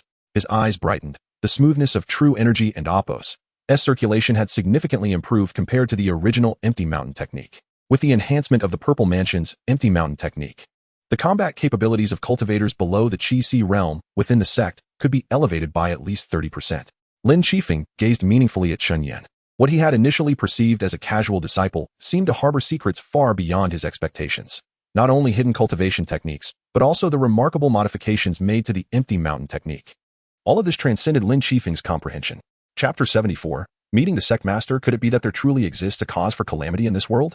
Witnessing Chun Yan's extraordinary performance, Lin Chifeng couldn't help but begin to doubt. However, even if such a cause were to exist, and even if it were indeed true, as the elder of the Mirage Palace suggested, that the path to immortality in this land has been severed, what difference would it make? In the grand scheme of things, how many individuals can truly ascend to immortality? Over countless ages, as life has come and gone, the myriad beings of Chunping continent have birthed merely 31 immortals. Whether the path to immortality is closed or open bears little relevance to oneself. It would be wiser to wait until the day one reaches the harmonious path before feeling anxious. Yet, would this not be akin to playing with fire? Watching Chun Yan, who reverently bowed to him, addressing him as master and revered teacher, Lin Chifeng found himself uncertain of the answer to that question. Perhaps one day, Chun Yan would entirely break free from his control. But since he has chosen to embark on this gamble, it signifies that there is no turning back. What lies ahead is the meeting with the sect master. If the remnants of the Wujiao during the trials of the outer court do not count, then Chun Yan has never laid eyes on a practitioner of the returning Unity realm in his several decades of life. Previously, the highest echelon of influential figures he could encounter were the 4 elders of the peak branches. Now, he has become the foremost disciple of Konyuan Mountain, a position of paramount importance within the sect, rivaling that of the 4 elders of the various peaks. Thus, it was only a matter of time before Chun Yan would meet the sect master, not to mention that Chun Yan has also improved the Kongshan technique. Should the Zifu Kongshan technique indeed be implemented across all the peaks of Kongshan sect, it would be no surprise if even the esteemed elders took notice of his existence. Wooly, this name suddenly flashed through Chun Yan's mind, causing his heart to skip a beat. Chun Yan had long believed that the reason his exploration into the truth had abruptly halted a year ago was due to the influence of this elder Yul of Kongshan. Upon seeing this name, even Elder Fu Qian, who had initially planned to uncover the truth behind the Songmingda case, was instantly silenced. Merely being an elder may not hold much power. They could simply be enjoying retirement within the sect. However, when the title of elder is preceded by a prefix, the significance changes entirely. For instance, the elder of Kongguan or the elder of Qichuan. These elders possess absolute final authority over all matters pertaining to their respective peaks. The appointments of the 4 elders of the peak branches are nominated by the elders and then appointed by the sect master. Conversely, should the title of elder be followed by a suffix, it signifies undeniable supremacy within the sect. For example, the elder of Kongshan's Supreme Mechanism. The elder of the Supreme Mechanism oversees the Kongshan Mechanism Institute, and both the elder of Kongguan and the elder of Qichuan are members of this institute, directly subordinate to the elder of the Supreme Mechanism. Returning to the matter at hand, the focus shifts back to the present events. Konyuan Mountain, Konyuan Hall. It appeared to be a grander version of the Wenyuan Hall. No, that is not quite right. One must distinguish who is the father and who is the son. It should be said that the Wenyuan Hall is a replica of the Konyuan Hall. 24 white jade pillars adorned with cloud crane patterns support the entire hall atop the peak of Konyuan Mountain. The main hall is primarily painted in warm white tones, and a plaque with a golden border and blue background hangs at the front, inscribed with the 4 characters Konyuan Zizai. This inscription is identical to that carved at the entrance of Konyuan Mountain, yet the handwriting is not from the same hand. The inscription at the mountain gate was carved by the first sect master of Kongshan, Li Xianin, over 100,000 years ago. While the plaque of Kongguan Hall was inscribed by the sect master at the time of its completion, Chun Yan did not know who the sect master of Kongshan was that year, but it was of little importance. Following behind Lin Chifeng and Yu Qi, Chun Yan stepped into Konyuan Hall, greeted by a seamless expanse of white stone tiles. In the center of the hall sat a strikingly handsome young man, seemingly in his 20s, flanked by 4 individuals, 3 men and 1 woman. The individual nearest to the young man was a robust elder with grizzled hair tied up in a bun, his loose robe failing to conceal his muscular build. Chun Yan recognized him as Elder Zhongyin, the esteemed elder of Konyuan Mountain and the sect master's first disciple. The other 2 men were also known to him. They were the 3rd and 4th senior brothers of his master, Lin Chifeng. As for the young woman who appeared to be in her early 20s, she was likely Lu Yentang. Disciple Yu Qi pays respects to the master. Yu Qi proclaimed loudly as he stood before the hall. A peculiar silence then enveloped the hall. Even Chen Yin was taken aback, for logically, it should have been Lin Chifeng's turn to greet the sect master. Chen Yin turned to glance at Lin Chifeng beside him, only to find Lin Chifeng standing there, lips trembling, eyes reddening rapidly, and tears streaming down his face as he began to weep. Master, you have finally agreed to see me. Lin Chifeng lunged forward, crawling from the hall towards the direction of Sect Master Yun. Master, it has been so difficult for me over this past year. As Lin Chifeng crawled forward, he shook his head, deliberately disheveling his hair. Chun Yin stood frozen in place. He had expected the meeting with the sect master to be a serious and solemn affair. In fact, prior to entering Konyuan Hall, he had been feeling quite anxious. However, he never anticipated that his seemingly casual master would behave in such a manner. What was even more astonishing to Chunyan was that everyone present, including Sect Master Yun, appeared to be accustomed to Lin Qifeng's antics, merely observing with cold indifference as Lin Qifeng crawled towards Yunichen. Crying out, Lin Qifeng finally reached Yunichen's feet, clinging to his leg. "Master, oh master." It was a lamentation akin to a funeral dirge. Chunyan, standing in the hall, felt his toes curl tightly, and at last, he could no longer contain himself, whispering to Yuqi beside him, "Elder brother, is it too late for me to defect from my master and become your disciple?" Yuqi? Chapter 75. Lu Yintang. Yunichen cast a cold glance at Lin Qifeng, who clung to his calf. This dashing young man remained silent for a moment before finally speaking. "Do you acknowledge your mistake?" "I am aware of my fault," Lin Qifeng lamented. "I have been reflecting deeply on my actions since my time at the rear cliff, yet there were reasons for my conduct." "Speak," Yunichen commanded. "Master, you have mercilessly sent me to the outer courtyard for over 5 years. Had I not resorted to such desperate measures, I would have remained imprisoned at Konyuan Mountain's rear cliff, uncertain of when I might see you again." "Leave. Do not make me repeat myself," Yunichen replied indifferently. "Understood," Lin Qifeng said promptly, rising to his feet and moving aside to stand obediently beside his senior brother, Zhongyin. Chunyan finally grasped why Yunichen had dispatched Lin Qifeng to the outer courtyard. Once the commotion subsided, Yunichen cleared his throat twice. Redirecting his gaze to Chunyan, who stood at the entrance of the great hall alongside Yuqi, Chunyan hurriedly stepped forward, bowing respectfully toward Yunichen, proclaiming, "Disciple Chunyan pays respects to the esteemed sect leader."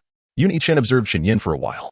His gaze was not that of a formidable one-war realm cultivator, but rather exuded the unique tranquility and antiquity characteristic of a returning cultivator. He then turned to Lu Yintang, asking, "Yintang, this child is your junior. What are your thoughts?" "This child is the current sect leader of Kongshan sect?" Lu Yintang inquired, blinking at Chunyan. Having resigned from her position as the foremost disciple of Konyuan Mountain at the age of 19, Lu Yintang had spent the last 15 years traversing the world under the identity of a Kongshan sect cultivator. Now 34, she appeared no older than 17 or 18, radiating a youthful vitality that even surpassed the serene Chu Shiyo and delicate Qinyu. In the realm of cultivation, particularly for those of significant prowess, age bore little relevance. "What is your name?" Lu Yintang asked. In response to Master Lu, "I am called Chunyan," he replied. Lu Yintang approached Chunyan, hands clasped behind her back, curiously scrutinizing him from all angles. "What is your current cultivation level?" she inquired. According to Master Yuqi's earlier remarks, Lu Yintang's cultivation was at the late stage, or peak of the Qi-Si realm, still a breath away from the godly realm. Consequently, she could not discern Chunyan's cultivation level. Late stage of the Qi channeling realm. Oh, Lu Yintang appeared puzzled by Chunyan's response. Typically, unless an individual exhibited extraordinary talent from the onset of their cultivation journey, the position of foremost disciple was reserved for those of substantial martial prowess, particularly at the martial spring realm level. Yet, Chunyan's cultivation was merely at the late stage of Qi channeling. Lu Yintang turned to Yuqi with a confused expression, seemingly seeking clarification. "Junior sister Lu, although Chunyan has only been a disciple of Konyuan Mountain for a little over a year, his achievements during this brief period surpass those of all his contemporaries," Yuqi explained. "What accomplishments? Is it possible that he was the reason fifth senior brother was sent to the rear cliff for reflection?" Lu Yintang joked, her expression suggesting she had just shared an absurd joke. She then surveyed the hall's occupants. "Ha ha ha. I was merely jesting. Wait, why is no one laughing? Is it not amusing?" Chunyan, Yuqi. The hall fell into a profound silence. Having just returned from her travels across the world, Lu Yintang was unaware of the reasons behind Lin Qifeng's confinement at the rear cliff. However, she was not surprised. Her eccentric senior brother was capable of any jaw-dropping antics. It was only natural that the second and fifth senior brothers shared an unusually close bond. Ever since Lu Yintang became Yunichen's closed-door disciple, she had observed the exceptional rapport between the two. But why was everyone so silent? Suddenly realizing something, she cast a shocked look at Chunyan. "No way. Fifth senior brother was truly sent because of you?" "Ahem, let us not dwell on past matters, junior sister Lu," Lin Qifeng interjected awkwardly, clearing his throat. The incident of being caught cheating alongside his disciple during the outer courtyard competition, leading to his confinement at the rear cliff, was not a pleasant topic. Regardless of the underlying reasons, Chunyan's rise to the position of foremost disciple of Konyuan Mountain is unrelated to that, Yuqi stated. He has made significant improvements to the Kongshan technique. Significant improvements to the Kongshan technique? Lu Yintang's astonishment was on par with the revelation of Lin Qifeng being sent to the rear cliff for reflection. Though Lu Yintang had reached the peak of the Qi-Si realm and anticipated breaking into the godly realm within 2 years, she could not claim to have fully mastered the Kongshan technique. She believed she had only achieved a basic understanding. The Kongshan technique, the first stage of the Kongshan record, was such that even her modest mastery allowed her to ascend from the martial spring realm to the Qi-Si realm. Cultivation techniques vary in quality. The Kongshan technique, refined by the immortal Yin Yunhe, undoubtedly ranks among the top 3 in the lower realms of the Qinping continent. In contrast, the relics or manuscripts treasured by third-rate sects would likely yield less efficiency than the Kongshan technique by a factor of 10. The disparity between those third-rate sects texts and the Kongshan technique mirrored the gap between the Kongshan technique and the Zifu record. Chen Yin contemplated that if he were to create a Zifu record of his own, it would be too sensational. Such an unprecedented cultivation technique, upon its emergence, would undoubtedly plunge the entire Qinping continent into chaos, despite the Zifu record being merely a C-grade reincarnation reward. Thus, Chen Yin selectively extracted certain segments from the Zifu record to enhance the Kongshan technique, achieving results that exceeded his expectations. A mere channeling realm cultivator could improve the Kongshan technique, and he achieved the position of foremost disciple due to these improvements. In the past 15 years, Lu Yintang had visited all 5 major sects of the Qinping continent, except for Kongshan sect, yet she had never encountered anyone like Qin Yin. Lu Yintang found herself intrigued by this individual. Chapter 76, Inquiry at Mount Tianzhong. Very well, since everyone is gathered, let us return to the matter at hand. Yunichen began slowly. At this moment, 8 individuals were assembled within the hall of Kong Yuan, the master of Kongshan sect, Yunichen, along with his 6 disciples, and Chen Yan. Chen Yan's presence here did not seem out of place, as it was customary for the foremost disciples to participate in meetings of such significance. With only 40 days remaining until the inquiry conference in Qinping Prefecture, it was time to finalize the candidates, Yunichen stated. The inquiry conference in Qinping Prefecture was a grand gathering of cultivators held once every decade. It was hosted at Mount Tianzhong, the site of the remnants of the Tianzhong sect, the first sect of Qinping Prefecture that existed tens of thousands of years ago. At that time, there were no so-called 5 major sects. The Tianzhong sect was the sole sacred ground for cultivation in the world. Qinping Prefecture had produced a total of 31 transcendental cultivators, 12 of whom hailed from Mount Tianzhong. Just when everyone believed that the Tianzhong sect would forever loom over all cultivation sects in Qinping Prefecture like an insurmountable mountain, it collapsed overnight. Following the disintegration of the Tianzhong sect, chaos engulfed Qinping Prefecture until 3,000 years later, when 5 powerful sects united to restore order among the cultivation forces. These 5 sects were Lingshaovu, Mirage Palace, Xingshan Gate, Fengjin Valley, and Kashan sect. The reason behind the Tianzhong sect's demise remains a mystery. Under the alliance of the 5 major sects, all historical accounts of the Tianzhong sect were thoroughly erased from existence, leaving only the ruins of Mount Tianzhong as a monument to its memory. Every decade, the inquiry conference is held atop Mount Tianzhong. When Qin Yin first heard of this conference, he felt a strange sensation, as if it were akin to dancing on someone else's grave. At the time of the conference, any sect with a cultivator at the divine connection realm or above, or a sect that had previously produced a transcendent being from the upper 3 realms, would receive an invitation from the 5 major sects to participate. This year, a total of 846 sects received invitations.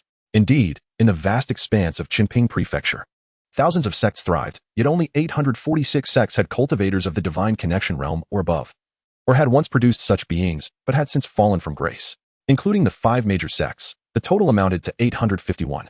Within Kongshan sect alone, the 7 peaks collectively housed over 500 cultivators at the divine connection realm and above. The heritage of the other 4 major sects was even more profound compared to that of Kongshan sect. Master, the imposing elder of Kongyuan Mountain, and the eldest disciple of Yunichen, Zhongyin, stepped forward. For this inquiry conference, I am willing to take on the role of envoy and lead the delegation to Mount Tianzhong. The position of envoy is essentially equivalent to that of a delegation leader. A cultivator at the Wanhua realm is sufficiently qualified to assume the role of envoy for the 5 major sects, and Zhongyin, in addition to being the elder of Kongyuan Mountain, is also the eldest disciple of sect master Yunichen. In previous delegations, the envoy was always appointed from among the 4 elders of each peak. However, Yunichen replied nonchalantly, let Zhongyin take on the role of envoy. But regarding the candidates for this year's inquiry at Mount Tianzhong, the inquiry at Mount Tianzhong, in its simplest terms, is akin to the grand competition of Qinping Prefecture. Each of the 846 invited sects may send 1 representative to participate. The higher the ranking achieved during the inquiry, the more generous the rewards. Naturally, these rewards are jointly funded by the 5 major sects, thus granting them certain privileges in the proceedings. Each of the 5 major sects can send 3 disciples to participate in the inquiry. However, there are stringent criteria for the disciples participating. They must be disciples of the martial spring realm and under the age of 20. Speaking of this generation of exceptionally gifted disciples, the only ones I recall are Chu Xiao from Qingshan Peak and Li Haowen from Yuanhua Mountain, Yunichen remarked. However, not long ago, when I discussed the upcoming inquiry with He Zhongzhou, he informed me that Li Haowen cannot participate, as he has already turned 21. He Zhongzhou is the sword elder of Yuanhua Mountain. Therefore, apart from Chu Xiao, what other candidates do you all propose? Yunichen inquired. Individuals of Yin Chen's stature naturally do not concern themselves with the rising talents of youth until they reach the divine connection realm. Only those whose talents are astonishing enough to capture the attention of the entire sect, such as Chu Shiyao, warrant his notice. Master, I believe that Qin Yu, the direct disciple of the law elder by Qiming from Qingshan Peak, is a suitable candidate, proposed Yin Chen's third disciple. Qin Yu? Yin Chen narrowed his eyes slightly, pondering, is she the princess of Taiyun City with the glazed pure body? Indeed, the third disciple affirmed. Although Qin Yu has only been cultivating for a year, her exceptional talent and the meticulous guidance from Elder Bai have allowed her to reach the mid-stage of the martial spring realm. In just a year, from immortal to the mid-stage of the martial spring realm, Yin Chen nodded thoughtfully. Such a pace of cultivation is indeed commendable. However, if one possesses exceptional talent coupled with abundant resources and guidance, it is not overly remarkable. The truly astonishing cases are those like Qin Yin, who, with almost no resources or guidance, ascended from the initial stage of body refinement to the later stage of qi connection in merely 15 days, only to meet his demise that very night. Nevertheless, Yin Chen remained somewhat hesitant, as the mid-stage of the martial spring realm may not suffice for the inquiry at Mount Tianzhong. As if sensing Yin Chen's uncertainty, the third disciple continued. A few months ago, Elder Bai returned from outside the sect with a handwritten manuscript of half of the Jingxin Liuli Ju. The mention of the Jingxin Liuli Ju sent a wave of excitement through the hall of Kongyuan. Mount Tianzhong, the heart method of the Jingxin Jinren. The Jingxin Jinren was a transcendental cultivator, and her physique mirrored that of Qin Yu, both being rare glazed pure bodies. The Jingxin Liuli Ju was a heart method composed by the Jingxin Jinren during her time in the divine connection realm. This method could only be cultivated by those with the glazed pure body. Before composing the Jingxin Liuli Ju, the Jingxin Jinren had stagnated in the divine connection realm for over 800 years. Yet, shortly after completing the Jingxin Liuli Ju, she achieved the transcendental realm in just 200 years. Regrettably, the original scroll of the Jingxin Liuli Ju vanished during the collapse of Mount Tianzhong tens of thousands of years ago. Although Qin Yu only obtained a handwritten copy of half of the Jingxin Liuli Ju, it is still sufficient for her to sweep through ordinary cultivators of the martial spring realm. Even in encounters with opponents at the late or peak stages of the martial spring realm, she would possess the strength to contend. Now, we have one final slot to fill, Yin Chen stated. As for the selection of the last candidate, it proved to be a challenging task for those present. Lu Yintang had been absent from the sect for an extended period, and Lin Qifeng was always in the outer courtyard, leaving only 4 individuals who were all from Konyuan Mountain. The assembly was not well acquainted with outstanding disciples from the other peaks. After a few names were suggested, the hall of Konyuan fell into a slight lull. Master, I do have a candidate to recommend, until Yu Qi stepped forward and smiled. Chapter 77. A harmonious exchange. Yin Chen directed his gaze toward Yu Qi, and then slowly began to speak. Pray, enlighten us. The foremost disciple of Yibai Peak, Jiang Ling, was rumored to possess a clarity of sword heart akin to that of Xu Hongxin, the esteemed sword immortal from 7 millennia past. Even Zhang Diyuan, the elder wielding the Yibai sword, had conferred this honor upon her. Yueqi declared with clarity. Yin Chen's fingers lightly tapped on the chair. What say you? Humph. I believe it is unwise, Lin Qifeng interjected coolly. What is your reasoning? Yin Chen inquired. Though Jiang Ling of Yibai Peak is exceptionally gifted, she is still but a child of 14, at the fledgling stage of the martial spring realm. Should she rashly participate in the Tianding Mountain inquiry and suffer defeat, her sword heart may be sullied, which would be detrimental to her future. Yin Chen nodded, evidently in accord with Lin Qifeng's assessment. Let us consider another. Lin Xinyang of Yuanhua Mountain is a direct disciple of Elder He Foreign, renowned for his imposing demeanor, though his temperament may not match that of the esteemed Li Haowen. I posit that his innate talent is not inferior, and he currently resides in the late martial spring realm. I believe Lin Xinyang is also a commendable candidate, which he continued. Unacceptable. Lin Qifeng vehemently rejected. This lad is timid and of little use. Despite his standing among his peers, he lacks the prowess in combat. In the last sect competition, I faced defeat at his hands. In summary, I do not endorse Lin Xinyang as a candidate for the Tianding Mountain inquiry. Proceed, Yin Chen urged. Yueqi's lips quivered slightly. The elder from Konyuan Mountain, clad in a bagua robe, visibly displeased. From Linwu Mountain, Huang Cheng. Unacceptable. A dullard, relying solely on brute force. From Mingxiao Peak, Wang Qinfeng. Unacceptable. His appearance is unbecoming and tarnishes the dignity of our Kongshan sect. From Yunying Peak, Zhao Wuduan. Unacceptable. Lin Qifeng interjected vehemently. Yueqi's voice rose in anger, his true energy resonating throughout the hall, causing Chun Yen, who stood beside him, to feel a sudden tightness in his chest. Why such fury, senior brother? Lin Qifeng retorted, unyielding. If you disparage everyone, then do suggest 2 candidates for me to consider. Yueqi commanded. Lin Qifeng found himself at a loss, feeling that the candidates mentioned by his senior brother left much to be desired. Then who would suffice? As he spoke, Yueqi cast a glance at Chun Yen beside him. Could it be that your disciple is to be nominated? At this declaration, all eyes in the hall fixed upon Chun Yen. Although he sensed impending trouble the moment which he stood, the reality of the moment was still hard to bear. These two old fellows are conspiring against me, Chunyin thought to himself. This will not do.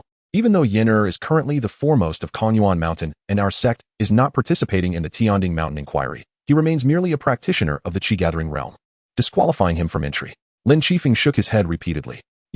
How utterly distasteful. Chun Yin secretly scorned these words. Hearing this, Zhongyin furrowed his brow, pondering for a moment before bowing toward Yunqian. Master, Kongyuan Mountain is the direct lineage of Kongshan's sect, and historically, our disciples have never missed a Tianding Mountain inquiry. Should we not reconsider? Indeed, others chimed in. Since the establishment of the inquiry, Kongyuan Mountain has always had representation. The last participant was Zhao Bin, and the one prior was Liu Yan'ang. Master, yet currently there are no suitable disciples from Kongyuan Mountain to represent the sect, Yueqi insisted. Indeed, he continued. This generation of Kongyuan disciples is perhaps the least gifted in history. Not a single disciple under 20 has reached the martial spring realm. Otherwise, Chiyado, a peak Qi-gathering practitioner, would not have been the strongest contender for the position of chief disciple last year. Unless, Yueqi glanced once more at Chun Yin. If only Chun Yin could break through to the martial spring realm within a month. Unacceptable. Even if Yen'er were to achieve that within a month, he would only barely qualify as a novice in the martial spring realm. No one expects him to excel at the Tianding Mountain inquiry, especially with Qin Xingyu from Xingshimen in formidable form, surely vying for the top position, Yueqi declared. Master, he continued, Kongyuan Mountain is the direct lineage of Kongshan sect. If we fail to send a representative to the Tianding Mountain inquiry, how will the world perceive us? Unacceptable, Master. Lin Qifeng interjected hastily. Though our absence may lead to a loss of face among other sects, it simply cannot be. Moreover, Chun Yin has indeed pioneered the Zifu Kongshan Ju, a remarkable achievement that, in the entirety of Qinshan continent, few can claim to have accomplished. For this alone, he deserves a spot at the Tianding Mountain inquiry. With that, Yueqi stepped forward and performed a deep bow to Yunqian. I beseech you, Master, to make a decision. Seeing this, Lin Qifeng quickly followed suit, respectfully imploring. I hope Master will deliberate carefully. Beside them, Liu Yan'ang blinked, her expression a mix of innocence and mischief. She first regarded the earnest Yueqi, then glanced at the anxious Lin Qifeng, before finally settling her gaze on the seemingly indifferent Qin Yin, breaking into a fit of laughter. This is truly amusing. In truth, all present were acutely aware of the charade being played by Yueqi and Lin Qifeng. Yet, no one dared to expose it, for they all recognized the underlying issue. Historically, Kongyuan Mountain has never been absent from any Tianding Mountain inquiry. Did Chun Yin merit a place? The answer was affirmative, contingent upon his ability to advance to the martial spring realm before the commencement of the inquiry. If he could showcase his prowess through the Zifu Kongshan Ju, there would be no dissent within the sect, nor would there be mockery from the outside for a prodigy capable of advancing the pinnacle of cultivation techniques. Thus, Yunqian swiftly arrived at a final decision. A month's time, he proclaimed. If Chun Yin can break through to the martial spring realm within this period, he shall be granted the last available spot for the Tianding Mountain inquiry. If not, let Lin Xingyang of Yuanhua Mountain take his place. I understand. I understand. Yueqi and Lin Qifeng echoed in unison, ceasing their performance. Chun Yin's lips twitched slightly. Is there no one to inquire about my opinion? Chapter 78. The conspiracy of the Dan Hall. Once all had concluded, Chun Yin followed closely behind Yu Qi and Lin Qifeng as they departed from the Kongyuan Hall. Despite the recent quarrel between the two elders, they now appeared as though nothing had transpired. Let us proceed to the Dan Hall, Yu Qi stated. I have matters to discuss with your master. Understood. Chun Yin replied in acknowledgement. Upon entering the Dan Hall of Kongyuan Mountain, they encountered a young man clad in a yellow robe, standing at the counter with a ledger in hand, documenting the various medicinal herbs and elixirs that had recently been processed. Though Zhao Bin appeared to be merely 16 or 17 years of age, he was, in fact, 27. It was a well-known truth among cultivators that one's age could not be discerned by appearance, particularly for those above the Qi-Hai realm, or those who frequently immersed themselves in alchemical substances. The young man lifted his gaze, surveying the trio, Yu Qi, Chun Yin, and Lin Qifeng, as they entered the hall. His attention ultimately settled on Lin Qifeng, and he abruptly stiffened. Disciple Zhao Bin pays his respects to Master Lin and congratulates him on breaking through. The young man bowed deeply, his demeanor one of utmost reverence. For reasons unknown to him, Chun Yin felt that Zhao Bin exhibited a greater respect for his junior master than for his own master. Yu Qi, what is there to congratulate? It is hardly an illustrious matter. Speaking of breaking through, Lin Qifeng grumbled. By the way, has your master recently refined any 7 transformation Ling Yun pills? I would like to sample a few. Zhao Bin cast a hesitant glance toward Yu Qi, who merely shot him a stern look. You may allow him to try. Do not be so reluctant. There is no need to intimidate the boy, Lin Qifeng chided, disdain evident on his face. Look at you, old man, appearing so miserly. With a sigh, he flicked his sleeve and ascended the staircase leading to the upper levels of the Dan Hall. The 7 transformation Lingyun pill is merely a supplement for those of exceptional talent. However, for those of more mediocre aptitude, it serves as a miraculous remedy. A cultivator of moderate talent at the Qi realm could experience a tenfold increase in the flow of true energy within their meridians upon consuming a 7 transformation Lingyun pill. For cultivators of outstanding talent, it would only serve to bolster their existing true energy. Qin Yin, belonging to the class of those with lesser talent, found the effects of the 7 transformation Lingyun pill quite ordinary. He felt a slight enhancement in his martial reservoir, yet the increase was negligible. Even though Yu Qi held the esteemed position of elder at the Kong Yuan Mountain Dan Hall and was a master of the myriad transformations, he could produce only a few 7 transformation Lingyun pills in a year. Most of these elixirs were awarded as rewards to disciples who had achieved notable accomplishments. Given Chun Yan's contributions within the sect, he too had received 2 7 transformation Lingyun pills. After consuming one, he sold the other in the black market outside the sect for 800 high-quality spirit stones. In the realm of cultivation, the 7 transformation Lingyun pill is a rare treasure within the black market, each appearing amidst a flurry of bloodshed. After all, not all sects possess the profound resources of the 5 great sects.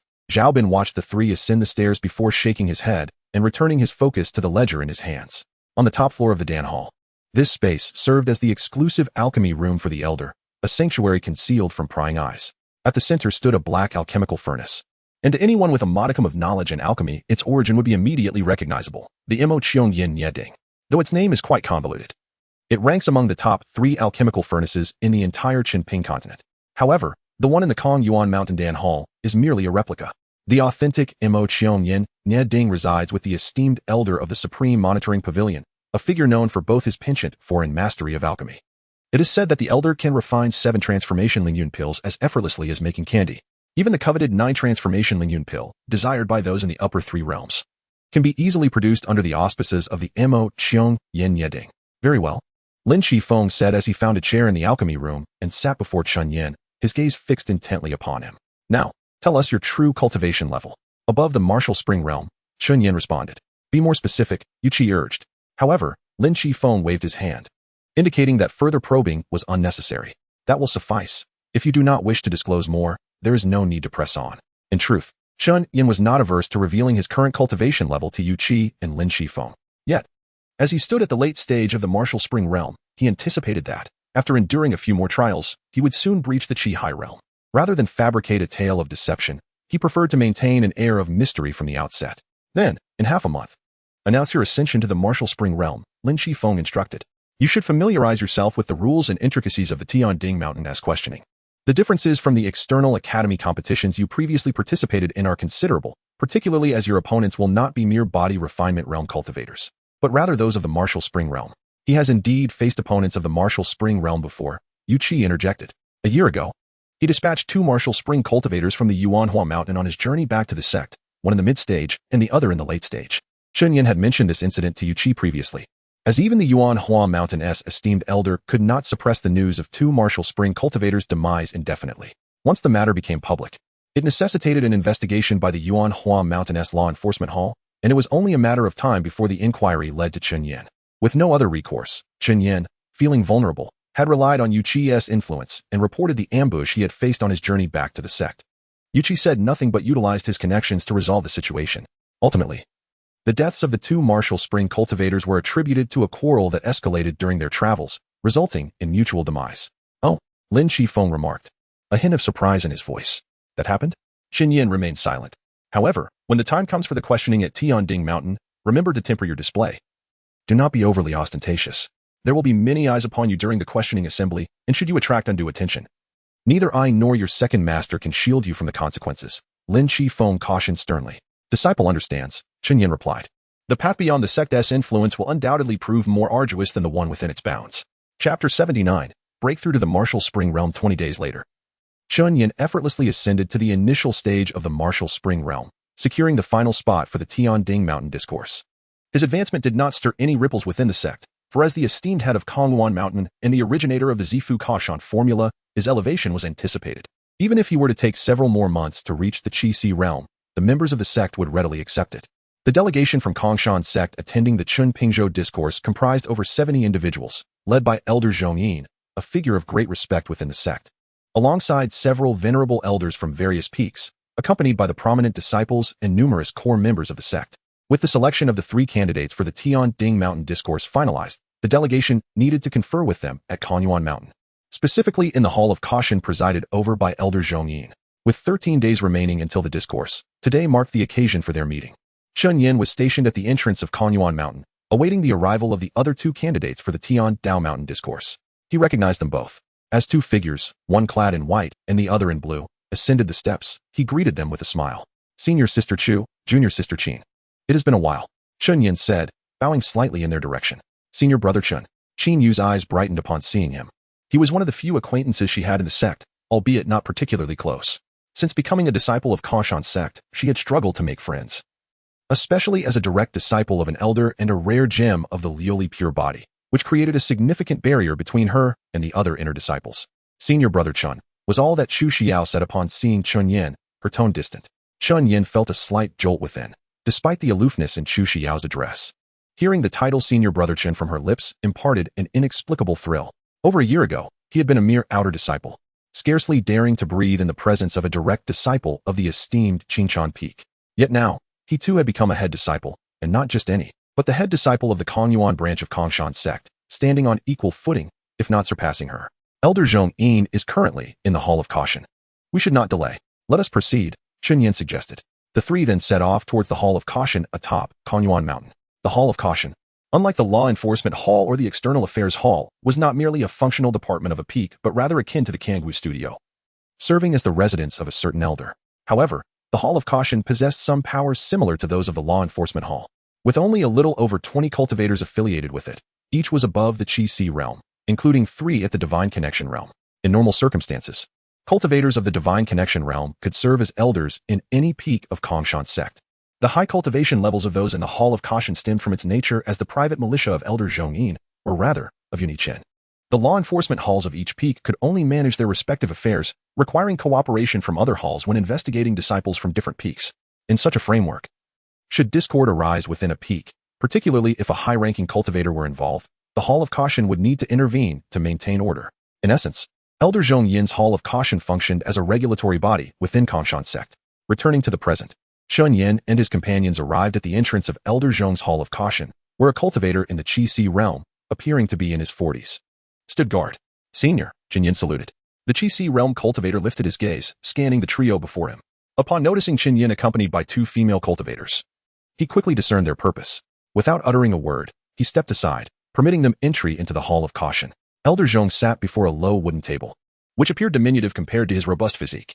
A thick stack of documents lay before him, primarily pertaining to the duties of the venerable elder of Kanyuan Mountain and the responsibilities of the Hall of Caution.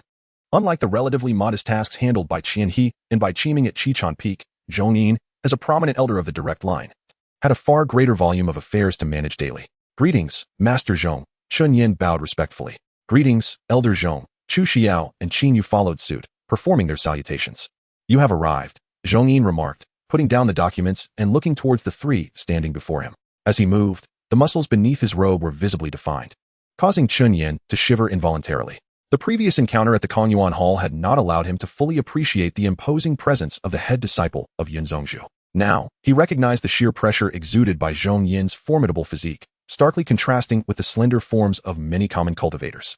It seemed that, without the use of any true energy, Zhongyin could effortlessly defeat any cultivator below the Divine Connection realm with a single punch. Of course, this was merely Chun Yan's subjective impression. He later learned from his master, Lin Qifeng, that his senior brother had not always possessed such a physique. Prior to attaining the transformation realm, he had been of a more typical build. It was only after his ascension to the transformation realm that he adopted this extreme path of refining his body through true energy, integrating all his innate true energy into his formidable muscles, discarding any techniques requiring external true energy, ultimately forging an invincible physique of unparalleled purity. Upon entering the oneness realm, Zhongyin would embark on a path markedly different from that of ordinary cultivators. With less than half a month remaining until the Qin Pingzhou discourse, he stated, we need not concern ourselves too much with the disciples sent by the ordinary sects regarding the Tian Ding Mountain discourse. Zhongyin's assertion was not born of arrogance, but rather a statement of fact. The 5 major sects in Qin Pingzhou represented a class of their own. Even the first-rate sects in Qin Pingzhou were significantly inferior to them. In Qin Pingzhou, The definition of a first-rate sect required the presence of powerful cultivators at or above the oneness realm and several transformation realm cultivators within its ranks, while the leaders of the 5 major sects were also cultivators of the oneness realm. The true foundation of their enduring presence in Qinpingzhou for millennia resided in the venerable elders behind them. The only variable might be Fuxing City, located beyond the northern seas. However, Fuxing City remained isolated from the world, refraining from participating in any celestial affairs within Qinpingzhou, and the practitioners of Qinpingzhou could not reach their hands into Fuxing City. Chapter 80. Farewell to Fu Qian. As the time for the Tao conference approached, the candidates from the other 4 major sects were finally revealed. Zhang Yin remarked, "There are several individuals you must remember, particularly their unique techniques. Otherwise, you may find yourself at a disadvantage." The disciples responded in unison, acknowledging his words. Zhang Yin then proceeded to recite a list of names, detailing their respective sects, the specialties of those sects, and the opportunities they had encountered in recent years, informing Chunyan, Chu Xiao, and the others. The disciples sent by the other 4 sects were all at the late stages, or even at the pinnacle of the martial spring realm. In contrast, the Kongshan sect had only Chu Xiao standing at the peak of that realm. Regrettably, if Li Hao and Han Ti surpassed the age limit, the Kongshan sect would not find itself in such a precarious position regarding its candidate for the Tao conference. Qin Yu was at the mid-stage of the martial spring realm, while Chun Yin was merely at the early stage. Although Qin Yu possessed the pure body of glazed jade, and Chun Yin bore the purple mansion Kongshan technique, what distinguished the prodigies of the 5 sects was their mastery of extraordinary skills. Chu Shiyu was the sole reliance of the Kongshan sect in this endeavor. But there remained one final contender. Zhang Yin's expression suddenly turned serious. Qin Xingyu from the Xingtian sect and Yusu sect. Chun Yin recognized this name, having heard it more than once. In the original timeline, it was this distinguished girl from the Xingtian sect who ultimately claimed the top position at the Tao conference, becoming the champion. The contemporary Taoist of our Kongshan sect, Lu Yintang, traveled across the Chunping continent for 15 years, visiting the other 4 sects before returning to our own. The last sect she visited was the Xingtian sect, Zhang Yin explained. The Xingtian sect was also the closest of the 5 major sects to the Kongshan sect. Despite the proximity, the straight-line distance between the two was still over 100,000 miles. Lu Yintang's evaluation of Qin Xingyu was, though still at the martial spring realm, her potential is akin to that of an immortal. Zhang Yin emphasized, Qin Xingyu's talent may even surpass that of the sect master Yun. Over 300 years ago, Yun Yiqin ascended to the summit of the Tao conference with overwhelming prowess, becoming the champion in what was the most straightforward contest in nearly a millennium. Chu Xiao's expression was grave. This cool and aloof genius naturally bore her own pride. Everyone recognized the terrifying nature of Qin Xingyu, yet who truly wished to be a mere stepping stone in her shadow. Perhaps Chun Yin and Qin Yu were indifferent, but Chu Xiao certainly would not be. I have just introduced you to the Mansion Sutra of the Xingtian sect and the Qian Zhuan Qingshu method of the Yusu sect. As for what cards Qin Xingyu holds, I fear only the higher-ups of the Xingtian sect are privy to that, Zhang Yin stated. I have shared all I needed to. Prepare well and seek a clear conscience. After bowing to Zhang Yin, Chun Yin and the others departed from the Xinjia Hall. Chun Yin felt remarkably at ease regarding the Tao conference, as he held no expectations for himself. He was merely compelled by his master and uncle to participate. They seemed to place significant importance on the status and position he could attain within the sect. Presently, he was the chief of the Kongshan sect in several years. Should the opportunity arise, they would undoubtedly endeavor to elevate him to an elder-s position. According to Yu Qi, he and Lin Shifeng aimed to prevent the Kongshan sect from becoming a second Zhengshu sect. Yet, whenever Chun Yin sought more information from Yu Qi, the latter remained tight-lipped. It is still too early. You are better off not knowing, Yu Qi had said, adding, follow the path laid out by your master and me. We will not harm you, for we are all in the same boat. Indeed, to this day, neither Yu Qi nor Lin Shifeng had ever led him astray. If Chun Yin were to speculate, based on the attitudes of Yu Qi and Lin Shifeng, it certainly seemed related to some calamity. Given his ability to conceal his own cultivation and the strength he had demonstrated, it would not be unjust for others to label him as the source of misfortune. However, both Yu Qi and Lin Shifeng, who were privy to some of his secrets, had not done so. Elder Fu Qian from the Qichan Peak appeared to have a rather ambiguous stance on the notion of calamity. Chief Chen, suddenly, Chu Xiao's calm voice interrupted Chen Yan's thoughts. Sister Chu, what is it? Chen Yan quickly responded. Do you have time later today? Chu Xiao inquired. Yes. Elder Fu wishes to see you. I wonder if it is convenient. Fu Qian? Chen Yan paused for a moment before nodding in agreement. Certainly. Kang Wu study. The last time he had been here was a year ago, during Elder Fu Qian's martial order and the delivery of the Song Mingda list. A year had passed. And nothing had changed here.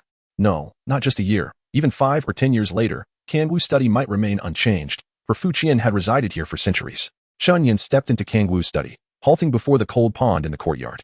Disciple Chun Yin pays respects to Elder Fu. He proclaimed loudly, Chief Chun, too courteous. Came Fu Qian's reply. The elderly man, with graying temples, sat cross-legged beside a chess table, gazing at Chun Yin with a faint smile. More than a year ago, Chief Chun was merely a marginal disciple of the outer court, akin to a chick being lifted into my Kangwu study by Xiao, Fu Qian reminisced. Now, just over a year later, you have become the primary disciple of our Kongshan sect. What a remarkable transformation. Elder Fu, you flatter me, Chun Yin replied. Though he discerned no hint of flattery in Fu Qian's tone, he feigned ignorance. I wonder what brings you to summon me to Kangwu study, Chun Yin inquired. As one ages, one often longs for the company of old acquaintances, Fu Qian answered. Might I ask, do you play chess, Chief Chen? He gestured towards the chessboard before him.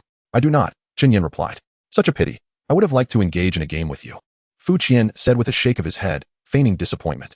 I am afraid I cannot oblige, Chun Yin responded with a smile. He detested the feeling of testing the waters with someone as cunning as Fu Qian. Does Chief Chen truly wish to remain a mere pawn? Fu Qian inquired. I can offer you an opportunity to become a player. Chapter 81. Fate and destiny. A full year had elapsed since Chun Yin last encountered Fu Qian. Fu Qian's words undeniably stirred Chun Yin's vigilance. The notion of granting oneself an opportunity to become a player? Chun Yin harbored no interest in Fu Qian's proposition. He had never aspired to wield control over anything. His sole desire was to attempt once more to avert the impending calamity that would befall the Outer Academy a year and a half hence.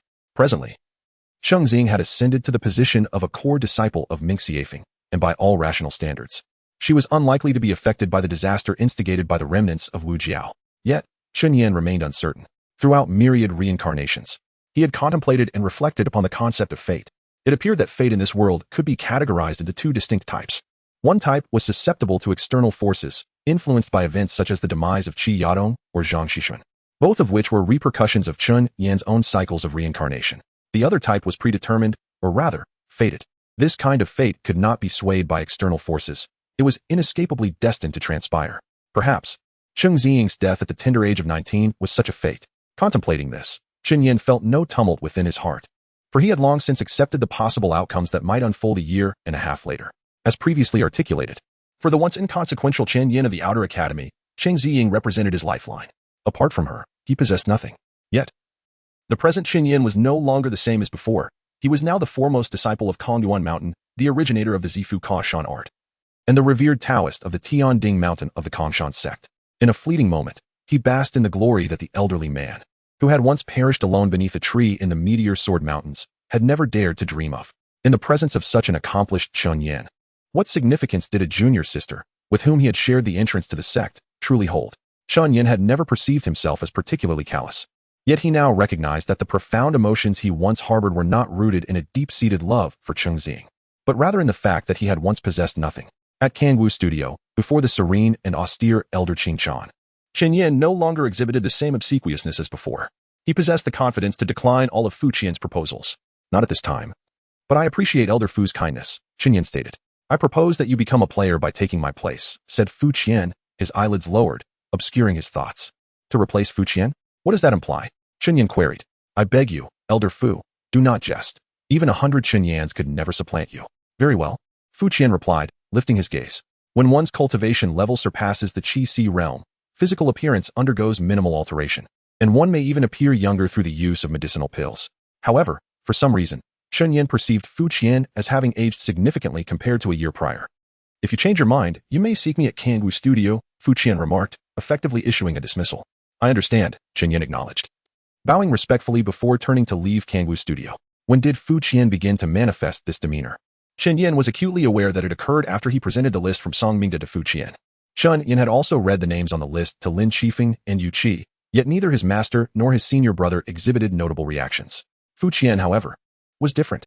At over 600 years of age, his experience far surpassed that of the still youthful Lin Qifeng. Fu Qian could glean insights from Songmingda's list that Lin Qifeng and Yu Qi could not.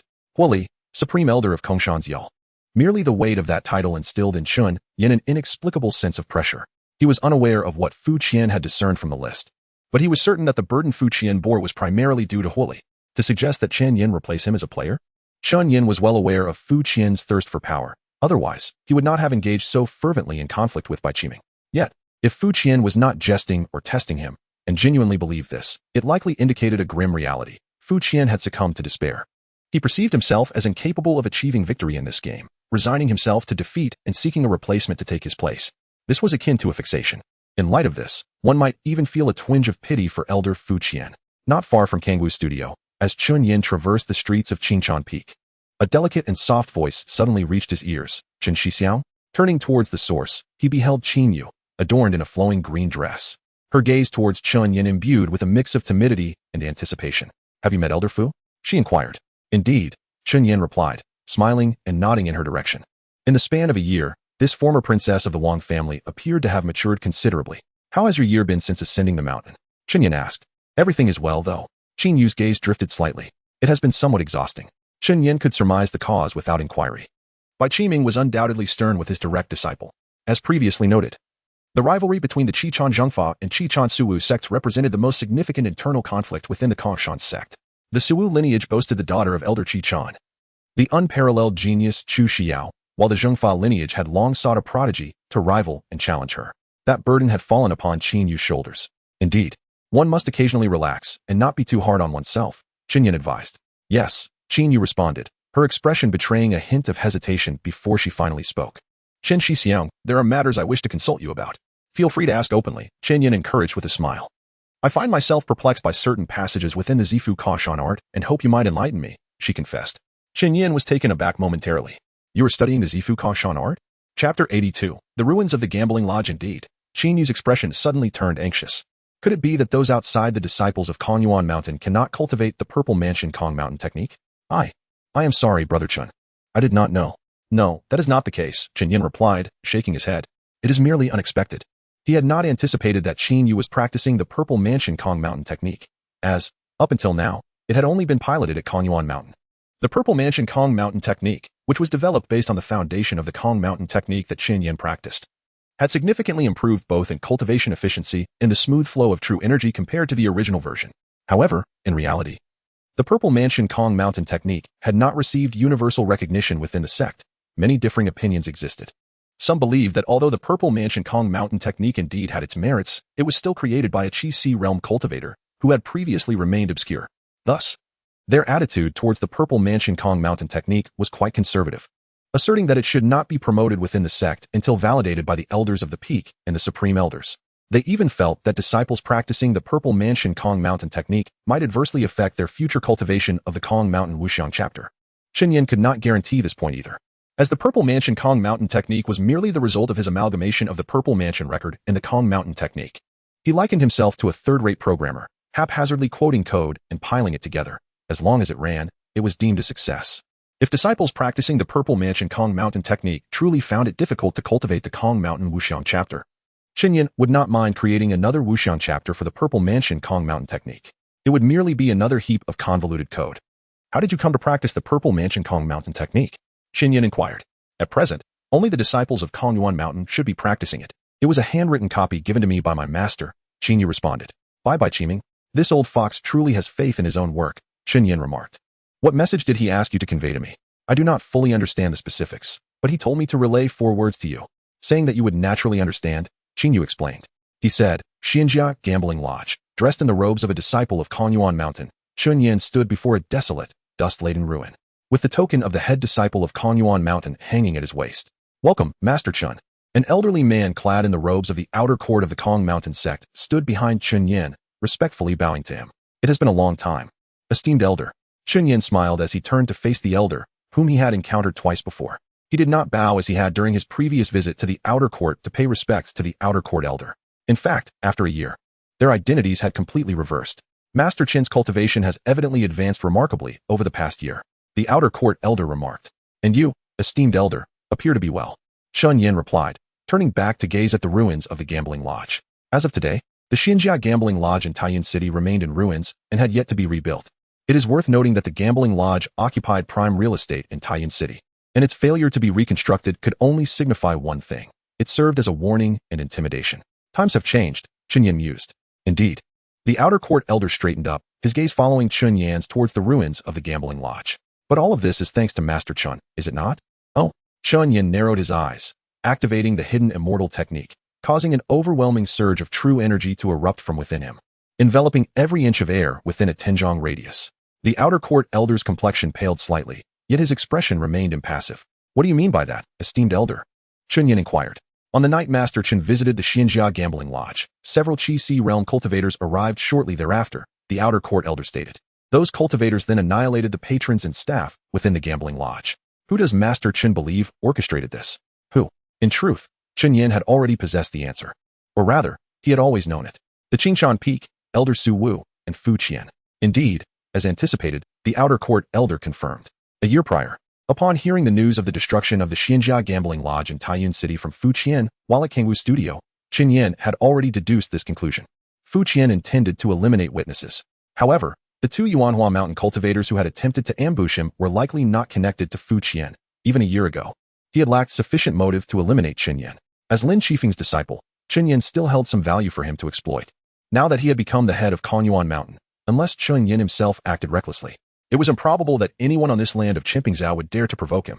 If Elder Fu is responsible, what concern is it of mine? Chen Yin asked nonchalantly. Master Chen jests, the outer court elder replied, beads of sweat trickling down his forehead, a consequence of Chen Yan's overwhelming aura. However, within his eyes, there was no trace of fear. The reason Elder Fu acquired the list of the steward, Song, was precisely due to Master Chen. Chapter 83, all based on a sense of duty. Chen Yan's pupils constricted sharply, no matter how much one could argue.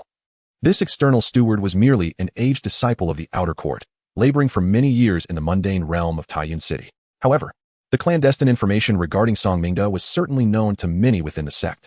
Soon, a figure emerged in Chen Yan's mind. The man clad in a brown robe seemed to merge with the image of the steward he had encountered multiple times in the gambling house. Ding steward? Chen Yan muttered, his brow furrowing. The external steward raised his head, his face contorting under the pressure of true energy, and managed to force a smile towards Chen Yan. Ding Xiao. Ding steward, at the external consulate of Kongshan sect in Taiyuan City, invites Chief Chen for a discussion. Taiyuan City, external consulate. The young scribe at the consulate's entrance had grown a bit taller since Chen Yan's last visit a year ago. Upon seeing the external steward approach alongside Chen Yan, he merely bowed without uttering a word. Chen Yan followed closely behind the external steward, now aware that this external steward was named Nian Yun. 60 years ago, Nian Yun had entered the energy convergence realm, and after 2 decades of arduous cultivation, he had come to the stark realization that he would never hope to break through to the martial spring realm. In essence, Nian Yun was a reflection of the first life of Chen Yan. At that time, Nian Yun had maintained a good rapport with an official from the outer court's external affairs hall, and due to some changes, the external steward of Taiyuan City was about to be reassigned. Consequently, Nian Yun managed to secure the position of external steward disciple. This position, for an ordinary disciple of the outer court with little prospect for advancement, was indeed a coveted opportunity. Nian Yun had held this position for 40 years. Yet now, he found himself entangled with Ding Xiao, a former steward of the gambling house. Indeed, Ding Xiao was a practitioner of the energy sea realm, rendering Nian Yun, with his energy convergence cultivation, virtually powerless in comparison. However, Nian Yun was backed by the formidable Kongshan sect. Therefore, it was impossible for Ding Xiao to coerce Nian Yun into servitude unless Nian Yun willingly complied. This raised the question, had he betrayed the sect? Following the aged external steward, Chen Yin inquired, Chief Chen. Nian Yun replied in a flat tone, as if discussing trivial matters, my lifespan is drawing to a close. Oh. Chen Yin raised an eyebrow. When one realizes their time is limited yet remains unwilling to concede, they are inclined to take a gamble. Nian Yun remarked, are you not afraid of losing everything? There's nothing left to lose, the elderly external steward lamented. A young prodigy like Chief Chen cannot fathom the thoughts of us outer court disciples, who, facing death, ponder such matters. No, Chen Yin shook his head, I understand. Nian Yun appeared slightly taken aback. Then that is for the best, he replied. Their conversation concluded as Nian Yun led Chen Yin to the consulate and Apos' rear courtyard. The figure Chen Yin would never forget sat beneath a tree in the backyard, alongside a massive sword. Long time no see, Taoist Sunday. Upon seeing Chen Yin, the man in coarse clothing, with a stubbly face and a blade of grass in his mouth, greeted with a nonchalant smile. Or perhaps I should now respectfully address you as Chief Chen. Standing before the tree, Chen Yin slightly raised his head, his expression unperturbed. It's been a while, Ding steward. Ding Xiao had transformed entirely into the guise he wore a year and a half ago when he attempted to eliminate both Chen Yin and Cheng Xing. I merely asked the elder for a small favor, hoping for a stroke of luck. Ding Xiao chuckled, seemingly amused. I never expected you would actually come to see me. Chen Yin shook his head. Why wouldn't I come? And why are you here? Ding Xiao countered. Chen Yin stared directly into Ding Xiao's eyes and declared, all based on a sense of duty. At this proclamation, Ding Xiao's eyes gleamed with intensity. Suddenly, he surged forward, and a vortex of true energy swirled behind him as he grasped the massive sword beside him. In an instant, the sharp sound of metal slicing through the air pierced the silence, and the sword was poised at Chen Yan's throat. Chen Yan remained motionless. Ding Xiao and Chen Yan exchanged glances, filled with anguish and weariness. Then, in the next moment, Ding Xiao burst into laughter. his blade of grass slipping from his mouth. Well said, all based on a sense of duty. He withdrew the sword from Chun Yan's neck and tossed it aside, turning away. Chief Chen, based solely on that statement, I respect you. Ding Qiu gazed upward at the swaying shadows of the trees within the consulate and slowly spoke. I too believe that merely for Ding Steward's act of safeguarding the relics for Steward's song, Ding Steward can indeed be deemed a hero. Chun Yin raised his hand to dust off his collar and continued. May I inquire how Ding Steward came to know of the tragic demise of the Xinjia gambling house? As directed by Elder Fu Qian, Ding Qiu remained silent, merely glancing at Nian Yun beside him. One of the Energy Sea Realm practitioners sent by Elder Fu used to be an acquaintance of mine, Nian Yun replied. That practitioner, during his time as an Energy Convergence disciple, had received my favor in Taiyin City. Thus, our relationship is quite close, and he occasionally visits the consulate to pay me a visit. Not long ago, during one of his visits, he mentioned the incident regarding the Xinjia gambling house and hinted that he had a hand in it. From the words of the external steward, Chun Yin gleaned the underlying circumstances. Do you understand now, Chief Chen? Ding Qiu inquired. Yes, I comprehend how Ding Steward came to know. Chun Yin nodded. In summary, it is due to Elder Fu Qian's poor judgment in selecting a subordinate with loose lips. Ding Qiu was taken aback, not anticipating Chun Yan's words. That is indeed the case. And that practitioner of the Energy Sea Realm, due to poor judgment and companions, revealed the information to Elder Nian. Chen Yin paused before continuing. As for you, Ding Steward, do you lack discernment in recognizing people? At this, Ding Qiu's eyes momentarily dimmed before a fierce glint flashed through them as he raised his hand and struck. Bang! Nian Yun exploded into a mist of blood on the spot. Of course not, Ding Qiu stated. After all, it is all based on a sense of duty. Chapter 84. Unchanging Chun Yin was resolute in ensuring that this foreign steward would not leave the steward's residence alive. Nian Yun initially believed that someone like Chun Yin, a prodigy of the sect, would be incapable of understanding the mindset of a disciple on the brink of death. However, the reality was quite the opposite. Chun Yin understood Nian Yun's potential actions all too well. If he was willing to betray his old friends for the benefits offered by Ding Qiu, it was evident he would also be prepared to sell out himself and Ding Qiu for other gains. Such a development was intolerable to Chun Yin. After Nian Yun met his demise at the hands of Ding Qiu, only Chun Yin and Ding Qiu remained in the courtyard of the consul's residence. Manager Ding. Chun Yin addressed the man clad in coarse brown fabric who had just delivered the fatal blow to Nian Yun. What are your intentions? Revenge, Ding Qiu replied. Against that old dog Fu Qian. Fu Changlao was an elder of the Kongshan sect, specifically of the Qinchan Peak. Chun Yin paused slightly. He is also a master of the wand waging. I am aware, Ding Qiu responded, then fell into a brief silence before continuing. But I must act. Since Manager Ding has said this, do as you wish. I will not speak of today's events to anyone, Chun Yin stated. However, I will not assist you. I do not expect you to help me. Chen Shozhua, Ding Qiu shook his head. I simply wish to know what the relics of Steward Song are. Facing Ding Qiu's inquiry, Chen Yin hesitated for a moment. It is a list. A list? What kind of list? Ding Qiu pressed. To be honest, I am not entirely certain. I merely handed that list to Elder Fu Qian, nothing more, Chen Yin replied. Ding Qiu's expression dimmed slightly. So it is destined then. Finally, the man in coarse brown sighed and continued. Nian Yun is dead. It is unwise for you to linger at the consul's residence. Not only should you leave here, but you should hasten your departure from Taiyun City and ideally, the Qinke Kingdom altogether. The Law Enforcement Hall of the Outer Court will conduct a thorough investigation. I will not leave the Qinke Kingdom, Chen Yin countered. I have stated my intent to take revenge on Fu Qian, Ding Qiu insisted. Good advice is wasted on the doomed, Chen Yin thought to himself. However, Chen Shozhua, you met with Nian Yun in public today. How will you evade suspicion? Ding Qiu suddenly recalled this point and hesitated slightly before resolutely stating, if it causes you trouble, Chen Shozhua, you may expose me upon your return to the sect. Giving up on revenge? Chen Yin arched an eyebrow. I am suggesting you expose me, not that you should capture me, Ding Qiu clarified. I will escape. Rest assured. I will not divulge your identity, Manager Ding. I have my own means. Observing Chen Yan's calm demeanor, Ding Qiu experienced a moment of enlightenment. Indeed. From his perspective as a mere loose cultivator, slaying a disciple of the Kongshan sect was a monumental affair, one that could bring the heavens crashing down. Yet, for a disciple of the sect's leader, a mere outer court cultivator was insignificant. Reflecting on this, Ding Qiu couldn't help but let out a bitter laugh. Realizing the disparity in status between himself and Chun Yin, it was likely greater than he had previously imagined. Chen Yin, however, was not preoccupied with such thoughts. He was simply contemplating how he should return to inform Master Yueqi to assist him in resolving the ensuing troubles. Thus, the matter between Chun Yin and Ding Qiu reached a temporary conclusion. The two exited the consul's residence and soon spotted a young scholar standing at the entrance. The scholar looked up, meeting the gaze of Chen Yin and Ding Qiu as they emerged from the residence. What are your plans, Manager Ding?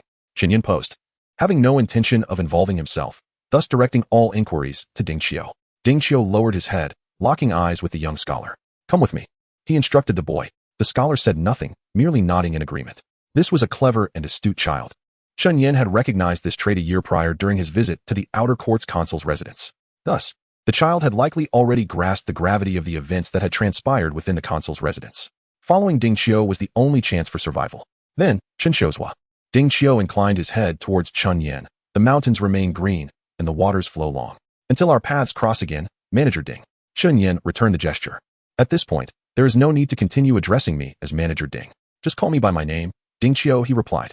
I hope that when we meet again, we will not find ourselves at swords' points. Chen Yin remarked, I too hope for such a circumstance. After everything concluded, as Chen Yin made his way back to the Kongshan sect, he found himself reflecting on the events of the day. He was no match for Ding Qiu, a master of the Qi Si realm. Moreover, he had no objections to Ding Qiu seeking revenge on Fu Qian. He was indifferent to the matter. As for how a loose cultivator of the Qi Si realm could intimidate an elder of the Kongshan sect, Chen Yin doubted even the slightest annoyance could be inflicted upon Fu Qian by Ding Qiu. Yet today, Chen Yin was suddenly reminded of certain occurrences from his past reincarnations. In his first life, upon finally ascending to the Qi Si realm and accepting a sect mission in Taiyin City, he had heard that the previous disciple of the consul had met a tragic end within the residence decades prior. That same disciple had also lost a young scholar he had taken under his wing, who vanished alongside him. Despite the joint efforts of two masters from the Law Enforcement Hall and the External Affairs Hall, they had been unable to capture the perpetrator, leaving the matter unresolved. At the time, Chen Yin had thought nothing of it, merely considering it an anecdote from long ago. Yet now, he found himself embroiled in the very same circumstances. The outcome of today's events mirrored that long ago tale perfectly. Wait a moment, Chen Yin suddenly realized something. In past reincarnations, he had never participated in the events of the day that led to Yin Yun's death, Ding Qiu's escape, and the disappearance of the young scholar. From the moment he arrived in Taiyin City a year ago, he had inadvertently muddled the original course of events, yet everything had proceeded as usual. Moreover, Ding Qiu's transformation from a well-dressed steward to a scruffy man in coarse fabric stemmed from the destruction of the gambling house. Fu Qian had orchestrated the demise of the gambling house, both in the past and present.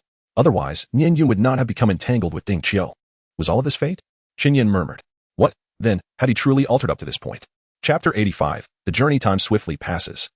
And only 3 days remain until the commencement of the Qinyu Continent's Dao Conference. Today marks the day when the delegation from the Kongshan sect embarks towards Tianzhong Mountain to participate in this significant event. The delegation comprises 74 members, led by the esteemed Elder Zhongyin from Konyuan Mountain. Additionally, each peak contributes 1 elder, totaling 7 elders, alongside 3 senior disciples from each peak, all of whom have reached the Qi Si realm. Furthermore, each peak will send its 6 most exceptional disciples to attend, while those selected for the Tianzhong Mountain Conference will not count against these quotas. Mingxiao Peak, the crossing point. For the Kongshan sect, if the main gate serves as the faade to the mundane world, then Mingxiao Peak epitomizes the sect's representation in the realm of cultivation. Among the 3 mountains and 4 peaks of the Kongshan sect, which boast an abundance of rare wonders, the scenery of Mingxiao Peak stands out as the most enchanting. The sect's crossing is also situated here. Before the crossing, a colossal ferry stretches over 700 zhang in length and nearly 200 zhang in height. Crafted from precious materials and adorned with opulence, the bow of the ship is embellished with the gilded cloud crane pattern representing Konyuan Mountain. Chen Yin had heard from Lin Qifeng that this vessel is a symbol of the Kongshan sect, with material cost alone exceeding 1 million high-grade spirit stones.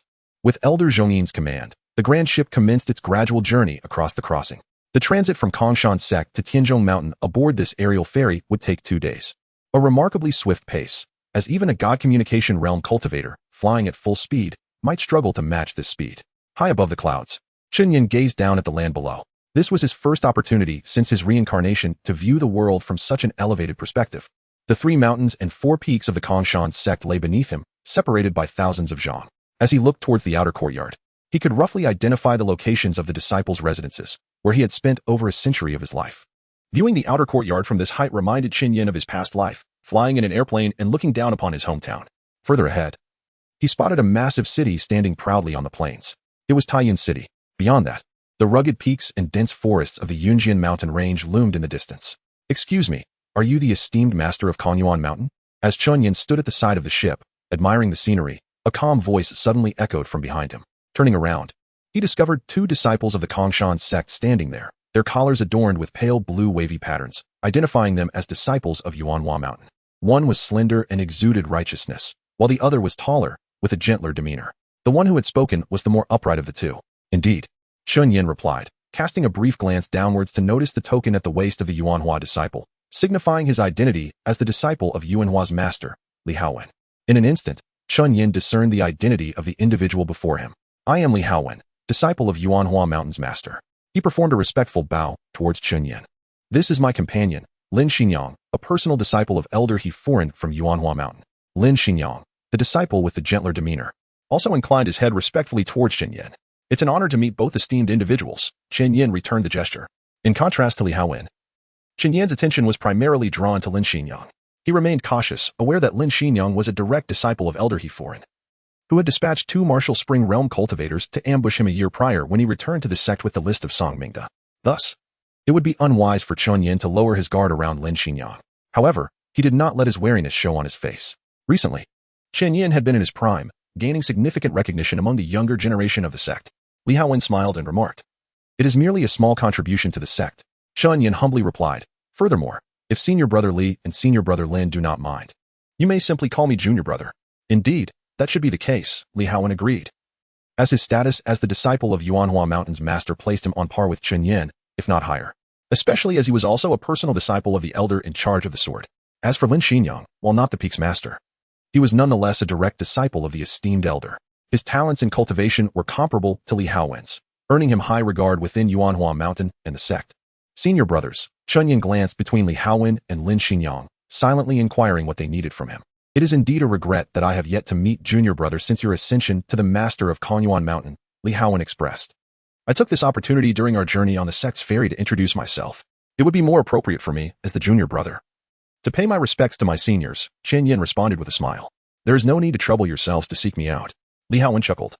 The Dao Conference is a splendid opportunity for the talented individuals from across Chinyu continent to gather and exchange insights. Thus, every sect sends forth their most exceptional disciples. For instance, among the 7 peak masters from Kongshan sect, 5 have come. Most others are also direct disciples of elders, with only a few core disciples from the inner courtyard.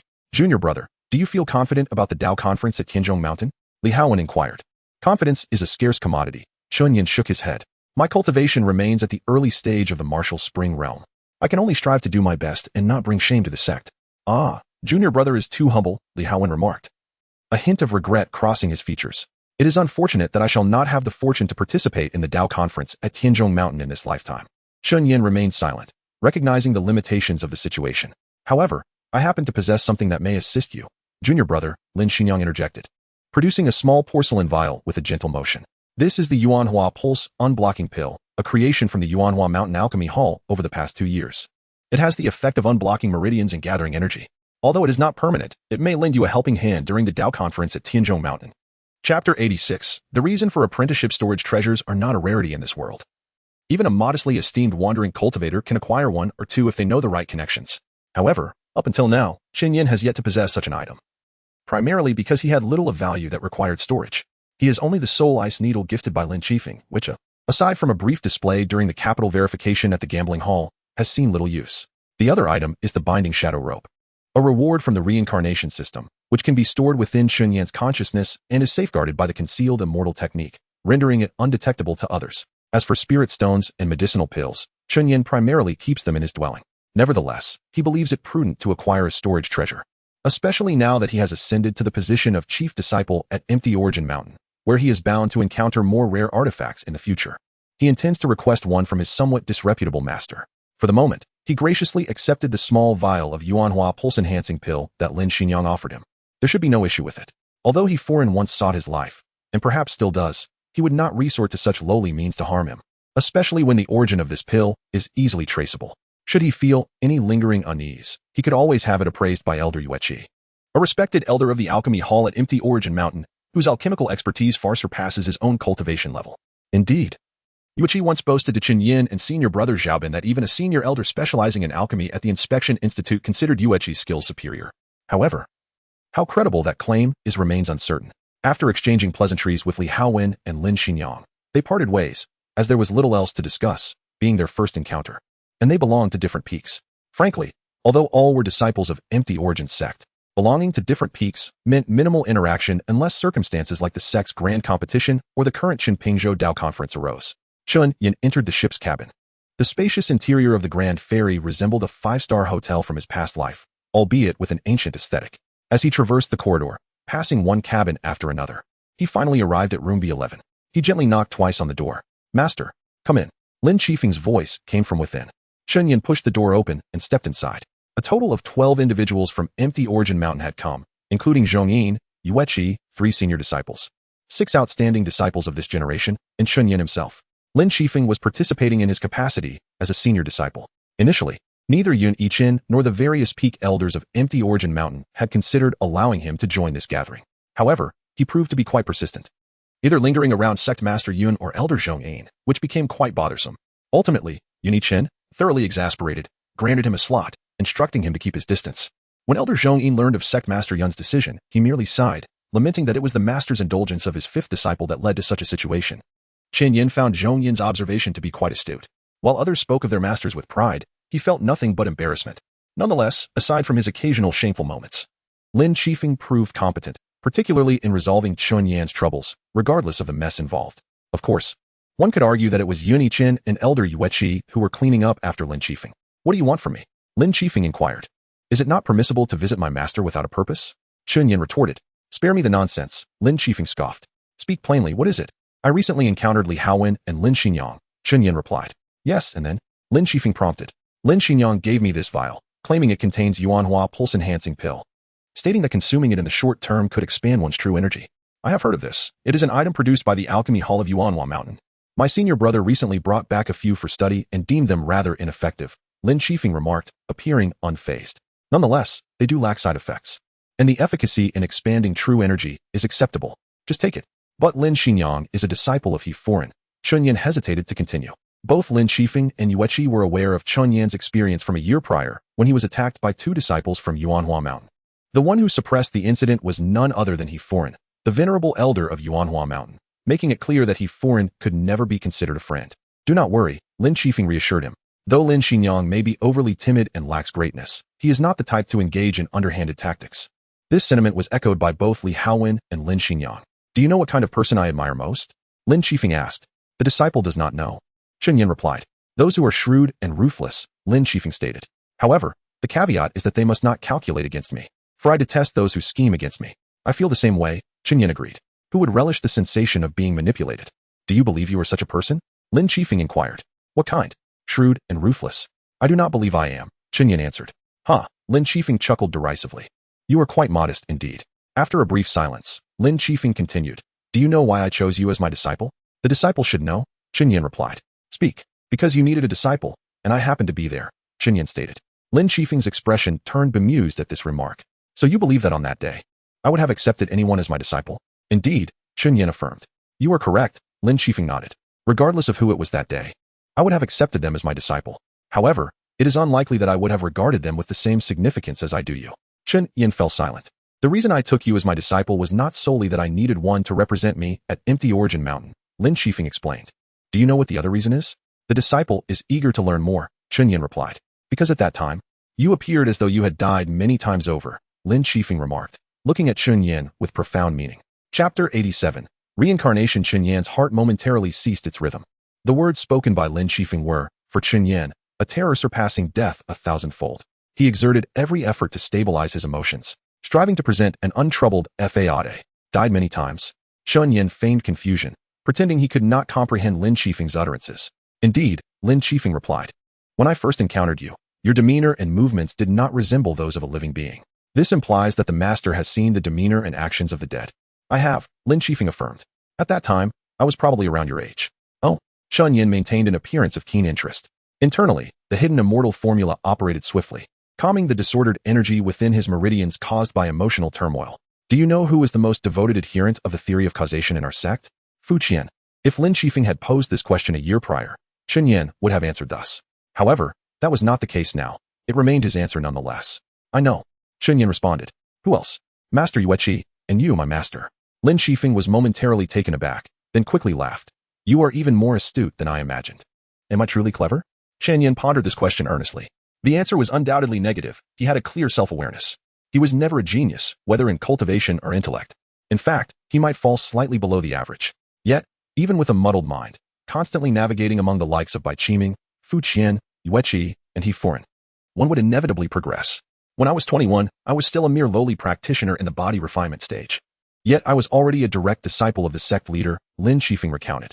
Lin Shifeng's true age now was 58, meaning he was recounting events from 37 years prior. He had previously mentioned that he attained the Qi gathering stage at 36. As a direct disciple of the sect leader, he had spent 15 years without advancing from the body refinement stage to the Qi gathering stage. Yet, he transitioned from Qi gathering to the Sea of Qi stage in merely 22 years. Though this pace of cultivation may not seem extraordinary to the prodigies, it was starkly different for Lin Shifeng himself, as the speed from body refinement to Qi gathering and then to the Sea of Qi was worlds apart. Why is that? Xinyan inquired, perplexed. It was during that year that I encountered the dead, Lin Shifeng continued. Do you know who your master's master is? I do not, Xinyan answered. It is a supreme elder of the Cardinal Institute, Lin Shifeng stated. May I ask which supreme elder? Xinyan queried. Lin Shifeng hesitated momentarily, then shook his head. Cannot be disclosed. Cannot be disclosed? What does that mean? Do you understand why I feel you seem as if you have died many times? Lin Shifeng gazed at Chun Yin, speaking slowly. Chun Yin shook his head. You bear a striking resemblance to my master, despite the vast disparity in cultivation level. Lin Shifeng remarked. Yet, I still see his shadow within you. Forgive my ignorance, Chun Yin bowed. This time, he was not feigning ignorance. He genuinely felt bewildered, as the volume of information he was currently processing was immense. Did he mean that the Supreme Elder of the Cardinal Institute is a dead person? You are aware of my master's name, Lin Shifeng stated. Certainly, Chun Yin confirmed. Could you provide me with a hint? Certainly, Lin Shifeng nodded, slightly tilting his head back. He once used a Taoist title, a title that is known throughout the entire Qinping continent, even to this day. Such a significant figure? Supreme Elders typically possess cultivation only at the unification or divine power stages. It is not that the unification and divine power stages are not formidable. They certainly are among the higher tiers. Even outside the influence of the 5 major sects, they possess enough might to daunt the world. Yet, to make oneself known across the entire Qinping continent, even the pinnacle of the harmonization stage might struggle to achieve this. Unless, my master. His Taoist title is Kong Miao. An unimaginable fear and horror swept over every inch of Chun Yan's skin and every strand of his hair. There has only been one person throughout the history of the Qinping continent to bear the title Kong Miao. Yin Yunha? Chun Yan's voice began to tremble. Over 100,000 years ago, he was the first descendant of the Kaoshan sect, who established the Kaoshan Jinjin formula, paving the way for future Kaoshan sect practitioners to ascend to the higher tiers. However, he was supposed to have fallen over 100,000 years ago. My master is the 9th reincarnation of Kong Miao, Lin Shifeng stated. I only learned this truth before my master's demise. Reincarnation. Upon hearing this, Chun Yin inexplicably felt a sense of relief. The true secret of his existence had not been uncovered by anyone. For Chun Yin, it mattered little if others learned of his true cultivation or any other aspect of his being. The only thing he could not permit anyone to know was his ability to reincarnate infinitely. That was his sole trump card. Strangely enough, I am undoubtedly the most inept and dull-witted among my master's 6 disciples, yet he favored me the most, Lin Shifeng reminisced. So much so that in his final moments, the person he wished to see was not my master, but me. Chun Yin listened in silence. My master shared many things with me during that time, which profoundly impacted me and continue to influence me to this day, Lin Shifeng said. This includes the revelation that he is the reincarnation of Yin Yunha. Forgive my audacity. Master, Chun Yin bowed. How did my master convince you that he is the reincarnation of Yin Yunha? Lin Shifeng chuckled at this and raised 2 fingers. 2 breaths. 2 breaths? Indeed, it took just 2 breaths, Lin Shifeng explained. Before my master chose to transmute, his cultivation was merely at the unification stage. And he accomplished in 2 breaths. 1 breath, from unification to divine power. The 2nd breath, from divine power to harmonization. Even though I was merely a lowly insect in the body refinement stage at that time, I was not even worthy of being compared to an insect before my master. As he spoke, Lin Shifeng turned his gaze toward Chun Yin. In the face of such formidable power and shock, how could I not believe? Chapter 88. The cause of Lin Shifeng's calamity. In a mere breath, one reaches the pinnacle of divine powers.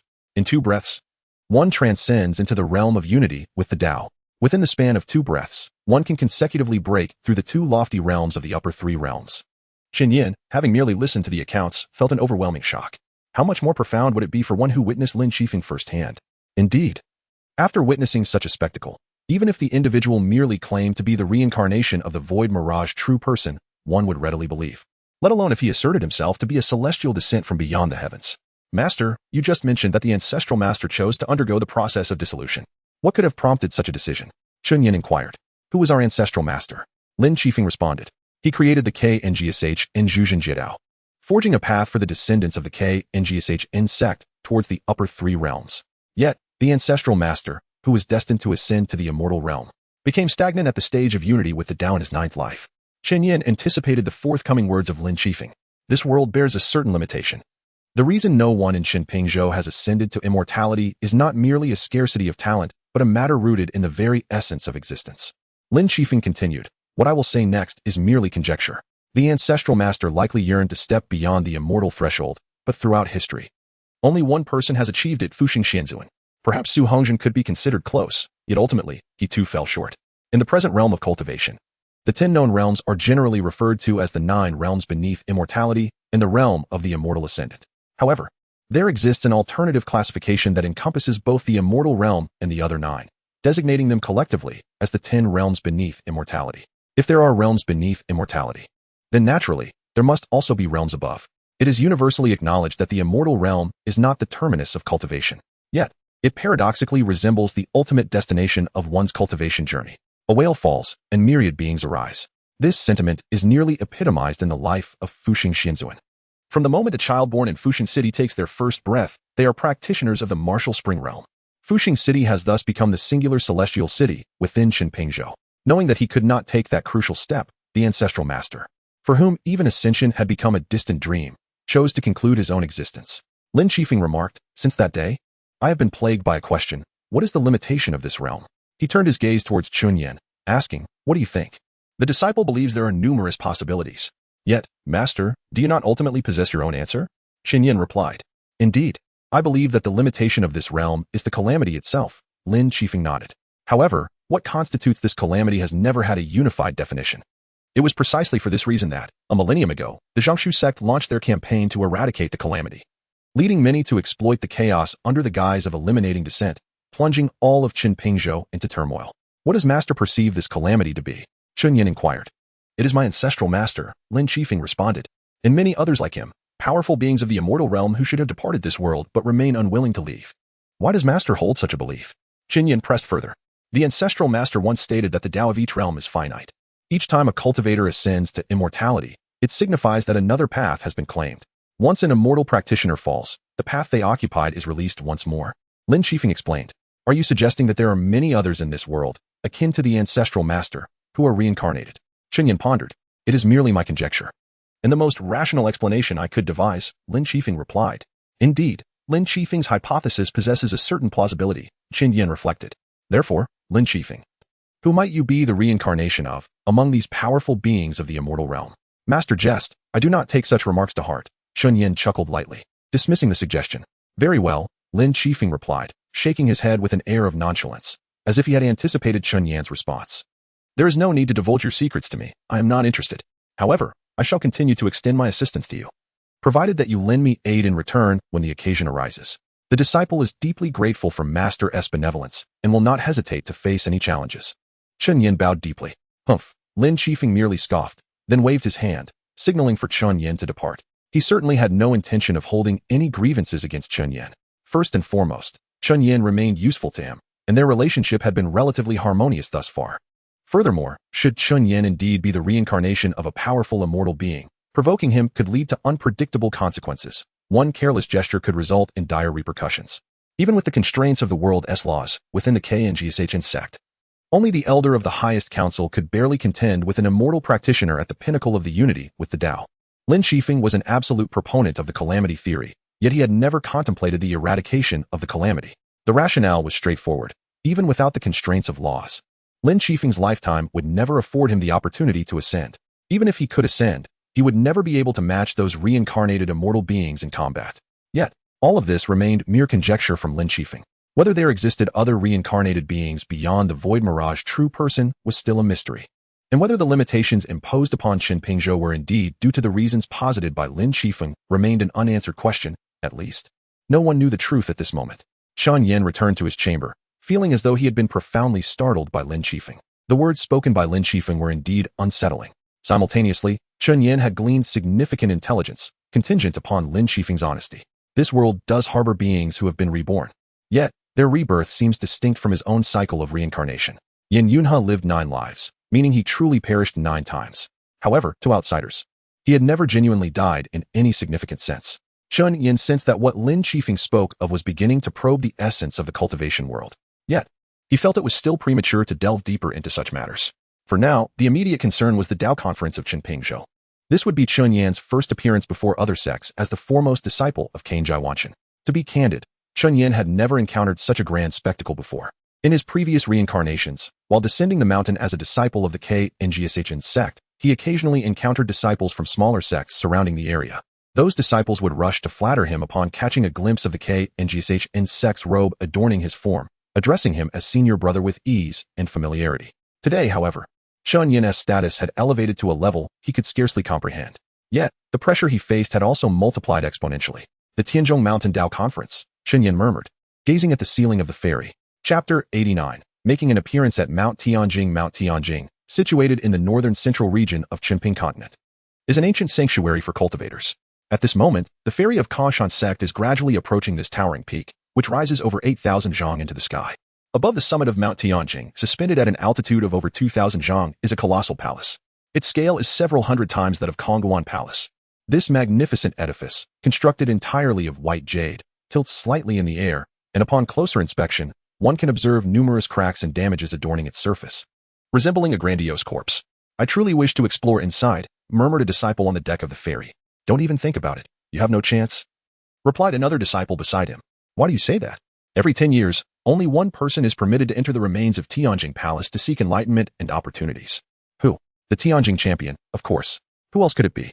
But Mount Tianjing has been destroyed for so many years. Why maintain such strict limitations on entry? If one wishes to enter, they should be allowed. It's not that simple. Do you know how many immortals have emerged from Mount Tianjing? How many? 12 ascended immortals. Goodness. It seems the total number of immortals produced by the 5 major sects combined is only around 10 to 17, right?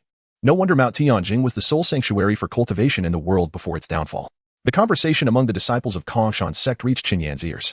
Since the beginning of recorded history, there have been 31 ascended cultivators from Qinping continent, with 12 hailing from Mount Tianjing and 17 from the 5 major sects, totaling 29. Furthermore, there are 2 ascended cultivators who did not originate from any sacred cultivation ground or sect. They are both rogue cultivators. One is the only one among the 31 who attained the ascended realm, the revered Fuxing Xinzuan. The other is the first and last sword immortal of Qinping continent, Luoxing Zhenren, Su Hongzhen. It is somewhat amusing that these 2 solitary cultivators are the only ones who have touched the threshold of immortality. Chun Yan lifted his head as the ferry glided to within 100 zhang of Tianjing Palace. As a direct disciple of Kangshan sect, Chun Yan had heard numerous secrets not known to other disciples. The true reason the 5 major sects hold such a position on Qinping continent today is that they divided the treasures and legacies left by the destruction of Mount Tianjing. However, the 5 major sects have not been able to completely divide Mount Tianjing. The largest and most valuable piece remains unclaimed, Tianjing Palace. During the 10,000 years of Mount Tianjing's reign over Qinping continent, it was the only sect without a break in the lineage of ascended cultivators. This means that Tianjing Palace was once home to 12 ascended cultivators. The last ascended cultivator of Mount Tianjing, known as Qinghong Zhenren, was also the final leader of the sect. No one knows how Mount Tianjing fell apart overnight, nor do they understand the cause of the internal strife. By the time the 5 major sects, which were not yet established, reacted, Mount Tianjing had already collapsed completely. Mount Tianjing lay in silence, with corpses scattered everywhere. Only Tianjing Palace remained suspended in the sky above. The 5 major sects took 3 years to divide the various cultivation resources, treasures, and scriptures from Mount Tianjing. During this time, Qinghong Zhenren imposed a restriction on Tianjing Palace, allowing only cultivators of the martial spring realm and below to enter. Ascended cultivators could force their way through this restriction, but doing so would undoubtedly result in the destruction of Tianjing Palace. During these 3 years, the 5 major sects were also negotiating how to divide Tianjing Palace. It is vital to understand that all the legacies of the 12 leaders of Mount Tianjing reside within this palace. In other locations, one might suffer some loss while the other gains. Such matters are trivial. However, Tianjing Palace is different. It houses the legacies of ascended cultivators. Regardless of how the division is made, someone will inevitably feel dissatisfied. The tension among the 5 major sects began to escalate, and according to sect records, Kangshan sect had mobilized all cultivators of Martial Spring Realm and above, preparing for a full-scale battle. The other 4 sects were in a similar situation. Ultimately, it was Fuxing Xinzuan, the strongest cultivator of Qinping continent at the time, who intervened to mediate.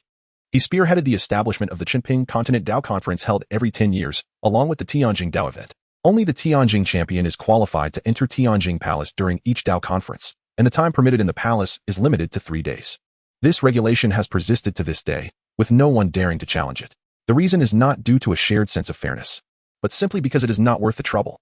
To this day, nearly 80,000 years have passed. The Tianjin Dao event has been held over 7,900 times, and not a single Tianjin champion has emerged from Tianjin Palace with any significant gain. Thus today, the qualification to enter Tianjin Palace is merely a token of the Tianjin Dao event.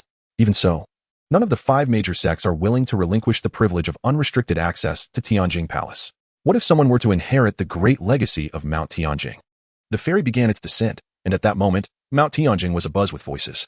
"Look, it's the people from Kashan sect," someone exclaimed. Immediately, many cultivators on Mount Tianjin looked up, casting envious and respectful gazes towards the ferry of Kashan sect. The 5 major sects of Chunping continent are seen as unattainable existences by ordinary cultivators. Elder Zhongyin stepped calmly from the cabin, followed by Master Yueqi and Lu Yintang. Lu Yintang, like Lin Qifeng, had come to participate in the Chunping Continent Dao Conference as a senior disciple. However, unlike Lin Qifeng, Yuni Chen had reserved a position for Lu Yintang from the very beginning, while Lin Qifeng had not. "Chu Shiyao," Elder Zhongyin began. "Disciple is here," replied Chu Shiyao, a striking figure in white robes with inky black hair, standing out prominently on the ferry. Elder Zhongyin did not speak further but merely tilted his chin forward.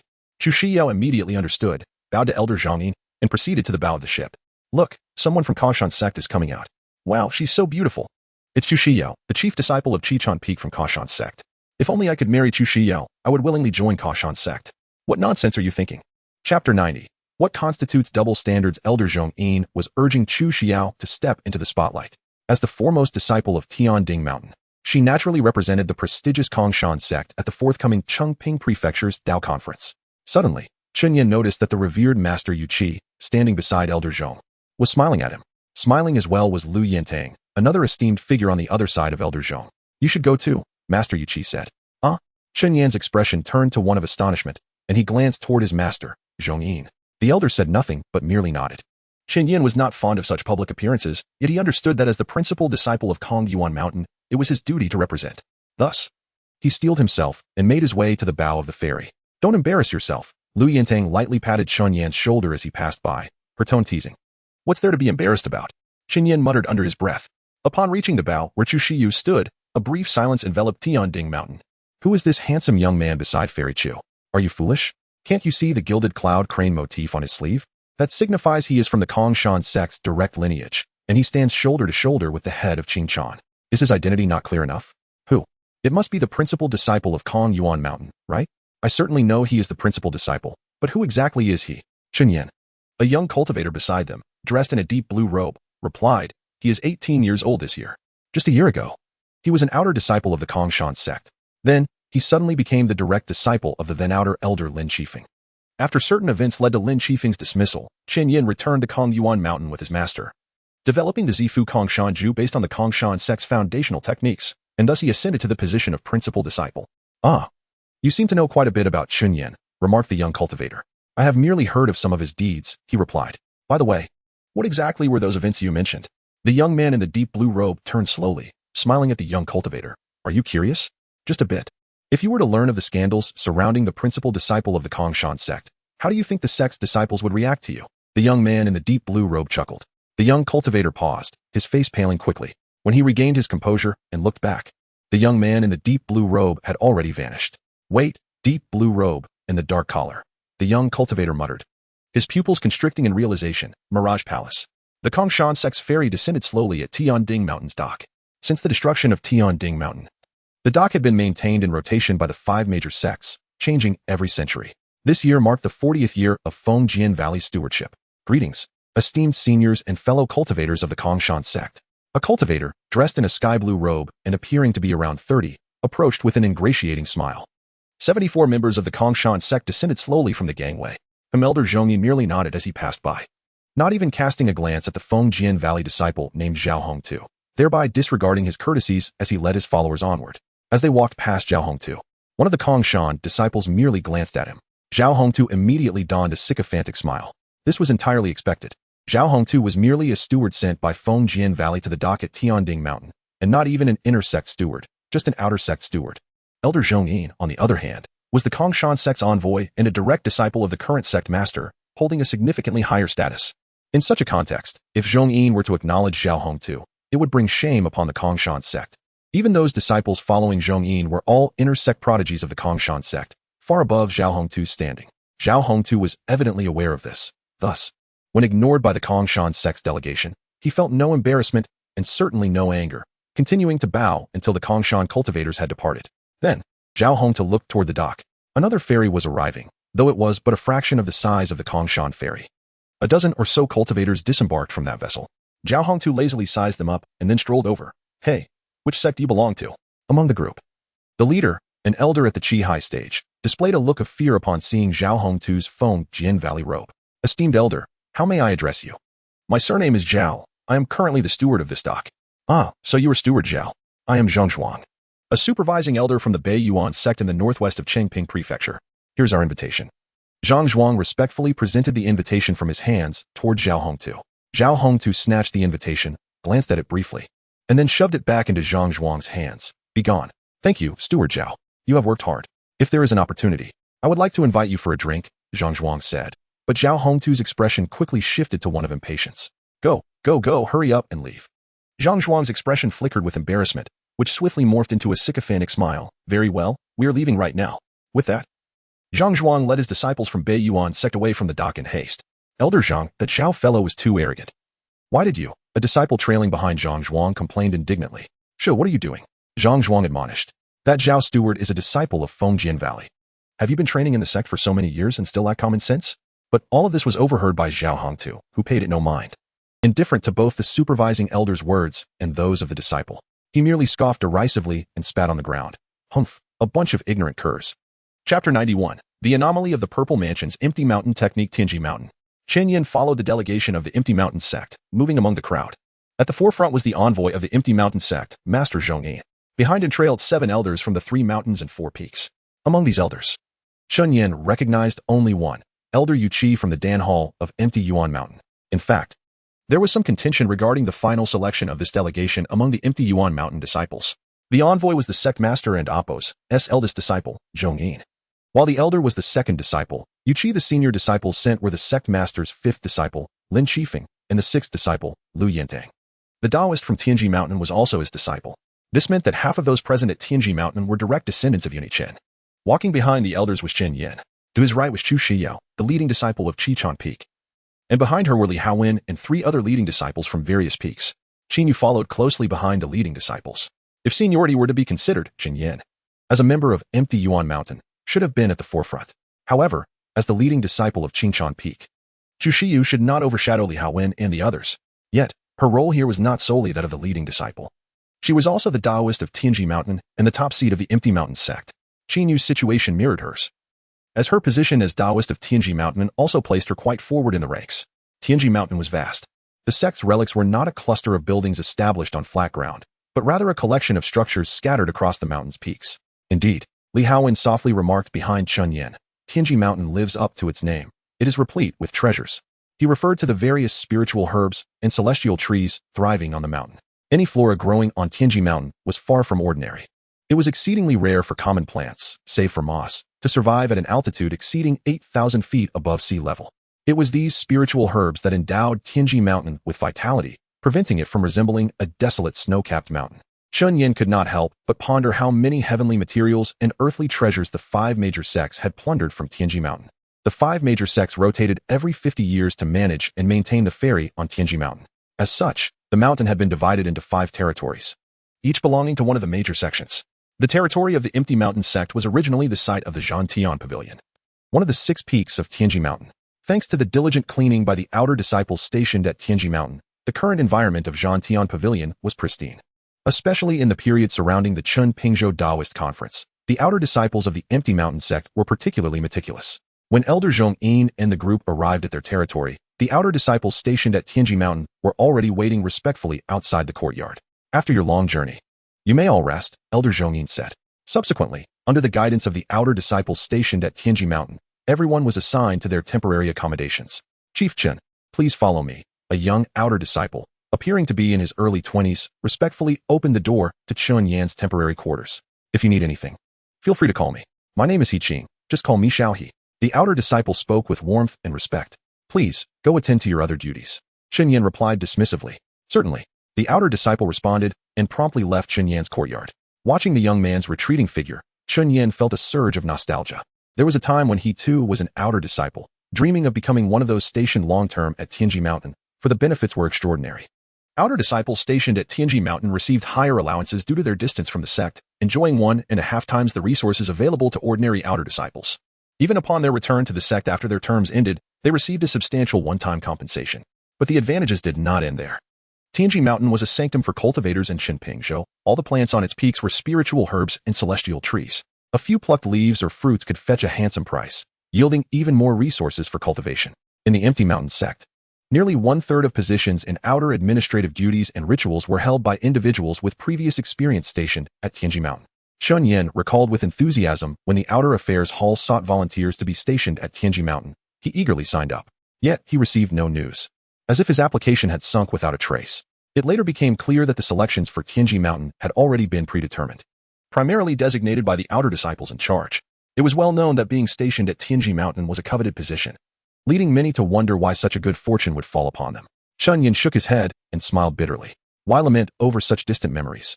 His current standing as the leading disciple of Empty Yuan Mountain meant that even the outer disciples and supervisors would bow respectfully upon seeing him, addressing him as Chief Chun. Brother Chun. Suddenly, a girl's voice called from outside.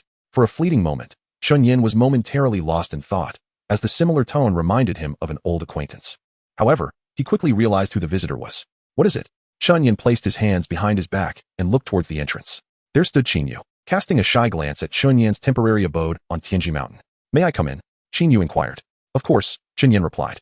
Once she entered the courtyard, Qin Yu said, Brother Chun, just like last time, I have come to seek guidance on the Purple Mansion's Empty Mountain technique. I do not harbor any ulterior motives. In fact, it brings me great joy that others practice the Purple Mansion's Empty Mountain technique, which I developed, Chen Yin stated. However, why is junior sister Qin so fixated on the Purple Mansion's Empty Mountain technique? Wouldn't the pure dust glaze technique be more suited to your constitution? I have always practiced the pure dust glaze technique. Qin Yu shook her head, but my master handed me the Purple Mansion's Empty Mountain technique as a reference. Yet, for some reason, I cannot shake the feeling that the Purple Mansion's Empty Mountain technique possesses an inexplicable profundity that I cannot articulate. Cannot articulate? Chen Yin replied. Indeed. While the Purple Mansion's Empty Mountain technique is rooted in the foundation of the Empty Mountain technique, it feels distinctly different from the Empty Mountain technique. Chapter 92. Must we still make an appearance? Oh. Chen Yin was somewhat taken aback by Qin Yu's statement. As you mentioned, the Zifu Kongshan technique is a heart method developed based on the Kongshan technique. Thus it will naturally possess distinct characteristics. Brother Chun, that is not my intention. Qin Yu replied, appearing somewhat flustered. Her gentle nature caused tears to well up in her eyes when she grew anxious.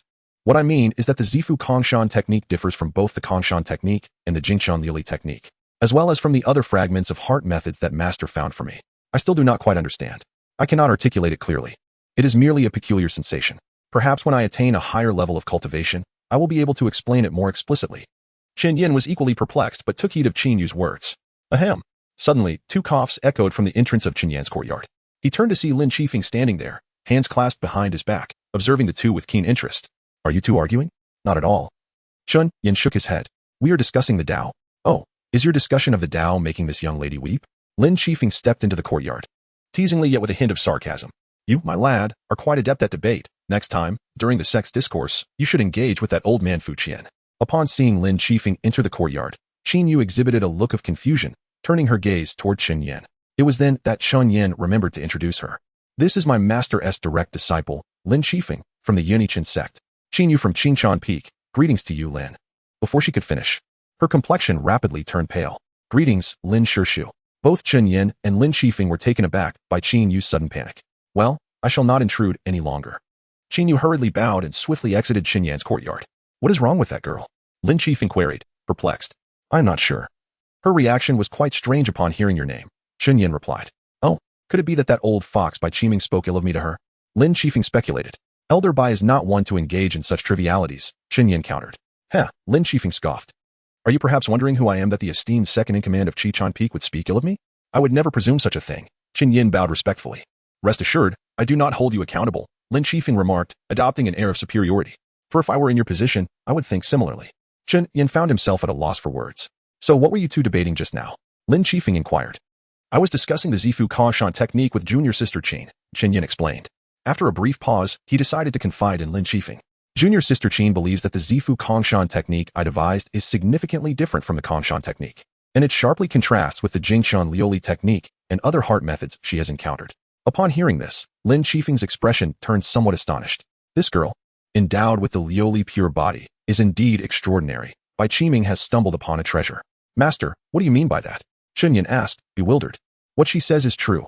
Your Zifu Kongshan technique is markedly different from the vast majority of heart methods in this world, even when compared to the Kongshan technique.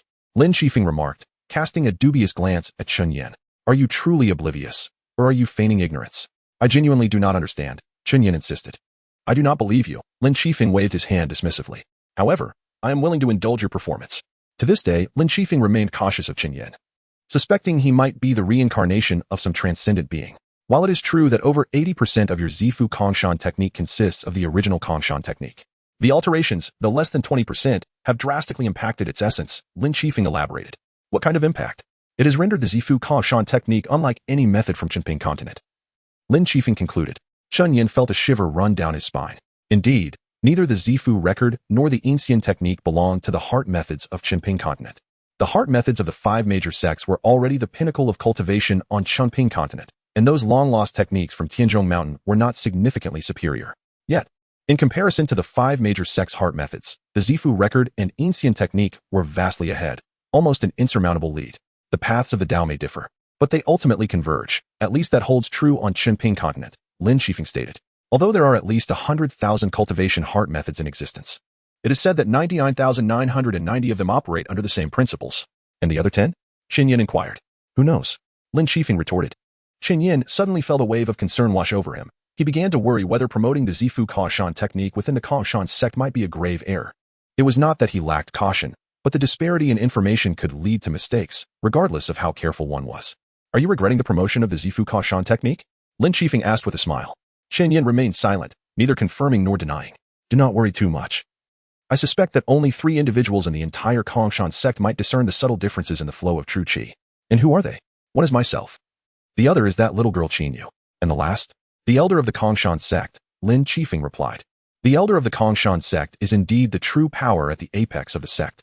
With his level of cultivation at the late stage of the harmonization realm, he can look down upon the world in this era. As for the elder, you need not concern yourself for now. He will not interfere as long as the sect operates smoothly, Lin Qifeng assured. As for my situation, you are already aware. Regarding Qinyu, she is still at a low level of cultivation and must focus on practicing the Jingchun Yuli technique. You merely need to divert her interest away from the Zifu Kongshan technique. That is indeed the case. Chunyin realized he did not need to take further action at present. So, Master, Chunyin inquired, why have you come to see me? To make an appearance. Lin Qifeng replied. Must we still make an appearance? Chunyin asked, puzzled. Chunyin had already made his presence known at the bow of the ferry when it docked, allowing the world to recognize who the esteemed leader of Kongduan Mountain from the Kongshan sect truly was. Of course, that was merely before a crowd of rustic folk. Lin Qifeng replied, a cryptic smile gracing his lips. The seekers of the 5 major sects are now awaiting you. Chapter 93. Qin Qingyu. Rather than stating that the representatives of the 5 major sects awaited Xinyan, it is more accurate to say that it was only the 4 sects present: Kongshan sect, Shunlu Palace, Fengjian Valley, and Lingxiao Pavilion. The ferry from Xingtian Gate had yet to arrive at Tianzhong Mountain. The meeting was scheduled to take place in the central Zuangjing Hall of Tianzhong Mountain. This ancient edifice served a purpose akin to that of the lecture halls established by the various sects today. However, the lecture halls of the present are primarily intended for instructing disciples ranging from the body refinement stage to the martial spring stage. In contrast, the Zuangjing Hall on Tianzhong Mountain is open to disciples from all 6 major peaks to attend and listen to teachings. Generally, lectures are delivered by practitioners at the divine ability stage, with occasional visits from formidable beings at the harmonization stage every few days. Furthermore, every 3 months. The leaders of Tianzhong Mountain personally attend the Zuangjing Hall to impart wisdom and resolve doubts for the disciples. This implies that the disciples present in the hall span a wide range of cultivation levels. From the body refinement stage to the unification stage, the very level of the current leaders of the 5 major sections. The thought of body refinement practitioners sitting alongside those at the unification stage evokes a sense of absurdity in Xinyan. Yet, such scenes were commonplace on Tianzhong Mountain at that time. It is no wonder that Tianzhong Mountain was hailed as the sole sacred ground for cultivation in the world. At this moment, a dozen practitioners stood within the Zuangjing Hall, all representatives of the 5 major sects, including the various envoys and questioners from each sect. Elder Zhong Yin and Chu Xiao were also present. Where's Qinyu? Chunyin inquired. As Lin Qifeng and Chun Yin took their place beside Chu Xiao, she whispered to Chunyin, didn't she go to find you? Why didn't she come with you? Both Chu Xiu and Qinyu were disciples of the Qinshan Peak. despite the discord between the Qichon Orthodox and Qichon martial factions. Their temporary residences on Tianzhong Mountain were adjacent. After my master arrived, she ran away, Chunyin replied. What does that mean? Literally. It seems she was quite afraid of my master, Chunyin explained. Chu Xiao was equally perplexed. Qin, you saw Lin Qifeng and then ran away? As far as I recall, aside from you, Qin, you should have had little interaction with anyone from Kongduan Mountain. Elder Zhong, Chu Shiyu lowered her voice, directing her attention to Elder Zhong Yin nearby. I will go find junior sister Qin. Elder Zhong raised his sleeve and waved his hand dismissively. No need to worry about her for now. It is imperative that both of you remain present. Yes, Chu Xiao replied respectfully. Elder Zhang then cast a sidelong glance at Lin Qifeng. What are you still doing here? Senior brother, Lin Qifeng chuckled in response. I'm just here to join the excitement. At that moment, outside the Zhuangjing Hall, a cacophony of gasps erupted among the gathered practitioners on Tianzhong Mountain. Everyone knew what had transpired, the arrival of Xingtian Gate. Approximately half a stick of incense later, an elderly man clad in a grayish-blue Taoist robe, adorned with a half-moon insignia on the upper half of his left sleeve, entered the Zhuangjing Hall, accompanied by 3 young practitioners. Thank you for your patience, the elderly man announced as he stepped into the hall. He was none other than Hu Tianyuan, the leader of Xingtian Gate and the Moon Void sect.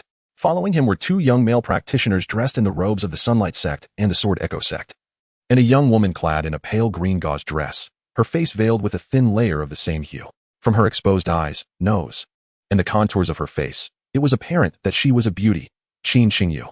There was no need for further speculation. Her identity was unmistakable.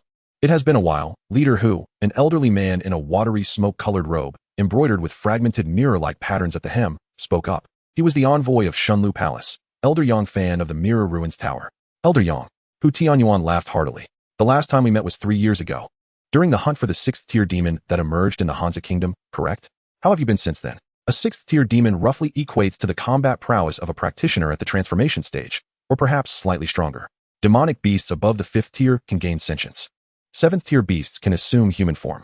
Engaging a 6th-tier demon in combat poses a significant risk. It is nearly impossible for an average transformation stage practitioner to escape unscathed. However, no one wishes to be injured during the hunt for demonic beasts. Thus, practitioners often resort to encirclement tactics when facing beasts of comparable or slightly lesser strength, aiming to minimize losses. 3 years prior, a 6th-tier demon had appeared in the southeastern region of the Hansa Kingdom.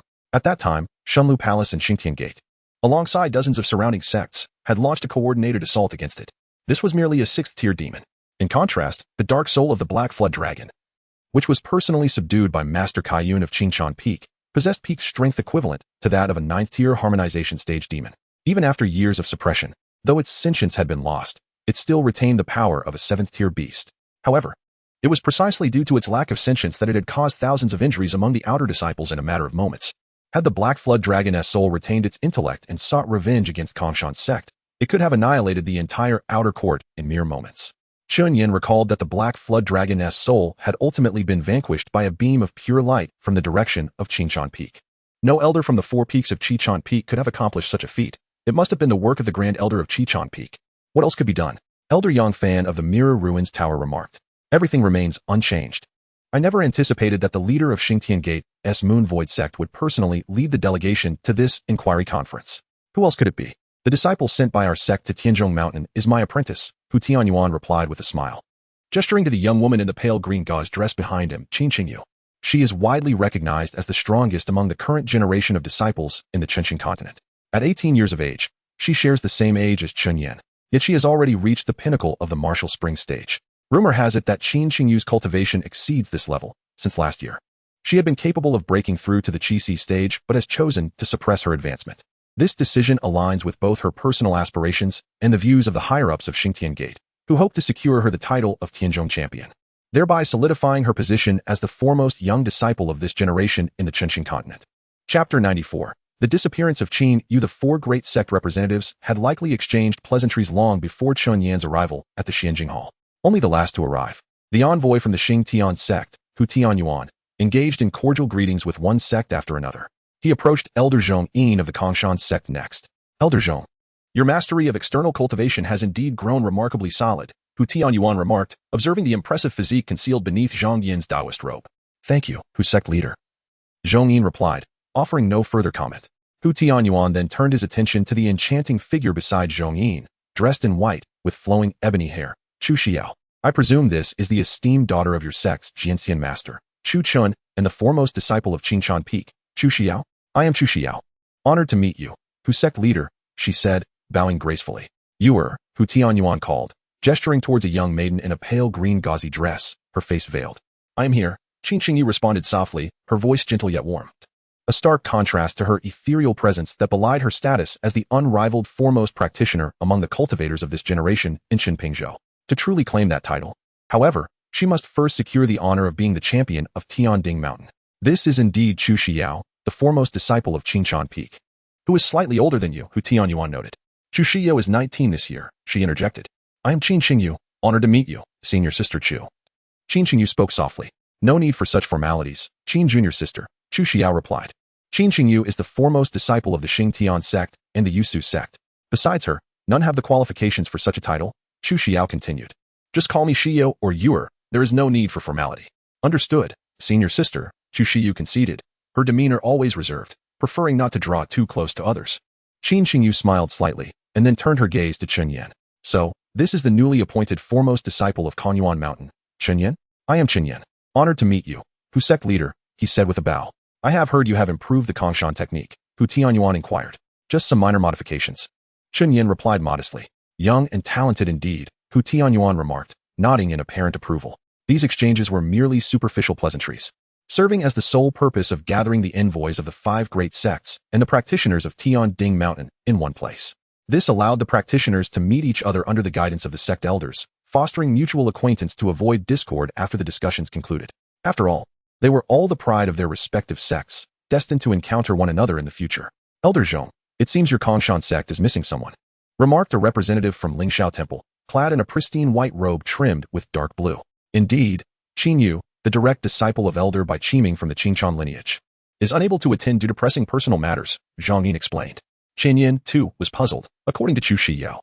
Qin Yu was aware of the meeting at the Xianjing Hall. Such an important matter, where could she have gone? This gathering lasted approximately half an hour, with the practitioners from the 5 great sects being renowned talents in cultivation, familiar with each other's names even if they had not met in person.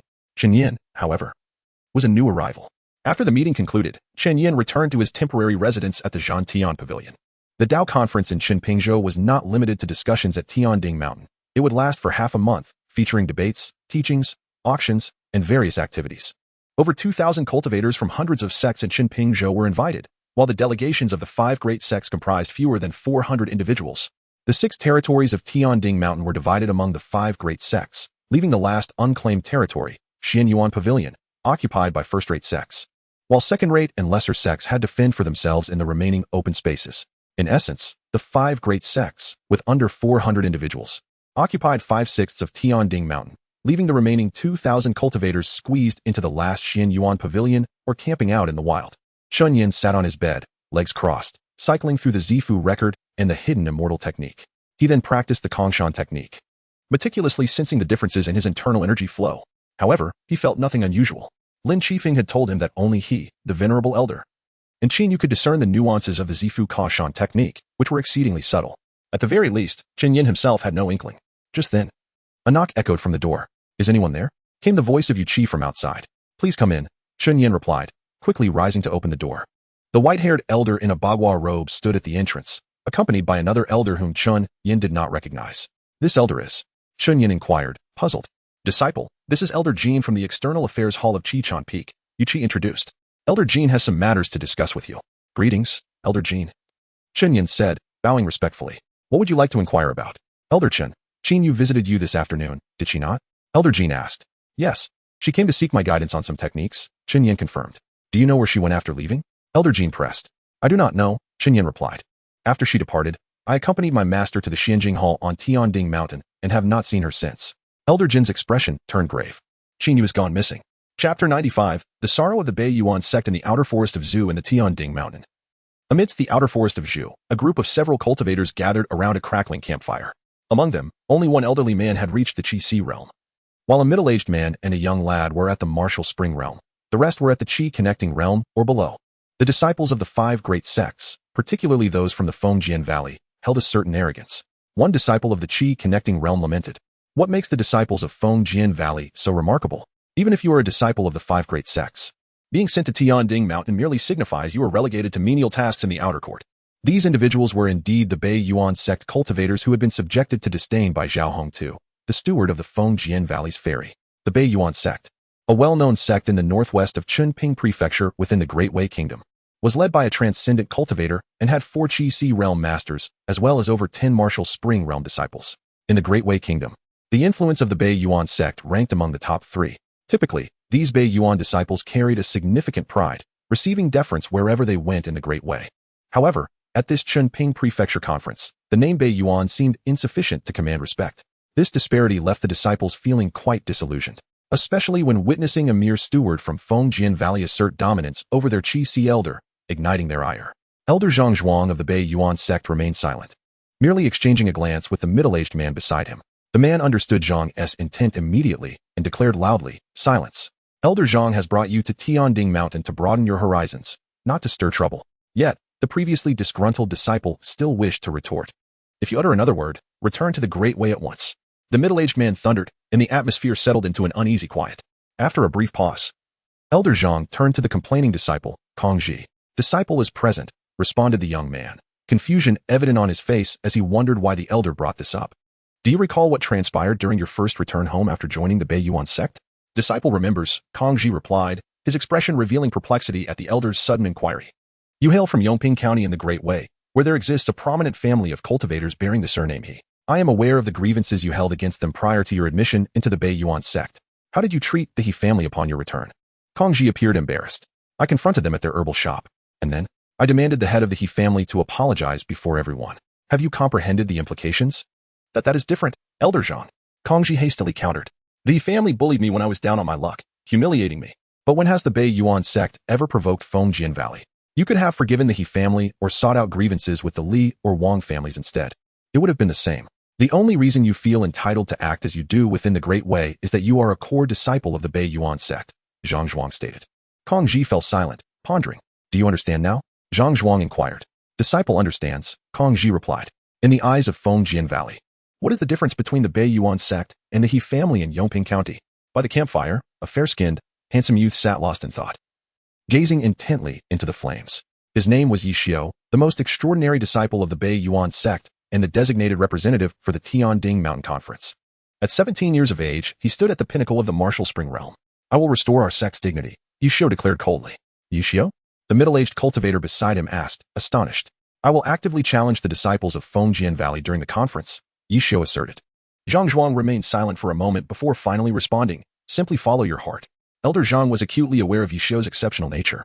Even in the late Qi-connecting realm, he had the prowess to contend with early martial spring cultivators. He was truly a prodigy. However, the true extent of Yi Xiao's abilities remained known only to him. Yi Xiao instinctively touched the ring hanging from his neck. This ring was no ordinary item. It was a soul artifact containing a remnant soul with combat strength comparable to a transformative realm cultivator and a spiritual awareness akin to that of a divine ability realm master. Old Mo, the remnant soul had introduced itself to Yi Xiao. During its peak, Old Mo had reached the mid-divine ability realm. This formidable being claimed to have been thwarted by a senior elder from Fengjian Valley, ultimately forced to confront a late-stage 8th-order beast alone. He narrowly escaped, leaving behind a fragment of his soul, which lingered on within the ring until Yi Xiao discovered it and brought it back into the world. "Zhang Elder," suddenly called out a female disciple by the campfire, her voice tinged with excitement. "Is this not luoshu grass?" Zhang Zhuang turned to see what she was pointing at. "Indeed," he confirmed. "Wonderful. My master's current alchemical formula requires this very herb, and he has scoured the Great Way without success," the young woman exclaimed, brimming with enthusiasm. "Absolutely not," Zhang Zhuang replied sternly. "Remember, you are not to disturb any spiritual herbs or celestial trees on Tianding Mountain. The consequences could be dire." Seeing the elder's resolute demeanor, the female disciple abandoned her intentions, her expression tinged with disappointment. "Tomorrow morning, the plaza to the south of Tianding Mountain will host many cultivators selling and exchanging rare items. You may find what you seek there," Zhang Zhuang suggested. "If the price is too steep, feel free to seek my assistance in borrowing spirit stones, and have your master repay me later." "Thank you, Zhang Elder." Hope rekindled in the young woman's eyes. At that moment, a sudden sound of footsteps echoed towards the outer forest of Zhu, causing the Bei Yuan disciples to tense up. Soon, 3 cultivators appeared, led by a Qi realm master. Clad in pale white robes, they bore exquisite wooden tokens at their waists. In the flickering firelight, the engravings on the tokens became visible. Kong Shan Qing Chan Chapter 96. The gruesome death, I beg your pardon. The Qi realm cultivator from the Kongshan sect bowed respectfully to the members of the Bei Yuan sect. "Senior, You are too courteous. Zhang Zhuang quickly stood up to return the gesture. Although Zhang Zhuang was clearly older than the Qi realm cultivator named Qin Chan from the Kashan sect, he still addressed him as senior. I am Zhang Zhuang, an elder of the Biyuan sect. May I inquire as to the purpose of your visit? Elder Zhang. The Qi realm cultivator clasped his fists again. Might you have seen a female cultivator approximately 16 or 17 years old, dressed in a green long dress? Not at all. Zhang Zhuang shook his head. What has happened? Nothing serious, replied the Qi realm cultivator. If Elder Zhang or any of the friends from the Biyuan sect happen to discover a female cultivator around that age in a green long dress, please report to the Zhantian Pavilion and inform the disciples of the Kashan sect. There will be a generous reward. Certainly, Zhang Zhuang replied. Thank you, everyone. The Qi realm disciple of the Kangshan sect bowed once more to the members of the Biyuan sect, and then turned to leave. The Kangshan sect is searching for a female cultivator around 16 or 17 years old in a green long dress. Yi Xiu frowned, sensing that this matter was not simple. Interesting. The voice of old Mo echoed in Yi Xiu's mind. The Kangshan sect is looking for a girl in a green long dress, about 16 or 17. Old Mo chuckled in Yi Xiu's thoughts. How intriguing. Yi Xiu was baffled, unsure of what old Mo found amusing. Yi Xiu. Old Mo's voice called his name. I am here. Yi Xiu responded inwardly. Go to the Zhantian Pavilion and claim the reward from the Kashan sect. I know where that girl is. Understood. Yi Xiu replied and turned to Elder Zhang. Elder Zhang, I will take a look around this vicinity. Zhang Zhuang simply nodded. Yi Xiu then left the camp, heading towards the Zhantian Pavilion. Old Mo, where is that female cultivator now? He inquired. Hop ha, truly fascinating. There will be a splendid show at this Dao conference. Old Mo did not directly answer Yi Xiu's question, but continued, his voice laced with suppressed amusement. Do you wish to know where that girl is? Yes, Yi Xiu replied. Then look up. Following Old Mo's instructions, Yi Xiu raised his head towards the sky. Apart from the solitary Tianding Palace, there was nothing else. Chunyin stood in the plaza of Tianding Mountain, gazing up at the Tianding Palace, which hung over 2,000 feet above him. Alongside him were the envoys from the 5 major sects, all the elders, and the Taoists of Tianding Mountain. Everyone looked up at the palace suspended in the sky. Perhaps due to the lighting and distance, people often overlook the situation atop the Tianding Palace. However, when the cultivators focused their true energy into their eyes, the scene became clear. Atop the Tianding Palace, there lay a 16 or 17-year-old female cultivator, her face pale, eyes vacant, and limbs weakly hanging down. The green long dress and the token inscribed with the words Kongshan Qinchan fluttered in the wind. A sword pierced through her chest, pinning her against the white jade wall of the palace. Qinyu was dead. In a gruesome manner, she was nailed to the outer wall of the Tianding Palace. Elder, the corpse of Qinyu was discovered by a disciple of the Biyuan sect named Yu Xiu. A disciple of the Kangshan sect leaned close to Zhong Yin, whispering, Biyuan sect? A third-rate sect from the northwest of Qinpingzhou. Conduct a brief investigation. If there are no issues, grant them the promised reward. Elder Zhong Yin said in a low voice. Standing not far from Zhong Yin, Chen Yin could distinctly sense his overwhelming fury. The direct disciple of the Kangshan sect's elder, a Taoist of Tianding Mountain, had met an inexplicable death during this Dao conference in Qinpingzhou. Moreover, her corpse was nailed to the outer wall of the Tianding Palace. This was not merely the fall of a talented cultivator. It was a slap in the face to the Kangshan sect. Yuqi, Zhong Yin called softly. Disciple is here. Yuqi stepped closer to Zhong Yin. Immediately returned to the Kangshan sect at the fastest speed and inform master of this news. Then go to Qichen Peak and tell Bai Qiming that Qinyu is dead. Understood. Yuqi bowed and then vanished like a shooting star into the horizon. Elder Zhang, the envoy of Fengjian Gu, Daiyuza, approached and whispered. I have already sealed the ferry, prohibiting anyone from entering or leaving Tianding Mountain, and dispatched 2 divine realm cultivators to guard. Zhong Yin nodded. On behalf of the Kangshan sect, I express my gratitude to Elder Dai. Just doing what is necessary. Daiyuza sighed. No one wishes to witness such occurrences. If Elder Zhong requires any assistance, do not hesitate to speak. I will not stand idly by. Thank you for your kindness, Elder Dai, Zhong Yin replied. Then I shall not disturb you further. The elder from Fengjian Gu said, stepping aside. Immediately send people to seal all paths leading down from Tianding Mountain. Verify the list of all participants in this Dao conference. If anyone attempts to leave, bring them back. Zhong Yin continued to issue orders. The Kashan sect would thoroughly investigate this matter. Qinyu's status within the sect, particularly on Qichen Peak, was second only to Chu Shiyao. Junior sister Lu, Zhong Yin called. I am here. Lu Yintang stepped forward, her normally cheerful demeanor replaced by a somber expression. Go retrieve Qinyu's body from the Tianding Palace. Do not let that child suffer up there, Zhong Yin instructed. Chen Yin stared blankly at Qinyu's corpse, impaled on the Tianding Palace, lost in thought. This is a twist of fate. In fact, this was not the first time Qinyu's fate had been altered. Previously, during the cycle in Taiyin City, she had been poisoned to death several times. The previous incidents were orchestrated under the instructions of Fu Qian, executed by Elder Lan Wei. So who could the murderer be this time? Qin Yin was at a loss. This incident was far more complex than any previous occurrences. The 5 major sects and over 800 factions, with more than 20,000 cultivators, had gathered on Tianding Mountain. Qin Yin exhaled a breath of frustration. He could not guarantee that this matter was entirely unrelated to him, for now that Qin Yu was dead, no one could say with absolute certainty that Qin Yin had not been targeted. Qin Yin and Qin Yu shared many similarities. Both were rising stars and Taoists of the Kongshan sect on Tianding Mountain. It seemed that this Tao conference in Shenpingzhou would be more troublesome than anticipated.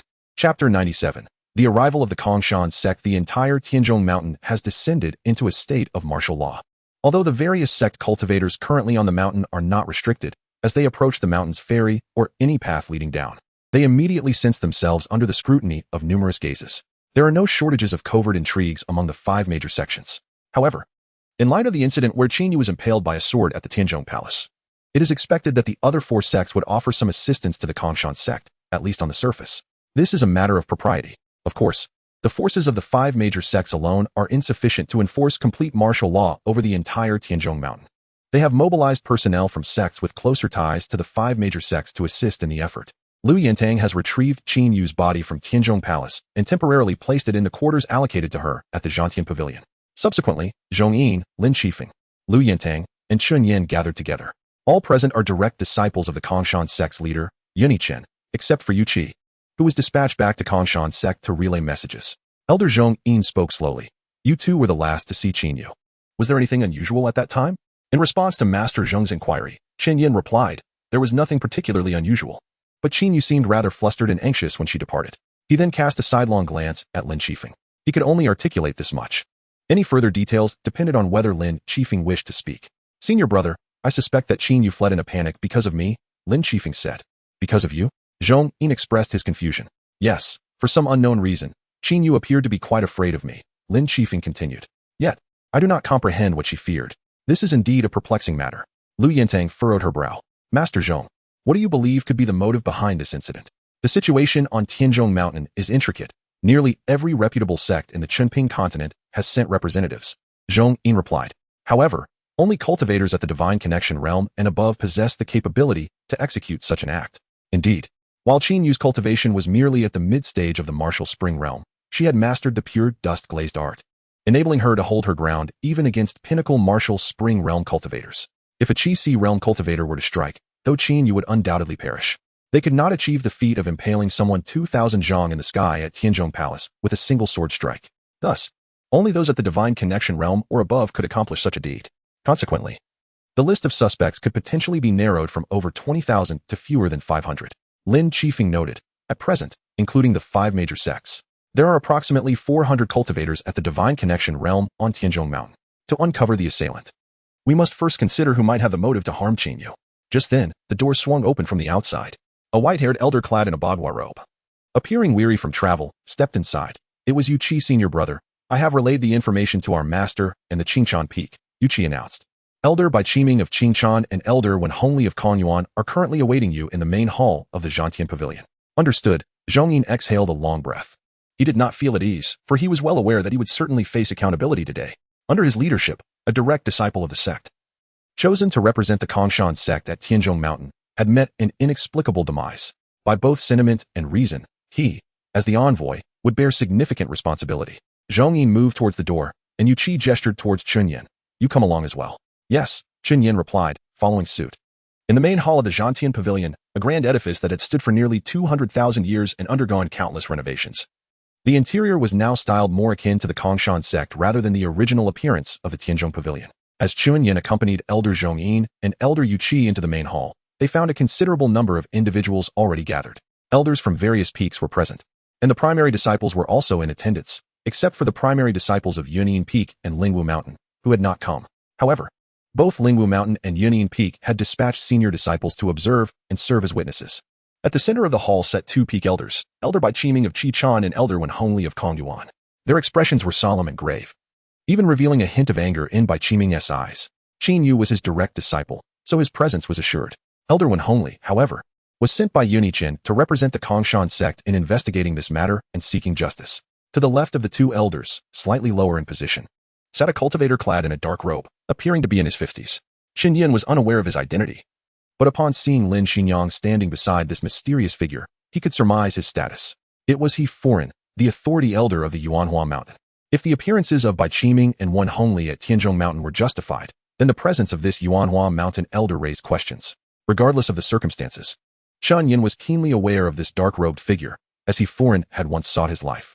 On the night Chen Yin returned to Kongshan sect after obtaining the list from the Immortal Family Gambling House in Taiyuan City, it was highly probable that He Furan had dispatched someone to intercept him. He Furan's name was also on that list, yet Chen Yin could not decipher its significance. Nor could Lin Shifeng. Only Elder Fu Qian seemed to comprehend its meaning. However, after obtaining the list, Elder Fu Qian fell into a state of despondency. And the escalating conflict between the Qingchan sect's orthodox lineage and the Qingchan martial lineage began to subside. At that moment, it was uncertain whether He Furan sensed Chen Yan's gaze, but he suddenly turned to look at him and offered a smile. Chen Yan's expression remained unchanged as he subtly nodded in acknowledgement, a gesture of respect from a junior to a superior. He Furan, however, made no further acknowledgement and simply shifted his gaze away from Chen Yan. Chapter 98. The 8-character token senior Elder Zhong, please take a seat, Wen Hongli said slowly. He held the esteemed position of the chief law elder of Kongguan Mountain, ranking second among the peaks. In contrast, Zhong Yin, who served as the elder of ceremony, was ranked fourth. Although the hierarchy among the peak elders was ostensibly equal, in terms of actual influence, Wen Hongli undeniably wielded greater authority than Zhong Yin.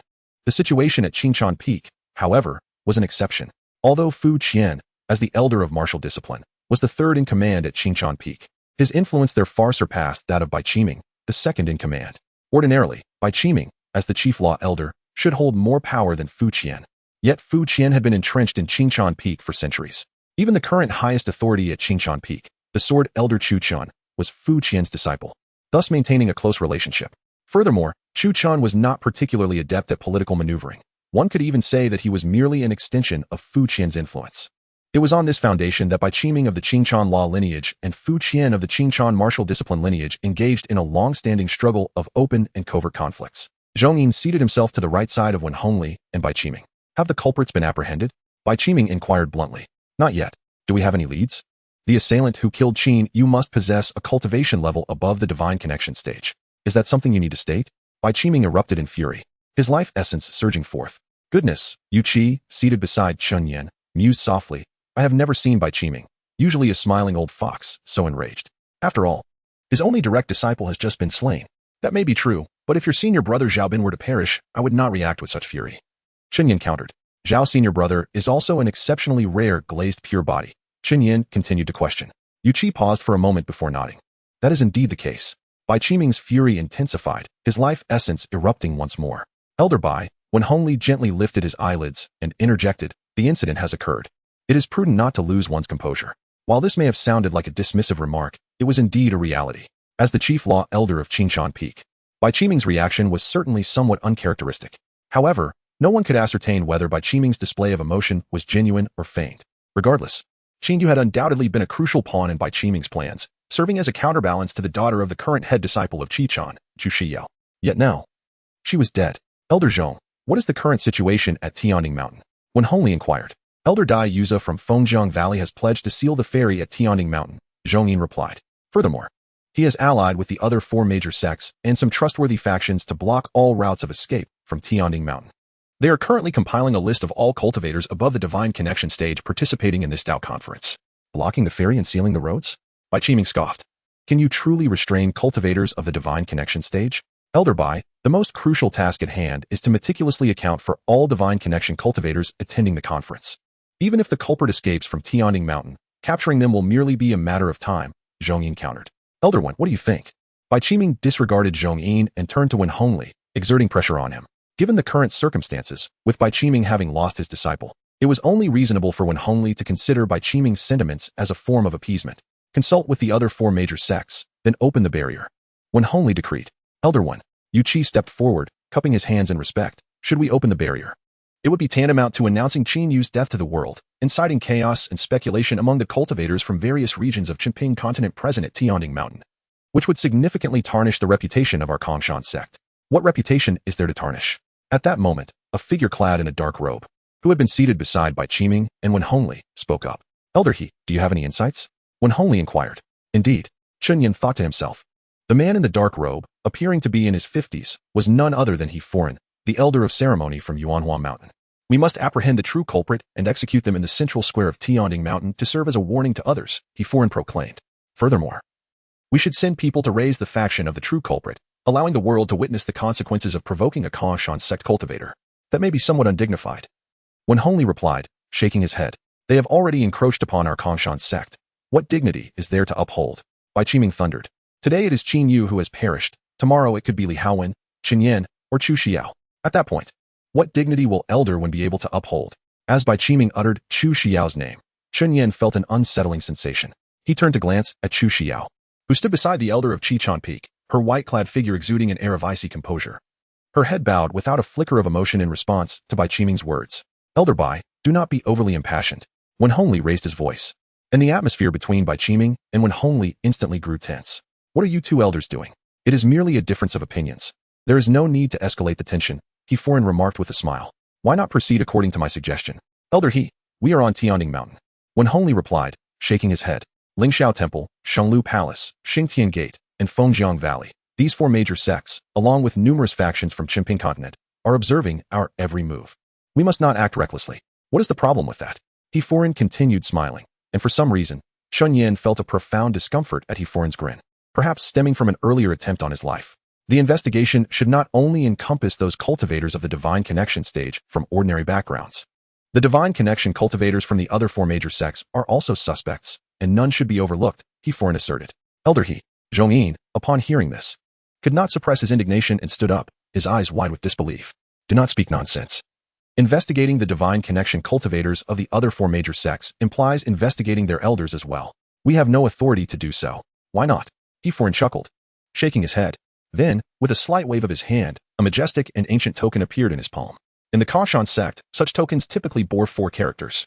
The token of an outer disciple inscribed Kanshan Outer Court, while inner disciples, such as those from Mingxia Peak, bore the inscription Kanshan Mingxia. Qin Yan's token read Kanyuan Chief Disciple, while Fu Qian's token was inscribed Qinchan Martial Discipline. However, the ancient and imposing wooden token in He foreign's hand was different. This token featured 2 columns, inscribed with 8 grand characters. Kanshan Imperial Law, Supreme Authority. Chapter 99. No one weeps for you. The entire main hall fell into an immediate silence, including Wen Hongli and Bai Qiming, all present momentarily stunned. The Supreme Yu Law of the Empty Mountain. This was the token of Elder Hua Li, the Supreme Yu Law Elder. It is known that the Supreme Elder does not intervene in sect affairs unless under extraordinary circumstances. The death of Qin Yu is undoubtedly a matter of grave significance. However, everyone believed that this incident would not warrant the attention of the Supreme Yu Law Court. Yet, in He Fu's hand, he held Hua Li's token. A heavy silence enveloped the crowd. The commands of the Supreme Yu Law Elder are not to be defied. Since Hua Li has ordered the Empty Mountain sect to investigate all Divine Realm practitioners within the other 4 major sects, Wen Hongli and the others had no choice but to comply. The potential consequences would fall upon Hua Li himself and the Supreme Yu Law Court he oversees. With the issuance of the Empty Mountain Supreme Yu Law, it symbolized the formal intervention of a powerful figure in the Divine Realm. Thus, the other 4 sects' Supreme Elders could not remain passive. The situation had escalated significantly. A single misstep could lead to a deterioration of relations among the 5 major sects, potentially culminating in a vast celestial war as the situation intensified. However, as previously stated, the commands issued by He Fu, who bore the Empty Mountain Supreme Yu Law, represented the orders of Elder Hua Li himself, Wen Hongli, Bai Qiming, and Zhongyin, as senior elders of the Empty Mountain sect, were left with no option but to execute the orders unconditionally. Do any of the elders have further opinions? He Fu inquired with a smile. Silence enveloped the assembly. Then let us proceed, He Fu declared. Before that, I must see my disciple, Bai Qiming stated calmly. The elder's eyes reflected not sorrow but rather a profound disappointment. Qin Yan, Zhang Yin called upon his name. Disciple present, Qin Yan stepped forward. Take Elder Bai to see Qin Yu, he instructed. The head disciple of the Qinchan Peak. Chu Xiao belonged to the faction of Fu Qian, which was rather incompatible with Bai Qiming's righteous teachings. This fact was well known among the disciples of the Empty Mountain sect. Therefore, among those present, none were more suitable than Chun Yan to accompany Bai Qiming to view Qin Yu's remains. Chun Yan pushed open the door to the chamber where Qin Yu's body lay. The young woman, dressed in a flowing green gown, lay quietly on a long bench in the hall, appearing as if she were merely asleep. Bai Qiming stepped further into the hall, coming to stand before Qin Yu's lifeless form. What a pity, this child, Bai Qiming murmured softly. Condolences, Elder Bai, Chun Yan replied. What do I have to mourn? The separations and deaths I have endured are countless. Bai Qiming shook his head. Do you remember when we last met? More than a year ago. When I was not yet the head disciple of the Empty Mountain, Chun Yan responded. Indeed, more than a year ago. It was thanks to you that Qin Yu was able to arrive safely at the Empty Mountain sect. For that, I am truly grateful, Bai Qiming said slowly. From that moment, I recognized you, Chen Yan, as an exceptional individual. As I anticipated, within just over a year, you have ascended from an outer disciple to the head position of the Empty Mountain. Faced with Bai Qiming's praise, Chen Yan remained silent. I believe there is little for me to conceal from you, given your current standing. You must be fully aware of the matters at Qingshan Peak, Bai Qiming continued. Since Elder Fu Qian dispatched someone to act against Lu Li and Qin Yu, I have prepared myself for a complete rupture with him. Yet, inexplicably afterward, Elder Fu Qian retreated into his shell, seemingly afraid, seeking only self-preservation. It is due to the list provided by Song Mingda. The list contains 13 names, the most significant of which is Huo Li, the renowned Supreme Yu-Law Elder of the Empty Mountain. Chen Yan, do you have any insights? Forgive my ignorance. Chen Yan shook his head. Ignorance? You are far from it, Bai Qiming scoffed. Yet, Chen Yan knew well that he was not particularly astute. He believed others perceived him as clever primarily due to the information he acquired through reincarnation. Who do you think killed Qin Yu, Fu Qian? I do not know. Members of the other 4 sects, such as the Xingtian Gate, once sought to take Qin Yu as a disciple, did they not? That is difficult to ascertain. Perhaps a nameless divine realm practitioner emerged from nowhere, seeking to create a sensational incident? Chen Yan fell silent, unable to provide Bai Qiming with any answers. Nevertheless, since the Supreme Yu-Law Elder had dispatched He Fu, it was best to heed his arrangements. Bai Qiming shook his head and remarked, even if the heavens were to fall, the Yu-Law court would uphold us. Huo Li He Fu, due to the list from Song Mingda. When Chen Yan saw these 2 names connected, his first instinct was to perceive a conspiracy. Zhang Shishuan sought his life. He Fu sought his life. Would Huo Li, this 8th realm divine realm powerhouse, the Supreme Yu-Law Elder of the Empty Mountain, also wish for his demise? Chen Yan did not know. However, he was certain that if someone dared to take his life, he would respond in kind. Upon re-entering the cycle of reincarnation, Chen Yan would return with greater intelligence and higher cultivation. In truth, he always felt a sense of dissonance since the incident occurred. Yet, if pressed to articulate what felt amiss, he would find himself at a loss for words. Let it be for now. There are pressing matters to attend to. Bai Qiming sighed softly and turned to exit the room where Qin Yu lay. Is that all? Chen Yan stared at Bai Qiming's retreating figure, momentarily taken aback. After all, Qin Yu had only been his direct disciple for a year, and to Bai Qiming, she seemed more a pawn than a disciple. A mere tool to benchmark against Chu Shiyao. Now, Bai Qiming had evidently come to some realization. With this thought, Chen Yan lowered his gaze to Qin Yu's serene face on the bench. Unlike Bai Qiming, he did not perceive Qin Yu's death as a tragic loss. Instead, he felt pity for her. Some were angry at the disgrace her death brought to the Empty Mountain sect. Others were wary that her demise might unveil some grave conspiracy. Yet, not a single soul felt sorrow for her passing. No, perhaps the Prince of Clouds in Taiyun City might weep, Chen Yan mused. Chapter 100. The ceiling of Mount Tianjing atop the celestial palace of Mount Tianjing, when Hongli stood, hands clasped behind him, surveying the vast expanse of Tianjing Mountain and the desolate lands of Chunping Continent from the dizzying heights. The fierce cold winds at this altitude swept past his Taoist robes but did not disturb him in the slightest. Suddenly, when Hongli raised his right hand and struck the palace roof with great force, open, he bellowed, as thousands of strands of his innate true energy surged from his palm. These strands began to attract one another, coalescing into a colossal semicircular barrier that completely enveloped the entirety of Mount Tianjing. In this scenario, even a fly or a falling leaf could not escape Wen Hongli's barrier. Zhongyin stood before the Hall of Heaven slashing, gazing up at Wen Hongli's actions. Elder Zhong, what does this mean? The elders from Lingxiao Temple and Shanglu Palace approached aggressively, demanding an explanation from Zhongyin. The matter of the barrier sealing off Mount Tianjing had not been discussed with the other 4 major sects, an act perceived as disrespectful. Zhongyin turned to face the elders demanding answers, but before he could speak, one of them stepped forward. 2 fellow Taoists, I am Yiforan, the esteemed elder of Quangshan sect. At the behest of Elder Huo Li of the Supreme Judicial Elder Council, I have come to Mount Tianjing to oversee the investigation into the death of our disciple, Qin Yu. If there are any objections, Yiforan produced an ancient wooden token from his waist and waved it before the elders of Lingxiao Temple and Shanglu Palace. You may lodge a complaint with the Supreme Judicial Council of Quangshan sect. When the token of Huo Li was presented before the elders of Lingxiao Temple and Shanglu Palace, the protest they had intended to voice instantly caught in their throats. Huo Li? They could not be unaware of who he was. Having risen to such prominence among the 5 major sections, a powerful figure of the divine ability realm, there were few like him across the entire Chunping continent. Although Lingxiao Temple and Shanglu Palace were not inferior to Quangshan sect in strength, perhaps even surpassing it, the disturbance that had drawn the attention of a supreme elder left them at a loss for how to respond. I shall dispatch someone back to the sect to report this matter, stated the elder of Lingxiao Temple. As will I, echoed the elder of Shanglu Palace. Please proceed. But each sect may only send 1 representative back, Yiforan replied. What? The elder of Lingxiao Temple retorted angrily, his face displaying incredulity. Are you saying that not only will you seal off Mount Tianjing with a barrier, but you also intend to restrict the freedom of movement of the other four major sects? Is Kwangshan's sect overstepping its bounds and becoming excessively arrogant? The elder of Shenglu Palace chimed in sternly. He Foreign's remarks had thoroughly incensed the elders of Lingxiao Temple and Shenglu Palace. And according to your words, you suspect us of having harmed Qinyu?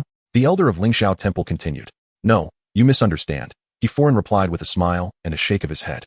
I do not suspect Lingxiao Temple or Shenglu Palace. I mean that at this very moment, everyone present on Mount Tianjing could potentially be the culprit behind Qinyu's demise, including individuals from Kwangshan sect.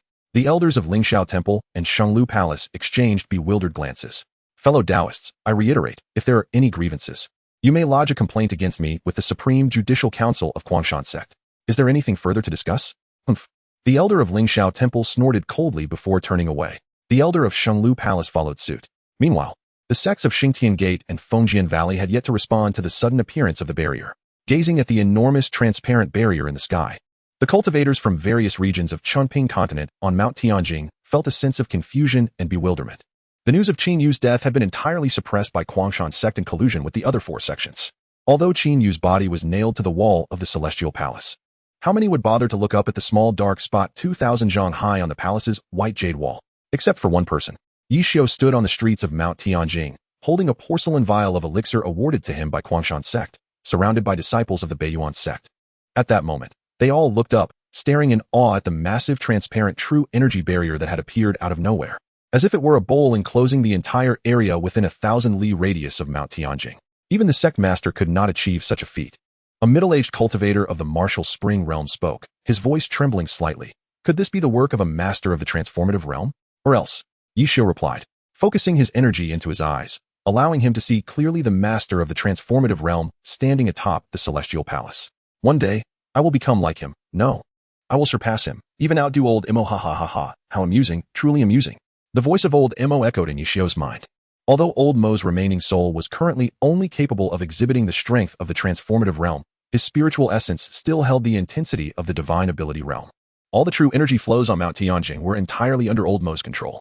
Thus, finding Qin Yu's body would be a trivial task for him. Just a disciple of a peak lineage. Even if she were a pure and spotless being, it hardly warrants such a grandiose display, sealing off the entire Mount Tianjing. Kwangshan sect has provoked all four major sects at once. If things go awry, chaos may ensue. Old Mo's voice brimmed with excitement. Little Yi, if chaos breaks out, it will certainly be a once-in-a-lifetime opportunity for you. You must. Wait, that person over there seems a bit off. Off? Which person? Yi Xiu inquired. The one to your left. Dressed in a light white Taoist robe with golden cloud crane patterns embroidered on the sleeves. He is a disciple of Kwangshan sect from Konyuan Mountain, at the early stage of the martial spring realm, yet his true energy is far more robust than that of ordinary disciples practicing the Kwangshan techniques, old Mo explained. Yi Xiu turned to glance in that direction and indeed saw a tall, handsome young man smiling at him. Hey, look at that Kwangshan sect cultivator over there. He's so handsome, exclaimed a female cultivator from Beiyuan sect nearby. Ah, he's coming over here. The young female disciples of Beiyuan sect began to adjust their appearances, attempting to accentuate their feminine charm. However, the young man ignored them and walked directly up to Yi Xiu, bowing slightly. May I ask if this esteemed Taoist is Yi Xiu of Beiyuan sect? His voice was warm and melodious. Indeed, may I ask who you are? Yi Xiu replied. I am Chun Yan, the chief disciple of Konyuan Mountain from Kwangshan sect. Chun Yan smiled. Might I request a moment of your time to speak with you?